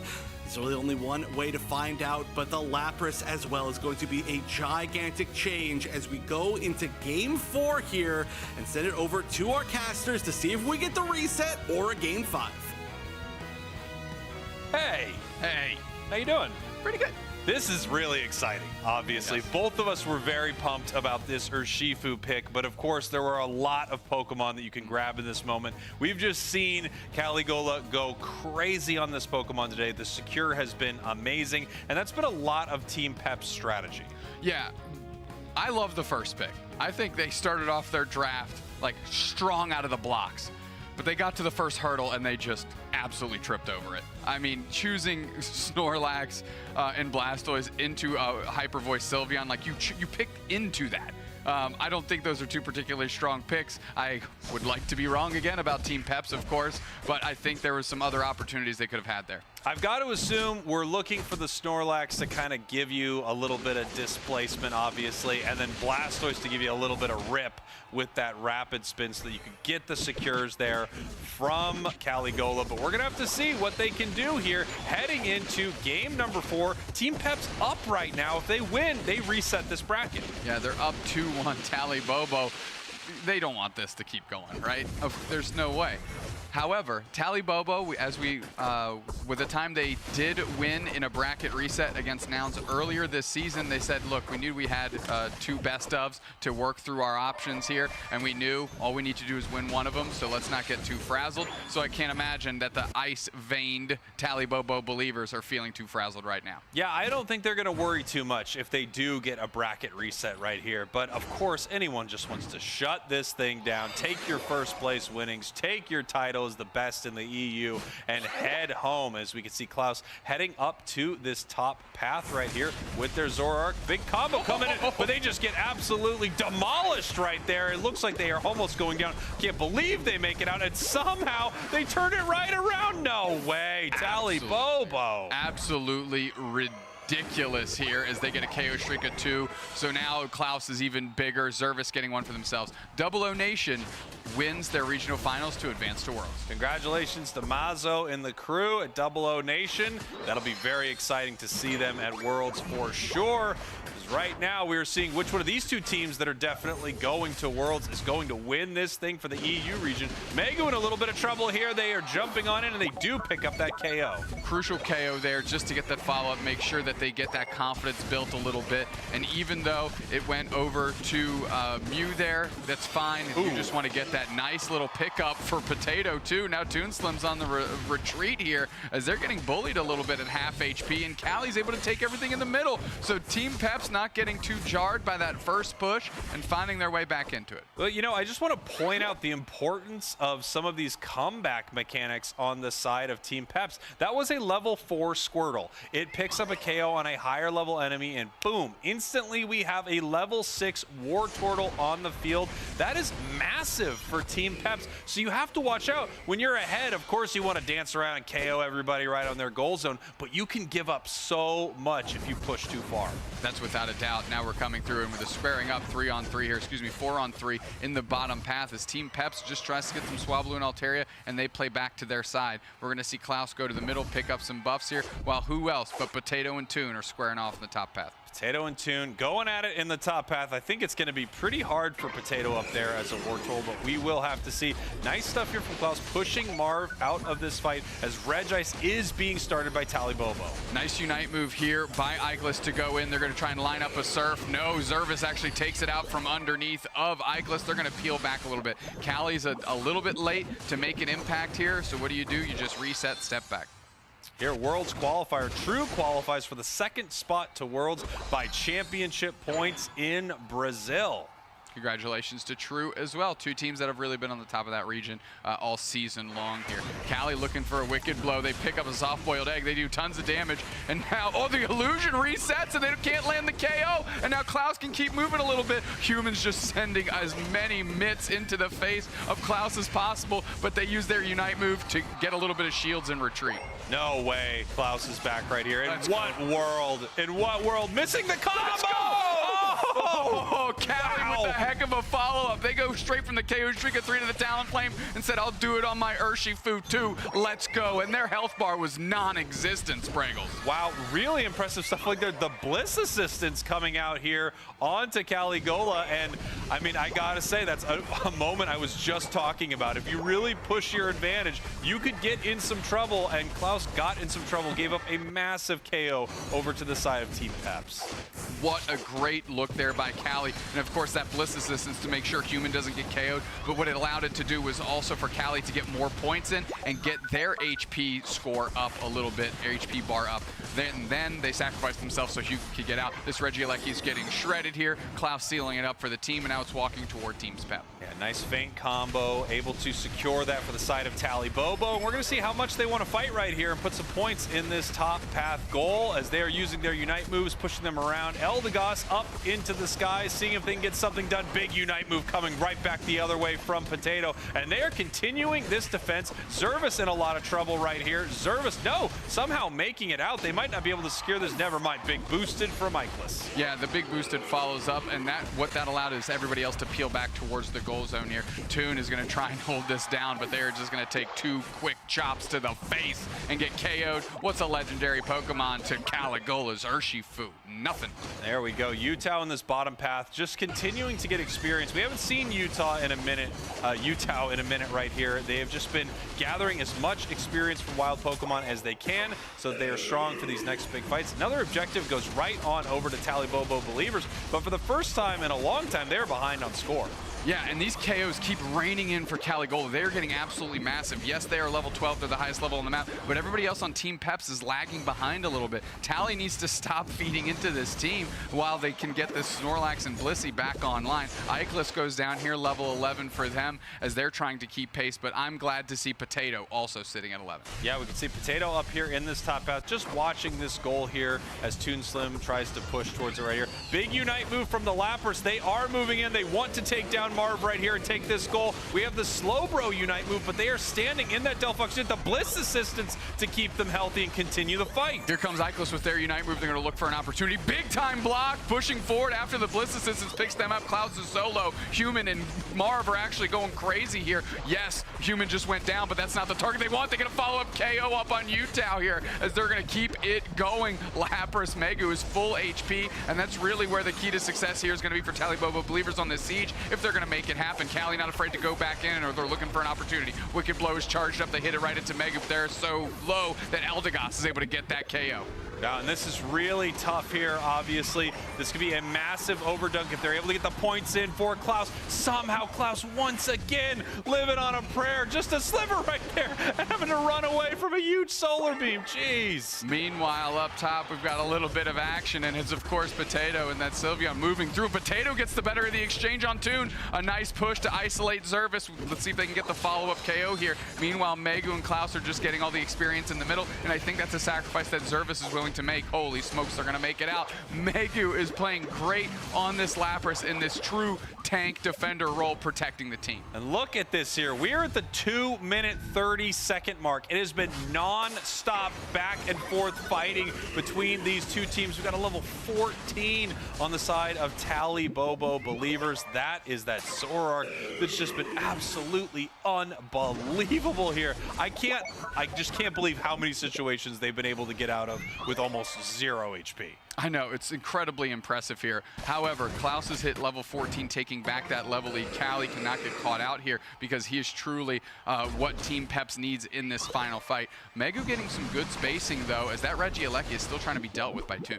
Yeah, Team Peps ahead right now, 163 to 125, so they don't need to be the team to make something happen here, but we have tier 1 goals in the bottom path for both of these teams. Here comes Klaus moving on in here with a big combo, and they're looking to take this engage. Yeah, Human's just trying to get away here, but Klaus is being relentless. They're trying to get the follow-up. Oh, they get the collateral on Eichless. They weren't even going for Eichless. They're going for Human, and they get the KO there. Marv is trying to escape as all the Talibobo believers are on the downside. Big wicked blow comes through, but no KOs are found. Meanwhile, Klaus is still going to work. Human is there on the chase, and the rest of the Talibobo believers are ready to get into the middle. There's 2 players down. Are they going to start ripping this thing? That's the big time question. Meanwhile, Toon up top is working through Potato. Potato's trying to get into the action. Human's just sitting out. Egg Bomb's a little early. Can they get another follow-up? Blitziston's in the middle, and Klaus seals it up for the Talibobo believers. Now they need to just make that score happen. There's 2 players down already for Peps, and this should be easy work for the believers here. And because why? Ducket time. Ducket time, baby, as the Talibobo believers are up now, 225-163. The points continue to rain in. We have Eldegoss scoring 80 here in the bottom path. That brings them up to 305. They need to break some shields right here. It's going to be really hard to stop Megu. So much HP as they score another 100 points. They are way up with only 35 seconds left, and they still have shields on them. Here comes Toon Slim with a massive shield, putting in some points right here, and it looks like Talibobo is going to take game number 4. Talibobo taking it in the end in a pretty convincing fashion, but that mid game by Team Peps looked incredibly solid. Callie was kind of coming unglued, getting tons of KOs here, became the biggest Pokemon on the map, and however, Klaus able to find the opportunities, find some KOs, find some experience, and take that back over and lead the charge with some good early Rayquaza fight KOs. I mean, yeah, Klaus was amazing, sneaking in like an assassin into that backline. Somehow, it was, you know, performing a combo onto Blissey, bounces right off onto Mew, picks up a huge KO on Eichless. Great fight here from Talibobo, tying this whole thing up. We're going to send it back to Zoinks and Wonder Chef to break this one down. Gentlemen. This one's going the distance, and how could we expect it to not? Team Peps on a crazy tournament run. Talibobo believers are, well, Talibobo believers, and so they are making this one so competitive. But this one, I think, we can easily say, was the Klaus show. It was. I mean, once again, though, Caligula versus Klaus, both of them just putting on an incredible show, and they have been running so much of what makes this set work. Of course, this one came down to that Rayquaza, as you could see there, but looking at the damage, you're right, the Klaus show, 94,000 on that Zoroark. And so many KOs in pocket as well. I mean, cleaning up a lot of knockouts, but also just going from 0 to 100 on a lot of these HP bars, making sure that they can get these solo knockouts here and there and everywhere. Talibobo believers truly having a bounce back game after, well, a wild Team Peps victory in game number 3. Game number 4, though, felt like Talibobo believers there in that final team fight. They had it. Klaus was taking them down one by one. Let's take one more look at that game. Oh my gosh, yeah. The fun little stat thing I just noticed, actually, the Lapras on the side of Talibobo believers at the second lowest damage taken and the second highest damage dealt on the team, I believe, or third highest. So that's pretty funny to see. But I mean, like you mentioned, the Zoroark was so key to everything about this game, and I mean, even still, this was a tough match. Just came down to, of course, what happened at the end. Yeah, exactly. I mean, we got a bit of a Caligula highlight reel there, though, too. KO streak of 3, and let me check. Yep, 0 HP. So a perfect moment. Mark with a nice little defensive effort, but with the Delphox Unite move in the end, this thing just really started sliding again towards the Talibobo believers. Megu's Lapras just such a problem. You calling out, they were actually one of the damage dealers for the side of Talibobo believers, and that's how you can play this defender so aggressively. Get up in their face. You're doing area of effect damage. Why wait for them to come to you when you can bring the Lapras to them? Again, air quotes, you know, we can do it when we're on camera, but defender from Lapras, what a strong pick, of course. And we really did see the value of giving that away in that draft, which is a pretty strong choice. Again, we got to look back to the beginning of this draft where they did decide to pick up that Urshifu as the first pick, hand over that Lapras, and honestly, I can see kind of pros and cons to both sides, right? I mean, obviously the Urshifu did amazing, but also so did the Lapras. And at a point, you kind of just got to decide, I think, it's whatever feels better for your team and for your players, but Zervis, the player of the game on the Eldegoss. Cool. We don't get to shout supports out too much here on broadcast, but Zervis getting the player of the game award in a must-win scenario if they want to win in this first grand finals round. 132 points scored for the Eldegoss, 9 assists, and 55,000 points of healing. That's pretty good. I mean, hey, Eldegoss is just such a key important part of the game in general that tends to go overlooked. I mean, just being able to help out, especially in like the early like path, especially grabbing secondary red buffs, is gigantic. It can actually decide the wins or losses of a single game. And then, of course, there's just all those minor things that you don't realize are happening because of Eldegoss. Obviously, there's some big Unite moves that you can see having big effects, but it's hard to see sometimes exactly what they're doing, but it's a lot all the time. There's a reason why that and Hoopa are the like must-pick supports. And those are those two support picks that I think have some of the most skill expression in the game of Pokemon Unite too. It's cool too. Eldegoss, if you're just getting Pokemon Unite, can be one of your starter Pokemon. And for it to be here at the top level of the competitive circuit is very cool. You could have an impact on your games immediately.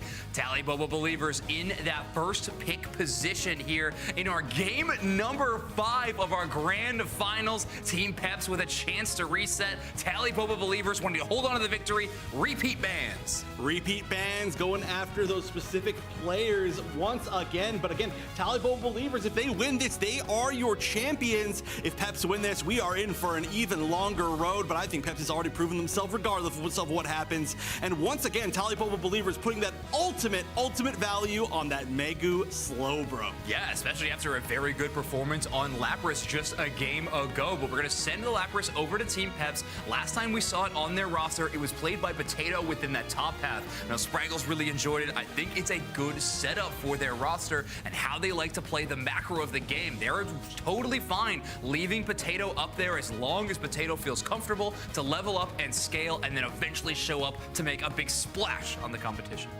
All right, so now that we see the pick of the Dodrio on the side of Talibobo Believers, I'm curious what Team Peps is going to choose in the end. And there it is, the Buzzwole finally coming in for Peps. Dreams do come true. Team Peps has the magic to grant Zoinks' wishes. Finally, Buzzwole is on the side of Team Peps. Now, Talibobo Believers has grabbed the Dodrio. What do Utah and Toon want to play? Looks like we're looking towards a Sylveon. That one is locked in, and now it is going to be joined by the Alolan Ninetales. Utah has played this once in this series already, and they did win that game pretty handedly. So the Alolan Ninetales, again, that consistent damage dealer for this matchup.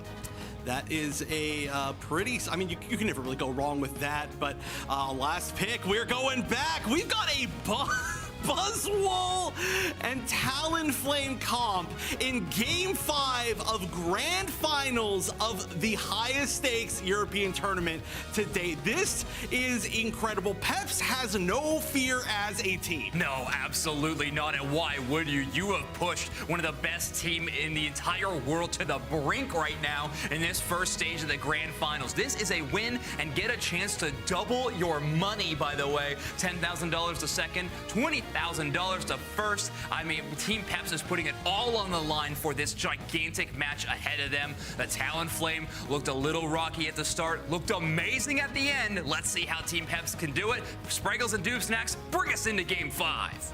Here we are, Game 5, and for Team Peps, everything is on the line right now. They could take us to a bracket reset. They could set themselves up to win their first grand finals, but in their way, Believers, Talibobo Believers. Listen, the thing I respect and love the most about Team Peps is they are not afraid to send it.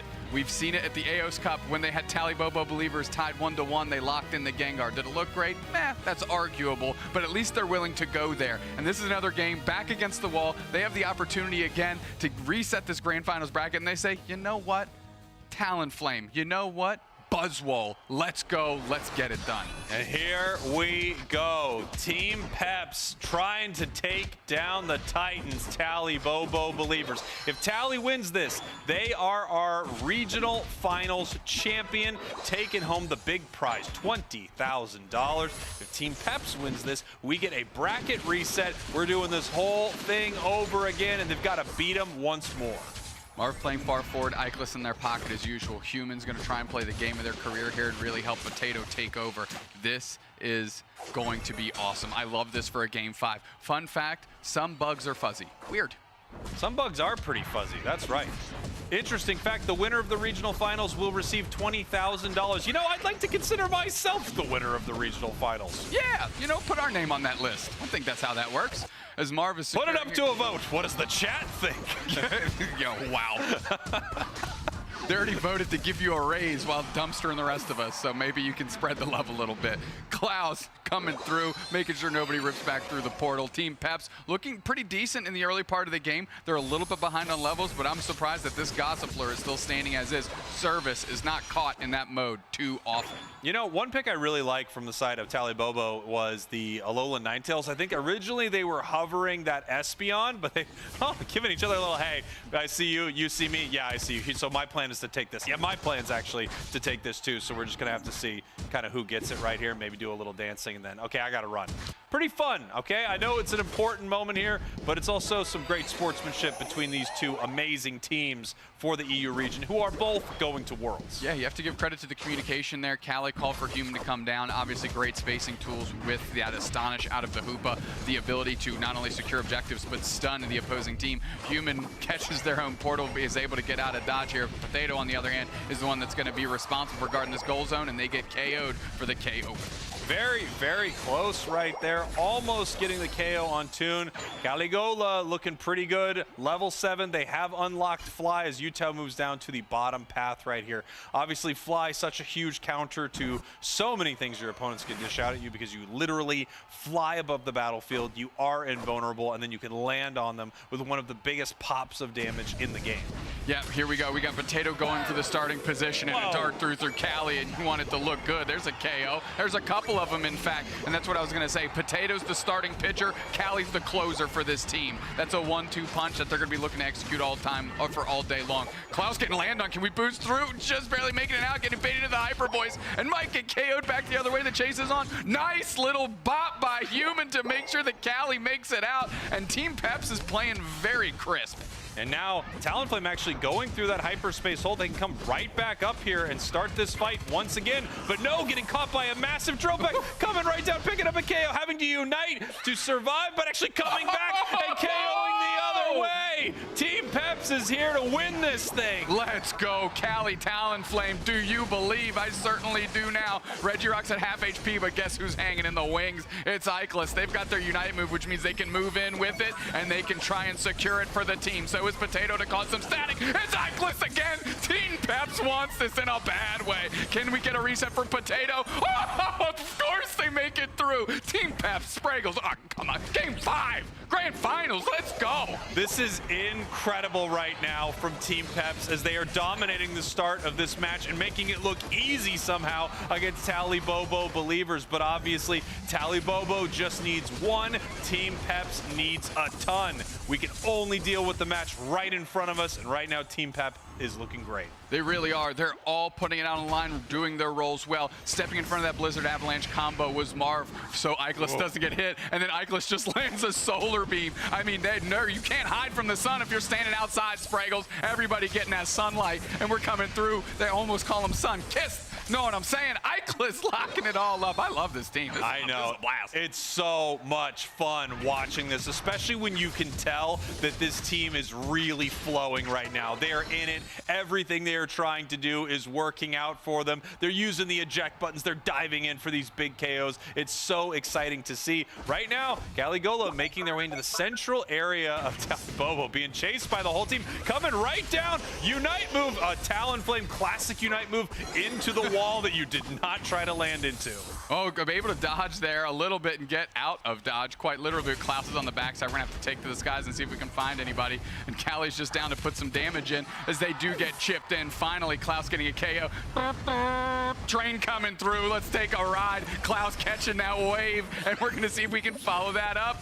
We might be surfing hanging 10, but we're bringing Lapras through. Team Peps catches a reset, and we've got our basement Reggie on the horizon. That was a beautiful Unite move, not because it it was useful, but just because it was cool to watch. Just seeing that Buzzwole brought down, pretty cool. I mean, I could say Team Peps probably going, hey, it would have been cool if that did something, but we all agree that was cool. Cool factor, 11 out of 10, no question about it. Toon Slim's kind of caught in between Potato and Marv here as Ikelis is on the follow-up. Nice little bubble beam. Utah jumps kind of right into it. Marv's looking for the follow-up, and Potato is definitely caught out here. What really started as an opportunity on Toon, but no hyperspace. The rings are unbound. Everybody's coming through, and now we're on top of Regirock. Nice stun on Klaus. They try to engage. They actually have to use their Ignite move to try to peel back the other way. Callie gets taken out by Megu, but a big slam by Potato, and they're able to seal up the Regirock.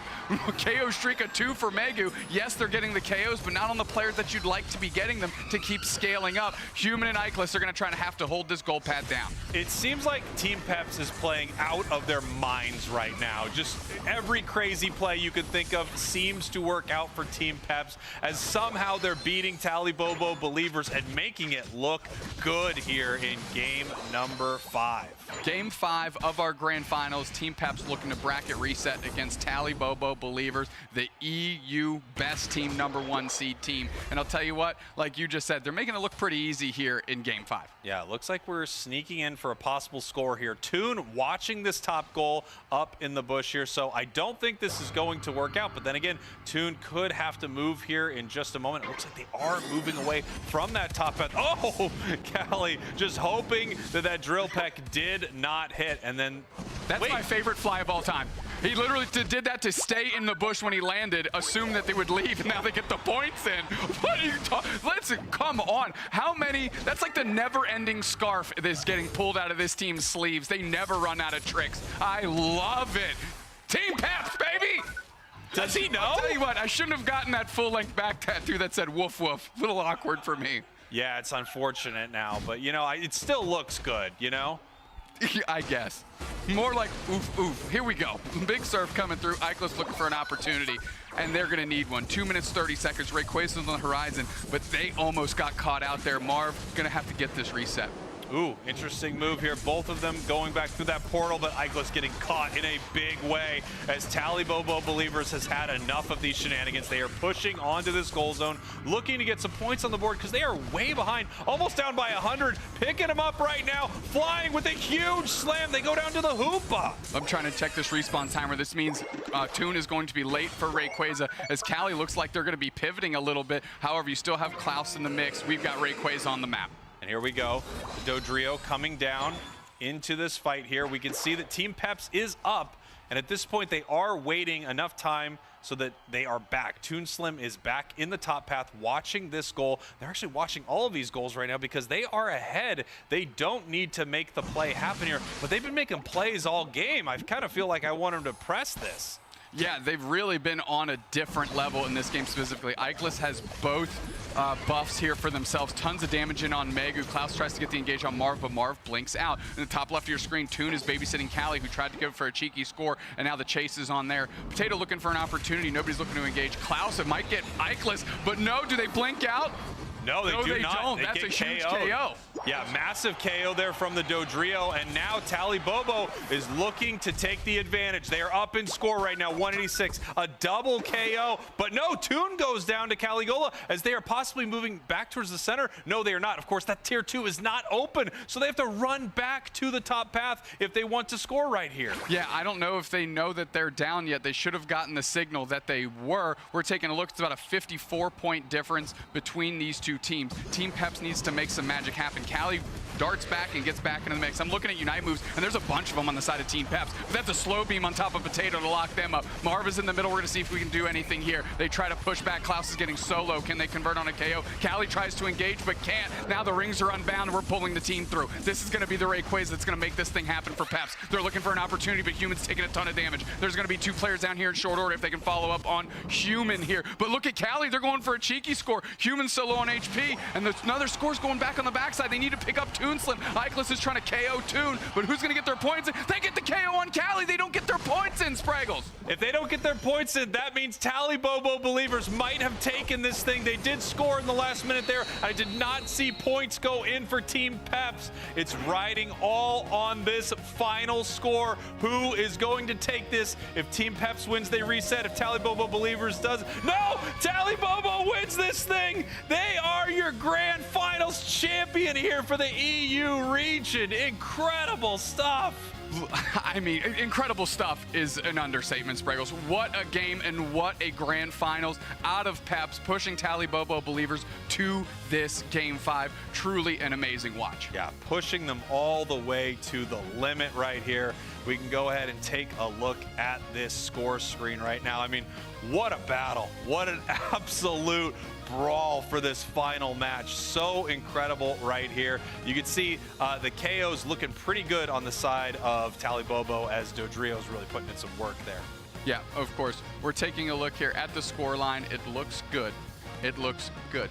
Of course, as we're going through, Tally Bobo able to make that cheeky score. I believe it was Utah that actually got in that 100 and caused a little bit of a scramble out of Team Peps. But I'm with you, Spraggles. Hindsight being 2020, they were taking the body very well this game and fighting well as a team, pulling all the tricks out to make the magic happen, and Team Peps decided to go for the score route. Didn't quite pan out. Yeah, I mean, and they had it a match or two ago where it really worked out for them, so I understand where they were coming from. Taking a look at some of our numbers right here, you can see Ikelis once again putting up huge damage inside this match, the most in the match right here. And Caligola on that Talonflame was just a thing of beauty. That was, without question, one of my favorite matches of the weekend. What an absolute hype Game 5 between these two teams. One thing I want to shout out real quick is, of course, Zervis, 84k damage healed, making sure that this team could actually get it done when the fights did break out in the final throes of it. Yeah. Such incredible stuff here. I mean, all day we have been going down to the wire. I'm kind of shocked we didn't get a reset with how many games we have been seeing today. I thought it's a foregone conclusion. We are resetting this thing. That was some of the best Pokemon Unite I have had the privilege to cast. That last match was an absolute joy. I am so excited that Tally Bobo, of course, wins here. They have just been the dominant force in EU, and that both of these teams, including Nouns and Time to Shine, are going to be heading to Worlds for the EU region. I mean, wow, what a tournament. What a tournament indeed. I think you said everything that I was going to say, because apparently we're the same person. So let's get it over to the analyst desk, Zoinks and Wonder Chef, to give us the breakdown. Thank you so much, you two. What an incredible grand finals, Wonder Chef. I know. There was honestly no better game that we could have had to close out not just that set, but this tournament. I felt like both the drafts were amazing. Everybody played incredibly. It just came down to who played it better. It was amazing. The drafts were so sick. I was just, honestly, I just can't say how much I loved that set. But I do know that you, in particular, you've got a moment that you want to showcase. And of course, our final chance here to do a little bit of telestration that we've been having so much fun with. But what better way to do it than right here in Grand Finals? Baja Blast time, folks. Let's get into it. That's right, Megu with a defensive positioning, but I mostly want everyone to pay attention to the Talonflame and this Alolan Ninetales on the outside of the map. Look at how long they stay on that jump pad. They were there for about 20 seconds waiting because they were afraid that Caligola, who did go back to base and is now over here on your side, was actually going to wait and try to back cap and score. But a brilliant decision by Utah to defend that goal zone until the final moment. Potato starts popping up, but Megu with an incredible shutdown Unite move as Caligola is stuck here on the outside. No target weak enough until Klaus is brought down to a sliver of HP, but Caligola can't quite make the distance. Human, the very aggressive Hoops Unbound portal, earns them a little bit of space, but it's just not enough as yet again. This is Megu's home. Megu in that middle area just every single time, shutting down every effort, and this is when the score race really kicks off. Again, Utah in that top path, shutting down that score of 50, and Tally Bobo Believers just showcasing why they are one of the best teams in the entire world, and they are certainly the best team in the European region. And we are so used to seeing this name. I can't read it, but I know it's Klaus as player of the game so many times over the course of this weekend, and for very, very good reason. But honestly, a player of the game is everybody on both of these teams for me, because they were all incredible. Just like you pointed out, there was this battle going on all the way on the left side of the map where they were trying to just stop Caligola from scoring for so long. Both Utah and Toon Slim at different times just trying to make sure that there was no slight lead, and in the end that mattered more than anything, because that would have for sure brought us to a reset.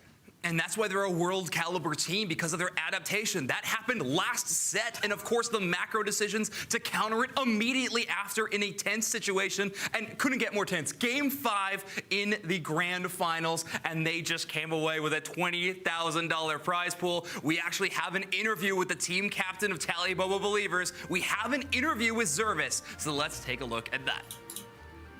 What up, Zervis? Congratulations on an amazing win. Now Tally Bobo Believers are truly the best in the European region. And big congrats on winning that $20,000 prize pool. Amazing work. Zervis, what was the key to your success this tournament?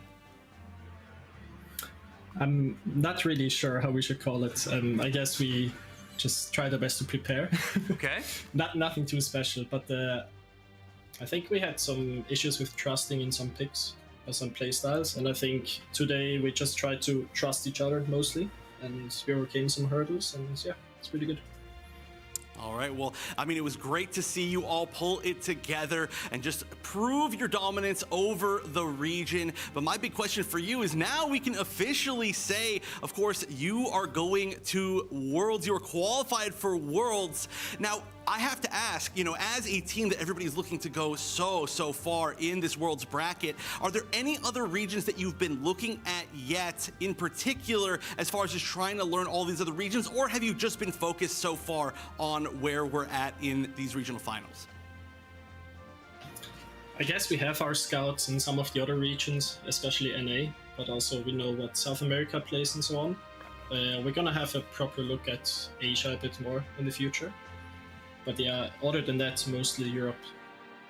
All right, well, you know, that makes a lot of sense to me. Of course, you had such high stakes for this tournament, and you know, all that work you put in obviously was very much worth it. Congratulations again. A gigantic win here, earning the ultimate prize so far. But now, of course, you've got a pretty far path ahead of you. So once again, congratulations, and thank you for playing.